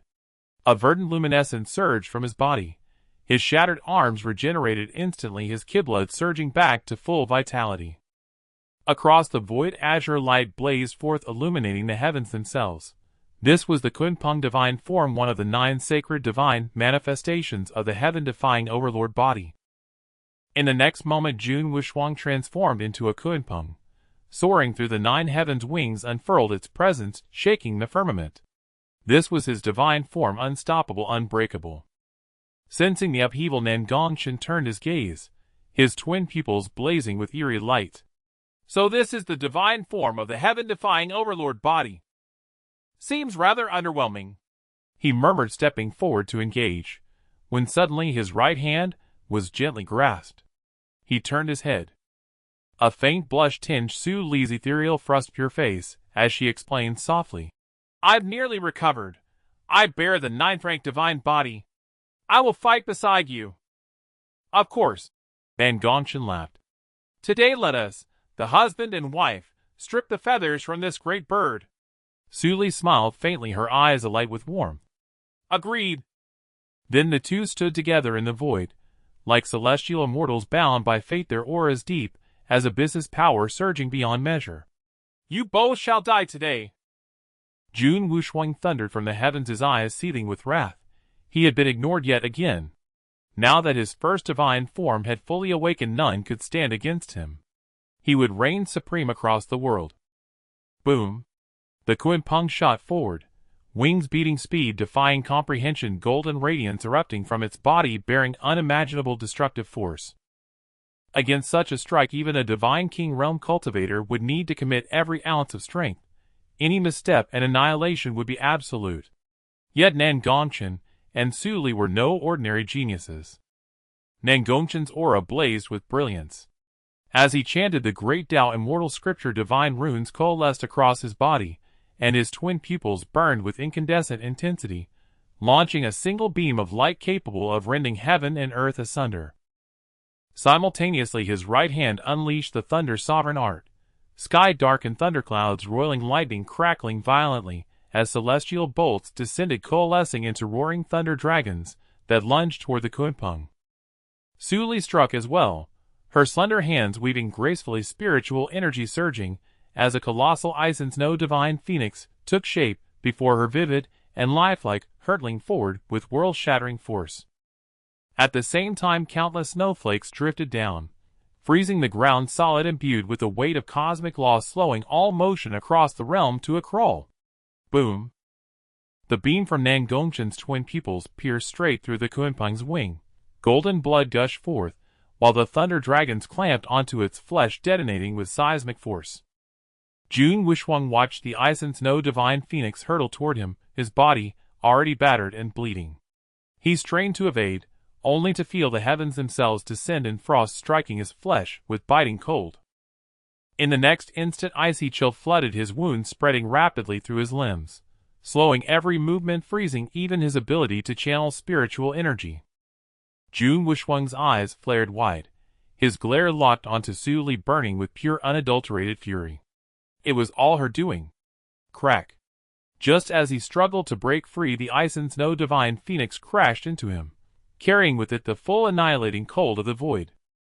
Jun Wuxuang felt an excruciating cold pierce his body, as if he had plunged into the ninth heaven's abyssal realm. His spirit and form instantly shattered, and he tumbled to the ground in human shape. Seeing this, Nan Gong Chen's twin pupils blazed once more with dazzling, scorching light, far more intense than before, clearly intent on slaying Jun Wuxuang. Su Li's beautiful eyes shimmered with frost, not a trace of sympathy flickered within them. Had Nan Gong Chen not arrived in time, this treacherous schemer would have succeeded today. Yet just as that searing gaze was about to pierce through Jun Wuxuang, the jade pendant at his neck erupted with a radiant divine light, deflecting the strike. Simultaneously a vortex materialized in the void. Nan Gong Chen, witnessing this, ignited his twin pupils anew, this time targeting Jun Wuxuang's right hand. A sharp wet sound echoed. Jun Wuxuang cried out in agony as his right hand severed and dropped to the ground, golden blood gushing forth ceaselessly. I remember you both well. When my primordial body attains full cultivation, your lives shall be forfeit as tribute. His tone shifted abruptly, calm, icy, and venomous, as he fixed them with a chilling gaze. Primordial body? Then you shall not leave here today. Nan Gong Chen's realization struck like lightning. His twin pupils blazed with unprecedented radiance. Cosmic order and ancient runes interwove, and divine chains shot forth from the air, snatching toward Jun Wuxuang with blinding speed. This was one of the secret arts of the twin pupils, a technique capable of sealing foes within a microcosmic realm. Yet it exacted a tremendous toll upon its user. Jun Wuxuang froze, eyes wide with disbelief, even as half his body slipped into the void. Those divine chains still ensnared him. Excellent, truly excellent. Twin-pupiled one, I underestimated you profoundly. His voice now carried quiet awe, the fury in his gaze replaced by something akin to reverence. Are you the primordial body of Jun Wuxuang? Su Li asked coldly. Her mind, sharp as ice, had already unraveled much. Nan Gong Chen remained composed, replying coolly, will you not self-destruct? I see no need to drag you in myself. After all, expending energy to subdue this mere projection was hardly worth the effort. Ha ha ha. How fascinating. This projection is expendable. I eagerly await our next meeting, when I shall kill you with my own hands. Jun Wuxuang laughed, startled yet exultant, his eyes blazing with arrogant confidence. He gathered spiritual energy to detonate himself. Su Li moved to intervene, but Nan Gong Chen gently barred her path. No matter. A projection self-destruction inflicts severe backlash upon its primordial body. Let him perish. Next time we shall slay him utterly. Nan Gong Chen spoke calmly. He had glimpsed this esoteric art within Hong Tian's memories. Boom! A blinding white light erupted, violent waves surging outward. Nan Gong Chen pulled Su Li into his arms, and with a casual sweep of his hand conjured a luminous barrier that absorbed the shockwave entirely. Feeling the warmth of his embrace, Su Li's ears flushed crimson, the scent of his aura enveloping her like a gentle tide. She inhaled deeply, her expression softened, dazed. How intoxicating! Unbeknownst to her, his aura bore an innate Tao resonance, a celestial fragrance, so soothing it stirred profound serenity within her soul. What she did not know was that this effect stemmed from his cultivation of the grand Tao immortal scripture, its very essence radiating tranquility and transcendence. Moments later the tremor subsided completely. Reluctantly Su Li withdrew from Nan Gong Chen's arms, her flawless face glowing with delicate blush skin like polished jade shimmering with ethereal luster, irresistibly captivating. Nan Gong Chen, however, noticed none of it. His thoughts remained fixed upon Jun Wuxuang's primordial body, and the storage ring lying upon the ground. He pondered long, whence did this primordial body hail? To what sect or dynasty did it belong? Finding no answer, he shook his head, and dismissed the question. Let fate unfold as it will. When enemies come we meet them, when floods rise we dam them. Should we meet again, I shall slay him once more. Nan Gong Chen retrieved the storage ring, and set a thread of spiritual consciousness into its depths. A moment later his eyes gleamed with excitement. Inside lay a vast trove. 86 immortal crystals, 7 rare medicinal herbs, and dozens of heavenly tier cultivation manuals. Such a hoard of immortal crystals was extraordinary, equivalent to the entire treasury of a top-tier sect. Clearly, these were bestowed by Jun Wuxuang's primordial body. The Great Zhou dynasty could never afford such wealth. From this vantage, the resources now fell solely into his hands. Yet even so, Nan Gong Chen still required a constant, unbroken supply of immortal crystals. After all, to sustain the Tianyuan spirit stele, he had poured nearly every immortal crystal from the Tianyuan manor into its reservoir, and even the family's most precious medicinal herbs had been sacrificed without hesitation. He deposited all 86 immortal crystals into the stele, converting them into 86 drops of immortal spirit fluid, each drop raising the fluid level in its vessel by 2 inches.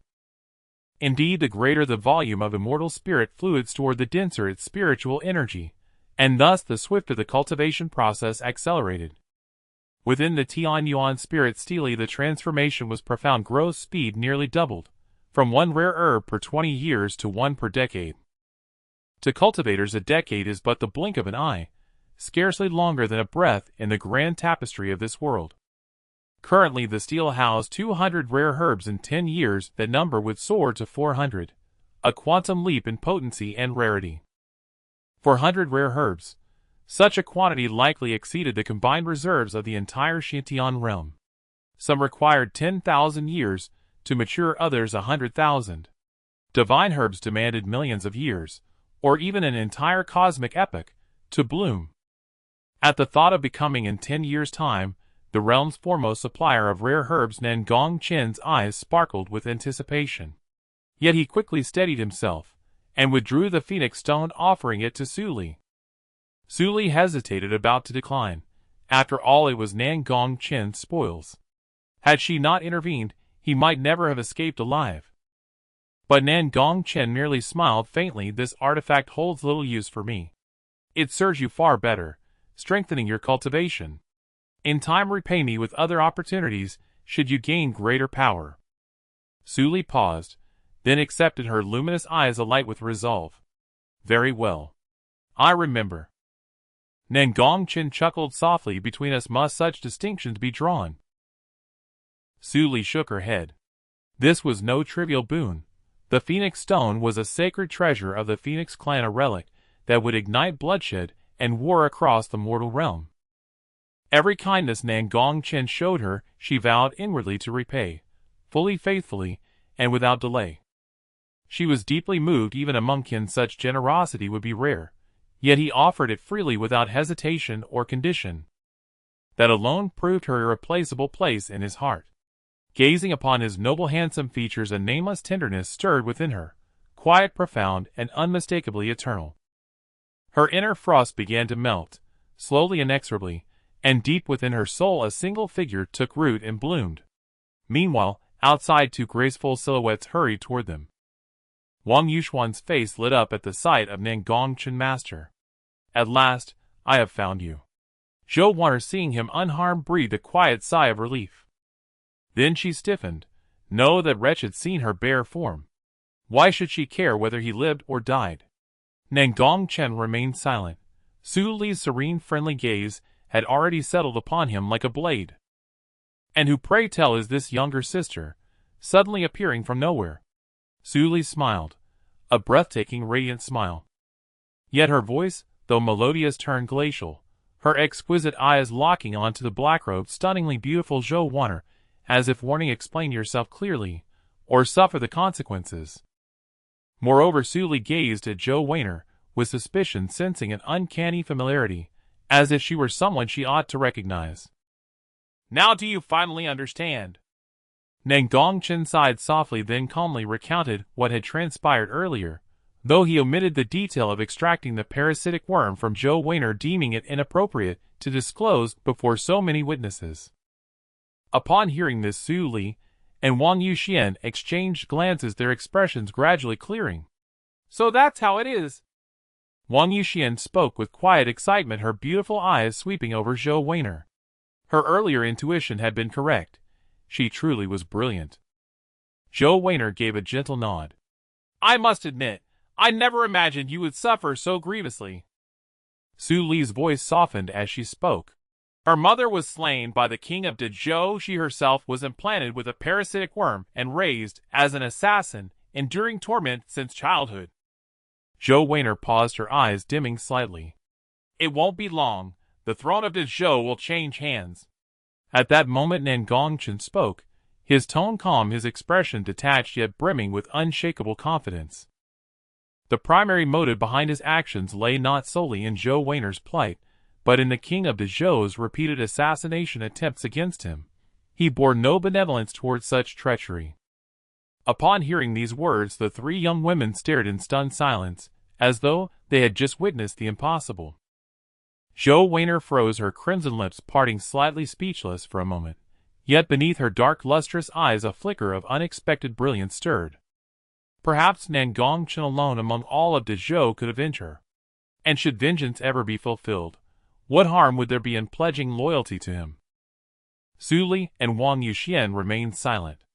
Such matters lay far beyond their influence, and Nan Gong Chen's decision to confide in them already signaled profound trust. A hush settled over the group. Nan Gong Chen glanced at Su Li and smiled. Now that everything's clarified, no more jealousy, I hope. Jealous of you? How shameless! Su Li retorted, her cheeks flushed as she lightly struck his chest with her delicate palm. Her gaze, now serene and trusting, betrayed that she had fully accepted his explanation. Nan Gong Chen chuckled inwardly. Thankfully, she hadn't asked how he removed the parasitic worm, otherwise the vinegar jar would have tipped over once more. He mused, had he truly never seen his wife so fiercely possessive before? Was this perhaps the allure of contrast? Wang Yuxian watched the exchange with wide, luminous eyes, filled not with envy, but with quiet yearning.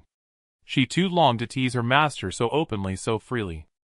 Yet a sudden thought crossed her mind. In truth, she and her master were already intimately entwined, privately, profoundly, even sharing intimacies most dared not name. Was this clandestine love? A faint blush bloomed across her fair, delicate cheeks. So intense steam seemed to rise from her brow. Such affairs appeared only in romantic novels, yet experiencing them firsthand proved thrilling beyond imagination. How utterly delightful! Nan Gong Chen noticed her odd demeanor, and cast her a sidelong glance. What precisely was this girl dreaming of now? Zhou Wanner observed them with quiet curiosity. Only now did it dawn on her. Had Nan Gong Chen explained himself because the divine maiden was jealous? Even the divine maiden could fall prey to emotion. What an unexpected revelation! This tender vulnerable side of her shattered countless assumptions.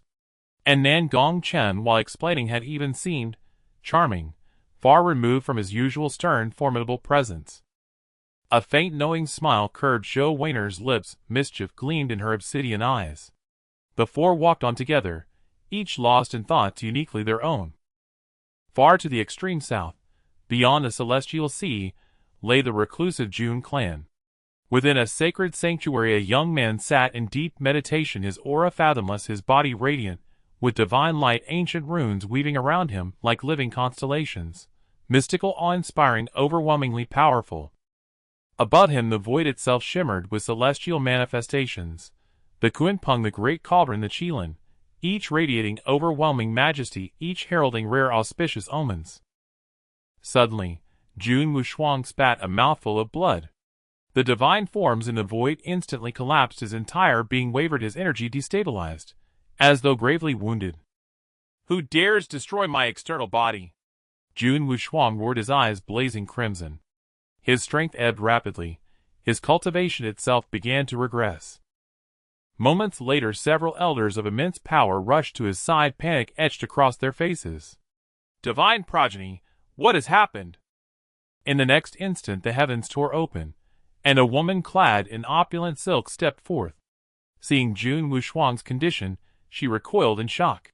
Wuxuang, what's wrong with you? At her arrival the elders bowed deeply, and withdrew without uttering another word. Someone destroyed my external body stationed in the eastern divine continent. I know not who, but such audacity defies belief. Jun Wuxuang's voice was icy, unyielding. The eastern divine continent. Unforgivable. Dispatch investigators. Leave no trace unexamined, no clue unturned. The woman's fury erupted. Yes. The elders bowed again, reverent and solemn, then vanished into thin air. Should I ever learn the culprit's name, I'll flay him alive, rip out his tendons, and exterminate his entire bloodline. She snarled, venom dripping from every syllable. Jun Wuxuang nodded coolly. The Chu family's immortal treasured vault opens soon. My priority now is merging with my second external body. Perfection can wait. I sense an ill omen. Once the fusion is complete, I shall emerge into the world and dominate the younger generation across the Xiantian realm. None shall stand against me. I shall forge an invincible path, one unmatched in history.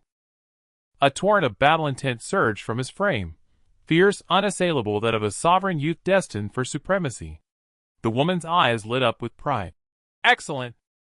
Truly worthy of the Jun clan's divine progeny, confidence such as yours is precisely what defines greatness. Yet her expression dimmed with regret. Still, it is a pity to lose one external body. The heaven-mending art can no longer reach its ultimate perfection. Jun Wuxuang scoffed coldly. One external body means little. I need no perfection to crush them all. Tell me, has anything remarkable occurred recently in the Xiantian realm? The woman hesitated, then her eyes brightened. Indeed, the Nine Heavens' secret realm has manifested in the eastern divine continent.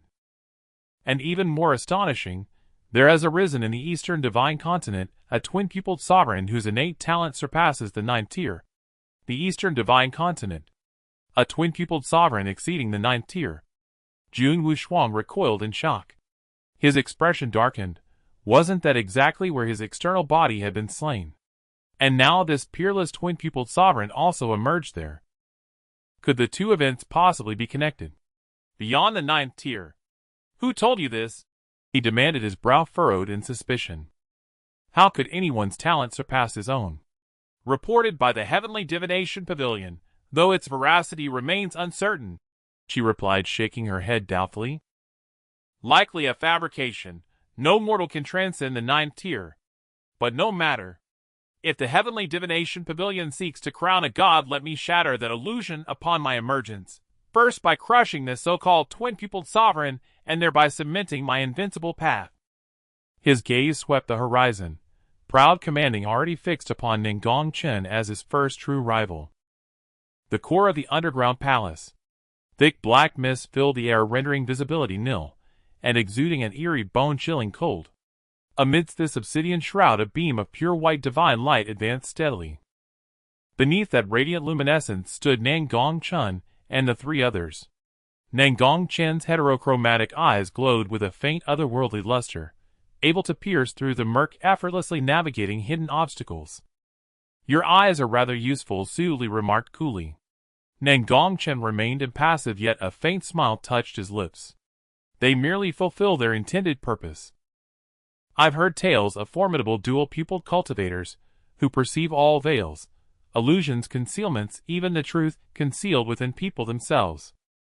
Curiosity flickered in her gaze. If Nan Gong Chen could see clearly even in absolute darkness, and discern illusions, did that mean he possessed penetrative vision? At that thought a delicate flush rose to her ears. Had she then been laid bare before him countless times? Hearing her words, Nan Gong Chen turned slightly, glancing back at Su Li. A flash of pristine whiteness filled his vision. His heart skipped, astonished yet flustered, by the unsettling confirmation.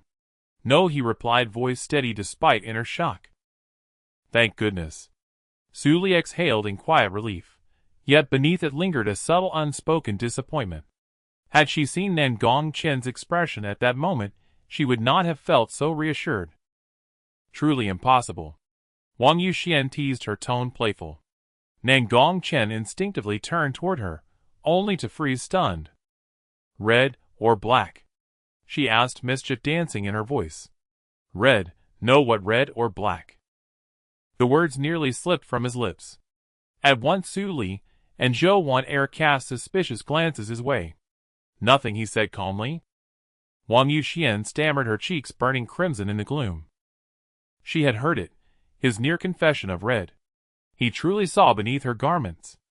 Every mortifying outfit she'd worn had been laid bare before his gaze.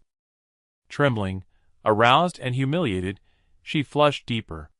Su Li too turned away, her ethereal ice-cold beauty clouded by quiet bewilderment. Something felt amiss, though she couldn't name it. Beside her, Zhou Wan Er watched Nan Gong Chen with wry amusement. "So, it seems these two share more than mere camaraderie." Poor divine maiden, still blissfully unaware. How exquisite her expression would be should she ever learn the truth. A sly smile curved Zhou Wan Er's lips. As each mind wandered down its own path, Nan Gong Chen abruptly halted.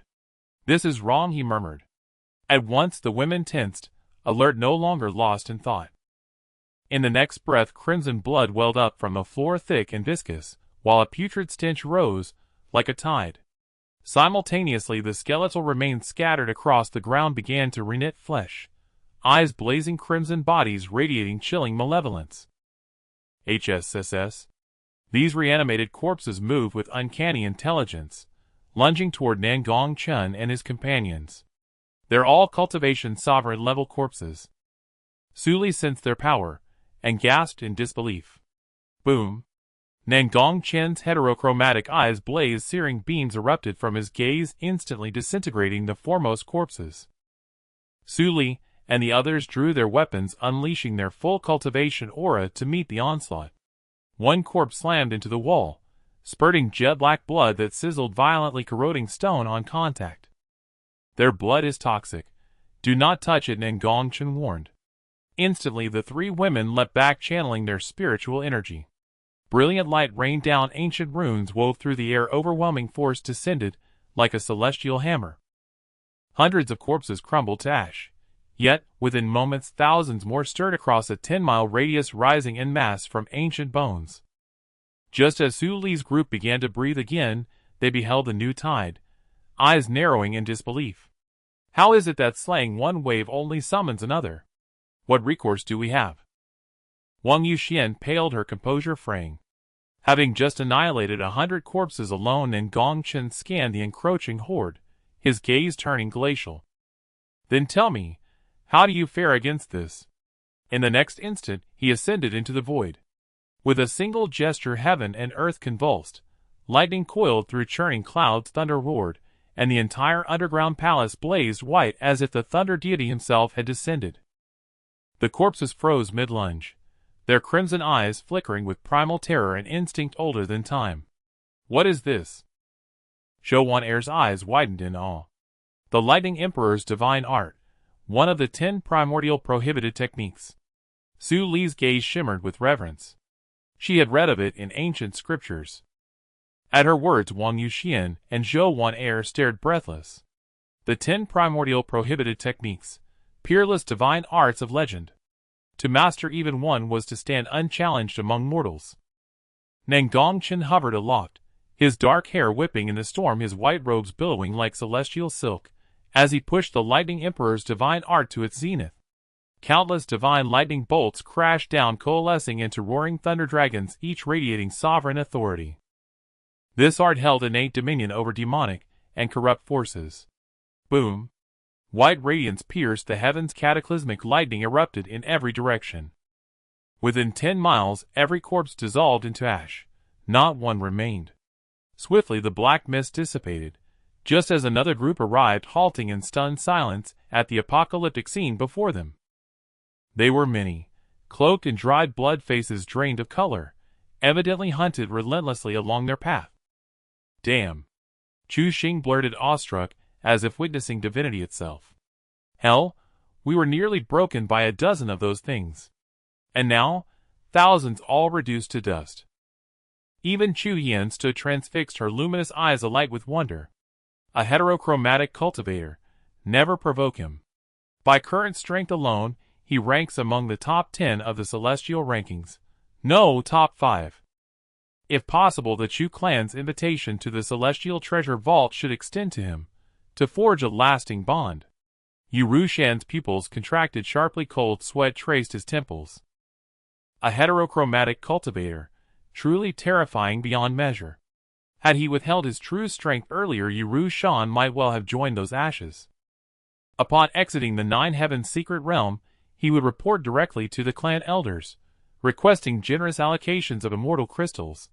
Such a prodigy would ascend beyond reckoning. Cultivating goodwill now was paramount.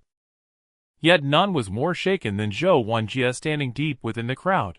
He simply could not believe this lightning art had issued from a heterochromatic cultivator. A suspicion flickered. Did Nan Gong Chen possess another rare constitution, a lightning Dao physique ranked 8th grade or higher? No envy burned in his gaze, only resignation. The gulf between them was simply too vast. Never could he have imagined the final victor of Great Zhou would be Nan Gong Chen, the same Nan Gong Chen who had spent 18 years as a notorious playboy. At that moment another group arrived at the course threshold. Where is Jun Wushuang, the peerless genius of Dagon? Was he slain by your Great Zhou faction? Prince Qian Hao of Dagon demanded, his glare locked fiercely upon Nan Gong Chen. He knew full well Jun Wushuang had followed Su Li into this realm, and vanished without trace. To him, that meant Dagon's brightest star had fallen victim to Great Zhou's treachery. The onlookers exchanged knowing, almost pitying glances toward Dagon's party. To challenge Nan Gong Chen now, one might as well court death. In the void, Nan Gong Chen cast a cold glance at them. As his eyes opened and closed, purple runes flickered, and strands of divine chains of order intertwined, as if he were the ruler of heaven and earth. Faintly one could see the visions of stars sinking, and the sun being destroyed within his heavy pupils, as if they could devour all things in the world, shaking the very souls of those who gazed upon them. These eyes were terrifying beyond measure. Even the strongest of the Divine King realm would feel their hearts race upon seeing them. The disciples of the Great Qian dynasty coughed up blood. They were the top geniuses of the Great Qian dynasty, yet now they could not withstand even a mere glance from the heavy pupils. Other geniuses turned pale upon seeing these double pupils, and retreated in panic. Everyone was astonished, their pupils constricted, unable to believe the terrifying aura emanating from the wielder of the heavy pupils. Qian Hao dared to meet Nan Gong Chen's gaze, and in that moment he felt as though his very soul was being devoured. With a thud, he sank to his knees. A foul-smelling liquid surged from the ground. As the second most talented genius of the Great Qian, he was unable to even withstand a single glance. At this moment no one from the Great Qian dared to mention Jun Wushuang, for this man was too terrifying, as if their heads would roll at any moment. At the same time, they secretly speculated that if Jun Wushuang were to lose to the wielder of the heavy pupils, it would be understandable, as they had not sensed such terrifying pressure from Jun Wushuang. Is this truly the legendary Heavy Pupils? Yu Russian muttered, his face filled with shock, a wave of helplessness rising within him. It was simply too strong enough to plunge them into despair. Is this the Heavy Pupils of Super 9th grade talent? Of course many others present shared this thought. It was not just Yu Russian. Chu Xing was slightly dazed, his eyes filled with fear, but soon his face was alight with excitement. If such a strong person were to become his brother-in-law, wouldn't that mean he could roam freely throughout the entire Xiantian domain? Indeed, he must pull him in as his brother-in-law. Even if his sister disagreed, she would have to consent, or he could simply make her faint and send her to the bed of the wielder of the Heavy Pupils, turning raw rice into cooked rice. Thinking of this, a glimmer of fire ignited in his eyes, his expression incredibly determined. Chu Yen secretly marveled, her beautiful eyes sparkling with brilliance. Truly worthy of being the Super 9th grade Heavy Pupil, such pressure had never been imposed upon her by those prodigies. At the same time, a sense of battle surged within her. Given the chance, she truly wished to challenge such an extraordinary person. Su Li saw that Nan Gong Chen had frightened the opponents into submission with just a glance, and her beautiful eyes were also filled with a smile. Truly, he was her man.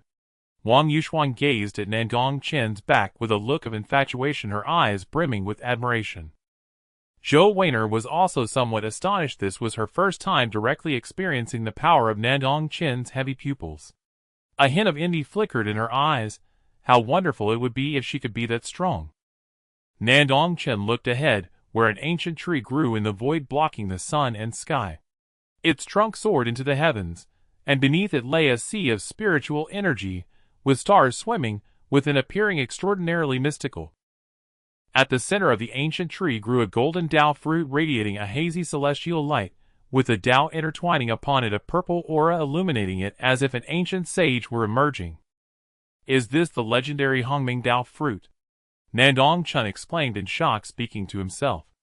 According to legend, the Hongming Dao fruit matures once every epoch. Does that mean it can be reborn if placed within the heavenly Yuan spirit tablet? At this moment everyone looked at the Hongming Dao fruit with fiery expressions. They all knew this was the main event.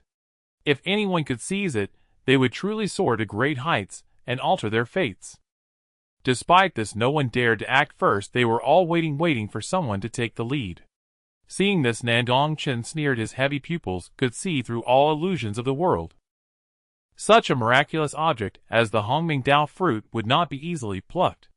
Soon someone took action, their aura powerful and speed exceedingly swift. They were a renowned prodigy from the Earth ranking. Their face was filled with eagerness, as they muttered, since none of you are making a move, then the Hongming Dao fruit is mine. Seeing someone take action, the others also erupted in power, their eyes blazing like shooting stars. Chu Xing felt a surge of eagerness, preparing to make a move, only to be pulled back by Chu Yin. Chu Yin said calmly, "What's the rush? Can't you see that there are still others who haven't acted?"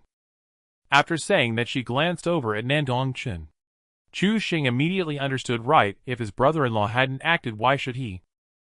Suddenly beneath the divine tree, the sea of spiritual energy surged, white light converging, as if some incomprehensibly terrifying being were about to emerge. Everyone's eyes widened, a wave of unease washing over them. In that tumultuous sea of spiritual energy, an incredibly massive coffin appeared, from which an overwhelming demonic aura spilled forth, and a blood-red light shot straight into the sky. What kind of existence lay within that coffin? In an instant, the sea of spiritual energy turned blood-red and murky, as if it had been eroded. Boom! The coffin burst open, and a black figure emerged from within. His eyes were blood-red and frenzied, his stature towering, and his features grotesque, resembling a human, yet instilling fear in those who beheld him. Hee. Centuries ago, blood food has come knocking at my door again. My slumber has not been in vain. The blood corpse chuckled coldly, his aura reaching an extreme level. Above the sea of spiritual energy, these geniuses swallowed hard upon witnessing this fear evident in their pupils. Because the aura of this blood corpse was terrifying beyond compare. In stark contrast to the previous blood corpses, it was like a minor sorcerer facing a great one. They were not even in the same league. Moreover, the most crucial point was that he had awakened his intellect. It should be known that such filthy beings as blood corpses are not tolerated by the heavens. Not to mention cultivating intellect was difficult, yet here they were witnessing a blood corpse that had awakened intelligence. This was enough to prove that the blood corpse before them had likely lived longer than their ancestors. Was this your trap? A genius questioned coldly. Have the foolish blood foods only just realized? But it's already too late. The blood corpse said with amusement, his eyes glinting with mockery. In the next moment demonic energy surged, and a vast demonic hand formed, pressing down upon the crowd. Upon seeing this, everyone hurriedly attempted to flee, but found it was already too late. That gigantic hand grasped them as easily as one would pick up a chick. Those who had yet to act were left with their pupils constricted, stunned beyond belief. Most of these cultivators were at the high end of the Purple Mansion realm, with several at the Great Ability realm, yet now they had no power to resist. No! Help! The captured geniuses cried out loudly, casting desperate glances at the others. Nan Gong Chen coldly observed everything. Even though he could save them, there was no need to do so. After all, he was no saint. Before the watchful eyes of the crowd, the blood corpse opened its massive mouth and swallowed them whole. Bang! With one gulp, the scene was horrifyingly bloody and cruel. After finishing, the blood corpse even let out a satisfied belch, his blood-red gaze fixed upon the rest. Upon witnessing this scene, the crowd was filled with an indescribable fear, their faces turning pale. Who could possibly contend with such a formidable blood corpse? The blood corpse was towering, erupting like a deep-sea bomb, carrying a terrifying pressure as it charged towards the densely populated Aotian pavilion. This is bad, Yu Russian thought to himself, his body erupting with brilliant golden light as his blood surged, attempting to block the blood corpse. Meanwhile, the disciples behind him seemed stunned, frozen in place, looking dazed. Boom! Yu Russian was sent flying, spitting blood, his arm severely injured as he crashed into the wall, raising a cloud of dust. Not bad, you were actually able to withstand one of my strikes. The blood corpse sneered, its malevolent aura thickening. It then shifted its gaze towards Nan Gong Chen. Upon seeing Nan Gong Chen, its expression showed surprise, followed by an excitement that surfaced in its eyes. I didn't expect that among the blood offerings this time, there would be such a nourishing one. It seems my awakening as the Blood Demon King was not in vain. What a delightful surprise! It continued. Now that I have just awakened, my strength has not yet reached its peak. If I were to devour you, I could likely restore my peak state sooner than expected. The term Blood Demon King caused the crowd's faces to change dramatically. They had heard of blood corpses that upon reaching the pinnacle of their cultivation could gain consciousness, commanding other blood corpses, their combat power surpassing even that of saints. Legend has it that the previous Blood Demon King cost the lives of 5 saints to suppress. Indeed, it was suppression, not extermination. Blood corpses are born from the resentment of the corpse horde, making them incredibly difficult to kill, especially one of the Blood Demon King's caliber. Although this Blood Demon King's strength has not yet recovered to its peak even, so it was not something they could contend with. Seeing this, Chu Yan's face turned pale, yet she still smiled and said, What bad luck! I didn't expect to encounter such an existence. I might as well prepare my will. Her voice trembled slightly, revealing her sense of helplessness. The gap in power was simply too vast. The Blood Demon King's current strength was not at the saint level, but at the very least, it was among the elite of the divine kings. Who could stand against him? Sister, you're joking. Look at how calm brother-in-law is. Chu Xing, who loved to play since childhood, had never heard of a Blood Demon King and spoke carelessly. Indeed, upon hearing this, Chu Yan was taken aback, thinking, who is joking with you? No, wait. Chu Yan realized and also looked towards Nan Gong Chen.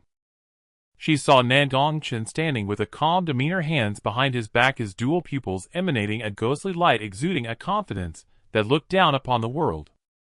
Chu Yan's beautiful eyes filled with confusion in her view. Even if Nan Gong Chen revealed all his trump cards, their strengths would be nearly the same. Where did he get such confidence from? Could it be that he really has some hidden strength? As this thought crossed her mind, her beautiful eyes sparkled with curiosity. Meanwhile, Yu Russian, upon hearing this, also turned pale, a sense of despair swelling in his heart. Damn it, where did this Blood Demon King come from? Did no one warn him about such an existence upon entering? The royal families of the Great Zhou and Great Qian were almost wiped out by the Blood Demon King. Seeing the Blood Demon King shift its target to Nan Gong Chen, Zhou Wenjie secretly breathed a sigh of relief, feeling immensely fortunate. At the same time, he cast a resentful glance in that direction, wishing nothing more than for Nan Gong Chen to perish. Aren't you fond of showing off? Let's see how you continue to do so now. Blood offering. You think you're worthy? Nandong Chen said unexpectedly, his demeanor calm, radiating celestial light as if he were a god. You? The Blood Demon King was furious upon hearing this. It was the first time in years that someone spoke to him in such a manner. Moreover, it was from a mere young lad.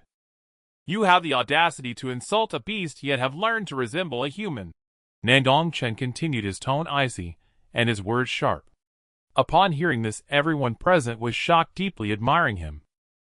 Only Nandong Chen could dare to insult the Blood Demon King so brazenly throughout history. You brazen child! I will devour you!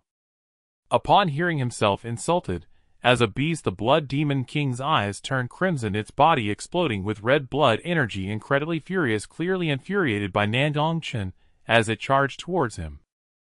At that moment, Nandong Chen remained unfazed, a smile playing at the corners of his mouth. It worked. In an instant, an extraordinary phenomenon unfolded. A green lotus emerged from the chaos, shining with divine splendor, radiating brilliance, accompanied by the laws of the Tao, carrying the might to destroy heaven and earth. The Blood Demon King widened its eyes, momentarily unable to sense its connection with the spiritual sea. It must be noted that its immortality and survival over an era entirely relied on that spiritual sea beneath the Hongming ancient tree. Damn. It must be that brat's doing. Even if you manage to sever the connection between me and the spiritual sea, do you think you can kill me? The Blood Demon King sneered cruelly, having spotted the stunning woman beside Nandong Chen. It decided that it would savor them one by one later to make Nandong Chen feel despair. Today marks your death, Nandong Chen said coldly, his fiery dual pupils blazing as chains of divine order erupted from them, the laws intertwining with an incomprehensibly terrifying aura. A mere trick. The Blood Demon King looked disdainfully at the scene, grabbing the chains, intending to break them. But to its surprise, the next moment, the chains remained motionless, coiling around it, directly binding it. The smile on the Blood Demon King's face froze, and its blood-red eyes regained clarity. It was utterly shocked. What on earth is this? To be able to bind a saint's body, this brat must have something extraordinary. Meanwhile, Su Li gracefully extended her hand, conjuring a divine phoenix of ice and snow, freezing everything in its path, emanating endless cold, charging towards the Blood Demon King. Let's see how this move fares. Su Li's voice was cold yet melodious. After casting the spell, her delicate face turned pale, panting slightly. Boom. Although this technique did not inflict significant damage on the Blood Demon King, it successfully covered it with frost. The Blood Demon King was somewhat surprised. It realized that the speed of its blood flow had slowed, indicating that its recovery ability had been greatly hindered. You? I shall send you on your way. Nandong Chen stood in the void, his white robe fluttering, dark hair billowing as thunder gathered behind him, divine thunder cascading down like a thunder god, suppressing all evil in the world. Countless bolts of divine thunder converged, transforming into an enormous dragon, crackling with lightning, its cold, emotionless eyes fixed on the Blood Demon King as it charged forward. Upon seeing this thunder dragon, the Blood Demon King's face revealed a look of fear. It could sense that this dragon would certainly kill it. Now it finally realized that from the very beginning it had been calculated against by this brat. It felt immense regret in its heart, questioning why it had stepped out of the spiritual sea, why it hadn't harvested the Hongming Dao fruit ahead of time. Now all the efforts of an era had turned to naught. Boom! The entire world erupted with a brilliant white light, and the cries of pain resonated throughout the entire underground palace. The crowd stared in shock, dumbfounded at the scene before them. The void trembled, the space shook, and a wave of energy erupted from the Blood Demon King, creating an unfathomable aura that left everyone pale and filled with dread. The Blood Demon King is a being that even saints can only suppress. Can Nandong Chen truly defeat him? Su Li's expression showed concern. If anything were to happen to Nandong Chen, she wouldn't know how to face the Nandong family afterward. Wang Yuxuan and Zhou Weiner also turned pale, continuously praying for Nan Gong Chen's safety. On the other side, Chu Yan's beautiful eyes shone with brilliance, her skin as smooth as jade, exuding an ethereal aura. Can he really kill the Blood Demon King? Zhou Wenjie wore a cold smile, his tone filled with disdain, as he thought the Blood Demon King is invincible. This is simply a fool's dream. If Nandong Chen can kill him, what would it cost him to eat a lump? After a few breaths, the white light faded, and everyone widened their eyes, eager to see the outcome. The massive body of the Blood Demon King had vanished, replaced by a pool of blood. The crowd's pupils contracted, unable to believe that this was the final result. The Blood Demon King was really killed by Nan Gong Chen. This was a being that even ancient saints could not slay, yet today it was felled by a junior with dual pupils. If this were to spread, the entire Shitian domain would surely be shaken. Nandong Chen appeared calm and unperturbed, his white clothes fluttering, exuding an invincible aura, as his dual pupils opened and closed like a young king. Seeing Nandong Chen unharmed, Su Li secretly breathed a sigh of relief. How wonderful! Wang Yuxuan was overjoyed, her beautiful eyes sparkling with admiration. Not only was the master unharmed, but he also killed the Blood Demon King, a feat even saints could not achieve. From ancient times to the present, it seems only the master could reach such heights. Zhou Weiner was stunned, her beautiful eyes filled with disbelief. She knew Nandong Chen was strong, but she never imagined he could be this powerful. It was almost unbelievable. At the same time, she sneered inwardly. If her father knew how powerful Nandong Chen was, he would surely regret it. She was increasingly convinced that Nandong Chen would one day avenge her. On the Chu family's side, Chu Yin was astonished, then her stunningly beautiful face broke into a faint smile, making the world lose its color. She knew that with such confidence Nandong Chen must have a way to deal with the situation, but she never expected him to kill so decisively. Such an astonishing phenomenon, along with the lightning techniques, indicated that Nandong Chen harbored great secrets. For someone from the Eastern Divine Continent to emerge as such a powerful prodigy, it seemed there would be much fun to be had in the future. Chu Xing was very excited, and shouted, "See, I told you my brother-in-law could do it." Unexpectedly, his voice was so loud that not only the people beside him from the Chu family heard it clearly, but even Nandong Chen could hear it. In an instant, all eyes turned to Chu Xing, filled with shock. "Wait, where did your sister's partner come from? Does he mean?" Thinking of this, the Chu family's juniors glanced at Nandong Chen. Chu Yin, seeing this, was both amused and angry. Her fair ears flushed slightly, as she forced a smile at Chu Xing, saying, "What are you trying to get killed?" Chu Xing realized, and turned pale, looking at her deathly smile. He couldn't help but plead, "Sister, I was wrong." Nandong Chen glanced over, a smile in his eyes. The noble circle is indeed chaotic. Before entering, he noticed that this faction had been watching him attentively, but without malicious intent. He was initially curious, and now he understood. It turned out this kid wanted him to be his brother-in-law, but his sister certainly had something special. It wasn't just about Chu Yan's looks, there was an immense gun intent hidden within her body. One could only say she was very strong, even stronger than that Jun Wushuang. This made him curious. This girl must be quite a prodigy in the Eastern Divine Continent. If she only ranks in the middle, then he could say the Eastern Divine Continent still has some merit. However, if she is one of the top geniuses, then the standards of the Eastern Divine Continent are quite worrying. Nandong Chen shook his head, no longer thinking about it. Su Li, seeing someone randomly calling Nandong Chen brother-in-law, also grew cold and muttered, "Crazy. This is her man, what nonsense is this?" Su Li looked at Chu Yin with hostility, and upon seeing her pitiful face, Su Li judged that she was definitely a scheming woman. In the future, she must ensure Nandong Chen stays away from such women. Nandong Chen stepped into the void, flying towards the Hongming tree, quickly arriving before the Hongming Dao fruit.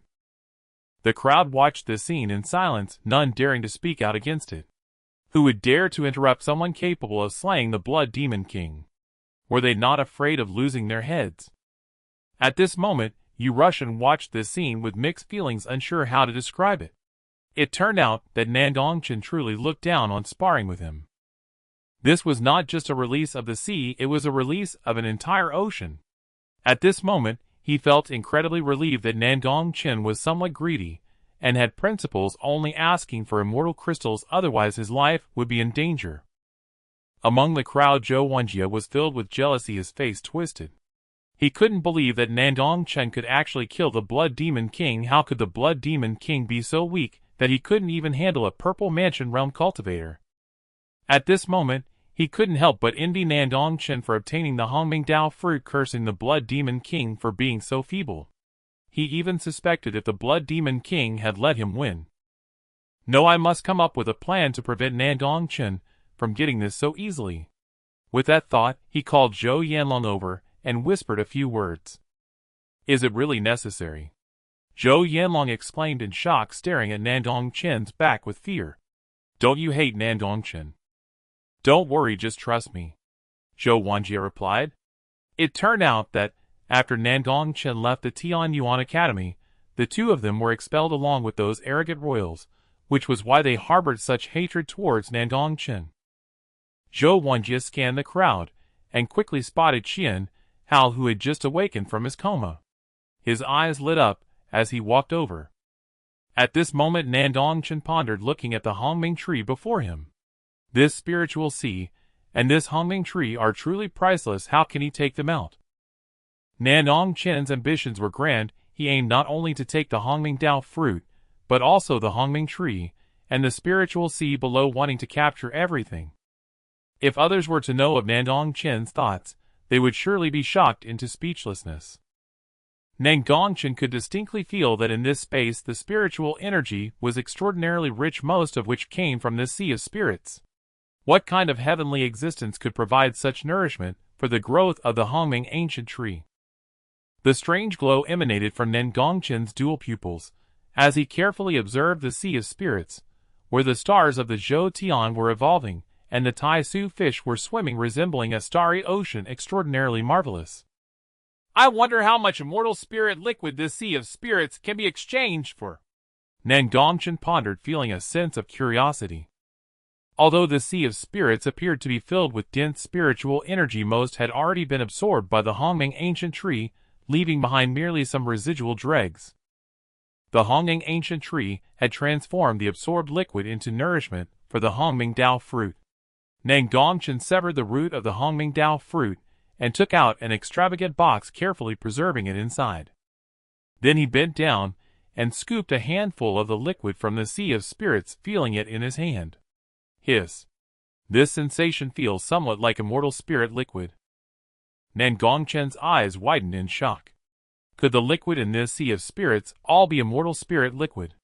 To validate his suspicion, he deliberately took out a drop of immortal spirit liquid from the Tianyuan spirit monument and placed it in the palm of his hand. The aura emitted by these two drops of liquid was remarkably similar. However, the immortal spirit liquid was purer and more radiant, while the liquid from the sea of spirits was dimmer and lacked such purity. It really is immortal spirit liquid, Nan Gong Chen thought in astonishment. The sea of spirits had served as fertilizer for the Hongming ancient tree for an entire epoch, hence it was naturally dim and lacking in brilliance, as most of its essence had been absorbed. Nevertheless, even so, its original form remained as immortal spirit liquid.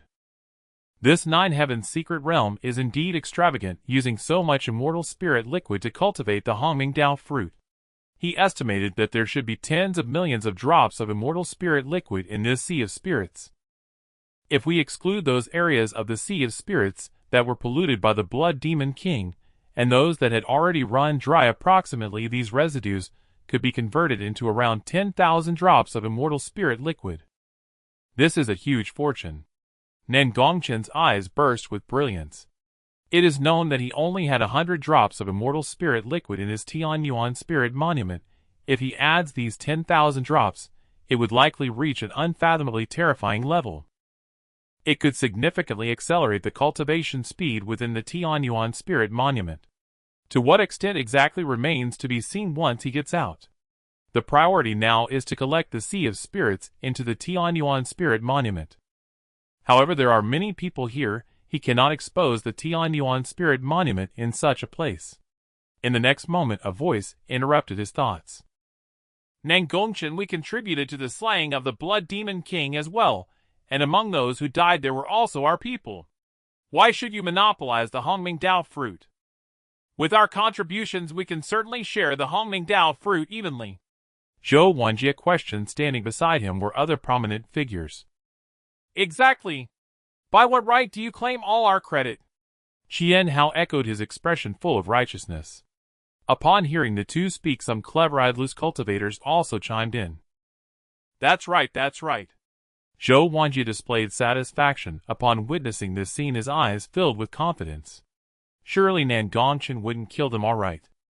That would undoubtedly incite public outrage. Nan Gong Chen was pondering how to drive them away when they inadvertently provided him with a good opportunity. His eyes brightened. Being morally bound was something he feared the least, because he had no morals. Oh! What do you mean you all want to share the Hongming Dao fruit with me? That's right, teach us how to share. At least we have contributed with both effort and life.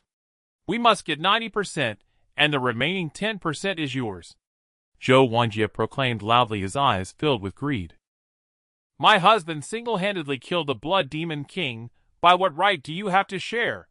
She said, her beautiful eyes icy, her tone laced with killing intent. Exactly.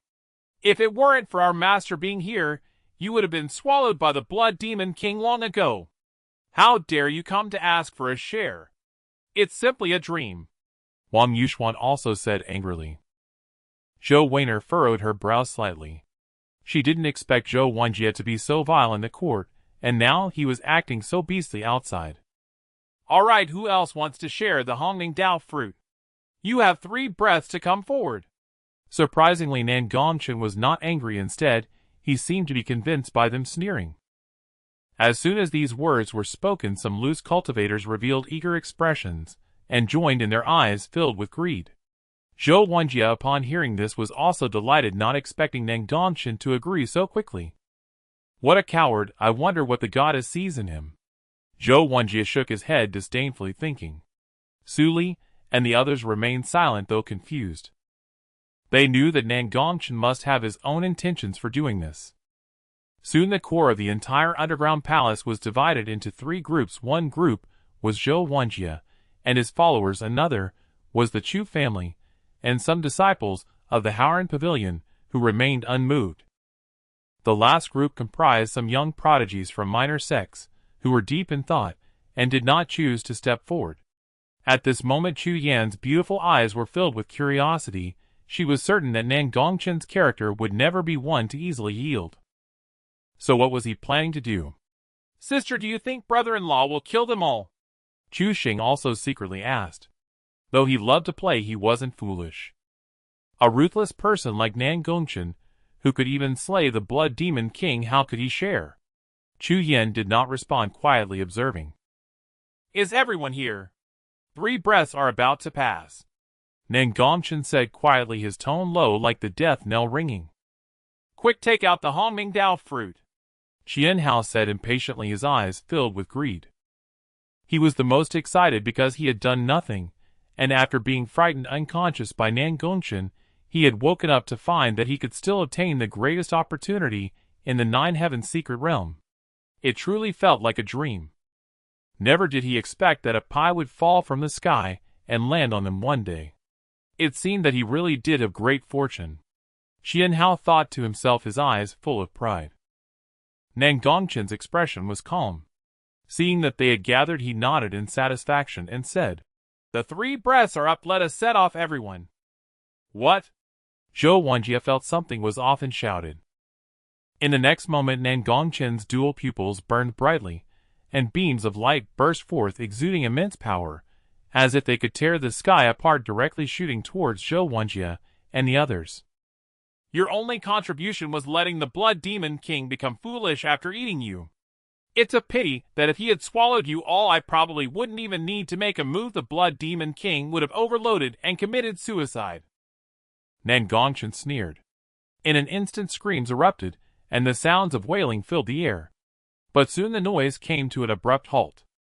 Looking at the gruesome bloodstains on the floor, the crowd's pupils constricted, and a chill surged in their hearts. They are all dead. Not a single one alive. It has certainly become much quieter, Nandong Chen remarked calmly, his expression unchanging. Even after slaying so many, his heart remained indifferent. These lives were far more than his own, and he considered himself a benefactor to the people. Greed and ignorance are the original sins. Is there anyone else who wishes to share in the primordial Dao fruit with me? Nandong Chen asked softly, his gaze sweeping over the remaining individuals in the underground palace. The young talents of these small factions were quite perceptive, quickly responding. We dare not. The annihilation of the Blood Demon King today is solely due to your efforts, my friend. Their eyes were filled with fear, cold sweat streaming down their backs, as if they had encountered a true Demon King. This is a genuinely ruthless person today. They have witnessed it, and will certainly steer clear in the future. They must not provoke him. Subsequently, these individuals left the underground palace without looking back, moving swiftly. Yu Rushan, upon witnessing this, also bowed to Nan Gong Chen, saying, Thank you for saving us today. I will not forget this kindness, and after we exit, I will inform the clan elders, and we will express our gratitude with spirit crystals. Farewell then. Soon Yu Rushan led the remaining disciples of Howren Pavilion away. Seeing this, Nan Gong Chen also nodded slightly, a hint of appreciation in his eyes. These individuals are quite clever. Nandong Chen then shifted his gaze towards the Chu family. Upon seeing Nandong Chen's gaze, the disciples were terrified, their hands and feet cold, trembling all over. The Great Demon King won't kill us, right? In their hearts, the sense of oppression from Nandong Chen was even more terrifying than that of the young prodigies from the central divine continent. Chu Yan's eyes sparkled like autumn waters, her enchanting face pale as paper devoid of color. She appeared frail, her voice barely a whisper. Thank you, my lord, for saving us today. Cough, cough. Before she could finish her sentence, Chu Yan, looking quite haggard, took out a handkerchief and coughed delicately, appearing pitiful, her delicate figure swaying like a flower in the cold wind, truly fragile. I am naturally weak. I apologize for making everyone laugh. To repay you for saving us today, I can only... Upon hearing Chu Yan's words, not only were Su Li and the others' beautiful eyes wide with shock, but even the others from the Chu family looked at her in astonishment. Nandong Chen's gaze was deep, watching her with great interest. The only way to repay this immense kindness is to grant you a quota for entry into the Chu family's celestial treasury. Just as Su Li clenched her fist, Chu Yan finally finished her words in a stammer. Upon hearing this, everyone let out a sigh of relief. So that was it. Su Li's tightly furrowed brows relaxed, the tension in her heart dissipating, but she still looked at Chu Yan with vigilant eyes. Speaking so slowly, she truly is a vixen. The others from the Chu family also reacted upon hearing her, and looked utterly shocked. Miss, you absolutely must not. The quota for the Chu family's celestial treasury has always been held by only a few families. If one is given away, it might provoke dissatisfaction from the others. Indeed, matters concerning the celestial treasury are of utmost importance, and so are the quotas. We must wait for the clan elders to deliberate before making a decision. If the clan leader and others find out, we will surely face punishment. The disciples quickly urged in hushed tones. Are you teaching me how to do my job? Chu Yan turned around, her eyes instantly turning icy, like a cave of ice in the heavens. Chu Xing, witnessing this scene, inwardly scolded the disciples for their stupidity. How dare they question the decisions of the female tyrant? They must truly be tired of living. Fortunately, he had kept silent. The disciples of the Chu family, upon seeing this, dared not say more, and promptly fell silent. At this moment, they recalled that all decisions regarding the Nine Heavens secret realm had been made by Chu Yan, and they had no right to question her. The Chu family's celestial treasury. Nandong Chen's expression turned slightly puzzled.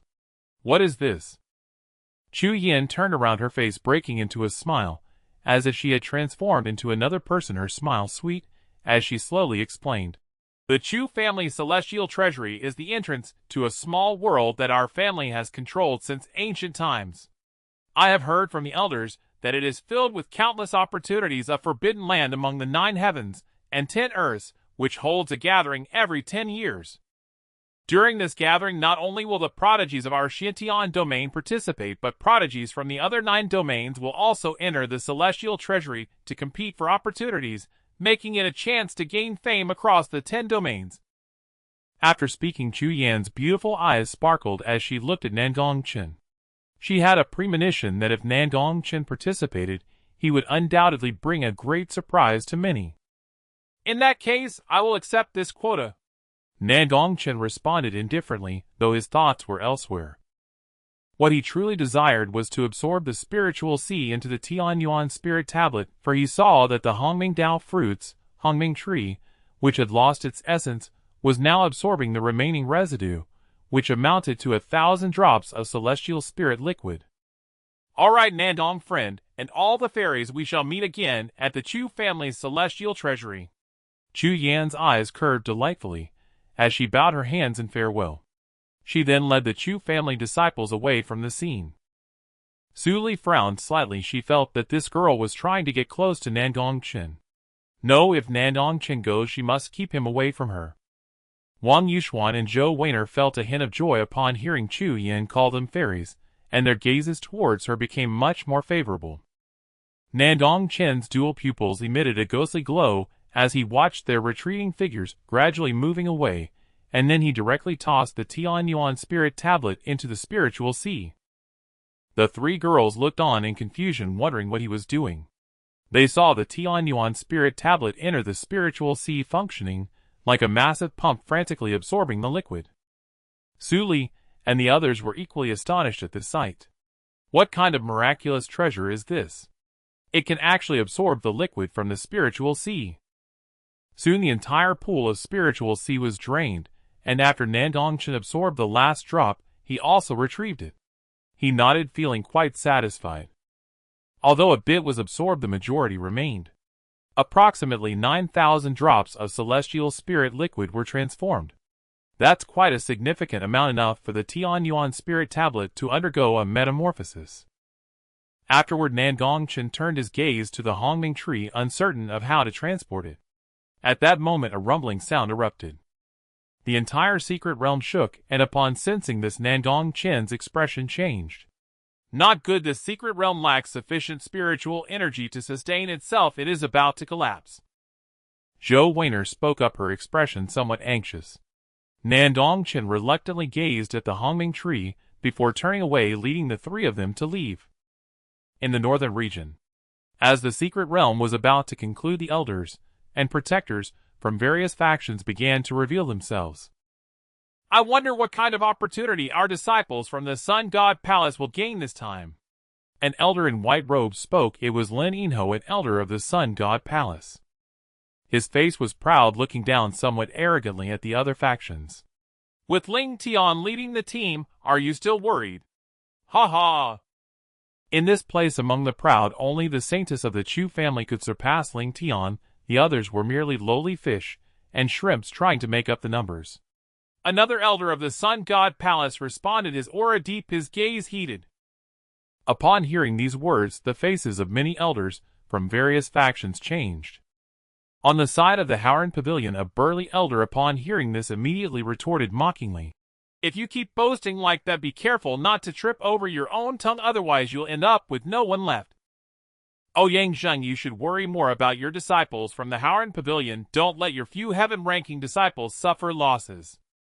Oh, by the way, you Russian seems unable to defeat even the proud of the Eastern Divine Continent. It's truly embarrassing for our Central Divine Continent. Lin Yinho also replied defiantly. Oh, Yang Zheng, upon hearing this, laughed. If Russian is outmatched, I can accept that. However, are you sure your Lan Ling Tian can triumph over that heavy pupil user? That's ridiculous. Lan Ling Tian bears the Star Sword body, and has now broken through to the mid-stage of the Great Power Realm, ranked 50 on the Heaven ranking. How could he possibly fail against that heavy pupil user? The heavy pupil user is indeed strong, but his cultivation is too low. If he grows for a few more years, he might have a chance to touch Lan Ling Tian's level. Lin Yinho shook his head, revealing a dismissive expression. Touch! Be careful that your so-called talents don't end up being slaughtered by our chainer. That would be quite amusing. A voice from the flying boat of the Tianyuan mansion laughed heartily. Upon hearing this, the crowd was shocked, looking up. Which faction was it that dared to defy the Sun God Palace? One must know that even the elders of the Dacian dynasty and the Dazhou dynasty did not dare to speak at this moment. When the crowd saw that flying boat, they understood it turned out to be the faction of the heavy pupil user. "Who are you?" Lin Yinho said with an unfriendly expression, as a mere native of the Eastern Divine Continent dared to speak to them like this. The elders of the Sun God Palace beside him also glanced over with ugly expressions.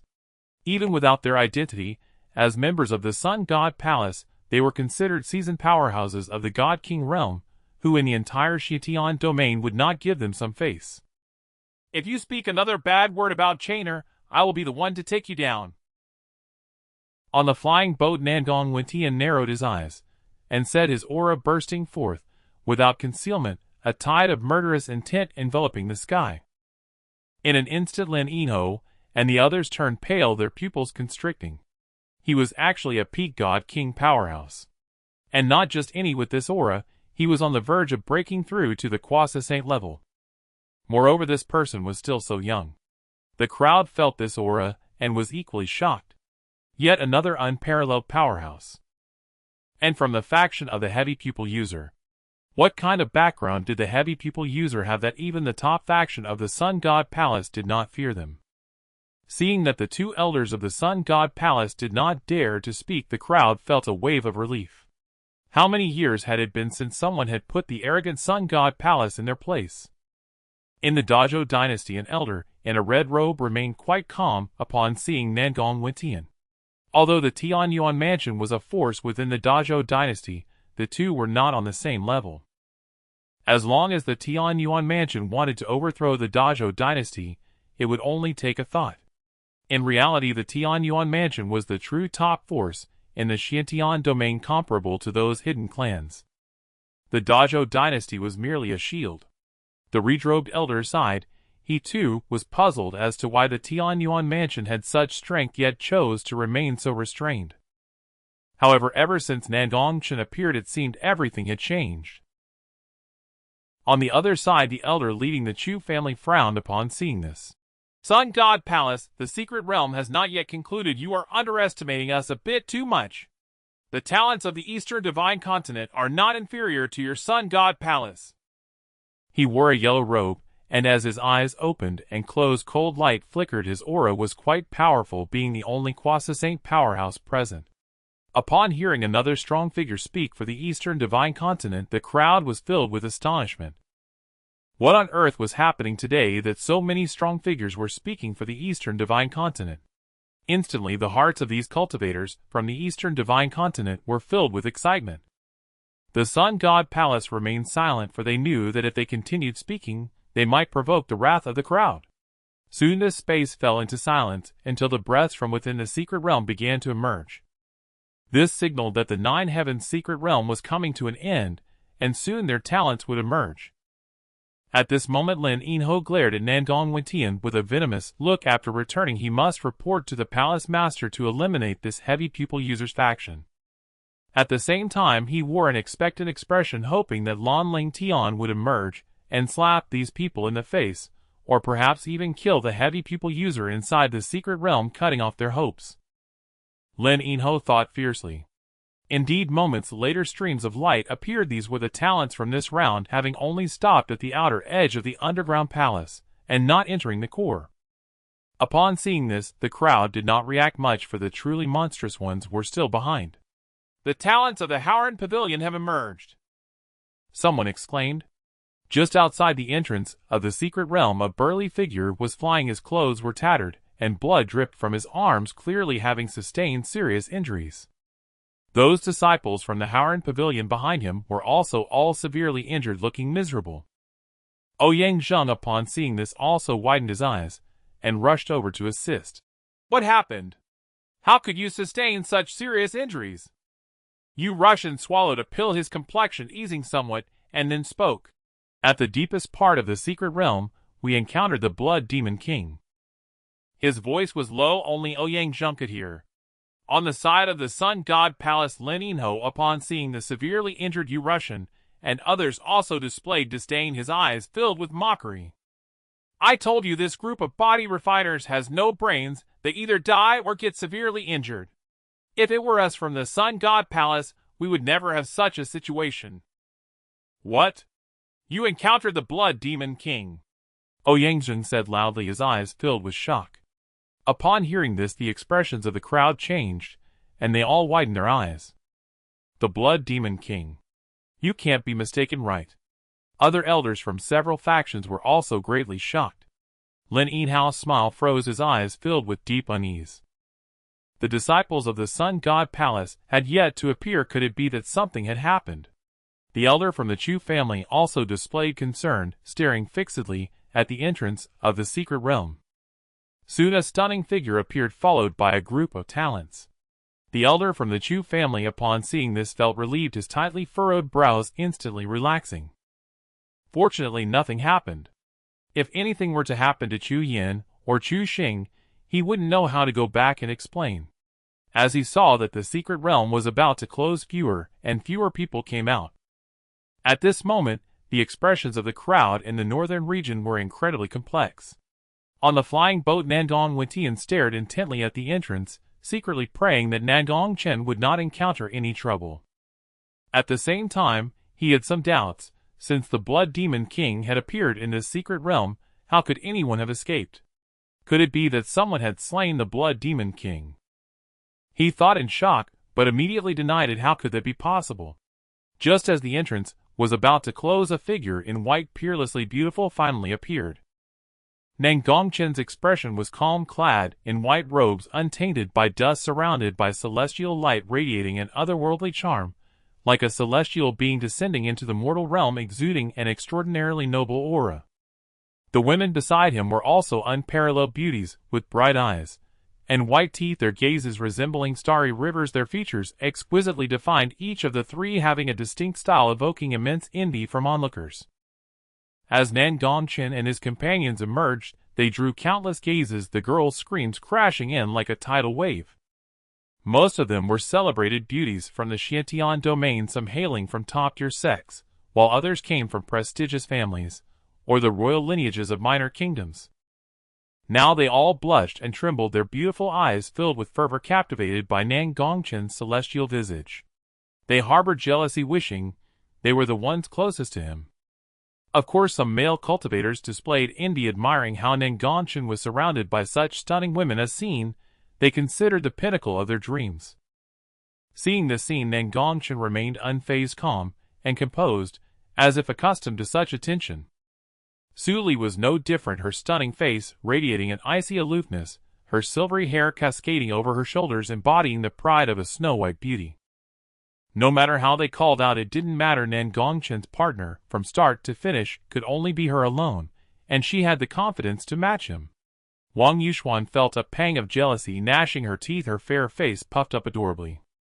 A group of face-obsessed admirers tissed, "It's not like they shouted louder than me, it's as if no one else could do it." Meanwhile, Zhou Weiner felt a bit shocked, but did not show it, stealing a glance at Nan Gong Chen.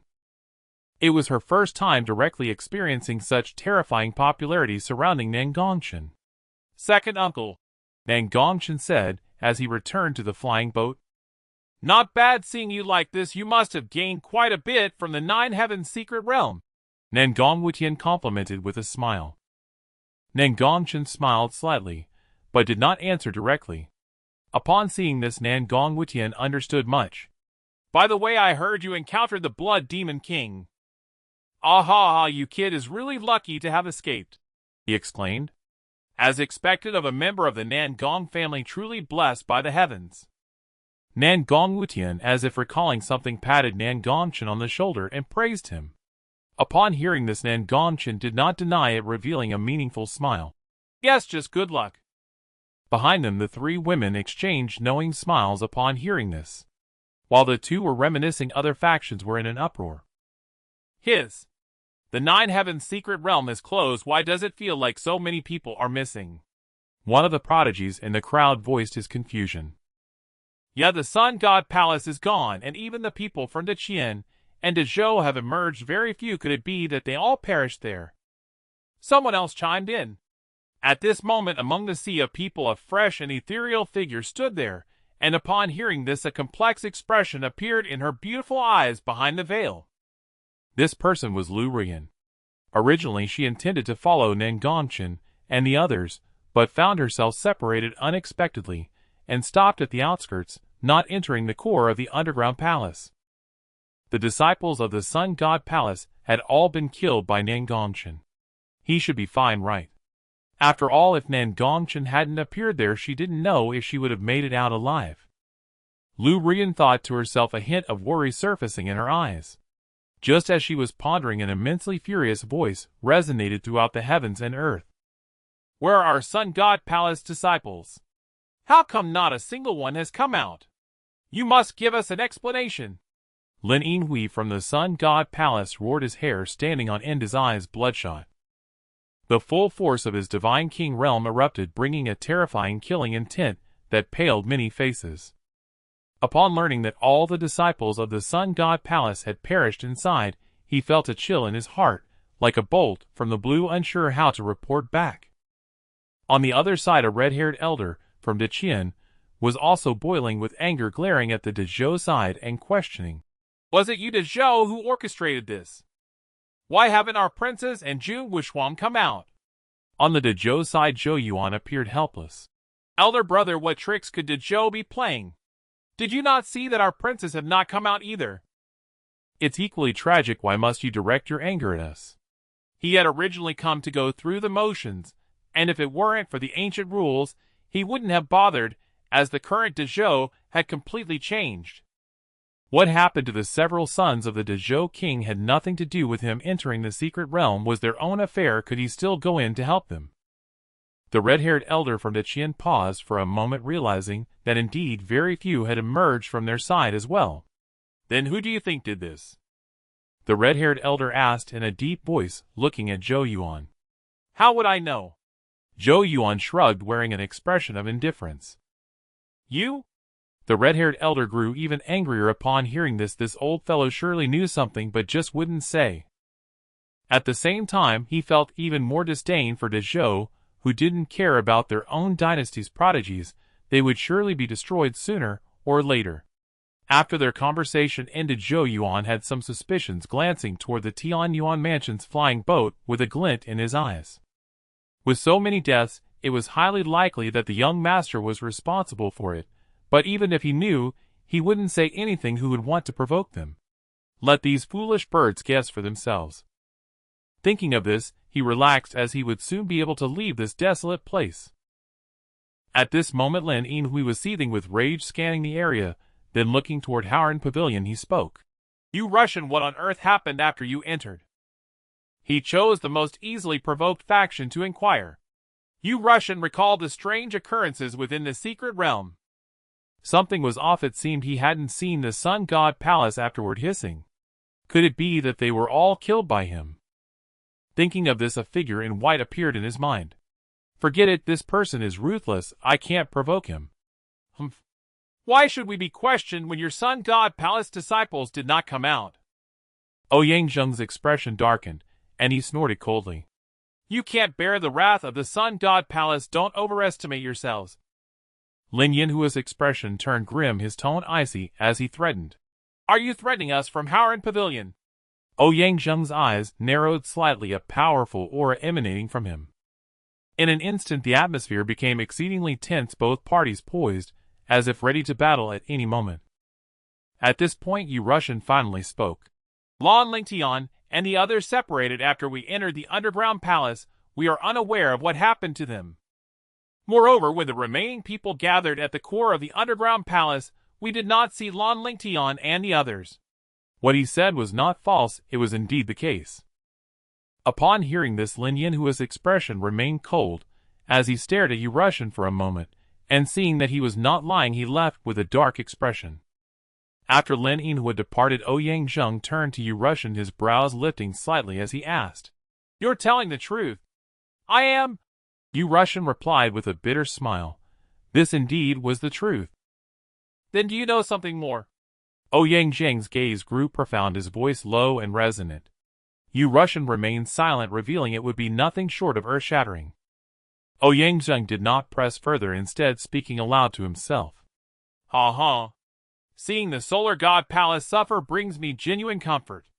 With so many disciples lost this time, that old man is certain to face severe reprimand upon his return. Oh, I nearly forgot to ask, how did you escape the Blood Demon King's grasp with your lives? Ouyang Zhang's eyes burned with keen curiosity. Yu Russian shook his head slowly and said, We didn't escape. The Blood Demon King was slain. Oh! Did an ancient sovereign awaken within the secret realm and intervene on your behalf? Ouyang Zhang sounded genuinely surprised, offering his guess. No. Yu Russian shook his head again. What? Then who killed him? Ouyang Zhang's expression shifted sharply, his voice rising in disbelief. The twin-pupiled one. Yu Russian uttered solemnly, each word weighted with gravity. At those 3 words, Ouyang Zhang's face paled, shock flooded his eyes, leaving him momentarily speechless. In that instant, he understood why every disciple of the Solar God Palace had perished. Meanwhile, at the Chu clan's encampment, Young madam, we are overjoyed you've returned unharmed, sighed a senior elder of the Chu clan. To survive the Blood Demon King's clutches was nothing short of miraculous fortune. Truly, it was celestial luck incarnate. Even if the Blood Demon King had not yet reached his apex, he remained utterly beyond their collective might. Thus the annihilation of the Solar God Palace's disciples now seemed neither implausible nor inexplicable. By the way, I have granted 1 slot in the Chu clan's immortal vault to the twin-pupiled one. Chu Yan spoke calmly, her tone unruffled. Upon hearing this, Chu Yan's aged eyes widened in astonishment, his voice trembling faintly. Young madam, the immortal vault slot is of paramount importance. How could it be entrusted so lightly? If we act swiftly, there is still time to retract the offer. Chu Yan gently shook her head and murmured. Do you know why we emerged unscathed? Because the Blood Demon King was slain, not by 2, but by the twin-pupiled one alone, aided only by a 9th-rank woman. What? Chu Yan's face froze in utter disbelief, his features rigid with incredulity. Moreover, the twin-pupiled one bears supreme celestial omens, and appears to command the legendary Thunder Emperor Art. Securing his allegiance would yield incalculable dividends for our clan's future. Chu Yan sighed softly, her voice laced with quiet awe, her luminous eyes shimmered with unfathomable thoughts. Chu Yan stood stunned, his pupils contracting, each revelation striking like thunder against millennia of cultivated wisdom. He never imagined such a true dragon would rise in the Eastern Divine Continent. They had all misjudged him utterly. Young madam, you've done exceedingly well. Once the Patriarch learns of this, he will surely commend you without reserve. After a long silence, Chu Yan finally regained his composure and spoke. Then it follows, the Solar God Palace disciples were also slain by him. Realization dawned in Chu Yan's eyes, a flash of raw disbelieving awe. Likely so. Should the Solar God Palace move to protect the twin-pupiled one, we must prepare accordingly. Chu Yan offered no direct reply, only issued her command. Yes, young madam. Chu Yan bowed respectfully.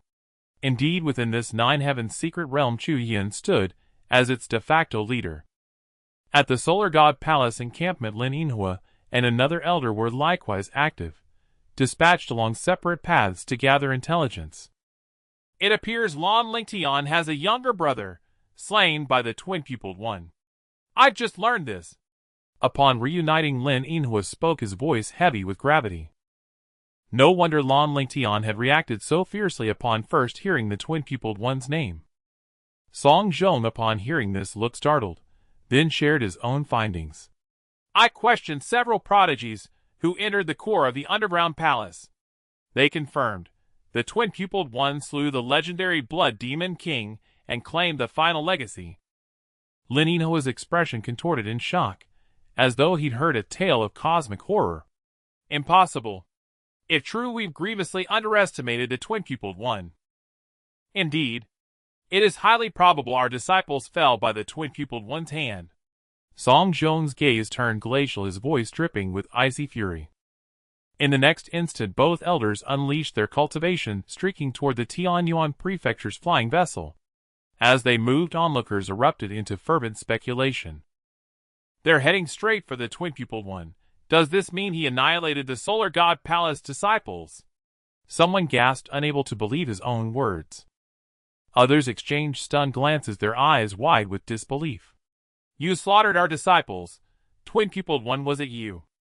Lin Yinhua hovered midair, roaring with divine wrath. The oppressive aura of a divine sovereign realm cultivator crashed down upon the flying vessel like a mountain of fate. His voice boomed like a celestial bell, reverberating across the entire northern region. Dare you strike, but dare you not stand forth? Show yourself. Song Zhong's voice cut like a blade, cold and controlled, yet beneath it raged a furnace of fury. Blood demanded blood. Today this killer would fall, or he would have no answer to give their sect master. In an instant, the northern region churned with storm winds. Countless gazes converged upon that single point in the sky. Heavens above! It was the twin-pupiled one who exterminated the Solar God Palace disciples. And he's ranked 50th on the celestial list. I heard from friends who entered the underground palace's core. They say the twin-pupiled one sees the ultimate legacy. Whether true or rumor, none can yet confirm. Yes, and some even claim he slew the Blood Demon King. That sounds far-fetched. Voices buzzed like swarming bees, all eyes fixed upon Nan Gong Chen. In the next moment, two figures materialized atop the flying vessel, Nan Gong Chen and Nan Gong Chen. Nan Gong Chen stood impassive, jet black hair billowing, white robes snapping like banners in a gale. His twin pupils opened and closed, revealing apocalyptic visions of collapsing heavens and shattering earth. An aura of invincibility radiated from him, as though he were a monarch born of the Tao itself. Nan Gong Chen wore disdain like armor, gripping a broadsword whose blade hummed with restrained lightning. His eyes blazed like storm-born thunderbolts, his chi surged to terrifying heights. His sword intent pierced the heavens, exuding a pressure even greater than theirs. Lin Yinhua and Song Zhong locked eyes with Nan Gong Chen, and murderous intent erupted, blood energy surging skyward like a crimson tsunami, as though confronting mortal enemies long sworn to die by each other's hands. Twin-pupiled one, you've hidden your strength with masterful cunning. Even the Blood Demon King fell before you. Had I not probed deeper, you might have slipped through my fingers today. Lin Yinhua's voice rang cold and sharp. Below, listeners recoiled, pupils shrinking in visceral dread, as if struck by a prophecy of doom. What? The twin-pupiled one actually slew the Blood Demon King. That entity even a sage could not destroy. The other talented individuals were equally stunned. The Blood Demon King was actually slain by Nan Gong Chen. Is he even from the same generation of prodigies? So this means that the legendary supreme opportunity within the Nine Heavens secret realm was also seized by Nan Gong Chen. Everyone initially thought that the prodigies from the Eastern Divine Continent were merely participating in the Nine Heavens secret realm for show, but they never expected a freak like Nan Gong Chen to appear. Who was it that said our Eastern Divine Continent prodigies lacked ambition? Step forward. Slaying the Blood Demon King and overshadowing the monsters on the Central Divine Continent throughout history, it seems only Nan Gong Chen from the Eastern Divine Continent can achieve this. Wrong. Think about it, the partner of a wielder of twin pupils must also possess a supreme gifted divine body. In an instant, these prodigies from the Eastern Divine Continent were incredibly excited, their eyes filled with fervor. Other regional talents upon hearing this dared not speak, their faces slightly embarrassed. Most who had previously belittled them were now slapped in the face by Nan Gong Chen. Yet some wore cold smiles, disdainfully shaking their heads. Isn't it just a stroke of luck to have slain the Blood Demon King in a weakened state? Anyone could have done it. Indeed, but it seems that the wielder of twin pupils has killed a disciple of the Sun God Palace. Today, it will be difficult for him to leave the northern region, as there is no force in the Eastern Divine Continent that can contend with the Sun God Palace. What a pity, it seems this land is destined to not produce any prodigies. In the crowd, Lu Rian's expression changed continuously upon hearing this, first in shock, then shifting to worry. Indeed, Nan Gong Chen has slain a disciple of the Sun God Palace. They will not let him go. Moreover, the forces behind Nan Gong Chen might not be able to protect him. What can be done? Lu Ruyan was anxious, her beautiful eyes filled with concern. This chaos stemmed from her, and she did not wish to see Nan Gong Chen fall into such a predicament. In the void. Flee! I am not a hypocritical scoundrel like you from the Sun God Palace. My life has always been upright, why would I need to skulk? Nan Gong Chen said coldly, his twin pupils blazing, his aura not inferior to theirs. You? Are you the one who killed our disciples from the Divine Palace? Hearing himself being mocked, Lin Yinhua was infuriated and said in frustration. Oh, it was just a casual matter. I originally intended to just rob and leave, but I never expected your Lan Lingtian to harbor such deep hatred for me, attacking me right away. There was nothing I could do. Nandong Chen said helplessly, appearing quite innocent. Upon hearing this, not only were the two elders from the Sun God Palace stunned, but everyone below was also left in a daze. What did they just hear? The wielder of twin pupils actually attempted to rob the Sun God Palace. They had never encountered such a bold person before. However, they were curious as to why Lan Lingtian harbored such hatred for the wielder of twin pupils right from their first meeting, attacking him without hesitation. Lin Yinhua felt his blood surge, his speech faltering, gritting his teeth. Isn't it because you killed his younger brother? Beside him, Song Zhong was also furious, his whiskers trembling, his eyes fixed on Nandong Chen. This was the first time hearing someone rob the Sun God Palace. Are you even speaking human language? As these words fell, the crowd's expressions changed, realizing the reason. They looked on with amused expressions. This wielder of twin pupils, was he truly unaware, or just pretending not to know? However, Lan Lingtian was indeed quite unfortunate, robbed by his own enemy. At the same time, they felt immense admiration in their hearts. This wielder of twin pupils was truly ruthless, not only killing the brother, but also sending them to reunite. Robbing! Ha ha ha, well done! Nandong Chen laughed heartily, feeling proud, truly worthy of being from the Nandong family. This is truly too much. I have already informed the strong ones in my divine palace to come. Today, even if you grow wings, you cannot escape death. Lin Yinhua said coldly, this child was too monstrous, and must not be allowed to grow. I soar above the heavens, who can stop me? Nan Gong Chen laughed, filled with a confidence that looked down upon the world. With the secret of his journey, as long as he wished, no one could capture him. However, he had no intention of fleeing. The Tianguan mansion was not without reinforcements. Worst case, he would just engage in a fight. Arrogant brat! Make your move! Lin Yinhua's gaze was cold as he bellowed.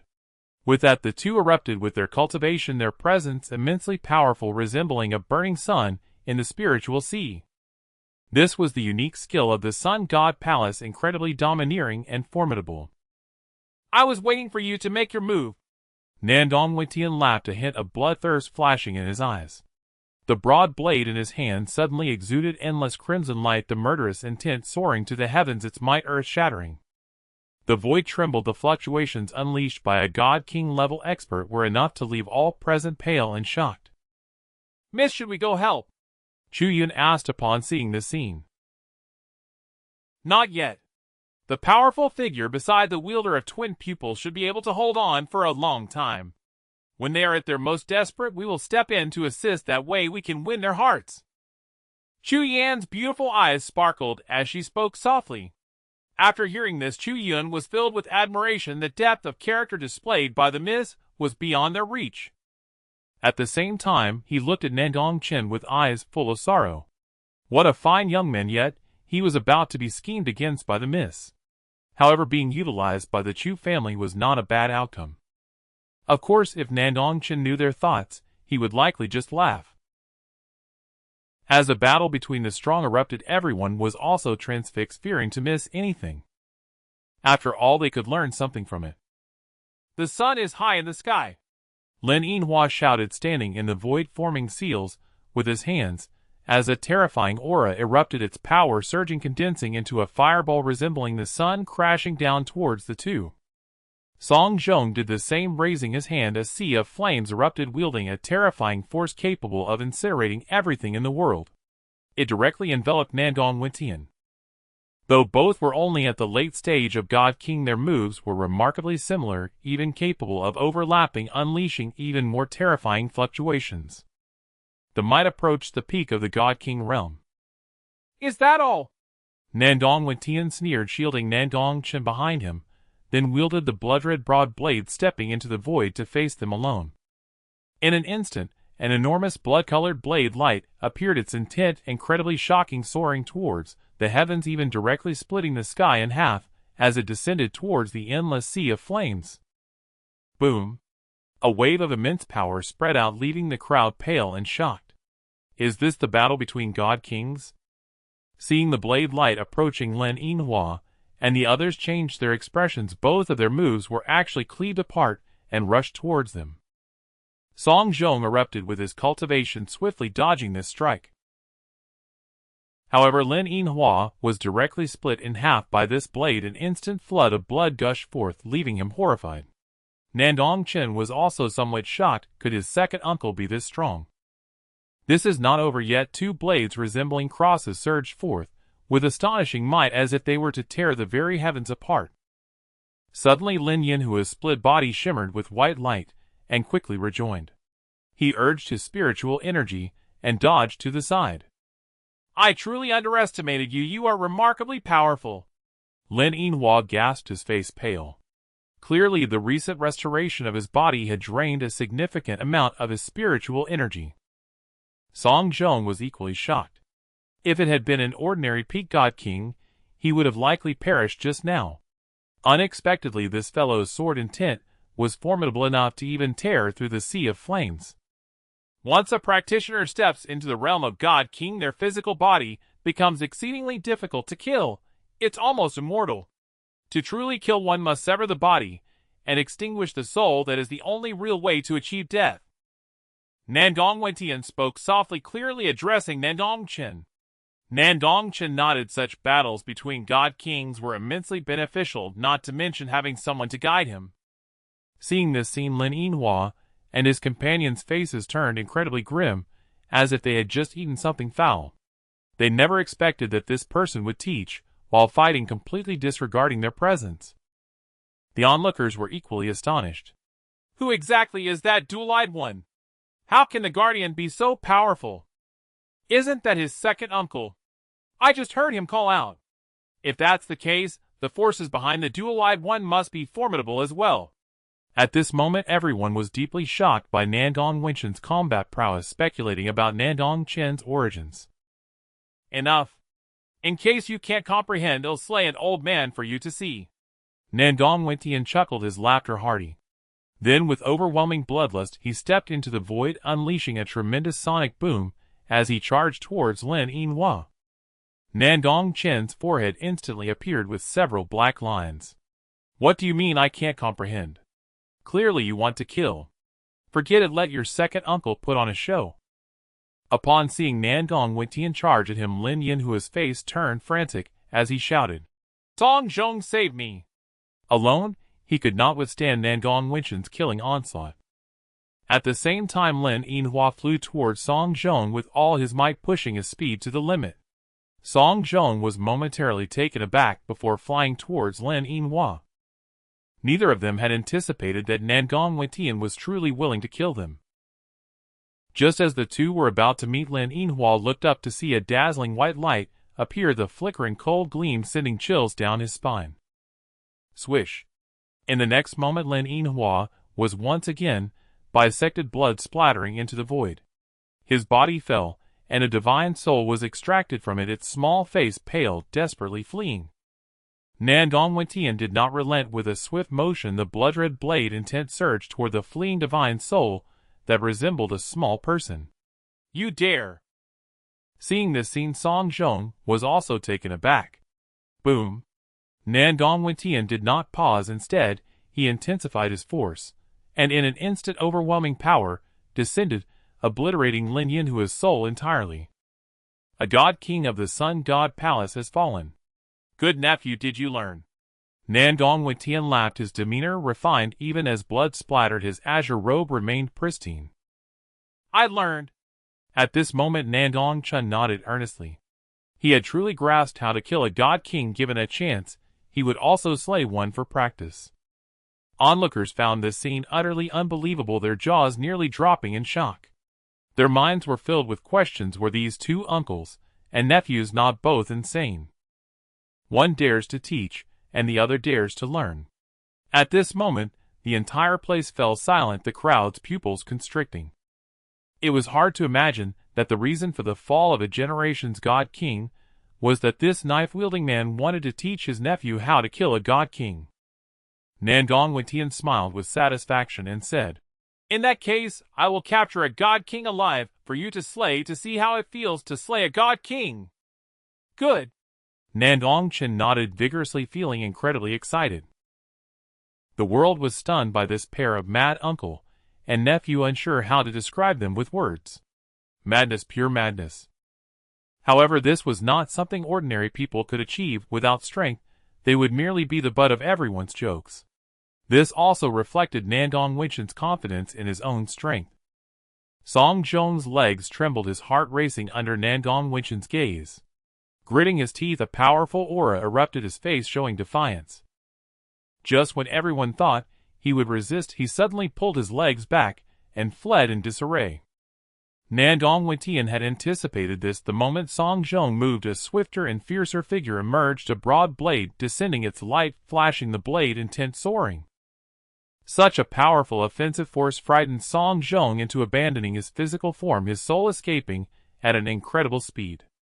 Seeing this, Nandong Chen grew even more excited. The divine soul was easier to kill and posed no danger to Nandong Chen. The blood-colored broad blade was thrown by Nandong Chen directly towards Song Zhong's divine soul. Enough! At that moment, an ancient figure appeared in the void, its aura profound, the pressure radiating enough to shake the heavens and earth. This was indeed a quasi-saint. With a wave of his hand, endless divine radiance fell, attempting to save Song Zhong. The crowd was also taken aback at this sight. Another powerful being arrived with such an aura. Could it be that aid from the Sun God Palace had come? Even more powerful than the pressure from the broad-bladed man, was this elder truly a quasi-saint? Someone sneered coldly. It seemed the outcome was already determined. The dual-eyed one was undoubtedly doomed. The gap between a quasi-saint and a god king was as vast as heaven and earth. Seeing this, Chu Yan narrowed her beautiful eyes and said, "Elder, prepare to assist." Chu Yan nodded beside her, ready to intervene. In the void, another powerful fluctuation emerged, runes flashing divine light, slanting down directly, scattering the divine radiance. From the sea of clouds a figure emerged. This person was hunched with deep-set eyes and an extremely aged face. None other than Nandong Chen's protector, Old Mu. "It's you!" The quasi-saint from the Sun God Palace was also taken aback upon seeing him. Meanwhile, Song Zhong, seeing the divine radiance dissipate, panicked and shouted, "Save me!" Unfortunately, in the next moment, the blood-colored broad blade pierced through his body, his divine soul weakening significantly. "Look where you're running!" Nandong Chen laughed excitedly as he grasped the sword hilt, casting a binding spell that enveloped Song Zhong's soul. "Come, nephew, finish him off!" Nandong Chen shouted towards Nandong Chen. "Your actions will bring retribution." "Retribution? If you have the guts, kill me," Song Zhong said coldly, his soul growing ever weaker. "You?" Song Zhong's face turned pale, filled with indignation. He never expected to be so humiliated as a dignified god king. Nandong Chen, dressed in white, exuding an otherworldly aura, stepped through the void and said coldly, "If you had not acted today and retreated, I would have spared you. Unfortunately, you seek your own demise." As he spoke, Nandong Chen's radiant eyes burst forth, with a scorching light carrying an overwhelming momentum. "You dare!" In the void, a quasi-saint from the Sun God Palace widened his eyes in shock, filled with rage. He swung his hand towards Nandong Chen, divine light cascading down, transforming into a gigantic golden hand that shattered the void, an incomparably vast force erupting. "Jin He, do you dare to attack the young master in front of me? Seeking death?" Elder Mu's gaze was icy, his tone filled with murderous intent. His ability to call out the opponent's full name indicated that there had been some past dealings between them. In the next moment, an even more brilliant divine light appeared, revealing a landscape painting that emanated great power directly presenting itself in the void. 10,000 rays of divine light erupted from the landscape painting, with towering trunks crashing out, directly shattering the golden giant hand, leaving the onlookers speechless. Seeing this Jean, he was also filled with rage and questioned, "Why do you stop me? Is a small force worth your effort?" "A small force, huh? Different paths lead to different goals. Now that I have retreated from the world, my only mission is to protect the young master. If you obstruct me, I will see if you have made any progress over the years." Elder Mu responded without a hint of wavering. "Ah." At that moment, with a scream, Song Zhong's soul was completely shattered by that gaze, and another god king fell. "You are simply unforgivable." Jean, he said, his hair standing on end, his eyes reddened. It was the first time in so many years that he had seen someone so audaciously oppose the Sun God Palace. The last person who opposed the Sun God Palace has long since turned to dust. The crowd looked on in amazement, unable to believe what they were witnessing. The wielder of the dual pupils truly killed a god king. Even though it was under the capture of Nandong Chen, it was still profoundly shocking. This would only enhance Nan Gong Chen's invincible momentum, forging a strong heart of a warrior. In the future, with his talent, who could stop him? "Do we need to continue fighting?" Someone sighed. "Today the Sun God Palace has already lost 2 god kings." At this moment, no one dared to underestimate this prodigy who emerged from the eastern divine continent. In the Xiantian domain, perhaps only the most top-tier forces could send out a quasi-saint protector. This also piqued their curiosity about Nandong Chen's background.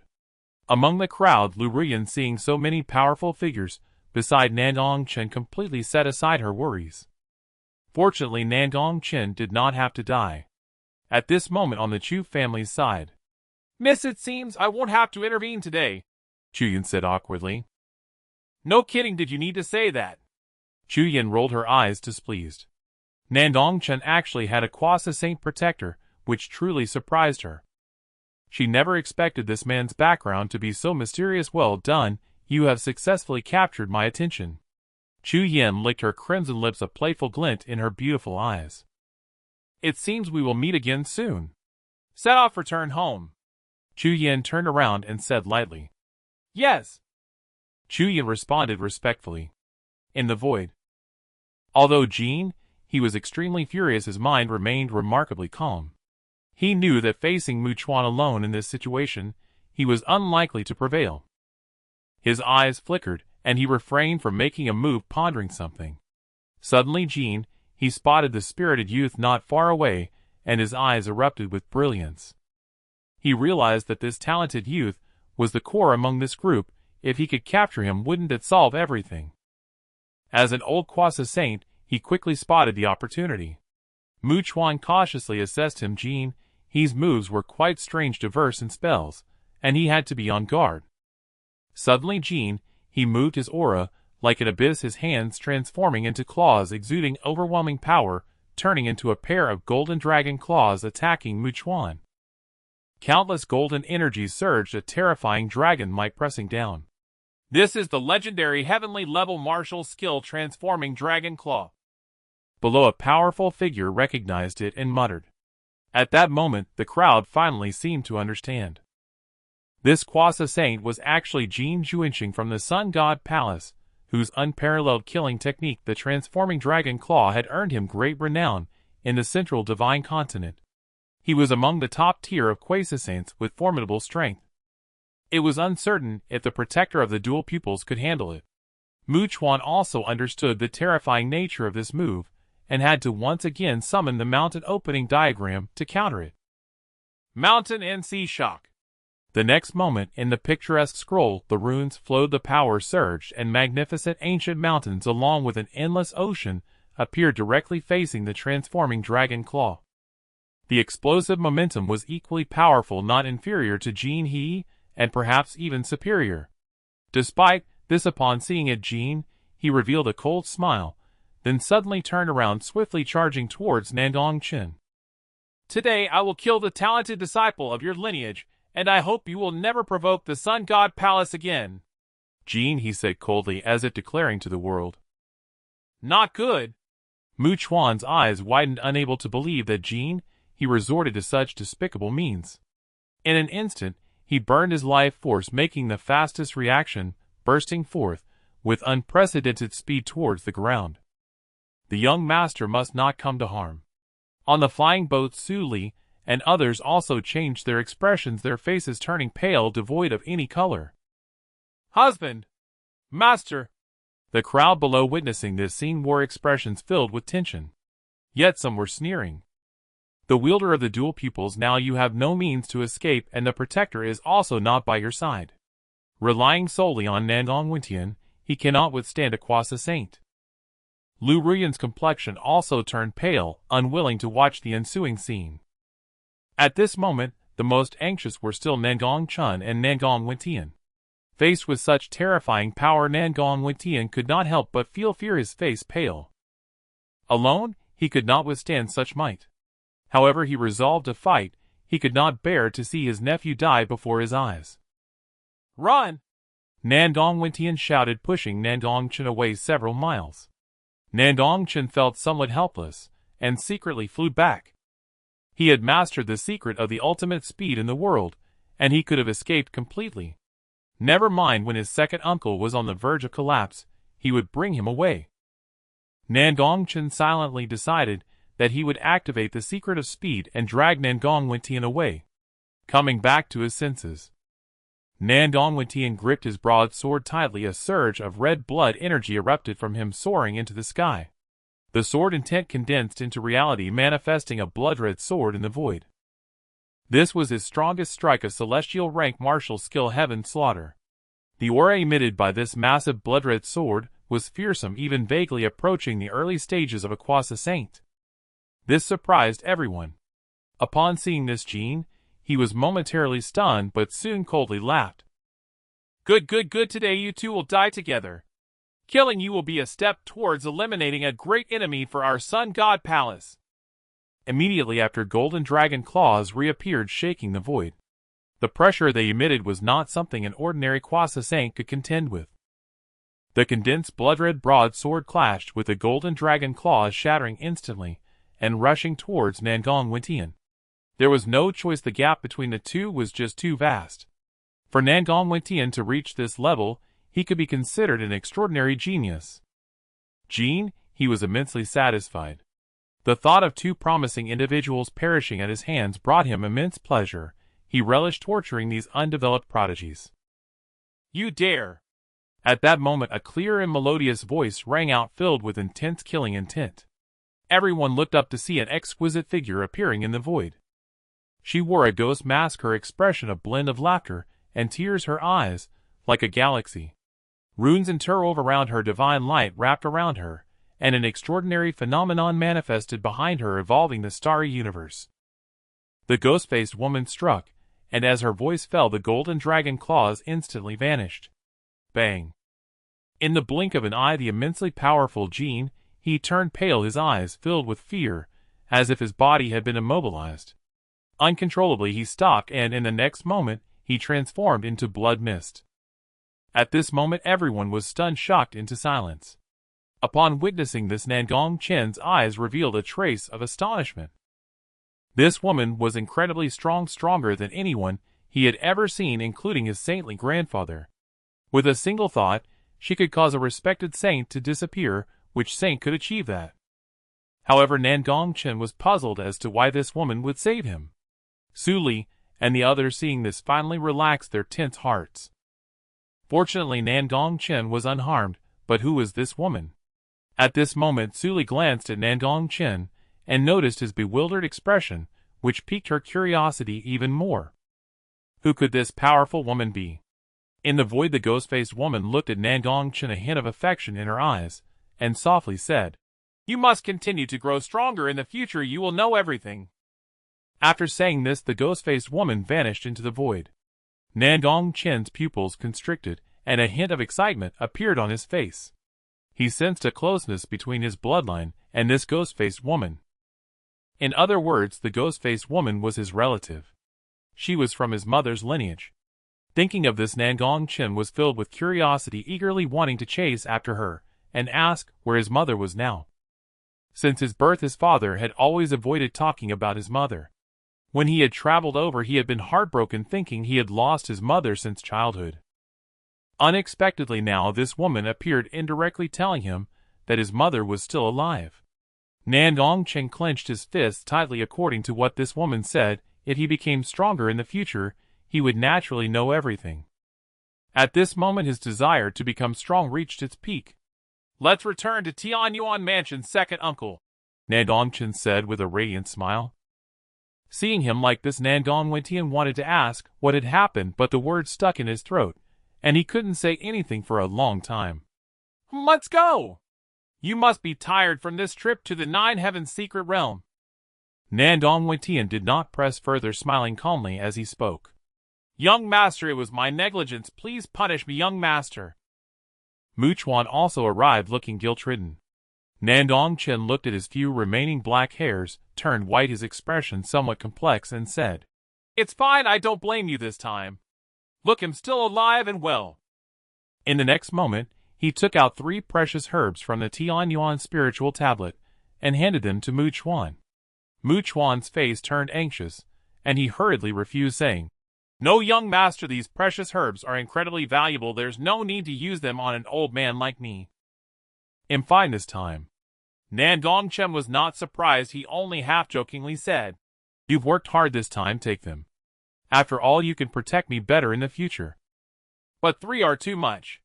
Just accept them as a token from Chainer. After all, from childhood to now, you've always been like a grandfather to me." Nandong Chen also urged at this moment. Hearing the two speak this way, Mu Chuan fell silent before finally accepting the herbs. Suddenly he spoke. "Young master, the luckiest thing in my life has been to protect you. I truly wish to live to see the day you grow up. You will definitely see it." At this moment, due to the appearance of the ghost-faced woman, the entire northern region was shaken.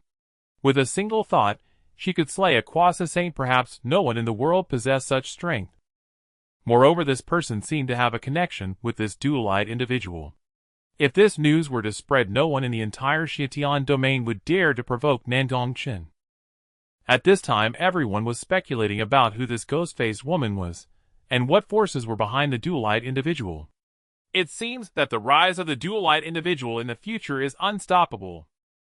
The true dragon of the Eastern Divine Continent has finally emerged. With his talent, it will be easy for him to reach the top 10 on the heavenly ranking in the future. Everyone sighed with emotion. After today, the reputation of the dual-eyed individual will resonate throughout the entire Xietian domain. However, how will the Sun God Palace react after learning this? Ha ha! At this moment, someone suddenly thought of something and laughed heartily. Everyone shook their heads. Given the nature of the Sun God Palace, they likely wouldn't let this matter rest. Let's just hope that when the time comes, the dual-eyed individual has the same luck as today. P.S. Please urge for updates and gifts. The author just got out of a little black house yesterday. I promised to be good. Please spare me. I won't drive recklessly anymore. Sob, sob, sob. Just kidding. A few days later. In Tianyuan Mansion, a massive flying ship radiating with a glow of dawn slowly descended from the void. Below the flying ship, a throng of figures gathered, all members of the Nandong family, their faces ablaze with excitement regardless of age or gender. They had learned early on of Nan Gong Chen's remarkable feats in the Nine Heavens secret realm, where he had suppressed other exceptional talents from the Divine Continent and even slain the legendary Blood Demon King. Each of these accomplishments alone was thrilling. It could be said that Nan Gong Chen had truly brought honor to Tianyuan Mansion this time. Even among the foremost figures, the long-absent pinnacle sage Nandong Yu, the grandfather of Nan Gong Chen, had come out to greet him. Nandong Zhan wore an immensely proud expression, repeatedly murmuring, "My son Nandong Chen possesses the demeanor of a sage." Soon the flying ship landed, and Nandong Chen and his companions emerged. Dressed in white, Nandong Chen was enveloped in celestial light, exuding an extraordinary presence, like an immortal descending to the mortal realm, provoking countless shouts of admiration from the clan. Beside him, Su Li walked in step with him, her silvery hair cascading over her shoulders, her beauty striking her features exquisite, and her aura cold and enchanting, much like a celestial maiden from above, drawing similar praises from many. Behind them, the appearances of Wang Yuxuan and Zhou Weiner also captivated many. As for Nan Gong Chen, being a general of the northern region, he naturally did not accompany them back after the conclusion of the Nine Heavens secret realm, and stayed behind to manage matters in the north. The young master is magnificent. He brings glory to the Nandong family. The goddess is equally impressive, assisting the young master in slaying the Blood Demon King. The clan members shouted frantically, their expressions filled with admiration. What goddess? Will she speak? That's the young master's mother. It seems they are truly a match made in heaven, a pair of immortal heroes. Of course, some also joked.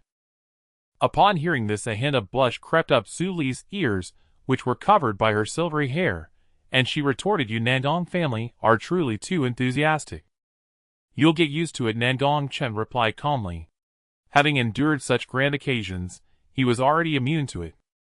Grandfather Nan Gong Chen greeted the two upon seeing them. Su Li likewise offered her polite greetings. Not bad. Nandong Chen nodded with satisfaction. The more he looked at the two, the more they seemed a perfect match. Good grandson, good granddaughter-in-law, it's my fault for not considering things thoroughly, causing you both to suffer this time. Nandong Yu, standing nearby, gently patted the heads of the two, with a hint of guilt. Then his expression darkened, as he said fiercely, "Of course, this grudge cannot simply be let go. Anyone who dares to bully my grandson, if I don't slay a few of their sages next time, I won't be Nandong." Nandong Chen shook his head, and replied, "I haven't suffered any grievances. All the disciples that came were killed by me, and I remain unharmed."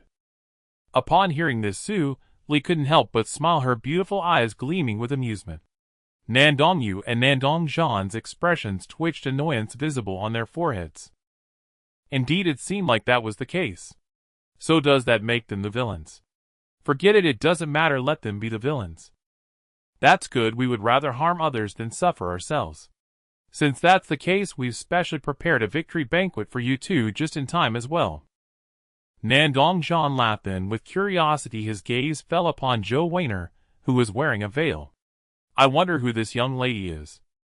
"She is the 7th princess, a friend I made this time," Nandong Chen replied nonchalantly. "Oh, I see." Nandong Zhan revealed a meaningful smile. He naturally knew about Zhou Weiner's background, and upon seeing her brought back by Nan Gong Chen, he couldn't help but deduce many things. It seems this kid is even more charming than he was at a young age. No, back then, he didn't even dare to be charming. Thinking of this, he suddenly felt a bit envious of Nan Gong Chen. Upon hearing her name mentioned, Zhou Weiner's normally tranquil eyes displayed a hint of nervousness, as if she were facing the family head. Quickly she startled herself with her own thoughts. She and Nandong Chen were not that kind of relationship. Why would she think of that? By the way, I need to trouble my father with one thing. The coffin of the 7th princess mother is in the royal palace. Nandong Chen spoke slowly, winking at Nandong Zhan. Simple. Nandong Zhan was about to blurt out those two words, when he saw the look in Nandong Chen's eyes, and instantly understood. This matter is indeed a bit difficult. After all, the Great Zhou royal family is filled with experts, and they have their eyes everywhere. If there is even the slightest disturbance, it will alert them. Nandong Zhan hesitated for a moment, expressing some concern. If we want to retrieve it, I'm afraid a great price will have to be paid. Zhou Weiner, upon hearing this, felt her heart sink, her pretty face pale, her beautiful eyes dimming with despair. Could it be that Tianyuan Mansion would pay such a high price for her? Clearly that was impossible. If she were Su Li, perhaps there would be a chance. Su Li and Wang Yuxuan, witnessing this scene, felt a pang of sympathy and concern for Zhou Weiner. Yet they remained silent. After all, this was Tianyuan Mansion's decision, and they had no right to interfere. "No matter the cost, I will pay." After a moment of contemplation, Nandong Chen declared. With his words, Zhou Weiner froze, raising her head, her beautiful eyes glistening with tears, as she looked at Nandong Chen. "You must be aware that this price is quite steep," Nandong Chen said with a serious expression. "Yes, I'm aware." Nandong Chen seemed to have made a certain resolution. No matter the cost. Well, just don't regret it. Nandong Chen shook his head, seemingly angered before leaving in a huff. Any discerning person could tell that he didn't truly want Nandong Chen to make such a significant sacrifice. Yet what he didn't see was that, as he left, Nandong Chen secretly gave Nandong Chen a big thumbs up. Zhou Weiner's heart felt even more touched, momentarily speechless in gratitude, her delicate body, trembling, her beautiful eyes slightly swollen, appearing pitiable. Suddenly Nandong Chen's hand rested upon Zhou Weiner's fair hand, grasping it gently. I have always kept my word, you can rest assured. I will never allow your mother to sleep in that evil place. Nandong Chen looked into her dazed eyes as he spoke.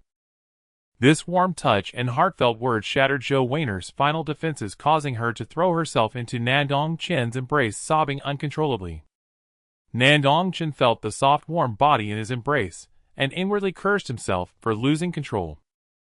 He had no choice but to endure the murderous glare beside him, gently patting Zhou Weiner's shoulder, comforting her. All right, we are friends, isn't this what friends do? He emphasized the word friends, causing Su Li's cold gaze to soften slightly. Whoa, you are so kind, you are the best person to me besides my mother. Zhou Weiner sniffled, looking utterly pitiful. Her mother had said that if someone treated her as well as her mother did, then that person was her true fate, her destined partner, and she must cherish them. Thinking of this, Zhou Weiner felt a stir of affection blossom within her heart. After a while a soft voice rang out, melodious yet making Nan Gong Chen shiver. How long are you two going to hold each other? Su Li spoke, her expression devoid of emotion, as she glared at them, her fists clenched tightly. Wang Yuxuan beside her looked at them with a playful expression, her smile wicked, secretly wishing for the two to quarrel. Fire. Fire. She thought incessantly. Zhou Weiner upon hearing this blushed and distanced herself from Nandong Chen, noticing a large wet patch on his body, a hint of guilt flashing across her expression. Why don't you give me your clothes, and I'll help you wash them? At that moment her attitude towards Nandong Chen was completely different from before. Giving her his clothes would surely put his life at risk, especially with a jealous woman nearby.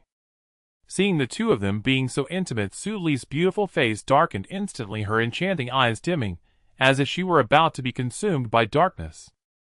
Fortunately, Nandong Chen was observing closely. Recognizing the shift in the atmosphere, he immediately ran to Su Li's side and grasped her hand tightly, their fingers interlocking. The banquet is about to start, my lady. You weren't just jealous, were you? Nandong Chen held her hand tightly, leading her forward, while playfully glancing into her eyes. Feeling such intimate contact, Su Li's cheeks flushed red, as she turned her head away, denying. Who is jealous of you? Zhou Weiner stared at their retreating figures, feeling a pang of unwillingness in her heart, her beautiful eyes dimming once more. But Nandong Chen already had a partner. Her mother had never told her how to deal with such situations. Could it be that she truly had no hope? Who says that others can't have partners? At this moment Wang Yuxuan spoke up, holding a collection of novels. By now Nandong Chen and Su Li had walked far away, leaving only the two of them standing in place. Are you talking to me? Zhou Weiner tilted her head, puzzled. Wang Yuxuan glanced at her and feigned seriousness, saying, No, I am reading the story above. What story? Zhou Weiner was somewhat curious, especially since the previous line had struck a chord with her. Wang Yuxuan smirked, feeling she had hooked her, and then passed the collection over, saying, Here, you can take a look yourself. Zhou Weiner eagerly flipped through the pages, her beautiful eyes sparkling with excitement. Oh, I see. I've understood. After reading, Zhou Weiner felt her face flush and pleaded, Yuxuan, can you lend me this collection of novels? Wang Yuxuan readily agreed, saying, Sure.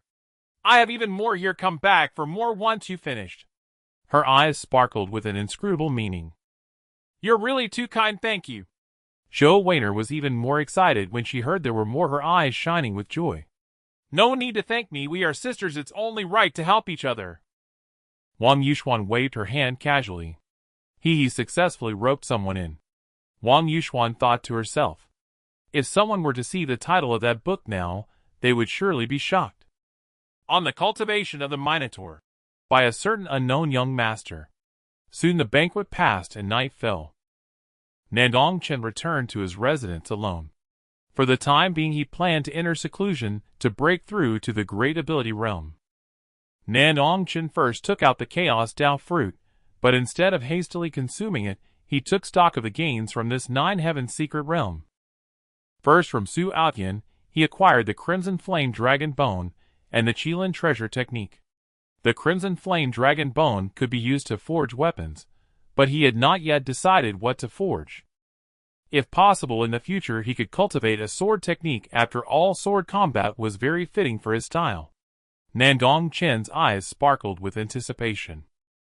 Then Nandong Chen took out the Qilin Treasure Technique, his gaze fiery. This was the complete inheritance technique of one of the 10 fiends, the Qilin, a supreme treasure technique ranked among the best. Now with 2 techniques in his possession, Nandong Chen's luck could only be described as extraordinary.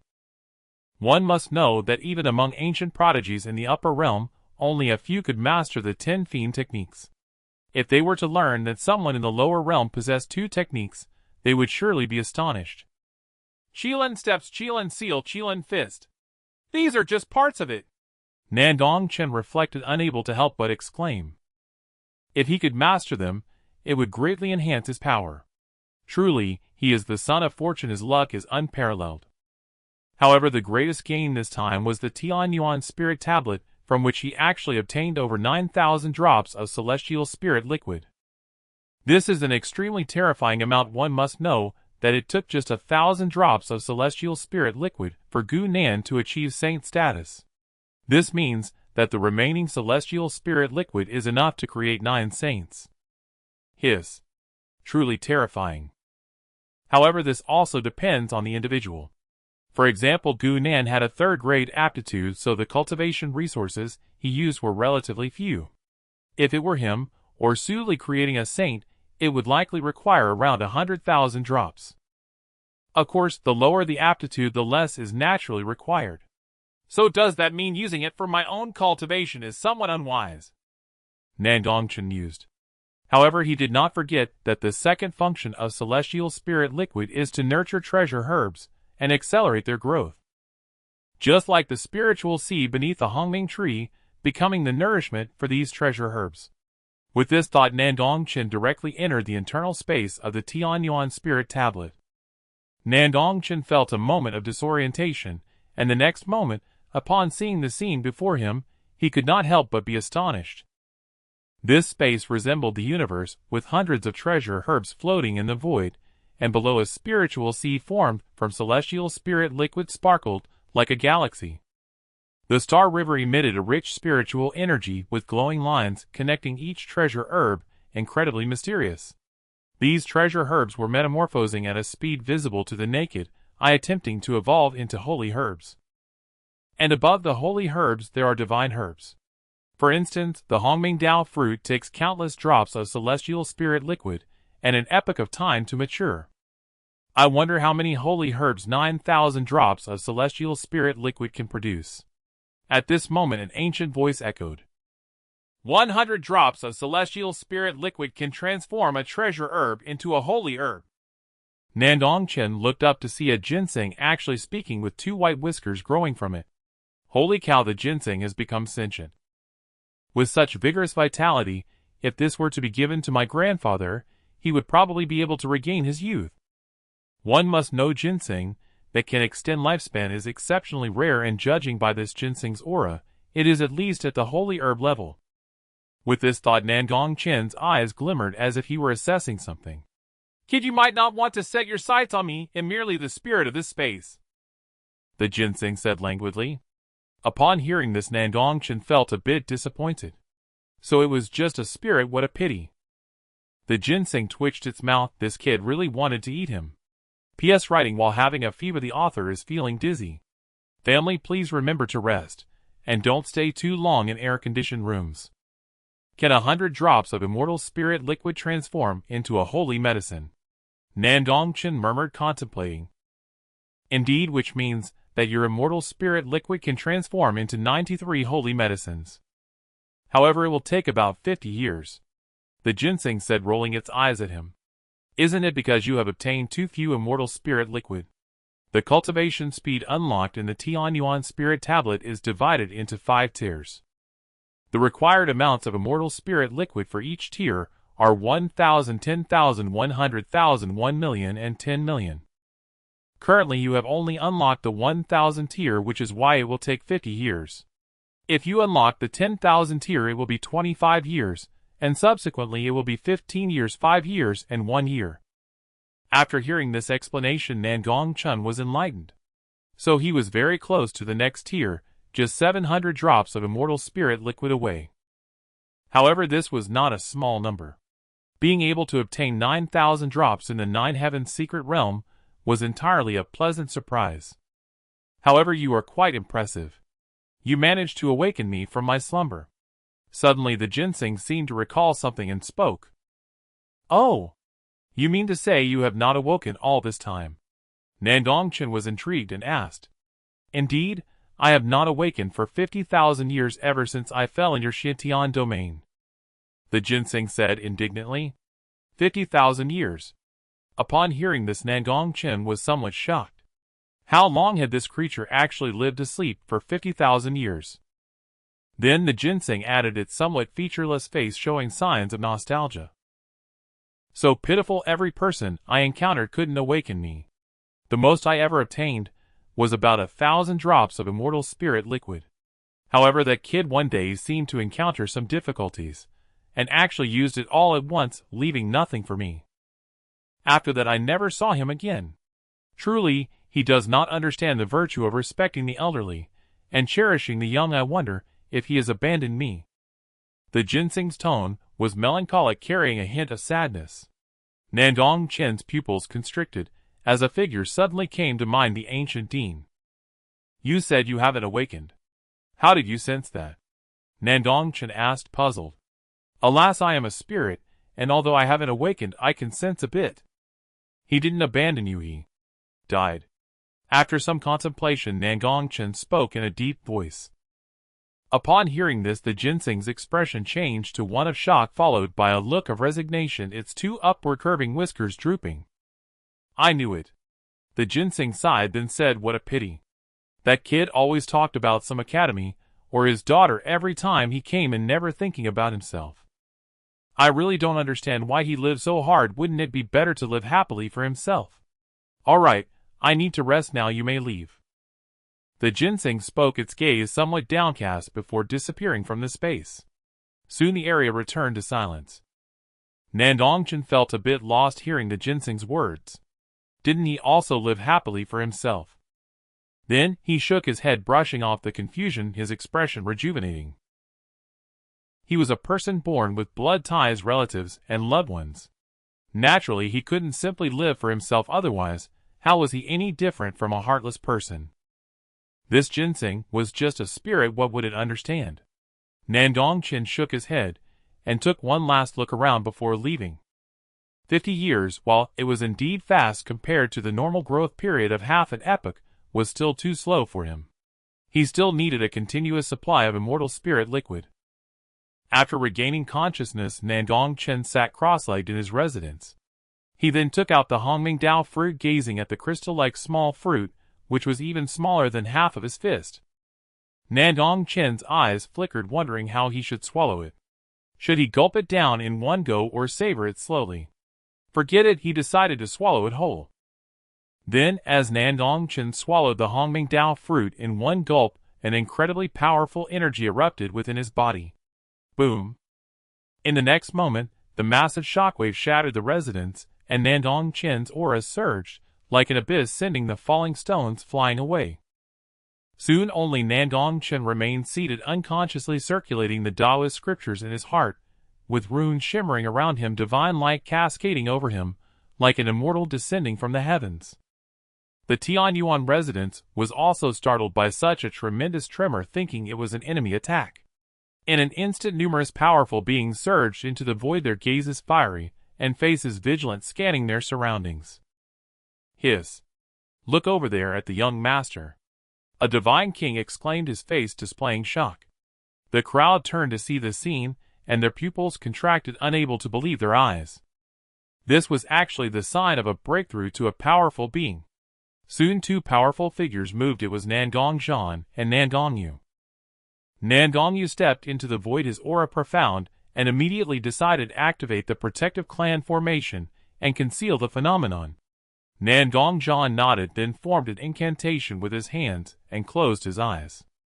In the next moment, outside the Tianyuan residence, divine light burst forth, a beam of divine radiance. Soaring into the sky, a crimson barrier rose, enveloping the entire Tianyuan residence. This was a holy level formation, and very few forces in the entire Xietian domain could arrange such a grand scheme. Everyone was quite shocked upon seeing this. Even the protective clan formation, that hadn't been used for 1,000 years, was activated today. At the same time, another phenomenon erupted within the Tianyuan residence, with a true phoenix swirling in the void, one radiating extreme cold, and the other emanating flames that could scorch the heavens. Even the true phoenix's phantom emitted an aura that they could not withstand, causing many divine kings to retreat, their faces turning pale. The goddess is also about to break through. Heavens, what kind of freaks are these two? Each one is more astonishing than the last. Someone stammered. However, most people were incredibly joyful. With these two unparalleled prodigies in the Tianyuan residence, how could they not reach the pinnacle? Wang Yuxuan and Zhou Weiner also emerged, witnessing this scene, and were equally astonished. This couple was truly more monstrous than the other. With Nan Gong Chen's rise to fame after the battle in the Nine Heavens secret realm, a tremendous uproar erupted across all divine realms.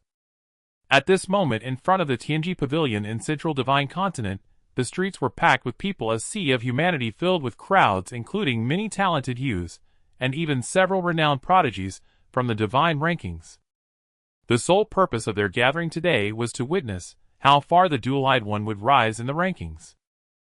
Recently, the performance of the Dual-Eyed One in the Nine Heavens secret realm had shattered their preconceived notions of other prodigies from different divine realms. Moreover, discussions about the forces backing the Dual-Eyed One never ceased, and everyone was curious about what kind of existence was behind him, that even the Sun God Palace dared not act hastily. In fact, after the Sun God Palace learned of this, they did not choose to act immediately, but instead remained still, which also challenged everyone's worldview. Is this still the domineering and powerful Sun God Palace? As a result, people's curiosity about the Dual-Eyed One's background only intensified. Brother Lu, do you think this newly emerged Dual-Eyed One can break into the top 10 of the divine rankings? A young man in the most prestigious room of an inn asked as he gazed at the scene below. He had a commanding presence, dressed in a crimson battle outfit with divine fire flickering in his eyes, and surrounded by crimson flames exuding an immensely powerful aura like a god of fire incarnate. If anyone below recognized him, they would surely be taken aback.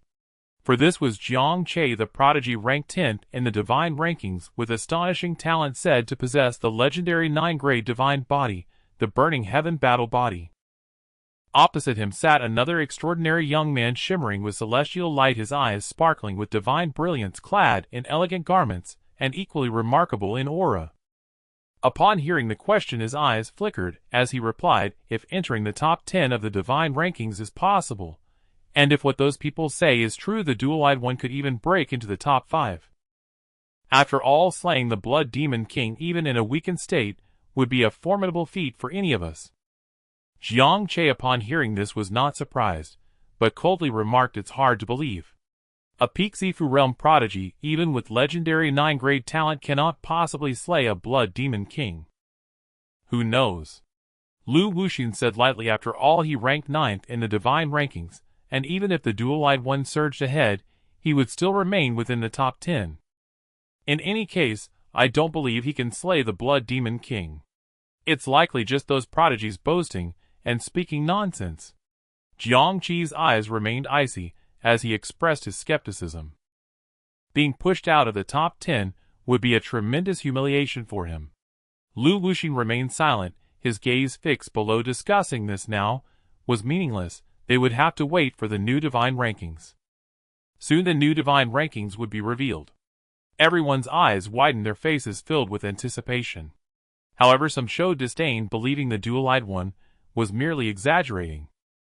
After all, who could believe that a Pixifu realm could slay a blood demon king? The dual-eyed one would likely rank no higher than 50. As for the top 10, that was simply a dream. Quickly they found Nan Gong Chen's ranking. When they saw it clearly, their pupils' constricted mouths agape, their eyes filled with disbelief. Heavens! 10th in the divine rankings. The dual-eyed one actually surged from outside the 100 to the top 10. Someone exclaimed in shock. It turned out that Jiang Che, who ranked 10th, had somehow been pushed out of the top 10, and Nan Gong Chen's name had taken its place. In the end, upon witnessing this scene, Jiang Che crushed the wine cup in his hand, stormed out, and coldly declared, "What nonsense ranking is this? A Pixifu realm yet dares to stand above me. When the Chu family's immortal treasure event occurs, I must teach him a lesson." Lu Wuxing chuckled lightly, showing no concern, merely intrigued. Who exactly was the dual-eyed one? It was truly something to look forward to. Meanwhile, in an unnoticed corner, a girl named Su Li had directly climbed to the 30th place in the divine rankings. In the Xiantian domain, there was also news that excited countless people. The Chu family's immortal treasure event was about to be held, where some of the top prodigies of the divine rankings, and even some ancient prodigies yet to be born, would come to participate and vie for that supreme opportunity. It should be noted that the Chu family's immortal treasure event is not merely a contest among prodigies of the Xiantian domain, it is a small world where prodigies from other domains will also appear to compete for opportunities, which is a chance to elevate the reputation of the Xiantian domain. If one could sweep through the prodigies of other domains during the immortal treasure event, that would be true glory and fame. Simultaneously, the Chu family announced that whoever could obtain an item during the immortal treasure event could become the Chu family's son-in-law, marrying one of the Chu family's young ladies. Upon hearing this, all the prodigies in the Xiantian domain were immensely excited. Marrying a Chu family young lady would be a true rise to prominence. Some prodigies, who had been desperately pursuing Chu Yan, upon hearing this also declared that whoever tried to compete with them would become their mortal enemy. In the Chu family, Chu Xing exclaimed, "Wow sis, you really guessed right. Brother-in-law has directly entered the top 10 of the divine rankings." In the courtyard, upon hearing this, Chu Yan's beautiful eyes remained calm, seemingly a bit disappointed, as she lightly said, "The Tianji Pavilion is still conservative. The dual-eyed one should at least be in the top 5. Also, don't call him brother-in-law in public, it's so embarrassing." Chu Xing's expression turned bitter, as if he wanted to say something but hesitated before finally saying, "Sis, if you release that news, if someone really gets the token, will you really marry someone else? Those friends of mine are all clamoring to become my brother-in-law." Chu Yan nodded, then shook her head softly, saying that token is not so easy to obtain. No one has ever gotten it throughout history. If someone does, then what's wrong with marrying him? All right, Chu Xing said helplessly.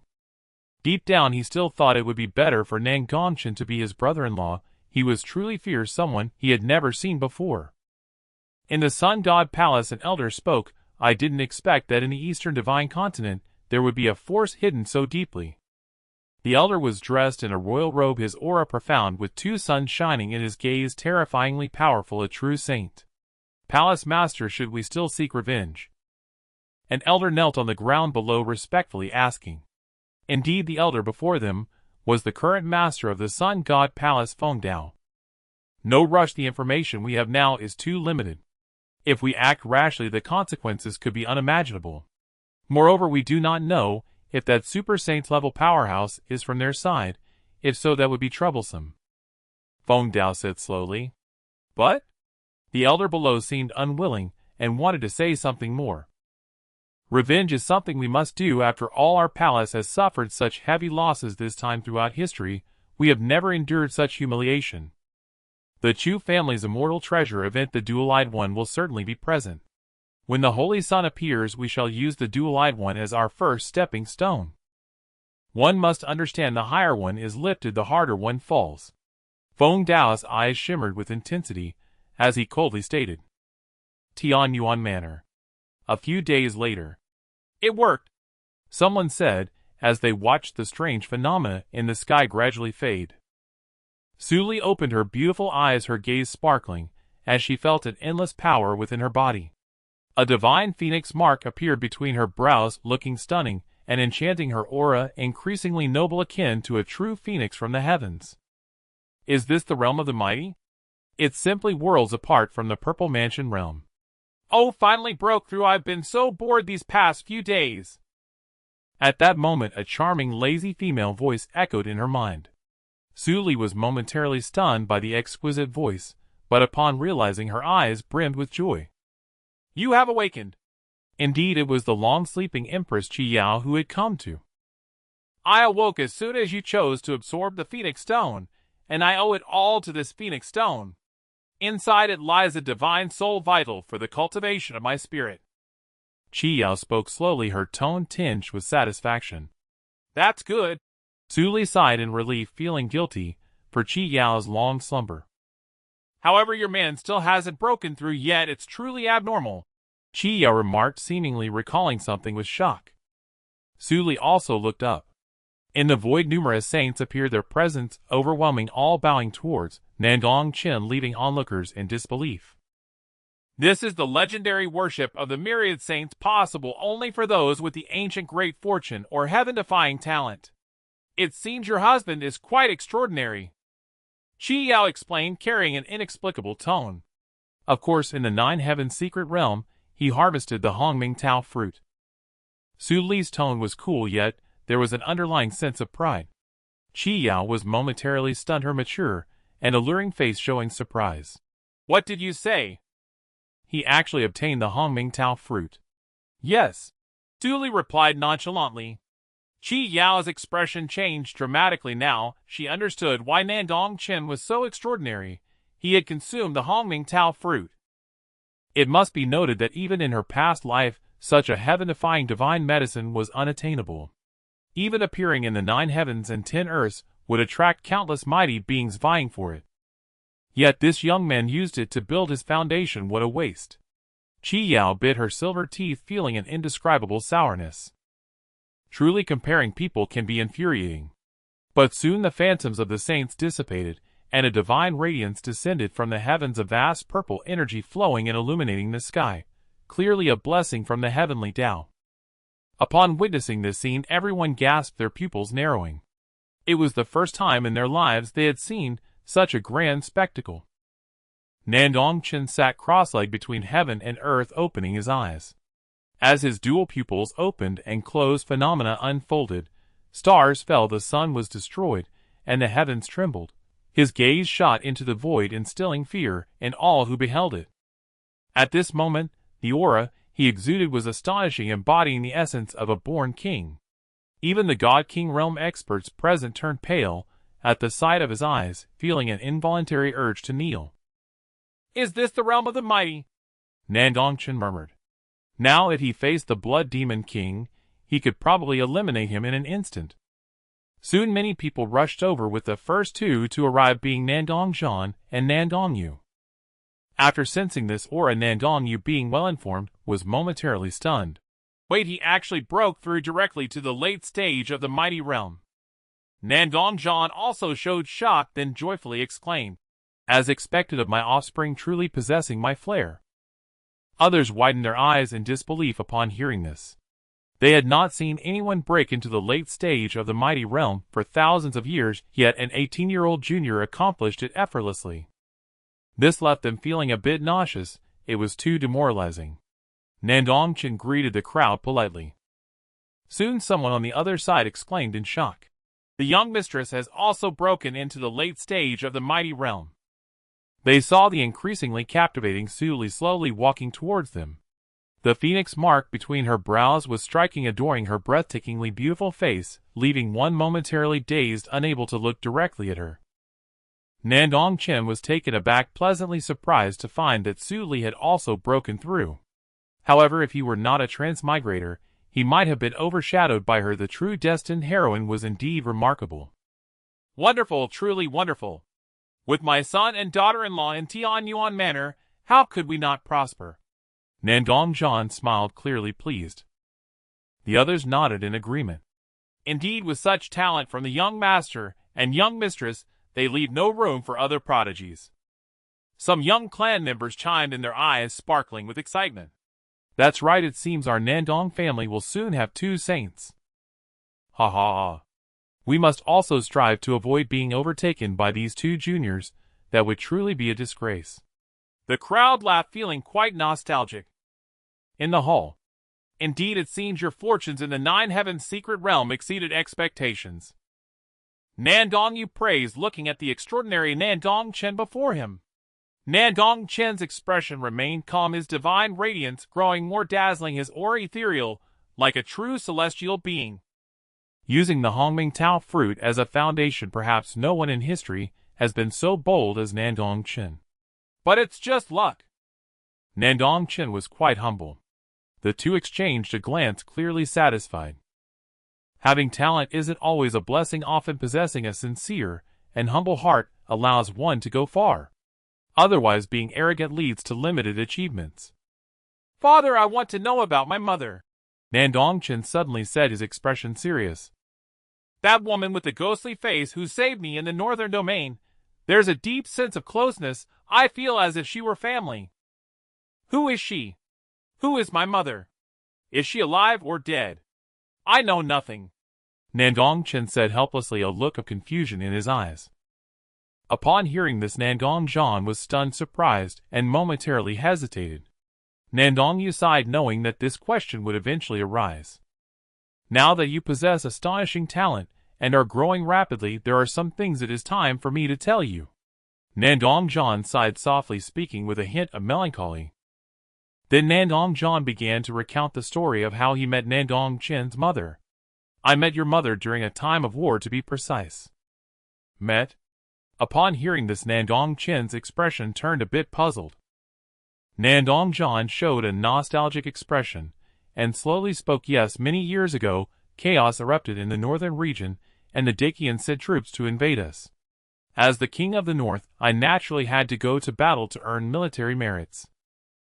That battle was very difficult with many casualties. I won't elaborate further, but I remember clearly that after the war ended, a divine light descended from the northern region, and a tremendous vortex appeared in the sky, as if something terrifying was about to descend upon the world. Then from that vortex a woman covered in wounds fell down. She was powerful and beautiful, and even in her unconscious state the pressure she exuded caused many to die on the spot. Nandong Chen nodded, a look of realization appearing in his eyes.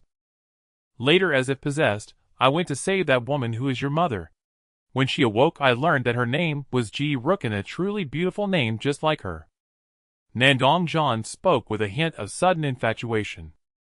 Immediately afterward, Nandong Chen passionately recounted his love story with Nandong Chen's mother. Perhaps, having not shared such tales for too long, he was overly excited and couldn't stop talking. At this moment, Nandong Yu had already vanished from the scene, as he had no desire to hear this old man's ramblings. Only Nandong Chen listened with great interest, as this was his only means of understanding his mother. After several hours, Nandong Chen finally finished his story. Nandong Chen looked as if he had endured great torment, his initial curiosity transforming into helplessness, reflecting a swift change in his demeanor. Who would have thought that it would take his father an hour just to talk about a date? However, after listening to his father's account, Nandong Chen gained a general understanding of his mother. His mother held a noble status, hailing from the immortal family, Ji of the Upper Realm, which explained why she had to leave the Xiantian domain. So it turns out that every year the Tianyuan mansion has such abundant opportunities, all thanks to my mother. At this moment, Nandong Chen seemed to have a moment of realization. What else could it be? Do you think the opportunities for your cultivation just blew in with the wind? Our Tianyuan mansion has so many people, including you, all reliant on your mother for sustenance. Nandong Chen said helplessly. So are you living off a woman's income? Nandong Chen suddenly thought of something and spoke up. Nandong Chen, upon hearing this, didn't take offense, and casually replied, if you can find a woman to support you, why not? Can you do it? Besides, isn't it normal for your mother to give some compensation after abandoning us? Upon hearing this, Nandong Chen felt there was some truth to it, and nodded in agreement. You should be grateful to me for recognizing the pearl and saving your mother back, then otherwise you would probably be wandering the streets now, unable to even afford milk powder as a child. Nandong Chen said proudly. But I must say your mother is doing exceptionally well in the upper realm, lacking for nothing in terms of magical artifacts and pills. Those cultivation crystals are constantly sent our way, which is why our Tianyuan mansion has reached this level." Nandong Chen was somewhat speechless, and didn't know how to respond for a moment. "Your mother took good care of you, filling your storage ring with plenty of good things, making your father envious." Nandong Chen seemed to recall something and spoke. "What about my ring? Where is it?" Nandong Chen asked eagerly. "Well, it's all used up. It was because you were too mediocre before running off to the brothel to tease the courtesans every day, neglecting your studies, and even having only third-grade aptitude. Back then I doubted whether you were even my child.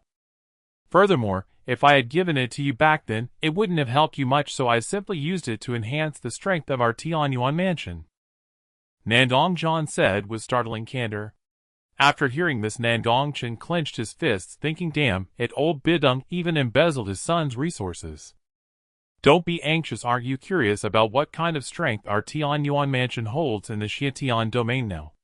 Seeing him about to get angry, Nandong Chen said awkwardly. "What kind?" Nandong Chen asked curiously. "Thanks to you, our Tianyuan mansion has developed into one of the top factions in the Xietian domain within just over a decade. In the future, if you get into trouble, there will be people to clean up after you. Isn't that reassuring?" Nandong Chen chuckled. "Reassuring my foot, old beat, and give me my stuff back?" Nandong Chen was not buying it, speaking irritably. "Sai, who knew you would become enlightened after getting married? Had I known this, I wouldn't have taken those opportunities. But don't worry, I promise, I won't covet your storage ring every year." Nandong Chen vowed earnestly. Upon hearing this, Nandong Chen's expression softened somewhat. This is more like it, but to think that embezzling these resources could elevate a small dynasty's influence directly to the top of the Xietian domain, just how much was taken? Forget it, there's no need to hold this against him. After all, he has the Tianyuan spirit tablet in hand, and he's not lacking in resources. Moreover, in the future, when the Tianyuan mansion falls into his hands, those resources will eventually return to him. I had originally planned to wait until you were 20 to tell you all this, but I never expected your rise to be so swift," Nandong Chen said quietly, then suddenly shifted his tone. "Of course, from the moment you were born, our hidden divine sword in the Great Zhou is also time to be unsheathed, to let the world witness the heritage of our Tianyuan mansion. After all, reputation is earned through action." Nandong Chen nodded, agreeing with this point. "By the way, the king of the Great Zhou has once again sent someone to assassinate me." Suddenly Nandong Chen's expression turned cold as he spoke. "It's that Zhou Weiner, isn't it?" Nandong Chen seemed to have anticipated this. This was information Nandong Chen only learned after entering the Nine Heavens secret realm, but it was already too late. Later, when Nandong Chen saw Zhou Weiner returning with Nandong Chen, he guessed many things. Nandong Chen was momentarily stunned, thinking, how do you know about this? Since this king of the Great Zhou seeks death so eagerly, tomorrow there will be no king of the Great Zhou. Nandong Zhan's tone turned icy, and a killing intent surfaced on his resolute face. On the other side, at the Qiyun sword sect, upon returning, Lu Ruyan was thrilled to learn about Nandong Chen's astonishing achievements in the Nine Heavens secret realm, her eyes gleaming with fervor. Overpowering the celestial prodigies of Central Divine Continent, slaying the legendary Blood Demon King. It is hard to imagine that all of this was accomplished by an 18-year-old youth. This is enough to prove Nandong Chen's unparalleled talent. The Qijin God King felt he had chosen the right person to follow in his lifetime. Ruyan, from this moment on you must hold tightly to the young master's leg and serve him well. Your beauty rivals that of the other women around him. He is truly a dragon among men, and will surely soar in the future. The Qijin God King spoke earnestly. If Lu Ruyan could win over Nandong Chen, it would bring immense benefits to the Qiyun sword sect, and he would have a safeguard. On the stage, Lu Ruyan, dressed in a blue gown, possessed delicate features, her skin as white as sheep fat, and an elegant demeanor resembling a beauty emerging from classical tales. I will do my best, Lu Ruyan replied, lowering her head and remaining silent for a long time before speaking. In the past she would have scoffed at such an idea, but her perspective had shifted a bit after the Nine Heavens Secret Realm experience. However, even so, carrying the heart of a sword emperor, she could not serve Nan Gong Chen like other women. This was not about anything else, but rather Lu Rian's inner dignity, since ancient times. So you will understand in time the Qi Jian God King thought of something upon seeing her demeanor, shaking his head. Soon an anxious voice came in. Sect Master, it's bad. The Great Zhou King has come with those 3 thieves. Outside the door a disciple rushed in panic, revealing a look of terror. You should feel honored to lead us. A voice filled with imposing authority echoed from behind. Ah! Then a cold flash pierced through, directly puncturing the disciple's heart. Seeing this, Lu Rian's pretty face paled, a chill surged through her heart, and her beautiful eyes filled with shock. The Great Zhou King brought 3 thieves. Who exactly are they? Why have they intruded upon our sect? At this moment her heart was filled with countless doubts. The Qi Jian God King beside her, upon witnessing this, also widened his eyes, his gaze icy, his face filled with extreme anger. Outside the door, after the disciple's body fell, a figure clad in a dragon robe walked in, followed by 3 powerful auras. The imposing middle-aged man at the forefront was none other than the current ruler of Great Zhou, while behind him were the other 3 sect masters known as the 4 sword sects of Great Zhou. You dare to slaughter my sect's disciples without fear of retribution, the Qi Jian God King stated coldly, his eyes filled with fury. Slaughter? We are merely giving you a little punishment for not complying with us for so long. As for retribution, what retribution? Ha ha ha. The master of Lingxiao sword sect spoke with a laugh. The one who acted just now was indeed him. His aura was powerful, rivaling that of the Qi Jian God King. The other 2 laughed as well, their expressions indifferent. They were all sect masters, each a God King incredibly formidable. You want me to hand over the sword embryo fragments and submit to that young master? You are simply dreaming. That is absolutely impossible, the Qi Jian God King said coldly, his tone resolute. We have given you nearly a week to consider. Why have you not complied yet? Do you really want to force us to take action? We are only giving you this much time out of goodwill. A man wearing black spoke, his aura concealed the master of Shadow's sword sect. At this moment, he wore a dismissive smile, as if bestowing a favor. My Qiyun sword sect will not be like you spineless cowards. Submitting to the court of another dynasty is laughable. And you Great Zhou King, a dignified ruler, actually colluding with them is truly disappointing. The Qi Jian God King sneered, his heart unwavering. Is this Great Zhou still mine? You know better than I do. The Great Zhou King shook his head, and retorted, then continued coldly, that young master comes from the undying immortal dynasty of Central Divine Continent. I would rather submit to him than allow those from Tianyuan Mansion to ride on my head every day. Now is the perfect opportunity for me to uproot Tianyuan Mansion. I must cherish it. Hearing this, the Qi Jian God King was greatly shocked, realizing that the Great Zhou King intended to ally with that young master to deal with Tianyuan Mansion. This is bad. This could alert the young master. After hearing this, Lu Rian's beautiful eyes widened, her red lips parted slightly in surprise. Is this still the Great Zhou King in her mind? How could he say such words? Yes, I ask you, will you hand over the sword embryo fragments and submit to the young master? An old woman who had remained silent finally spoke coldly, gazing at him. She was the master of Shuiwe's sword sect, and also a powerful God King. You should know the consequences of refusing the young master, right? The master of Lingxiao's sword sect threatened, his expression fierce. The Qi Jian God King did not hesitate, directly stating coldly, I have already submitted to the young master. I will never submit to them in this lifetime. Upon hearing this, the others were shocked, somewhat taken aback. Young master? Who is that? The Great Zhou King questioned, feeling a vague unease.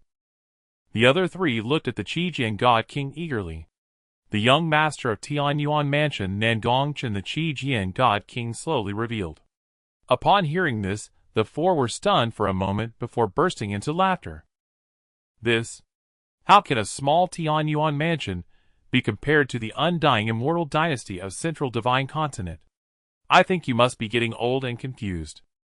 Even if you brought the dual pupil to meet the young master, he would probably have to bow down to him. Hearing their reckless words, the Qi Jian God King remained calm, and said lightly, "You will regret humiliating Tianyuan Mansion, and the dual pupil you will face dire consequences in the future." The Great Zhou king remained silent, a hint of apprehension glimmering in his eyes. He did not expect Tianyuan Mansion to be more formidable than he had imagined, having already incorporated the Qiyun sword sect. At this moment a voice echoed in the minds of the three sect masters. "Since it is the power of the dual pupil, give him a day. Tomorrow this young master will personally visit the Qiyun sword sect, forcing them to submit. If the dual pupil cares, let him face me directly. I believe he is a wise man." Their eyes flickered, filled with shock. They did not expect the young master to give the dual pupil a day's time. Tomorrow would surely be a spectacle.